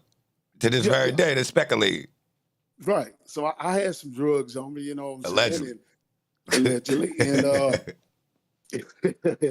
so anyway, after I get out the car, man, it's a couple of women out there. It's like, it's the hood, it's the spot, you know what I'm saying? So it's a few smokers out there too, you know what I'm saying? Yeah. And so she doubled back around telling me to get in the car, and I tell her I don't want to be with her, go ahead on, I'm through with her. And so she finally left. So when she left, everybody started coming up there to me. I had cigarettes, I had, I allegedly had, marijuana and stuff like that, so they was who they was, and they started coming up to me, you know what I'm saying? Because I was, looking like I was looking, and you be around that. You familiar with this area? Yeah. All right, bet. Yeah. So this normal activity, you how about being regular? Yeah. But I'm in a fucked up state of mind because of what she just told me. She told me the real. She told me something true, and it was messing with me mentally. So I was trying to figure it out, and this one lady, she came up to me, white lady. She had 2 small boys with her. They was probably 5 and 4 years old. They had no shoes, no shirt. Yeah. And she was like, can I get a cigarette? Here, you can have a cigarette. So I give her a cigarette. If you know, back in the day when they used to roll, they didn't roll blunts, they rolled joints. Yeah. So I roll up me a joint, and she was like, can I hit that? And I was like, no, I don't smoke behind people. Yeah. Because she was nasty looking. Yeah. She looked real bad. The way you wouldn't even hit a cigarette behind her. You know what I'm saying? You can have God forgive me. And so after that, I stayed up there about 30, 40 more minutes, maybe an hour. And then the bus come. And this dude get off the bus. Yeah. He see me smoking. He said, hey, man, you got some of that for sale? Yeah, come on up. What are you trying to get? You know? Oh. So I give him a little old, allegedly a 10-piece. Yeah. And so he said, do you want to match one with me? I said, bet, we can do that. You know what I'm saying? Yeah. And so when we went to matching, old girl was study trying to, get up into the play. Oh, she's still around. And I told her again, I don't smoke behind people like that. I know him, he family, you know what I'm saying? Yeah. Because she said, well, you smoking behind him? Well, he family, But I don't know you like that, baby girl. Yeah. Relax. And yeah, relax. So he give her, and then I forgot a part too. Her kids, before he got off the bus, her kids kept talking about they was hungry. Her husband just put her and the kids out, or her boyfriend, whoever he was, he put her and them kids outside. And so the kids kept talking about, Mama, we hungry. What? So I give her $5. I don't know if y'all remember when 7-Eleven used to have the hot dogs 2 for $1. I give her $5. Hey, man, go get your kids some hot dogs or something, What? I felt sorry for them. And so she go get the 2 hot dogs and a 40. Oh, shit. With the 5? I was mad about the 40, but I gave her the $5. So But she finessed it and stretched it, so you gotta give her props, kind of. Yeah, I mean, and so the kids eat the hot dog and she drinking the 40. Yeah. That's when old boy got off the bus. So when old boy came and got off the bus, we started doing what we was doing, and she kept, interacting. And then he finally gave her $5 to go buy him a 40, and her a 40 for going to get it. Oh man. So they drinking. I don't drink. You know what I'm saying? Yeah. I don't do no drinking. So they drinking. We all just talking. She telling her problem. Her husband kicked her out and the kids. And this dude, he just got out of prison. And I was curious to how prison was. What? Because I'd never been, and this girl that I so-called was in love with telling me, hey, man, you're going to end up in prison for the rest of your life. So what? I wanted to know what prison was like. What? Yeah, I was asking the dude, man, hey, man, how's prison? What do they do? Do they whoop-de-whoop? Do they beat you up? Do they, take this, take that? Do you fight every day? What's the lowdown? What'd he say? He told me the lowdown. He told me how it was up in there through the whole night. We having this full-fledged conversation. Yeah. So we walk off. Yeah. Because like I said, he's schooling me, because I want to know because of the lifestyle that I'm living.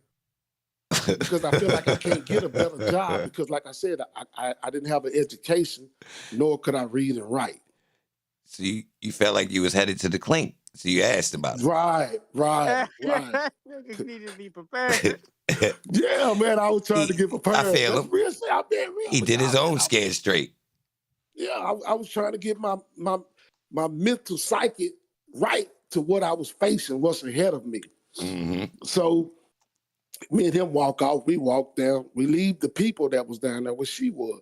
We walked probably about a mile and a half down the road, just talking about the penitentiary, and stuff like that. Where he from, where I'm from. So we get down to a drug spot in the motel. Mm.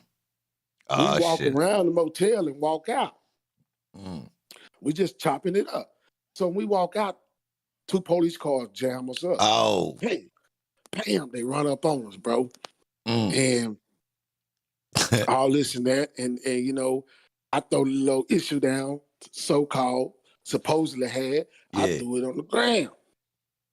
Now, hold. Let me ask, you talking about right there on the ground or I threw it and tried to get away from it, like a little bit away? Right there on the ground. Damn. It was like in the bushes. All right, I'm feeling it. It's right here, though. It's right here. I can see it. Oh, bitch. All right, I'm with you. You see what I'm saying? It was like trash, but I knew what was in the bag. Yeah. So after that incident, we go to cussing him out. He go to cussing him out first. He get to calling them a lot of Hold bees up. and This the hoes. dude just came home from jail. Huh? This the dude just came home from the clink. Yeah, he going platinum. What? So yeah, man, like a big ass dummy, I follow suit, like What? follow the leader type shit. You know what I'm saying? So, because I'm thinking he teaching me this how he is in prison, man. Oh. So I started cussing the laws out too. Yeah, I started calling them bees and hoes, suck a nigga up. You know, Hold up, though. y'all racist. Hold. But you allegedly got to work on you. It's on the ground. Oh, no. No. So Y'all turning up. I'm turned up with him. You know what I'm saying? You know, This a play. and I'm turned Keep all the going. way up, bro. I'm turned up, bro. You know, I'm serving them, bam. And so they ain't have nothing on us. We ain't did nothing. Ain't nobody want it. They telling him he just got out of prison. I'm telling them I ain't never been to prison. I ain't never been in jail. Yeah. You know. Oh, man. Me fuck. You know, I'm serving them. And so they, you know, we handcuffed, so they let us go. Yeah. So we walking away from, we still talking shit. I don't like it. Racist motherfucker. You know, all this and this and that. So we walked back down there where we thought it was safe at, right? Oh. Where the girl was, the kids. Now you left his bag up there. Huh? You left his bag down on the ground. No, I scooped the bag up. Whoa. I went back to get the bag. I What? went back to get the bag. Yeah, I went back to get the bag. The bag was invaluable. I had to go back and get the bag. Where they was at? We went and got that bag. They was gone?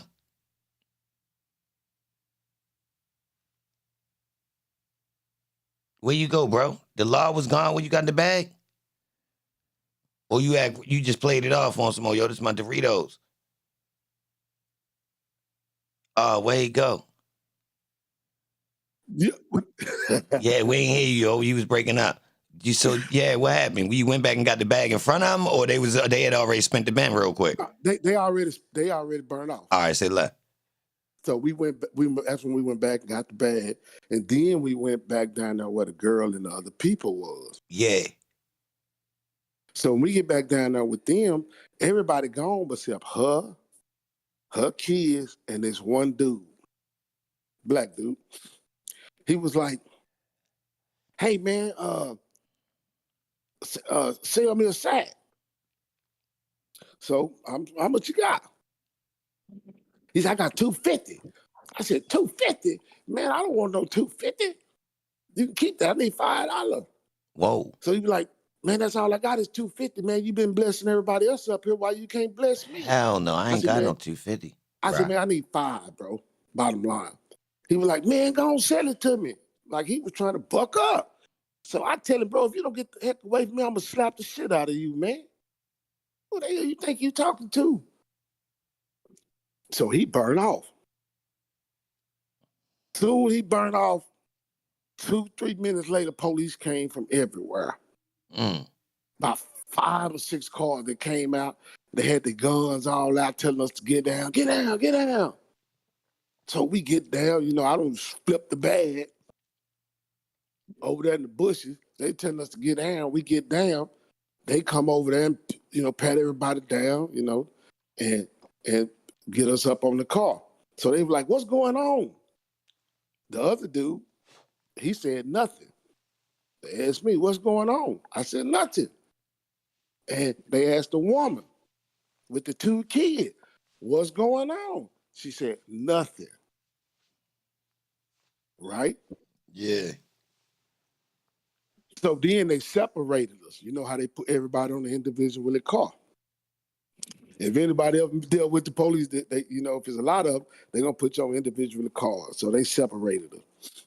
So they started asking us what was going on. So I'm right there by the girl. And they started trying to make her say something went on. And she kept telling them, no, ain't nothing happened. So the police tell a sergeant, hey, Sergeant, she said, ain't nothing going on still. So the sergeant say, call CPS. Who the fuck? Oh, all right, say less. Child Protective Services. I don't like That's what they call in Dallas, Texas, you know, Child Protective Services. So they said, call CPS. Fuck. Soon they said call CPS, the whole story changed. What? Yeah. Next thing I know, they putting the cuffs on old boy. Who? They put him in cuffs and put him in the car, and he left. I'm still outside the car, and she's still outside the car. This the dude just came home from jail. This the dude that came home from jail. All right, so he going back to the clink because of something that just went down. You don't know what happened. I don't know what's going on, you know. So they didn't say nothing else to me. So finally I was like, say, man, what's up, man? What's the problem? What's the deal? You know, y'all got to tell me something. So the sergeant finally, and I stayed there about 30 minutes after the old boy left. And then the sergeant said, go on, take him down too. Whoa. And I'm saying, take me down for what? You know? And next thing I know, I'm in the back of the car. I'm headed downtown. I don't know what for. What? They ain't told me nothing. I didn't know what I was with jail for until I got arraigned. Oh. How long between? How long between you going to the jail and you getting arraigned? By the time I got to the jail, about an hour later. About an hour later, I knew what I was in there for. All right, so what was your charges? The R word, aggravated R word. And so you get down there. Now your charges is aggravated assault, but with the R word. So right.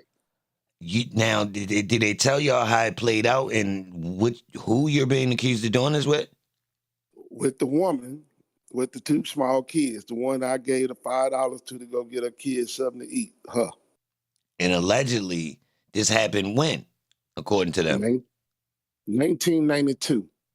No, I'm talking about like when they take you down there, like from the way they explain it, do they give you like some type of example of what they're being told happened? No, they never did do that. What happened was, once they got me down there and they gave me an arrangement, for some reason, they gave old boy a no bond, so they gave me a no bond because he just got out of prison. Right. And since he just got out of prison, for some reason they gave him a no bond and they backdoored me with a no bond. And so I'm like, okay, I called the police station while I was in the jail. And I was telling them, hey, man, y'all need to come see me, man. You know, I want to give a statement because ain't nobody got hard or assaulted in no type, form, fashion, or way. Mm-hmm. So they wasn't trying to hear that. So I stayed in the jail about 2.5 months in the county jail. So by me staying in the county jail, I didn't have a lawyer, didn't have nothing. And they finally took me to court. And they gave me a brother. He was a lawyer. I tell his brother exactly what I just told y'all, what happened. Everything. I said, man, that never happened. It never happened in my sight. If she did get hard, it wasn't in my presence. I wouldn't accept that. For nobody, regardless if I know him or don't know him, I'm not cool with that. You know what I'm saying? And so I tell him everything. So he tell me, listen, man, if you take this to trial and that white woman show up to court, these white folk gonna give you a life sentence. I said, a life sentence? For what? He said, it doesn't matter. He said, if she come to court, you're gonna get a life sentence. He said, but I got a plan. I said, you got a plan? He said, yeah, I got a plan. He said, I'm gonna get you 5 years probation. We're gonna sign for the probation, and then the next day, you're gonna be able to come back and take the plea back. What? That's what he told me. Almost the same thing the judge told Thug and them, if you remember. She said, you have so many hours to come back to take the plea back. But what the lawyer didn't tell me was, it's got to be some type of error. It's got to be on some type of real ground. Not just me saying, hey, I'm innocent. I didn't know that. So me and him went out there. I said, okay, I'll do that. So we went out there. Well, it took him some convincing for me to do it. So when I finally said, yeah, okay, I'll do it, we went out in front of the judge. And I told the judge, they wanted me to sign some paper. They wanted me to sign a confession. They don't wrote the confession out. Now they wanted me to sign this confession. And I told them, no, I didn't want to sign this confession. I want to just plead no contest. Huh? What'd you say? No, I don't think. Hello? No, that was just him coming off mic. He didn't mean to do that. Go ahead. Oh, okay. So I told the judge, the prosecutor, and the lawyer, no, I don't want to sign no paperwork. I just want to plead no content. That's all I want to do. And take the little 5-year probation. So the judge stopped the proceeding. He said, no, go in the back and talk to your lawyer. So me and the lawyer go in the back, and he said, no, you got to sign the paperwork. I said, I got to sign that paper. He said, yeah, you got to sign the paper. So I said, okay. So I go back out there in front of the judge again, and I asked the judge, how do you spell under duress? I asked the judge how to spell that because that's what I wanted to write as my name. I'm under duress. They making me sign these paperwork. And the judge hit the gavel. No. Go back and talk to your lawyer. So I go back there and I talk to the lawyer. He said, man, if you go back out there and do anything but sign them papers, these white folks gonna give you a life sentence. I'm trying to help you. I'm trying to save your life. Do you want to go home today? Right now? I was like, yeah, I want to go home. I didn't do this. He said, well, sign the papers, man. So I went back out there. I signed the paperwork. They used my signature to convict the other dude, too. You get what I'm saying? Yeah.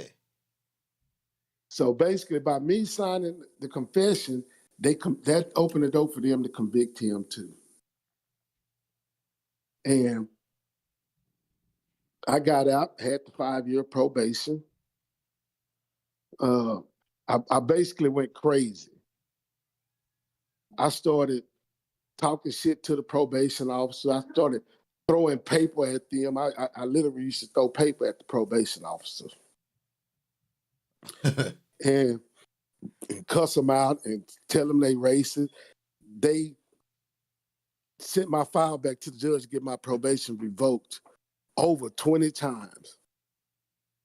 And I'll say that again, over 20 times they sent my paperwork to get revoked. But the judge would never revoke it. He never would. I believe because he knew I was innocent. But it wasn't nothing he can do for me. And even one time I got caught with a gun. I was so crazy, bro, that whenever I got in trouble, whenever I knew that the probation officer was going to put a warrant out for me, I would go see the judge. I wouldn't take no drug tests. I wasn't paying no fees. I wasn't doing nothing but showing up at their office, cussing them out every time I had to. That's all I would do on probation. I was on probation about 1.5 years. And when they finally invoked my probation, but the judge that I had went on vacation. So when the judge I had, let me back up. So one of the last time that the judge wouldn't revoke my probation, I went to go report. And they told me to go in the supervisor's office or the probation offices. So I go in the probation office. It's a black dude sitting right here, right there. And it's my old probation officer, the lady. And it's the supervisor. They telling me that they finna change my probation officer because to make it better for me. And it was this black dude. So I was like, okay. So the black dude was like, man, come on, go to my office. So we go to his office, bro. And I swear to God, be my living witness, when I went in his office, he had all these pictures of famous people, not movie stars or singers, but he had like pictures of kings and queens of Africa. And all these pictures with these with these crowns on their head with gold crown. And I'm looking around his outfit because I ain't never seen nothing like that before. I never seen black people in so much glory with all this, with a gold crown on their head. I never seen this. And so I was amazed. And he asked me, do you know who these people are? And I was like, no. So we went around his office and he telling me about them and where they from and what tribe they from. And I was amazed by this black guy. And like I told you earlier, I wasn't taking no drug tests. I wasn't doing nothing. And after him being my probation officer about 2 months, he told me, he said, man, you know, I need a drug test from you. I said, a drug test? He said, yeah, I want to show them that me and you are getting along and everything is perfect. It's A-OK. So I said, I don't know about no drug test, man. He said, man, listen, if you dirty, don't worry about it. He said, are you dirty? I said, yeah, I said, marijuana in my system, allegedly. You know, that's it. I don't do nothing else. So he said, man, it's just marijuana, so don't worry about it. Ain't nobody gonna see it anyway. I'm gonna put it in the file, my file. I just want to be able to show them that me and you working things out. So I said, okay, because he was a brother. I said, okay, brother. You know, he was a Muslim too. He was a Muslim brother. And I said, okay then, bro, I'll take the drug test. So I took that drug test. Sure enough, as soon as I took that drug test, they put a warrant out for me for violation of probation. But this time the judge that I usually go see, he on vacation. So the judge is on vacation, so they run me through court, and they wanted to give me 45 years, man. 45 years for something I didn't do. 45 years. They asked the judge to give me 45 years. And the judge only gave me 10 years. So he gave me 10 years. I guess you could say I finally got my wish. I went to prison. And it was nothing like old boy told me or anybody told me. You know, it was the worstest place in hell, you ask me. I never figured out why anybody in their right mind would want to be in a place like that. You know? Okay. And so after I was in there for the 10 years, man, I could never make parole. Every time I came up for parole, they would deny me and deny me and deny me. Did I get into fights? I got into a lot of, well, I ain't gonna say a lot of fights, but I got into my fair share of fights. But nothing bad to where I couldn't make parole or I should make parole because I was a first-time offender. But just so happened they made me do the whole 10 years. From 1993 when I went to prison until 2003. I got out in June 3rd, 2003. Wow. And then I had to register. Wow. As a sex, I mean, you know, as that would come with the register part. You know what I'm saying? Yeah. But before I got out of prison, let me go back and tell you this because it's part of the story. Like about 2 years before I got out of prison, they had a doctor come to the unit. He was a visiting doctor. And just so happened I was supposed to go up in there. And he told me, he said, man, something wrong with your eyes. So he was like, read this chart. So I would step back and read the chart. And I'm like, man, these people crazy. Ain't nothing wrong with my eyes. I can see perfectly. But this doctor, young dude, probably about 28, 29 years old, real young. He said, man, I'm going to send you to the hospital to get your eyes checked out. So I said, okay.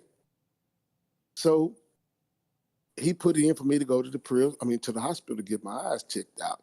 I don't know if you know anything about prison, but before you actually go to a hospital, they send you to a prison so-called hospital first to evaluate what the unit doctor said, Right. to confer. You see what I'm saying? So when I got to that halfway point where they confirmed that I need to go to the hospital, they denied it. So I went back to my unit, never went to the hospital by my site. And so I got out, like I said, in 2003. I registered from 2003 and 2010. But when I got out, I told myself, man, I'm finna be the biggest drug dealer I can be. I'm finna blow the doors off of everything. And that's what I commenced to do. I went to doing everything it was to make any type of money because I wanted to make enough money to prove my innocence.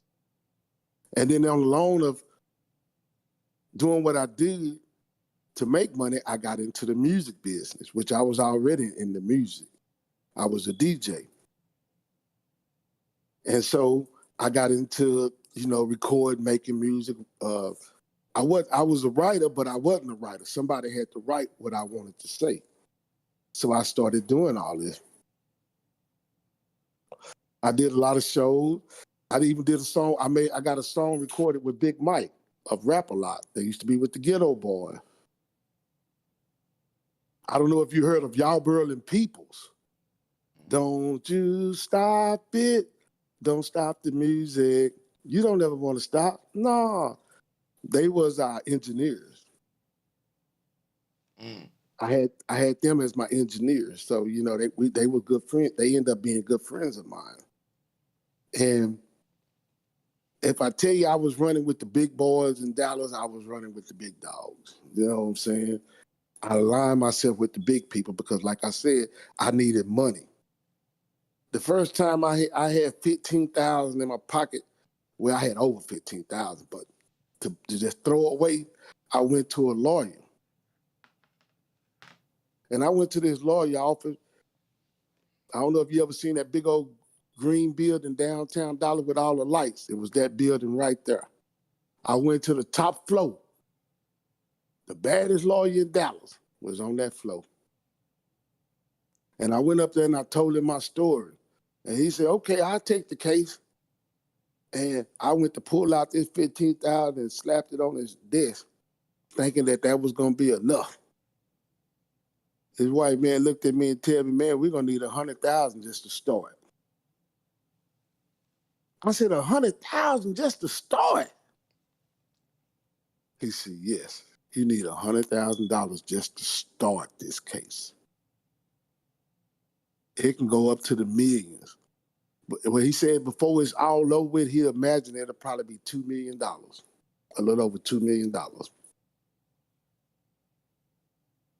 So that broke my heart a little bit, Yeah. It really did. So that made me more inclined to get into the music business. Okay, I got to break out in the music. I got to. This is the only way I'm going to get that type of money. And that's when I went and did the song. I gave Big Mike $15,000 to give me 16. No, I gave him $10,000 to give me 16 bars. I drove to Houston, got him on the song. This was in 2010, January, right when they had the All-Star game in Dallas, Texas. I don't know if you remember that or not, but I drove to Houston. We recorded the song. We drove back to Dallas. Soon we drove back to Dallas before I could send it to get it mixed and mastered, because this was going to be the song we was going to drop. You know what I'm saying? Yeah. This was our coming out party song right here. Yeah. Which was Big Mike, because he had a name. Mm-hmm. And still got the song today. Never did nothing with it. Can't do nothing with it. So after we recorded the song and got back to Dallas, a week later, my house got raided. Now I don't never sell drugs out this house. Was there allegedly drugs in the house? It wasn't my house. House wasn't in my name. Okay.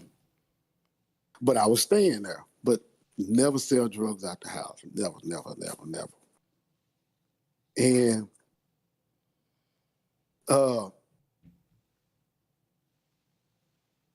okay, let me back up, because this is the reason why I think they started watching the house. One of my peoples that I was dealing with, somebody owed them $300,000 in New York City for a packet. So I had a banking account, me and my girl. So my boy came to me. He said, "Hey man, I want to put $9,000 on your banking account every day, every day. Can't be 10,000, just 9,000 every day." Oh, said, hell "Okay, no, we can that do ain't that." gonna work. Huh? That ain't gonna work. No. So he said, out of that, the whole 300,000, I'm gonna give you 20. 20 Oh of it man. is yours. So every day I send my girl to the bank, she'll pull out the 9 every day. So the bank teller told her one day, "Man, who's sending you this money?" Hell yeah. And she told him, "My auntie hit the lotto. And she stay in New York." Nope, And sorry. said, You answered wrong. Gotta call the feds. yeah. And so I wasn't prepared for that. You know what I'm saying? I wasn't prepared for that, or I would have had an answer ready for her. So Ain't no answer, to be honest. Ain't I ain't gonna lie. It ain't like the call going through. You might the call going through regardless. Ain't no answer really right. Ain't no answer really right. So because you hit the alarm. So all right, that's one of the actual real triggers that you got someone who's strategically evading the $9.99. So that's actually worse than coming through a couple times with the 10. Now, regardless, the pattern that y'all chose, it was going down regardless. The speed. Right. Yeah, it is no way. It's no legal way to explain that. Straight the fuck up. Ain't y'all doing 9s? Nah, they caught that. That motherfucker hit every radar. Straight up. Yeah, it did. Cause see, like after we got all the money, about a week later, like I said, when I got back from Houston, I go make a pickup. But for some reason, once I make this pickup, I come away home that I never come. I never come this way. So I come this way to the house, and the house where we chose, you can't watch the house without me knowing you're watching this house. It was like in a cul-de-sac. So I come away, I never come home before, and I see a white guy sitting in the car. Dead bones out view to my house. So when I turn, I'm looking at him, he looking at me. It's like slow motion, like a real movie, bro. I'm looking at him, he looking at me, and I went ahead and turned the corner. I get down to my house and I park in the driveway. I called my homeboy to stay down a couple of houses down. I said, "Man, get in the car and drive by my house and see if there's a police in that car. I don't want to drive by him no more." So he get out, he drive by. But he on the phone with me still. He like, "Man, that's the police." I said, "Damn, I figured that's who that was." So old girl that I was living with came out the house. She was like, "Man, what you doing? You tripping?" I said, "Man, that's the police down there." And she looked. She said, "Man, that ain't the police. You tripping. You out here tripping. That's them people car. They got a car. That's they new car they got." I'm like, "You sure?" She said, "Man, you out here tripping. I got deliveries to make. Come on." So I'm like, dang, I got, about allegedly a half a key and 2 pounds of corn, allegedly, in this car. So I get everything out the car. I go penitentiary style. I stuff everything up under my arms and in my pants, you know what I'm saying? And I walk on in the house. I leave the front door open so I can see that car. And so I go in there and I'm started chopping, dicing, slicing, all that old crazy things, you know what I'm saying? And I give her all her stuff, that she had. And I tell her, I say, hey, man, if the police stop you, man, call me. ASP. As soon as one get behind you, man, you call me. I don't give a damn what happened. Before you give them your license, call me. So she burned off. I'm at the house. I'm sitting on the couch, looking out the door, looking at them, and they looking at me. You know, but I got everything. I'm ready to destroy everything. You know what I'm saying? At the inkling of they coming, I'm ready to destroy. So she finally come back. Now she left about 5 o'clock. I end up falling asleep looking at the police. With the door open. I ain't gonna lie to y'all, man. I fell asleep. So she finally came back about 10 o'clock. Now, I had to do my thing. You know, it's nighttime. I got to go to the studio and I got a few drops, you know, but I just wanted to make sure she got home safely. So before I burnt off, you know, plus, you know, my day didn't start till after 10 o'clock p.m. anyway. So she come home and I'm already dressed. I'm finna leave. But then I say to myself, hey, man, I might well go and knock her down because I don't plan on coming home tonight. You know what I'm saying?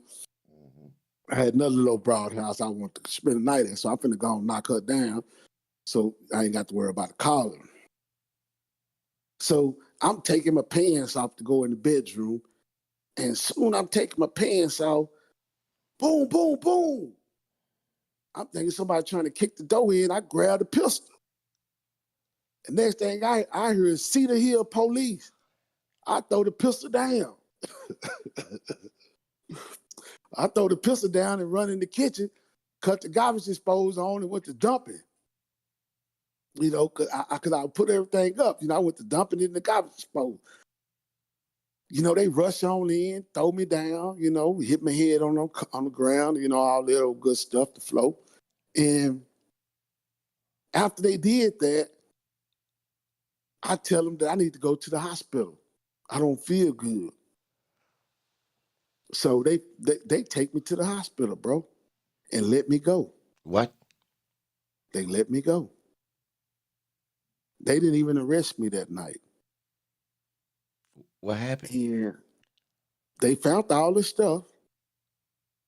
And, you know, they didn't arrest me at all. All they did was take me to the hospital. You never got charged? Never got charged at that time. Oh. So I'm at the hospital. I got heart monitors on.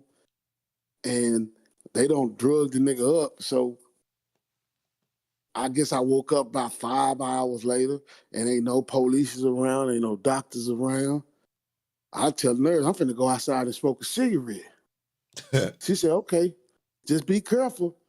Shoot, man, I had a ride out there waiting. Right. I still had the IV in my arm. God knows I'm telling you the truth, bro. I got 2 IVs in my arm. I got IV in each arm. I got a heart thing on my chest. And I'm out the door, bro. And so my ride come because I haven't heard from my girl. I kept trying to call her in the hospital, but I didn't hear from her. So I get my ride come pick me up. I go to the house. Both of my cars gone. Both of my cars gone. I don't have a phone, don't have a key, don't have nothing. So I go in the backyard and break the window and go in the house. Yeah. They ain't got no money, nothing on them. So I go in the house. I'm looking around how they done tore the house up and stuff like that. So I had some like dollars, like, you know, them silver dollars. Yeah. I had probably about, I don't know, I had a bunch of them. I probably had about $1,000 of them silver dollars and they didn't take them. So I grabbed about 20 or 30 of them and I grab an old phone and I go to T-Mobile to get the phone turned on so I can communicate with people. Mm-hmm. So I get the phone turned on and I still can't get in touch with her, nobody. So I go back to the house. Person take me back to the house and they let me out. As soon as they let me out and they burn out, she pulled up. And I'm looking at her, what's up, man? And the girl didn't even want to open the window, man, to the car. She like, the police watching this house. You better leave. I said, what the hell wrong with you, man? You better open it. Let the window down. What the hell wrong with you? And she said, you better leave. And as soon as she kept telling me I better leave, the police pulled back up. My 2 police cars pulled back up. And they take me to, they arrest me and take me to the fire station, have me checked out. And then from the fire station, they take me back to the hospital. But this time they arrested me. They arrested me for felon being in possession of a firearm. Now, allegedly, it was a half a key of cocaine in that house. There was allegedly 2 pounds of corn in that house. Allegedly, there was 200 X pills in that house, and I think 300 hydrocodone allegedly in that house. And all that in that house. And they don't charge me with nothing but the pistol case. Felon being in possession of a firearm. So they take me to jail after I got out the hospital. They gave me $100,000 bond. I make the bond, I get out, I find old girl, and I seeing what the hell going on, and she telling me that they trying to press charges on her, that they want her to press to tell it was me. That was all my stuff. So I'm telling her, hey man, don't worry about that, man. I'll take charge, because she had a little son. The little son, he didn't have a real dad because his dad was dead. Before he was born, his daddy died. So I took the little boy up under my wing as my little old son, raising the little old boy, you know what I'm saying? And I wouldn't have wanted her to lose her son, so I would have took the case. You get what I'm saying? Yeah. So I'm telling her, hey man, don't worry about that. I got all that, man. You know what I'm saying? So I think about 2 weeks later, now in the process of all this, I don't hire a lawyer and everything. She called me. She said, where you at? I said, I'm over my grandmama's house right now. Why, what's up? She said, nah, I just want to call and see where you were. Make sure you was okay. And we talking. I'm like, yeah, I'm okay, man. You know, whoop-de-whoop. I step outside to go smoke a blunt. Man, soon I fired that blunt up, by 5 cars of logs came from everywhere. I put the blunt out, and I tell her, hey, the police coming, and I break the phone. I tear the phone in half because they got my last phone. You know what I'm saying? Mm-hmm. So I break this one in half. And as I'm breaking the phone in half, you know, they trying to stop me because they want them numbers out the phone. So I went and hit, it was a flip phone. This one was a flip one. It was old, so I just broke it in half. So they take me back to jail. Well, they got me in the car, and I'm capping with the police, you know. And he's, how'd you get out? I said, man, go on, take me to jail, man. I don't give a damn what type of bond you give me. I'll be out in about 5 hours. He said, I don't think you're going to get out from this one. I said, man, I promise you, motherfucker, I'm going to be up out this motherfucker in 5 hours. You can bank on that like Bank of America. So, man, I get down there to the courthouse, to the jail. Man, these fools don't put down there $1 million on the nigga head. They charged me for everything was in that house. They charged me for every pill. They charged me for the weed. They charged me for the cocaine. They charged me for the pistol. They charged for everything. Tapping with evidence. Everything you can think of, they charged me, man.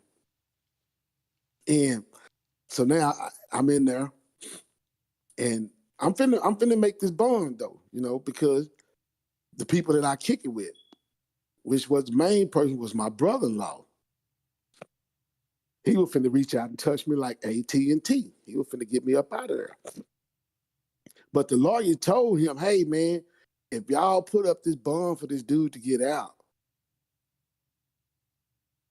y'all gonna have the feds all up in y'all ass. There's no way in the world he should make $1 million bond. So I was like, damn, so they made me stay up in there. My brother-in-law wouldn't get the bond. And so finally they called me back up in there, bro, to go to court. And they dropped every charge. Only thing they charged me with was failure to register. Failure to register. That's what they charged me with. They dropped all the other cases. And they gave me 5 years for that failure to register. As a sick, you know what I'm saying? As an S. Offender. Damn. So I went back, I was in the county jail, and everybody write me. And one day my girl wrote me, man, and I get the letter, and I open up the envelope, and ain't no words on the goddamn letter. I'm looking at the paper, I can't see the words. I'm saying, why would she send me a letter with no words on it? I'm looking, and finally, I could see some words like it was like barely wrote on the letter, you know? So I'm like, well, damn, I need some glasses, man. So I put in to get some glasses. I'm still in the county now. So they tell me they got to send me to the hospital to get the glasses. So I'm like, okay, I need glasses. I can't even see words on papers no more. And when they sent me to the hospital, they came and looked in my eyes. About 20 doctors. I know you think I'm lying to you. About 20 different doctors came and looked in my eyes. And the last one that came and looked in my eyes, he told me, he was a specialist. He said, man, I'm finna be real with you. This is 2010. He said, on a scale of 1 to 10, you are 9.5 to going blind right now today. I said, what? He said, yeah, you finna go blind. I said, go blind? He said, yeah, you got glaucoma. I said, glaucoma? What is glaucoma? He was like, it's pressure to your eyes. I said, man, that's what that young doctor was talking about. The doctor told me, he said, man, you've been having this for a while. He said, if it would have been treated years ago, you wouldn't be losing your eyesight. But that's what the problem is. You hear me? Yeah, I hear you. And so I was distraught, bro. I ain't gonna lie to you. I cried right there, man. I mean, you know, I couldn't do nothing but cry. I couldn't stop the tears from coming down my eyes. You know what I'm saying? At that point in my life, man, I'm not gonna lie to you. I wanted to die. I never been suicidal in my life. I never will kill myself. But I prayed to God every day that he would take my life. I was tired of this world. It was a cruel world. It was evil with evil people. And I didn't want to participate anymore. I just wanted to be gone. But I wanted to go to heaven. I didn't want to kill myself. I knew if I killed myself, I wasn't going to go to heaven. So I prayed every day that God would take my life. Every day. And so finally, I caught the change to go to prison. So when I went to prison, they finally sent me to the medical hospital where they gave me a surgery. I can't see out the right eye, none whatsoever. I can only see like a pencil out of my left eye. I don't have no peripheral vision whatsoever. And they put a tube inside the eye to try to save the eye. And that was in 2011 or 12. And I could still barely see. That's how I'm able to watch your show. I watch it all the time, bro. I just, I always want to try to get on there so y'all can tell my story and how corrupt this system is. And society don't know how corrupt our justice system really is. So after I was in prison in 2012, have you ever heard of the Innocent Project? Yeah. They came to see me. The TV show? Well, yep. They've been on the TV show. Huh? I seen some episodes where they was promoting that idea with the people, so I'm assuming it was the same thing. Yeah, same people. You remember the guy that I met that got off the bus? Yeah. He got 25 years. He was still locked up. He the one that got the Innocent Projects involved. So they came to see me.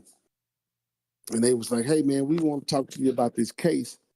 We representing such and such. And I was like, what about me, man? I'm innocent. I'm innocent too. And he was like, well, we have to, this the process. He said, we're going to send you some paperwork and go from there. But right now we need to know what happened. Now they don't took every dime I had, bro. Every dime that I had, I went to this lawyer and all this stuff trying to get out, out of all the trouble. The lawyer hit me for like about 40 stacks, and before that, my brother-in-law, the feds finally rolled down on him too. They rolled down on him on a RICO. After I was locked up about a year and a half, they finally rolled down on him. So anyway, I should have been caught up in that RICO. But I guess because I was one of the first ones that they got, that they never charged me with the RICO. But I should have been the first. I was the first one to get arrested, really. So here I am in jail. I'm talking prison. I'm talking to the Innocent Project. Like I said, 2012, and I tell them everything what happened. Then they send me a questionnaire, a pamphlet that I had to fill out so they could try to get me a lawyer. So, in prison, you got Johnny Cochran's, people that want to be lawyers that study the law in prison. So I get one of them to fill out the paperwork. I don't read good enough to fill this paperwork out because I have to go into detail of what happened. Mm-hmm. So I fill out all this. I had to fill out the paperwork, send it in. I never heard anything back. Now, I went to prison in 2010. It's 2012, and I don't have my eye surgery, and I'm on a medical unit now. And in 2000, I never heard anything. In 2004, well, I would say 2013, I made bond. I made a parole. I was supposed to get out on parole in 2013, that Thanksgiving, but I didn't get out. The district attorney then put a hold on me. So when they put this hold on me, I'm freaking out because I don't know who put the hold on me. What stopped the parole? Me making parole, because I made it. You know what I'm saying? I had a date. So in March of 2014, the warden came and got me out of my cell. The warden and the maid, I don't know if you know anything about prison, but them the two heavyweights came to get me out of my cell. They were like, you got a visitor. I said, a visitor? I said, okay then. So I'm brushing my teeth, put my clothes on, and we walk out. They walking with me, they talking, but I'm saying, who come to see me, This feel like a death march, like I'm finna go to the electric chair or something, where they walking with me. And we finally get to this door, and it was it said police investigation department. It was basically TDC police investigation. That's what it had on the front door. Soon I walk up in there, bro, I see a white dude and in a suit, and I see a black dude in a suit. My head dropped. I was like, what the hell they finna say I did now? What they finna make up now? I heard about stories like this when people finna get out of prison, and right before they get out, they arrest them again for a crime, right? You know what I'm saying? So I go up in there, and I got this on recording too. I go up in there, man, and they introduced themselves to me, and they told me when I had a seat, they said, "Hey, man, we believe you're innocent of this crime," and it was the district attorney and one of the district attorney's investigators. And they wasn't peons, they was heavyweights. Like the second in charge of the district attorney's office, him, and the head person in charge of the investigation unit of the district attorney's office. It was both of them. The white guy, I think name was Hamlet, and the black guy name was Russell Wilson. And they asked me to tell them what happened, and they recorded the whole conversation. And I told them the whole story, what happened, word for word. And before they left, they said, well, we need a DNA test. Do you mind if we swab your mouth? So I said, no, I don't mind. And then so they take my DNA, and they told me they were going to get back with me. Now, before they left, this is what they told me. They had a hard time finding the woman because the woman, this will blow your mind right here, bro. The woman gave a false name.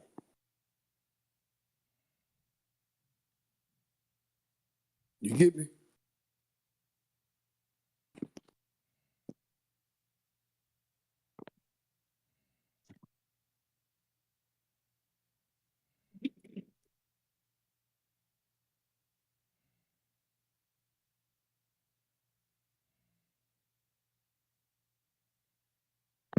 Hello? Yeah. Did I lose you? I hang up or something? No, we was letting you rock. I thought you was going. Oh, no, it hung up, I thought. That's why. Where did I leave off at, bro? No, we This was is going to get listening. interesting. We was listening. We was letting you rock.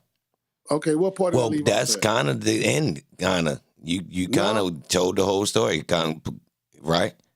No, not really, you know, because, see, I end up getting exonerated. All right, well, how that work? These same people from this project did it, right? Right. They basically did it, and I was exonerated. I sent you my name so you can look it up if you want to, bro, or anybody, you know. So the DNA wound up getting you exonerated. Me and him both. The DNA got me and him exonerated. Did they put you on the TV show?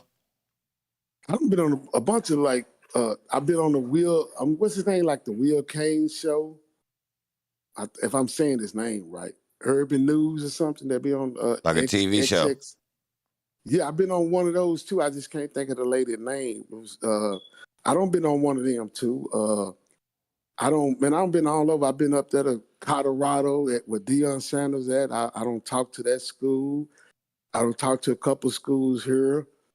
I don't did a few things, man. But the sad part of my story that everybody interested in is that they haven't compensated me yet, me or that guy.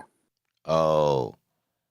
That's the main thing. Was Texas is starting to exonerate people of wrongly conviction, but they try to find a way not to pay you. Because I signed a confession, even though the DNA proved me and him didn't do it, I signed that confession. Oh no, I know. I've seen a lot of cases like that where they still try to act like since you did that, you're not held responsible for them rigging the system and using a fake ass statement to get a conviction. Yeah, I Right. seen And that. see, I got exonerated in 2017. Yeah, I know. They And try see, to and here wait it is. close to see if you could pass away because a lot of times dudes get exonerated and then what'll happen is they'll slow roll trying to even address the fact that they got lied on and set up by police and it was pushed through the system just so they could fill up, juke the stats. And then what happened is a lot of them wind up passing away. I done seen mad cases where they cleared a nigga after he passed away, y'all. Swear to God. Wow. Yeah, that's the sad part, man. And see, that's why I wrote the book, bro. Because like I said, I couldn't read. I learned how to read by reading the Bible in prison, man. That's the best thing came out of it for me. Is that I learned how to read, and I donated the book to charity that helps young kids that don't know how to read and write. You know what I'm saying? And I don't get nothing but a disability check every month, bro. But if you post my book, man, I pay you whatever you say I have to pay you every month because I really want this story to be told. I don't want nothing value for myself. I just want them not to be able to do other young black or poor innocent kids or people like they did me. I don't want nobody else to lose their life, bro. I don't want nobody to throw their life away. You know, you understand what I'm saying, bro? Hell yeah. That's why I That's let you so come important on. to me. Huh? All right, so look, this is what I'm gonna do. Send me an email with your information, and I'm gonna find a way to be able to, promote your book. Whether I could put the link in the chat or stuff like that. So technically, that ain't a problem at all. Yeah, I mean, I can only give you something every month, bro. But Nah, I give we you we we 900, can figure bro. that out. We'll figure that out. Don't worry about that. But look, we'll figure it out. But look, Okay, we respect you coming through with your story. So I appreciate you coming past and actually sharing it with us because technically it was interesting, right? I'm ready to get out of here, but I was letting you wrap it up with that story. Technically, it was interesting. That's why I let you go ahead and finish. I'm ready to get out of here I for the day. appreciate you. But look, Hey, okay, y'all, he before you gonna go, sit. how can I get your email? I mean, Oh, EBAN Films at Yahoo. EBAN Films at Yahoo. And just send me. Okay, your name and Yahoo Yeah. email. And look, Okay, then. Okay. I'm gonna figure out. I mean, if you come back and pop in the chat, we could communicate, and you got access to this Discord too. So technically, we could communicate, and you can send me emails. I say it all the time, so I let the people get the link and all that. Okay, because it'd be hard for me to write stuff with my eyesight and find stuff on the internet. Right. I didn't think I was gonna be able to get your Discord, but I figured it out. That's what took me so long. So I apologize for that, bro. No, don't trip. Hey man, thank you and thank your chat, man, for allowing me this opportunity, man, to speak and share with y'all, man. And I hope we can do this again, bro, and help some people, bro. All right, but I With that being appreciate said, that. hey man, you be blessed, bro. You Thank too. you. I appreciate you sharing your story and pulling up. Salute. All right, thank you, bro. Salute. Yo. So, bro, I'll be back. Let me get to some research. Let me take a break. I'll be back in the morning. I'm gonna do my research for the night. If it's something going down, I might pop back up tonight. But well, it is Friday, so you never know, y'all. If I get something that's entertaining, y'all, I might pop back up. You feel me? But I ain't gonna force it. Salute to y'all, man. We had a nice day. You know what I mean? It was variety. We had a variety today. Straight up though. I'll be back in a little bit, y'all. Well, if something going on. Matter of fact, send me some emails too. Oh, and this story right here, I'm trying to get some paperwork for this because they saying they threw away some evidence on this case right here, y'all, that I got. Well, it's popping up in the news and it's connected to Fulton County. So I'm about to go in the cut, find some good info for us to rock with. Salute to all y'all. If you hit the Cash App or the Super Chat, I appreciate you. If you're a new subscriber, you already know. To all the mods and the the members, slime, slat. You know what time it is, man. I'll be back. Straight up.